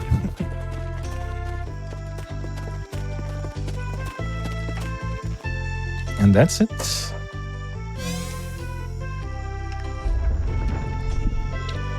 Not bad. Very huge upgrade. Yeah, for sure. So now it's gonna be a lot of lore stuff, mainly. We're gonna go to the Giants once again. Here we are.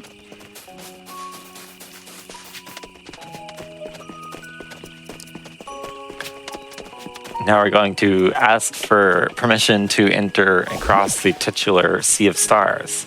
Exactly, yeah.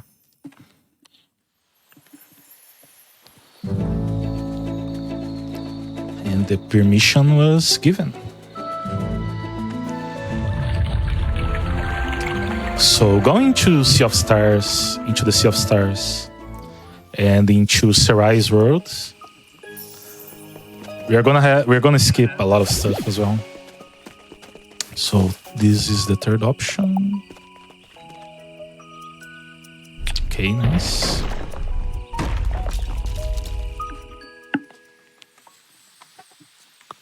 Absolutely, this game has a lot of influences, including Golden Sun. But I can't personally confirm or deny that many of those influences. Very, very probably, though, yes. Yeah. I have read it somewhere that there is inspiration by Golden Sun for sure. So yes, the Sea of Stars. So there is a fight here, but we are not doing that fight. Oh, not yet. So right now we have to dodge some enemies, actually. We wait for this ant here to go. Okay. This one is the harder one. Hopefully that bull won't hit us. Oh, we missed that. Oh. That's unfortunate. So we are gonna improvise this fight. Basically just throw everything we have here.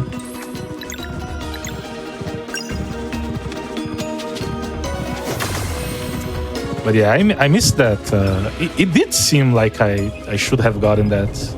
Not gonna lie, the game didn't want me. I saw it connect, but the game said that we don't call it a Mistral bracelet for nothing. Yeah, that's true, I suppose.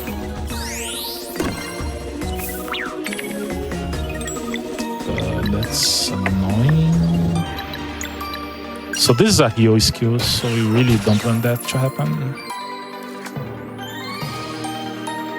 I don't even know the blocks for that, really. Hopefully this won't survive. Nice.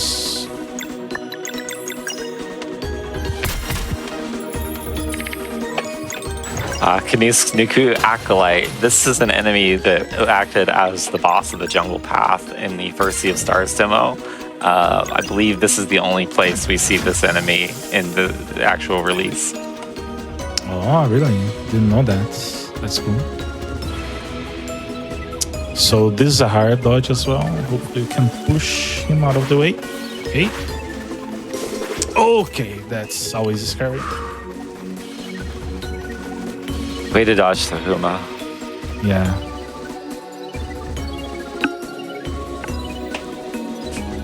So yeah, just navigating here. I always forget the first one is up here.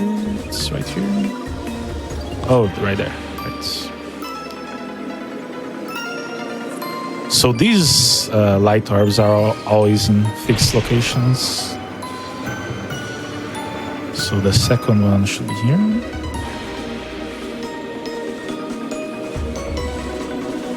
Yep, Star Ocean is here too. We are in the Star Ocean.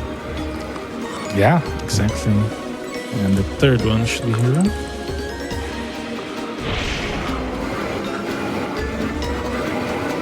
Yeah, this is a very pretty screen. Really love to look at this.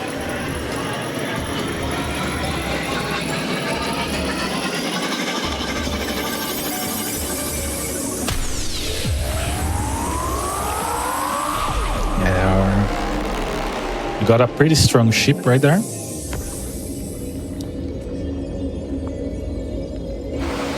Such a cool visualization.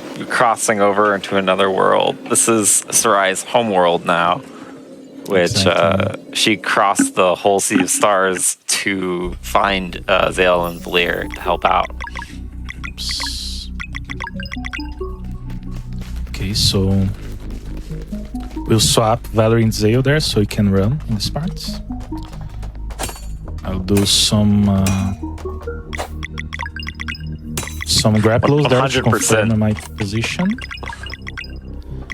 And we are gonna skip this boss fight here as well. This is a little bit of a tough one because we can't see much what's going on. But we should be fine.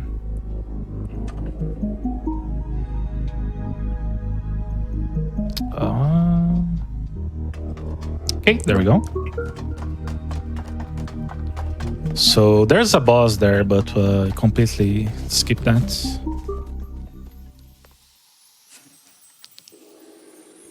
This is one of the earlier skips found for sure.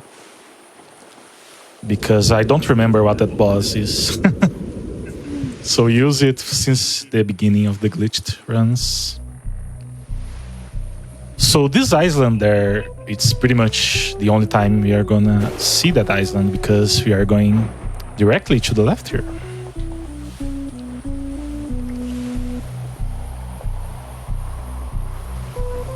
There we go. So we have no beast to break this for us. So we have to enter. We're just gonna pop our way in. Exactly. As we usually do.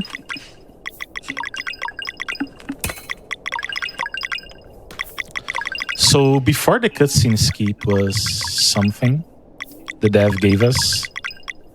It was not possible to skip Beast because the game would soft lock somewhere. So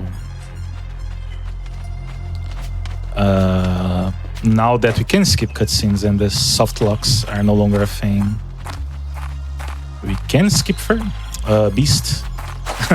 I say Fer because Fer is like the Portuguese name for Beast. So, and I played the game in Portuguese for sure. So that's why that's the name that's in my mind, not Beast. So we are taking this encounter on purpose because we want the XP here.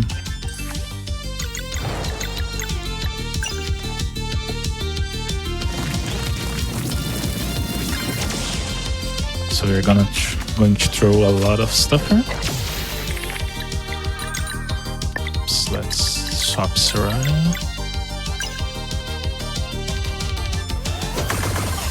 I should have equipped some stuff, but I didn't, unfortunately. But it's fine. Oh, love Still to kill. a clean kill. Yeah.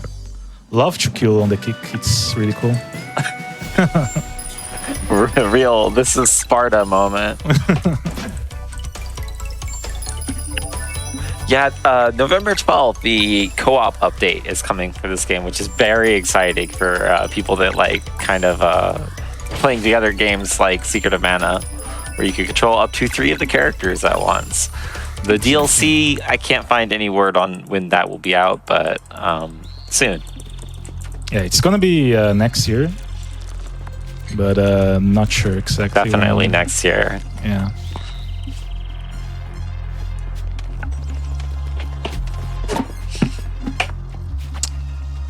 gonna keep this stuff. I forgot actually this right here. Oh, which one is it now? So since we are in the Latin Heritage Month, I'm gonna swap the game to Portuguese really quickly. Just to see what those are. There we go. Okay. Awesome. Localization on the fly. Okay, it's this one. And we also will keep... what else is it? This right here. All right, I forgot to do this. And I think that's it. Also this. Okay, there we go. So we can now... Oops. Suck Chinese again. Yeah, so I missed one of the menus earlier. Okay. So I usually go by the numbers, but we have two numbers, two plus 10 stuff there.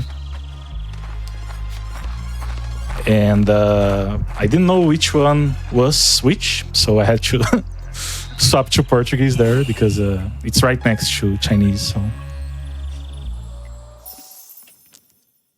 yeah, and it fits very well to the Latin Heritage Month, I believe. Pretty cool. Very cool. How did you find their work with the localization on your playthrough? Did they do a good job? They did a very good job for sure. It's fantastic. It's very I'm so well happy done. to hear that. Yeah,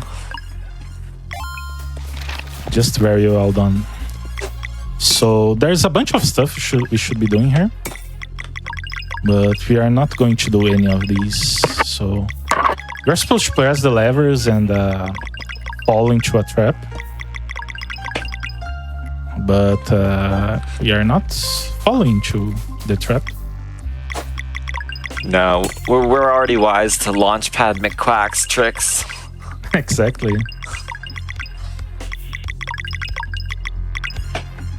There we go.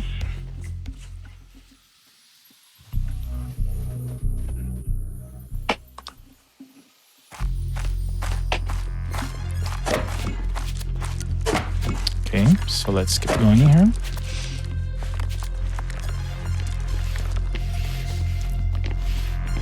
Let's grab low. Oops. Hopefully we will dodge this fight. But in case we don't, I'm gonna heal.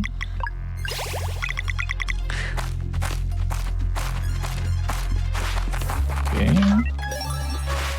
Okay, nice.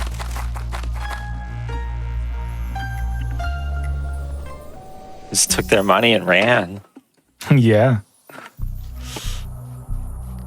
So yeah, coming up next here, I really like, we are gonna pop jump our way through this one as well. I really like this pop jump because it shows what's happening when we do a pop jump. Because we are going to pop jump in the left side of the screen. So we can see the characters swapping and going up and stuff.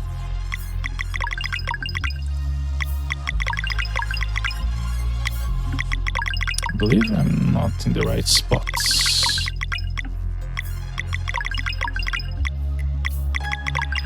And this is... Okay, there we go.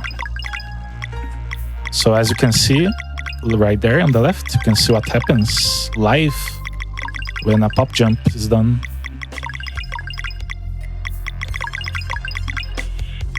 We just climb our way through this one.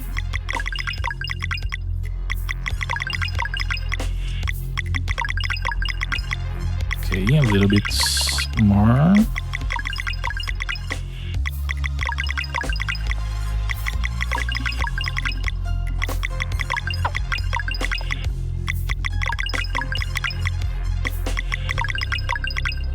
Okay, there we go.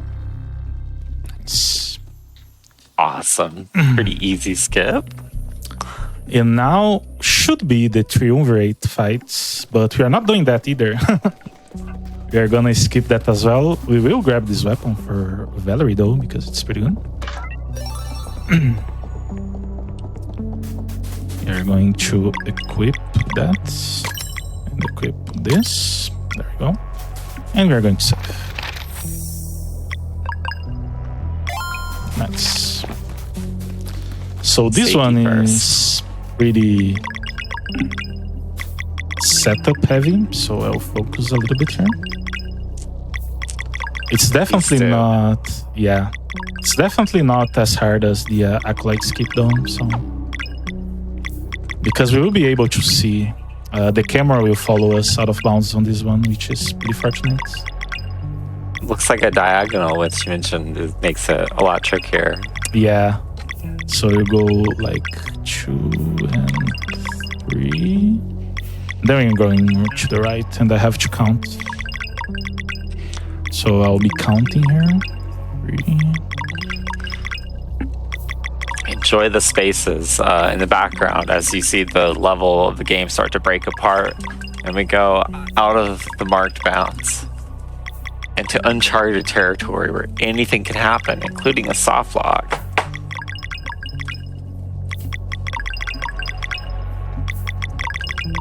But our hero stays calm, pressing on, menuing diligently. That's some spicy menuing. He's taking this to the sky. He's launching off into the moon. Yeah, we go pretty high up on this one. Okay, one more and we should be good.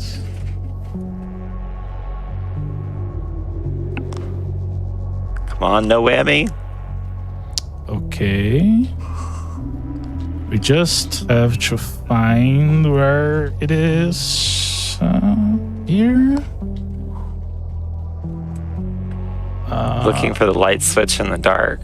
Yeah, I'm looking for the entrance. There we go. Nice. This one Well done. went pretty well, yeah. Nice.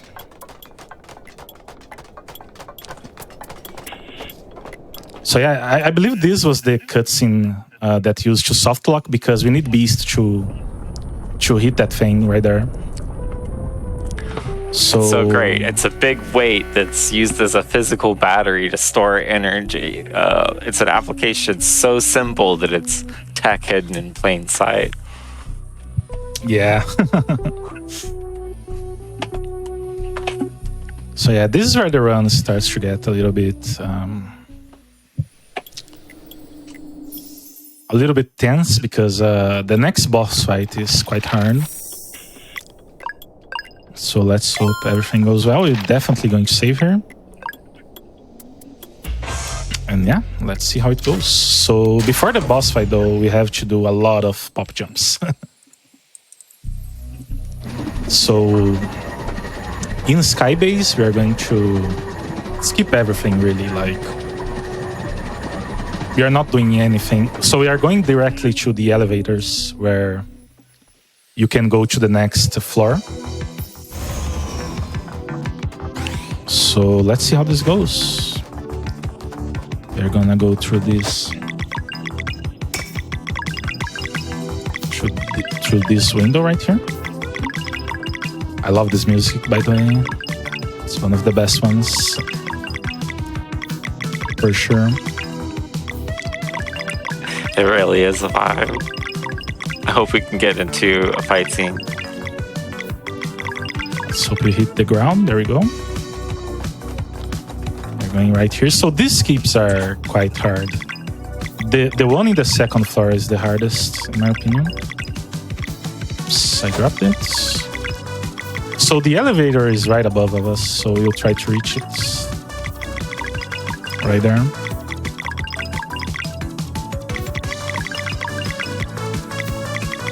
And I'll focus because it's quite easy to drop those. So here's the elevator. So the elevators take us to the next floor. There are 3 floors in total.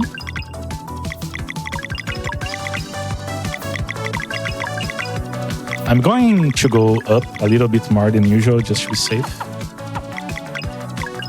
That was weird. Okay. Oh, no. Oh, hi. Okay. We are apparently taking this fight here that I never did in my life. I believe in you. Your fine. adaptation has been excellent so far. Yeah. Oh, I remember this one, thankfully.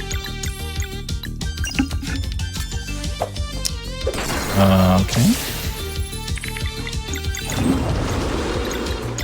They're just going to AoE our way through.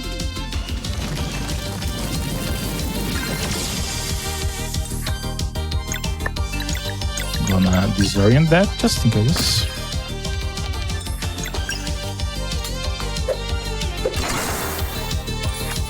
We can use our resources here as much as we want because we should not enter any fight. So let's start this one again. No problem. Oops, that's not good. The fight music is so good in this world. Oh yeah, for sure. It's become a hallmark of Sabotage games to have music update as the game updates. Oh yeah, that's true. Okay, that was a little bit risky, but it's okay. So what happened there? I dropped the pop jumping because I did a wrong swap there. So let's try to not do that anymore.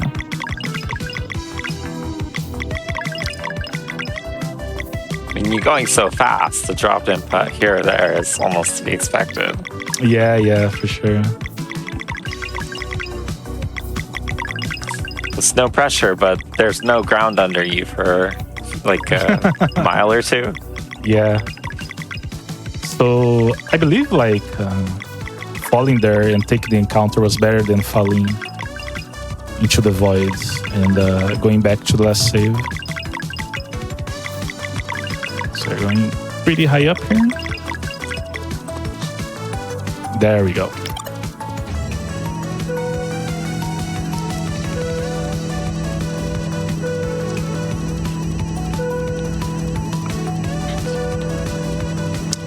Okay, for the second floor now. Oops, this way.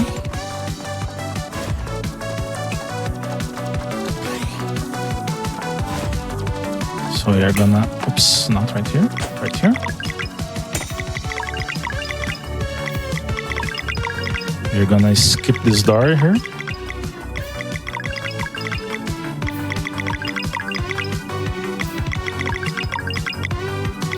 Okay, that looks good. And here we are gonna activate this so we can use that thing right there to pop jump into it. So this pop jump is really weird because some of the pop jumps, it will take you back, kind of. You always see what I mean. So we are going up right now, but at some point it will take us back.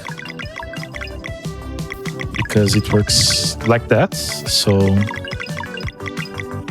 yeah, it's weird.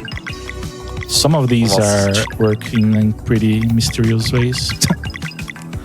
Okay, there we go. It tries to reset your position, maybe. Who knows? Yeah, something like that. I believe it hits floor, so yeah, we go down to the floor there.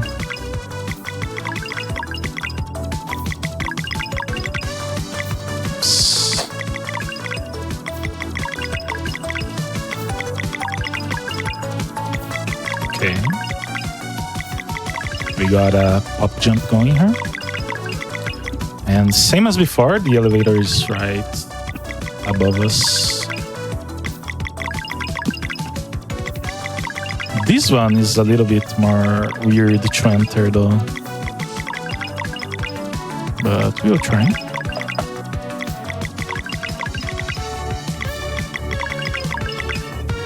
We go to the right and left here to gain some height. It's great use of serpentine. Yeah. normally zigzagging on the ground, not going up higher and higher, but it's really cool to see. Okay, nice. This is the one I was Good most land. worried about. This one can be weird. So yeah. Making these jumps look effortless, like walls are really just suggestions. Yeah, they truly are here. We're gonna use this one because it's also a suggestion, this one. And just leave here. I think I'm just gonna pop out. It's like, what do you mean we're in a space station? Yeah, I'm just gonna get out real quick. Yeah, don't worry. We are fine here in the very open space. We should land right on... Okay, wow. I was really worried there for a second. Because that's the boss room. If you land there, that would be not good. We need to buy some equipment first. I love that this shop is a vending machine. Yeah, it's just a vending machine. Oops, we need to do some money glitch here. Let's sell some Automation and its consequences. Yeah, exactly. So here.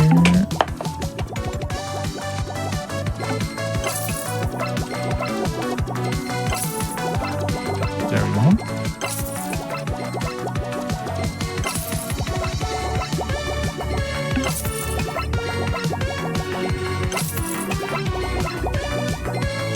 Okay, so for who wasn't there yesterday, so this is the money glitch. I should have enough, just one more to be sure. There we go. So now we have max money, we can buy all the good stuff here. Money for nothing and gear for free. Yeah. So I'm selling this also. Gonna buy one of that, a bunch of these, 2 of these, 1 more of these. Okay, so the catalyst, it's a tough boss fight. As always, we are very underleveled here. But let's hope it all goes. This is a great start. Like 3 turns is always great to see. So this fight is very scripted. Like the other fights are not as scripted as this one. But I love this fight. It's giving Contra. Yeah, for sure. So we are doing this.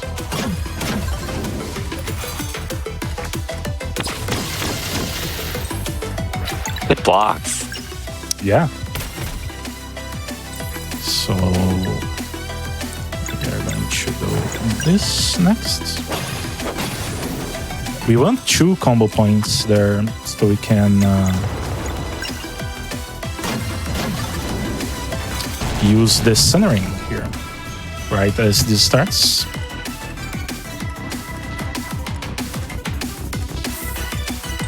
Okay, not bad numbers as well. So I really have to focus on this one. I must get a good one. It's the first time we're seeing the Soonerang.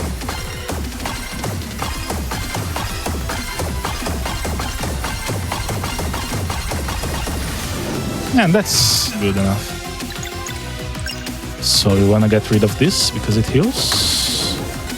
This will do a lot of damage.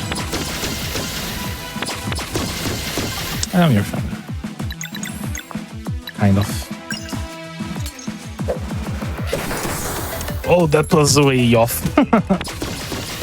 Missing that is tough as well. Okay, we just do this.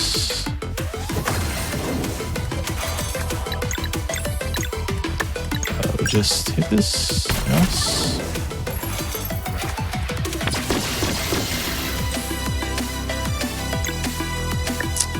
This is weird. Let's see.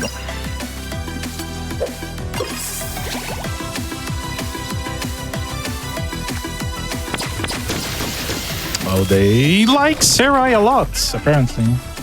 Oh, uncalled for.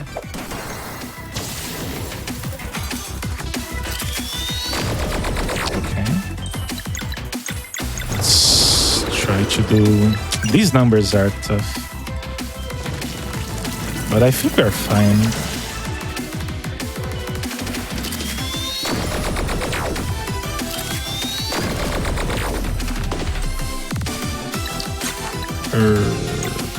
Okay. We're fine. I'm really glad that killed.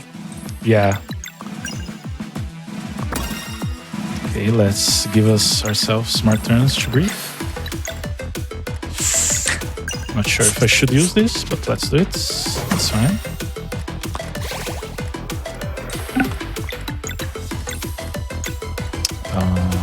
What you do now? And just go off here.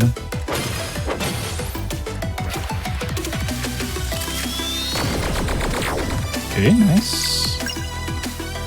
Okay, nice. So this is the hard part of the fight. So now, we didn't use any much of our combo and ultimate for this fight here. So we can use. Thank goodness for that. Yeah. So now starting off here against 7 enemies is pretty rough. Yeah, this would be pretty rough in this fight for sure. We're gonna auto here with some people so we can recover some mana here. It's a great use of the carryover. Normally we don't get to keep our combo points in ultimate between fights. But I believe that's changing in the next update. Yeah, that will be changing, that's correct. So now you use Conflagrate the first time. I have to focus here because it's hard to... Akasiev is actually controlling this awesome fire pillar, and it is fast, so keeping a tight grouping like that is very well done. Yeah, it's hard. You can't... it won't stop at any second, so you have to keep it moving. And it may go out of control at any time. Okay. So we are setting up here for a sunball kill, hopefully. Let's see. Nice. Okay, sweet. GG, good kill. That really was a great conflag. It didn't even show that it can miss, but it will just fly out of the enemy's hitbox if you don't keep excellent control like that. Really well done. Yeah. You have... I got every hit there, which is great. It's always a lot of damage. I'm gonna save here. So now a little bit more of... was I supposed to use the computer here first? I don't remember. I'll just check here. Oh no, okay. We can just go. Just to make sure, we'll have to go to the other world now. So you just throw Grapploo at the computer. A little percussive maintenance, huh? Yeah, just to make sure. Yeah, it knows we are in charge here. So we are making a detour here to Ripine to grab some good stuff. This town music makes me so sad, but it's also so hopeful. The track is really well done. As always, like I want to say tone coloring is really good. Yeah, definitely. Okay, nice.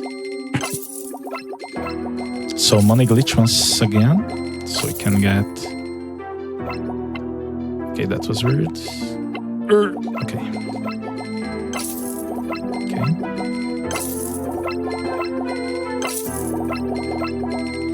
So mainly we want to buy some food here.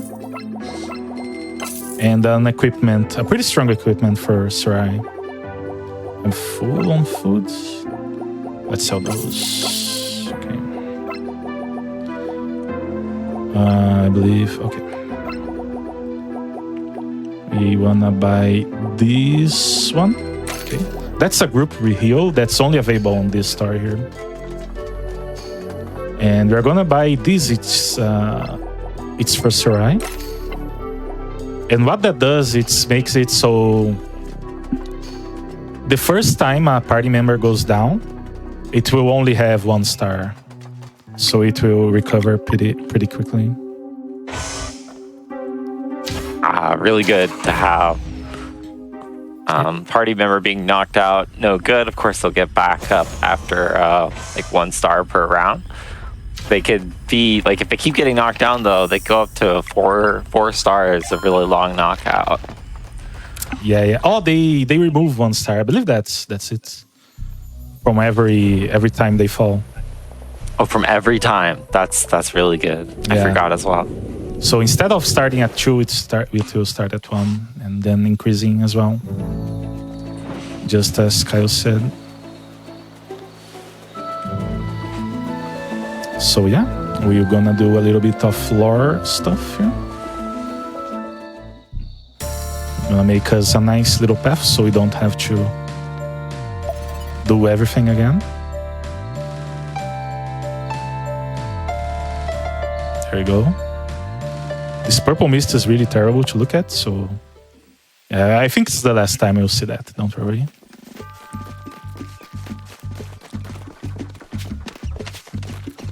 So yeah, going back to the Clockwork Tower, I believe that's the name. Our friends there will help us to solve the computer problem we are having. I'm gonna respect those those cycles there, so you don't have to do those fights. You have to jump through this door again.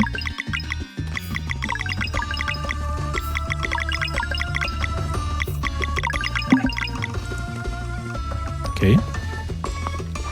Very nice. Just disregard all collision. Yeah. Bust right into the castle. Exactly. Okay, so this one will also have to do this again.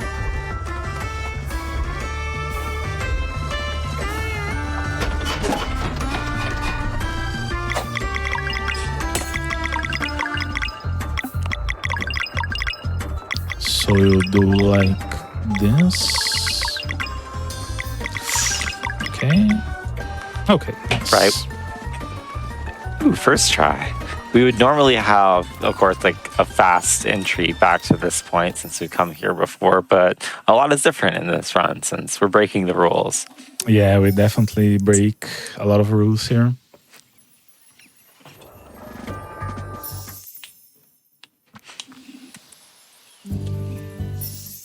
Some more lore cutscenes we got to skip. We're making friends with that construct, and I already forgot the name. Exactly. We're back in Mirth while we wait for the machine to be made, and then lore happens, and we're getting back on our boat. Exactly.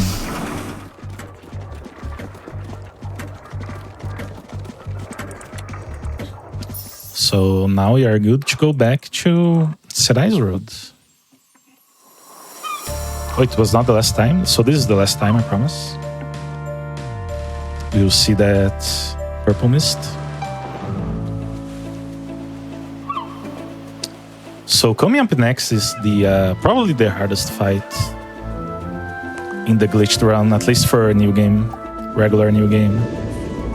Because that fight is very... Like, it's very consistent, but it can go wrong. If anything goes off script, it's tough to get back. But yeah, we'll do our best here. Just don't forget to save, and we're golden. Yeah.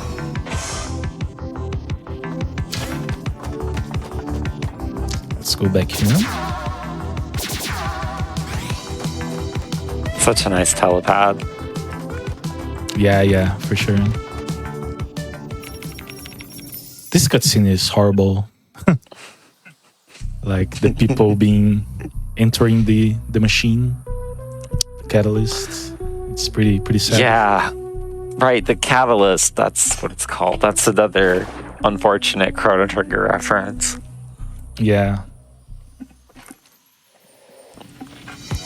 Sride's world is it's a sad, dark place, and that's why we're here to help. Yeah, exactly. Let's check if I'm full HP. There we go. Nice.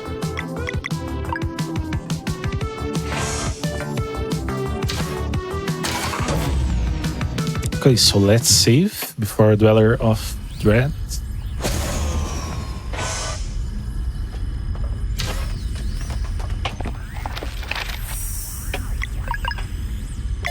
There we go. Once again, covering what a Dweller is. They're incredibly powerful creations of the biggest bad, the Fleshmancer. Dwellers have unlimited potential, and if they're not destroyed at a certain time, they become a world eater, which just dams the entire timeline, and essentially it's game over. The only way to defeat a Dweller is to use Eclipse magic, which only Solstice warriors like our heroes, Zale and Valerie, are capable of using. Exactly. A combination of sun and moon magic. Okay, so let's do this. Not the best terms, but we'll take this. So the Dweller okay, let's block this. Okay. So they are weak to sun and moon once again. That is a lot of damage. Yeah. We want to get our ultimates as well before the actual fight. So we're gonna grind the ultimates here.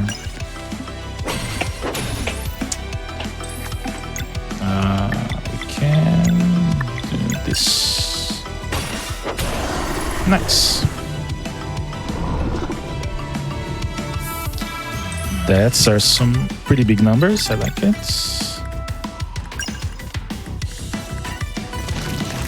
Gonna use our MP healing here.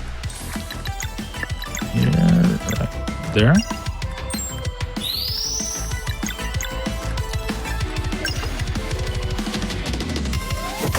There we go. Okay, this is going way too good, so I have to do something here. Probably a disorient will, okay, pull our MP. And we can now finish it, probably with an auto, that would be good. Nice. So going to the fight here, we will be using the Zale ultimate.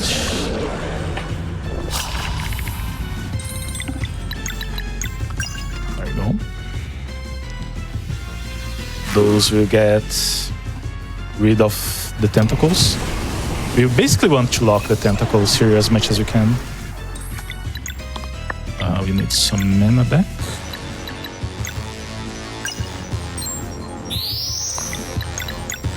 Free turn there because of the magic pockets. We also want to generate 2 orbs. This is tough. The tentacle will have a turn there. Hopefully it won't grab Valerie. Of course, it will grab Valerie. Of course it will. Yeah. This is annoying for sure. Let's just see how this goes.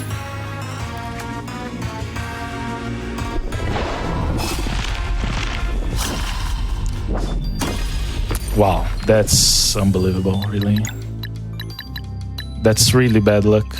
Where's the racing? Okay. I can't use her, which is very annoying. Hard decisions to make here.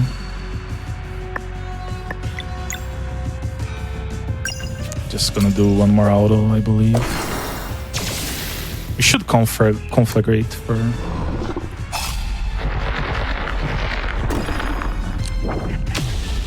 Wow. This is really bad.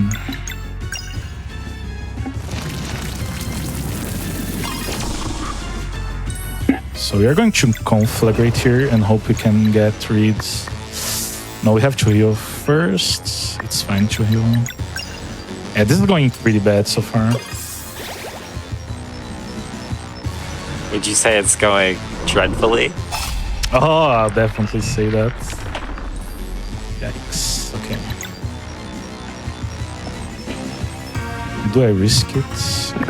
I'm gonna risk it. Let's just heal here.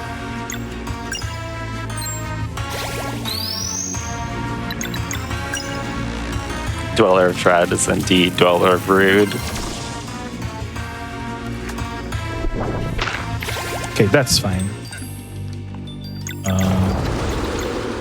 We are finally going to go back in script here. Hopefully, if we can kill both tentacles, we are fine.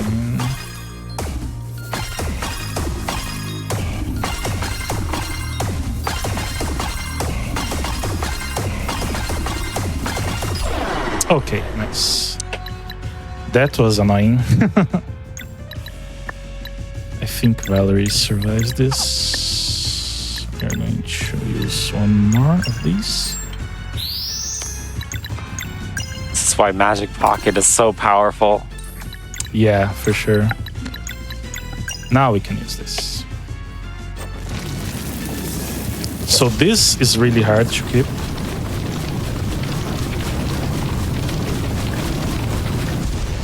This is like the That's hardest a really clean one. Yeah, that was pretty clean. The hitbox is like right on the tip of the mouth. And it's hard to keep that one going. Burned him right on the radula. Yeah.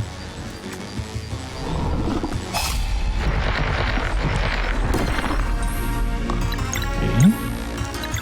Now we can recover some mana with Sarai. That's annoying.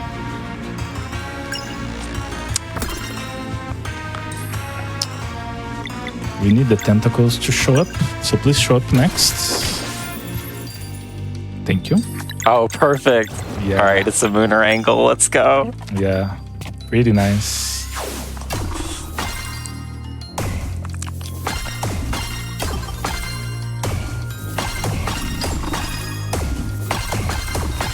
And notice that close tentacle is really scary because there's not a lot of distance between the tentacle and our hero.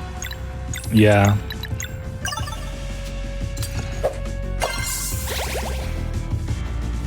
I'll do some healing there. I want to generate some orbs just to be safe.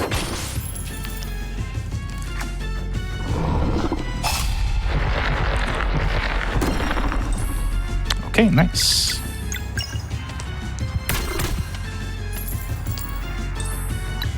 Okay, this looks good. You always want to keep both tentacles down at the same time so they respawn at the same time as well.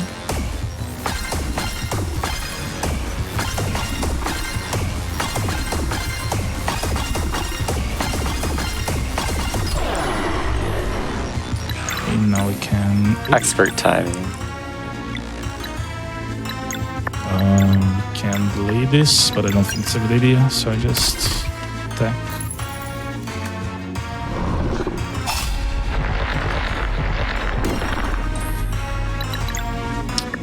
More mana for us. Thank you.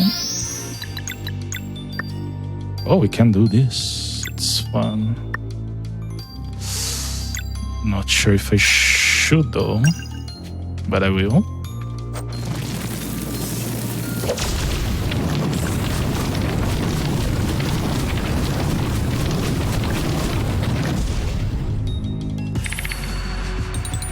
Not bad. We did see it fly wild right at the beginning, and then Cassia regaining quick control of it. Yeah. This is gonna be annoying. Zeo will die after this, probably, because of the attack. But it's fine. Oh, nice. Okay, he died. Nope, he just goes Super Saiyan, finishes the fight like a boss. Nice. That was pretty good. Like way better than I could have expected. All right. Now that you Solstice Strike off camera and destroy the seed of the Dweller, things not coming back, and we're raising the moon out of the ocean. The whole moon was in the ocean. Yeah. That's a thing. Let's go with it. The moon was in the ocean for sure. So yeah, we're going right into the last dungeon of the game right now. Oh yeah, and we ascended as guardian gods, so now we can do this thing and fly around the map. Exactly, yeah. Pretty sweet perk. Yeah, pretty useful, pretty good. The coolest part is that the ship comes with us, like instant transmission wherever we land. Exactly. Boom, yeah. have a pirate ship. So this is the Flashmancer's Lair, I believe. We are skipping a lot of it. I was really hoping that you were going to say that. This place gives me the creeps. Yeah, don't worry, we won't see much here. We are doing huge skips here. We are not seeing much of the dungeon at all. We just built some height here. This is a weird one. We have to grab the ledge. Nice. Okay. So I'll have to do a bunch of stuff here, but we are not doing any of that. We're just gonna jump through this gate as well. Just 2 primary wings, each with their own big bad boss fight, and then you converge for the main big bad. Yeah. So there's a mini boss here. We will also skip it. But we have to be careful to not trigger it. Yeah, the tongue skipping is very annoying. Nice. That's the mini boss there. Bye. This one can be a little bit annoying as well. Let's see.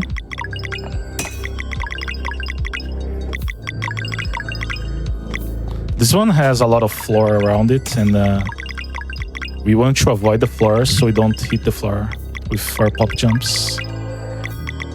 Because if there is floor below you, the pop jump will go directly to the floor. Like that.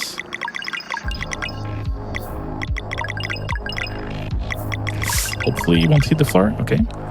Nice.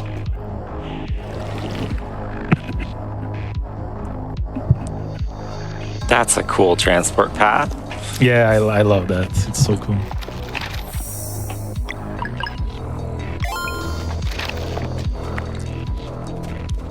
We're gonna go do a brief detour as well here to grab, I believe it's Legendary Fist, that's called. A pretty good healing item. It really fully recovers your whole party. This skip is very weird. Really weird stuff happens. So let's see how this goes. It's also one of these that will teleport you back.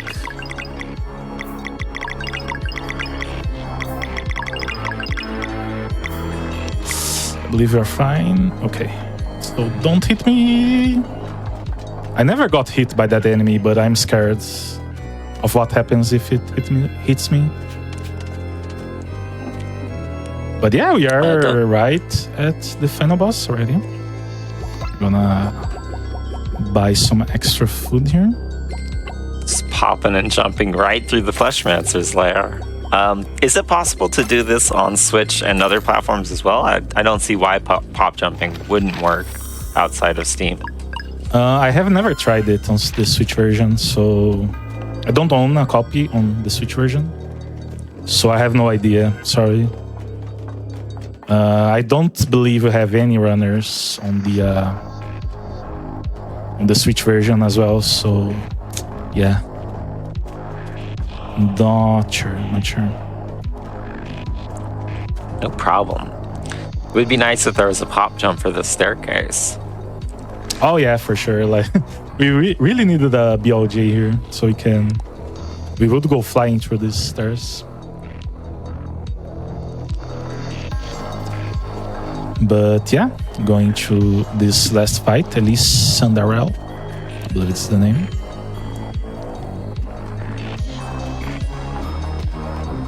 Yep, that is correct. Nice. A lot of the challenge is to figure out where the apostrophe is put in the name. Yeah. So, oh yeah, that's true. So yeah, let's hope this goes well.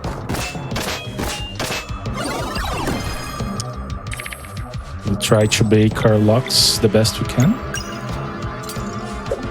One funny thing here is that it may give us some beast locks, which is really annoying because we can't break those as easily. We're going to use a little bit of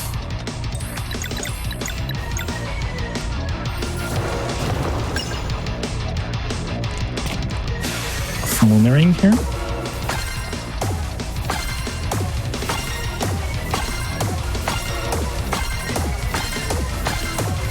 Oh yeah, this is another really good song for sure. You couldn't tell from the background. The music should indicate this is the final battle. Yeah.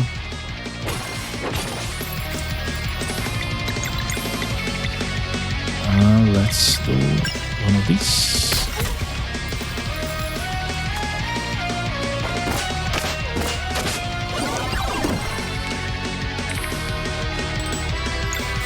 That's a pretty easy one. Thank you for that.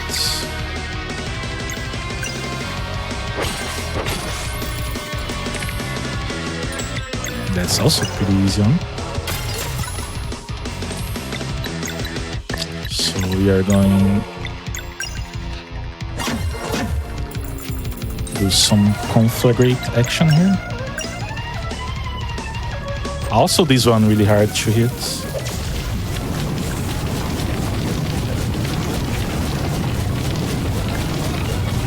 That was great. Wow. Conflagrate on point today. Yeah, for sure. Gonna do some healing here.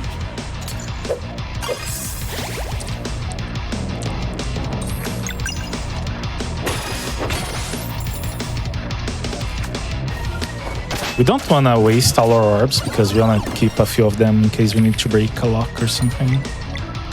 Like that, that would be a beast favored lock. But you can't break that as easily.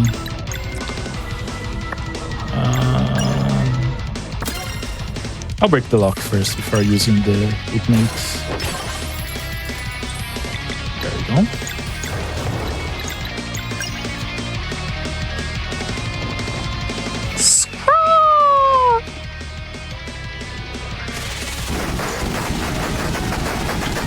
And yeah, this fight is... It goes a lot smoother than the Dweller of Dread. This is really going well so far. Yeah, it's going pretty good. A lot of favorable locks. Yeah, the locks are great locks, RNG.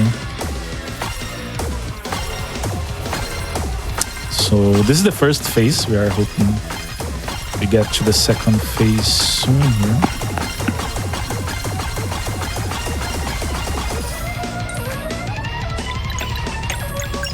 Gonna do some mana recovery here.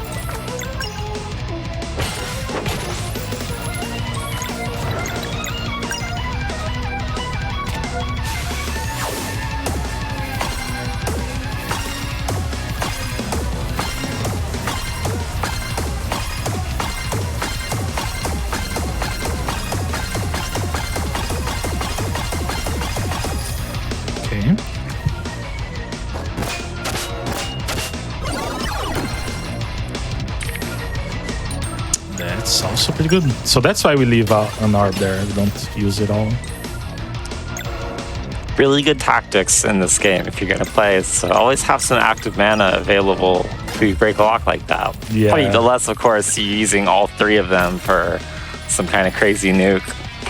Yeah, for sure.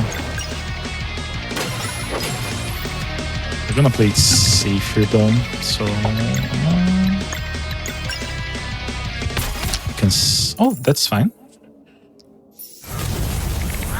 So Oh, this is the she's mad. second phase.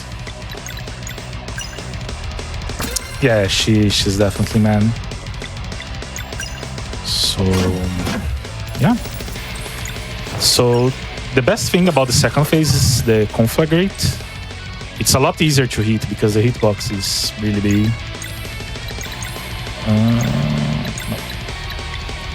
Do this.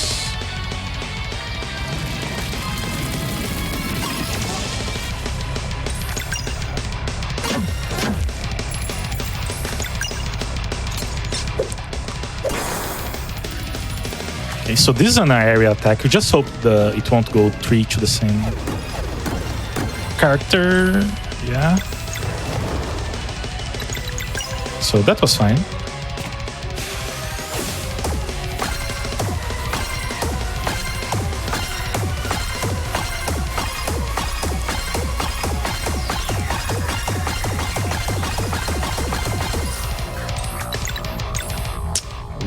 Just barely out of mana, so let's heal up.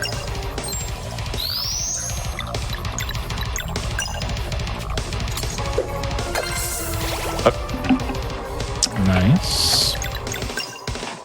Yeah, I could see Queen Zeal influence as well as Moonlord and Cacoletta.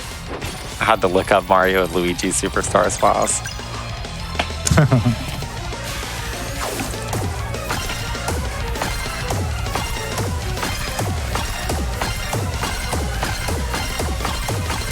Sabotage is really good, in my opinion, of blending multiple influences from excellent games of the past.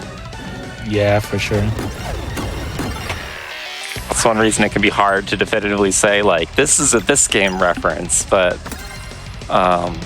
you know, whatever you want to believe in your heart is correct. Exactly. I'm gonna do more moon rings here. This will set up for a nice ultimate here from Roshan.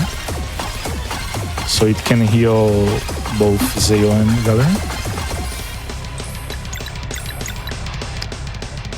Ooh, not gonna use it though right now. You wait for the turn. Okay, you can use it right now. Not ideal, but let's just go. Big Scarl.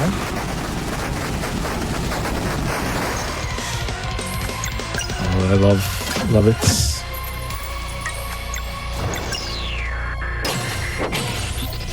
They say Great Eagle, but that's actually a hawk sound.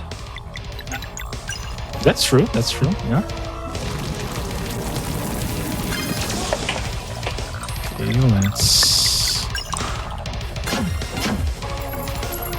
So you see, like, the conflagrate is a lot easier to hit here.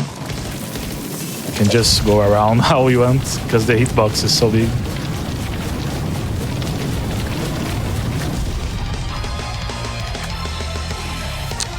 So as always, we hope it doesn't go to the same. Okay, Roshan can survive that, hopefully. That's at least that.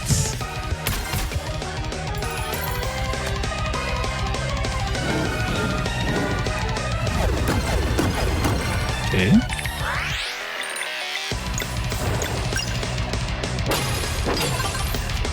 Should be nearing the end here of the fight. I'm gonna auto attack here. I swear there's a musical motif to the Twilight Zone I just heard. Could be wrong. Okay, this should go this like this. Okay, you go. Okay, this is nice.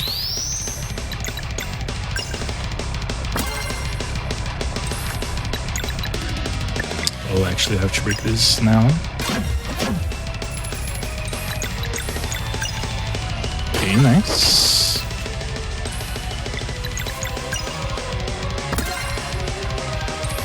I'm gonna swap here and heal up.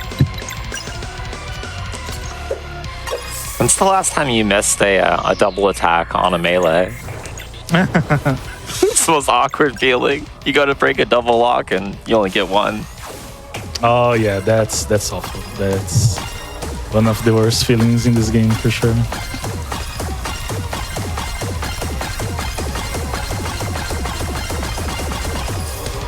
Okay, it's almost dead right now. It's starting to get tired.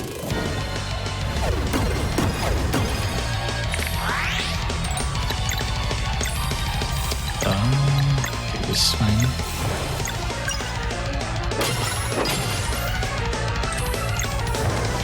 Let's just do this. Unfortunately, we won't be able. We won't be able to conflagrate this turn, but it's fine. Can do a Moomerang here.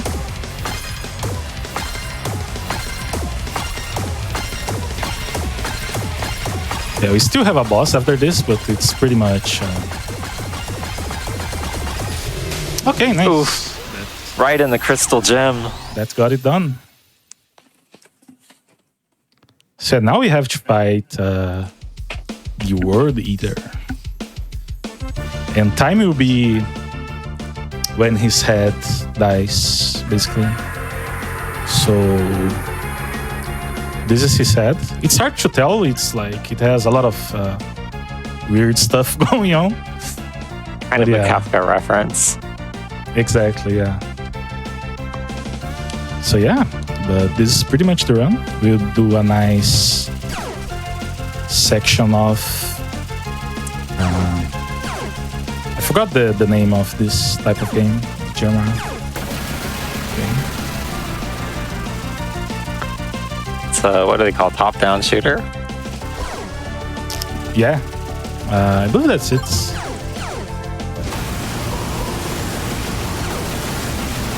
Okay, nice.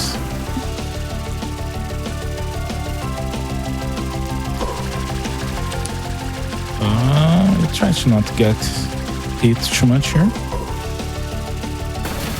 Okay, there you go.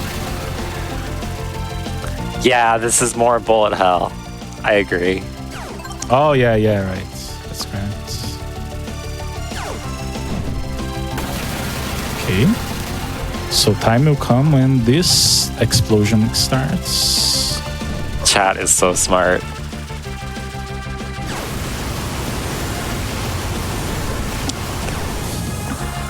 Danmakufu. So time should be coming up. Ooh, okay. Oh, I dodged a lot of stuff there. Time. Nice. GG, Kasuya. Great run. Yeah, this was pretty good run for sure.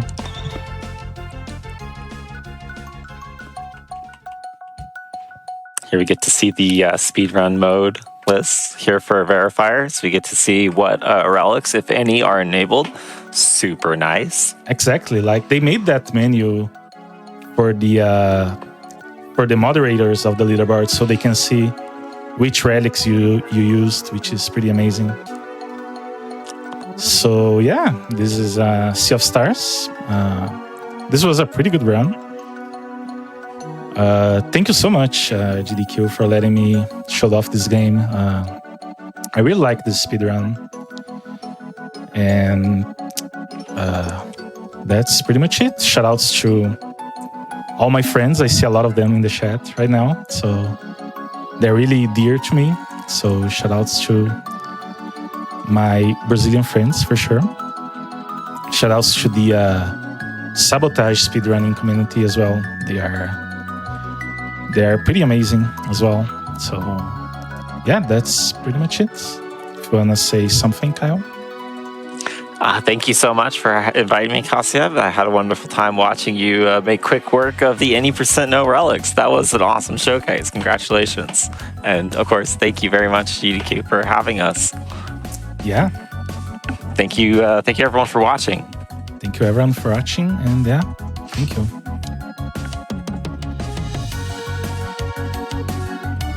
Alright, thank you so much Kasayev and Kaiberi for the fantastic run and commentary. And now, it's time to say goodbye. Thanks to everyone who was supporting the marathon. thanks GDQ for the opportunity to showcase amazing Latin American runners.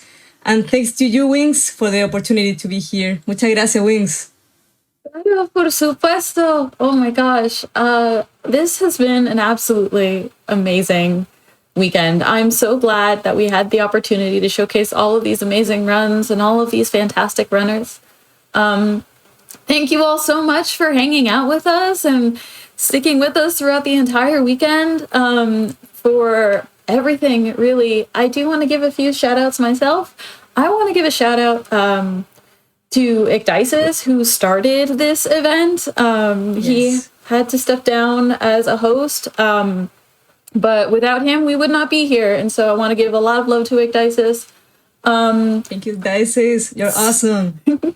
I also want to give a shout out to Limey, who was who was a big help in organizing this marathon as well. He helped me with the games list.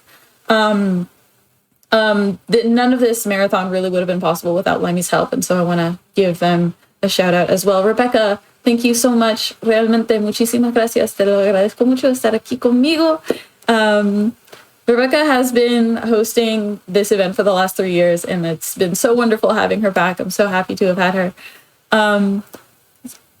Huge shout out to everybody who submitted. Muchísimas gracias si enviaste un juego, si enviaste varios juegos. Realmente muchísimas gracias. Era una oportunidad muy grande. La respuesta ha sido impresionante. The amount of runs that we had submitted was absolutely amazing. I was blown away.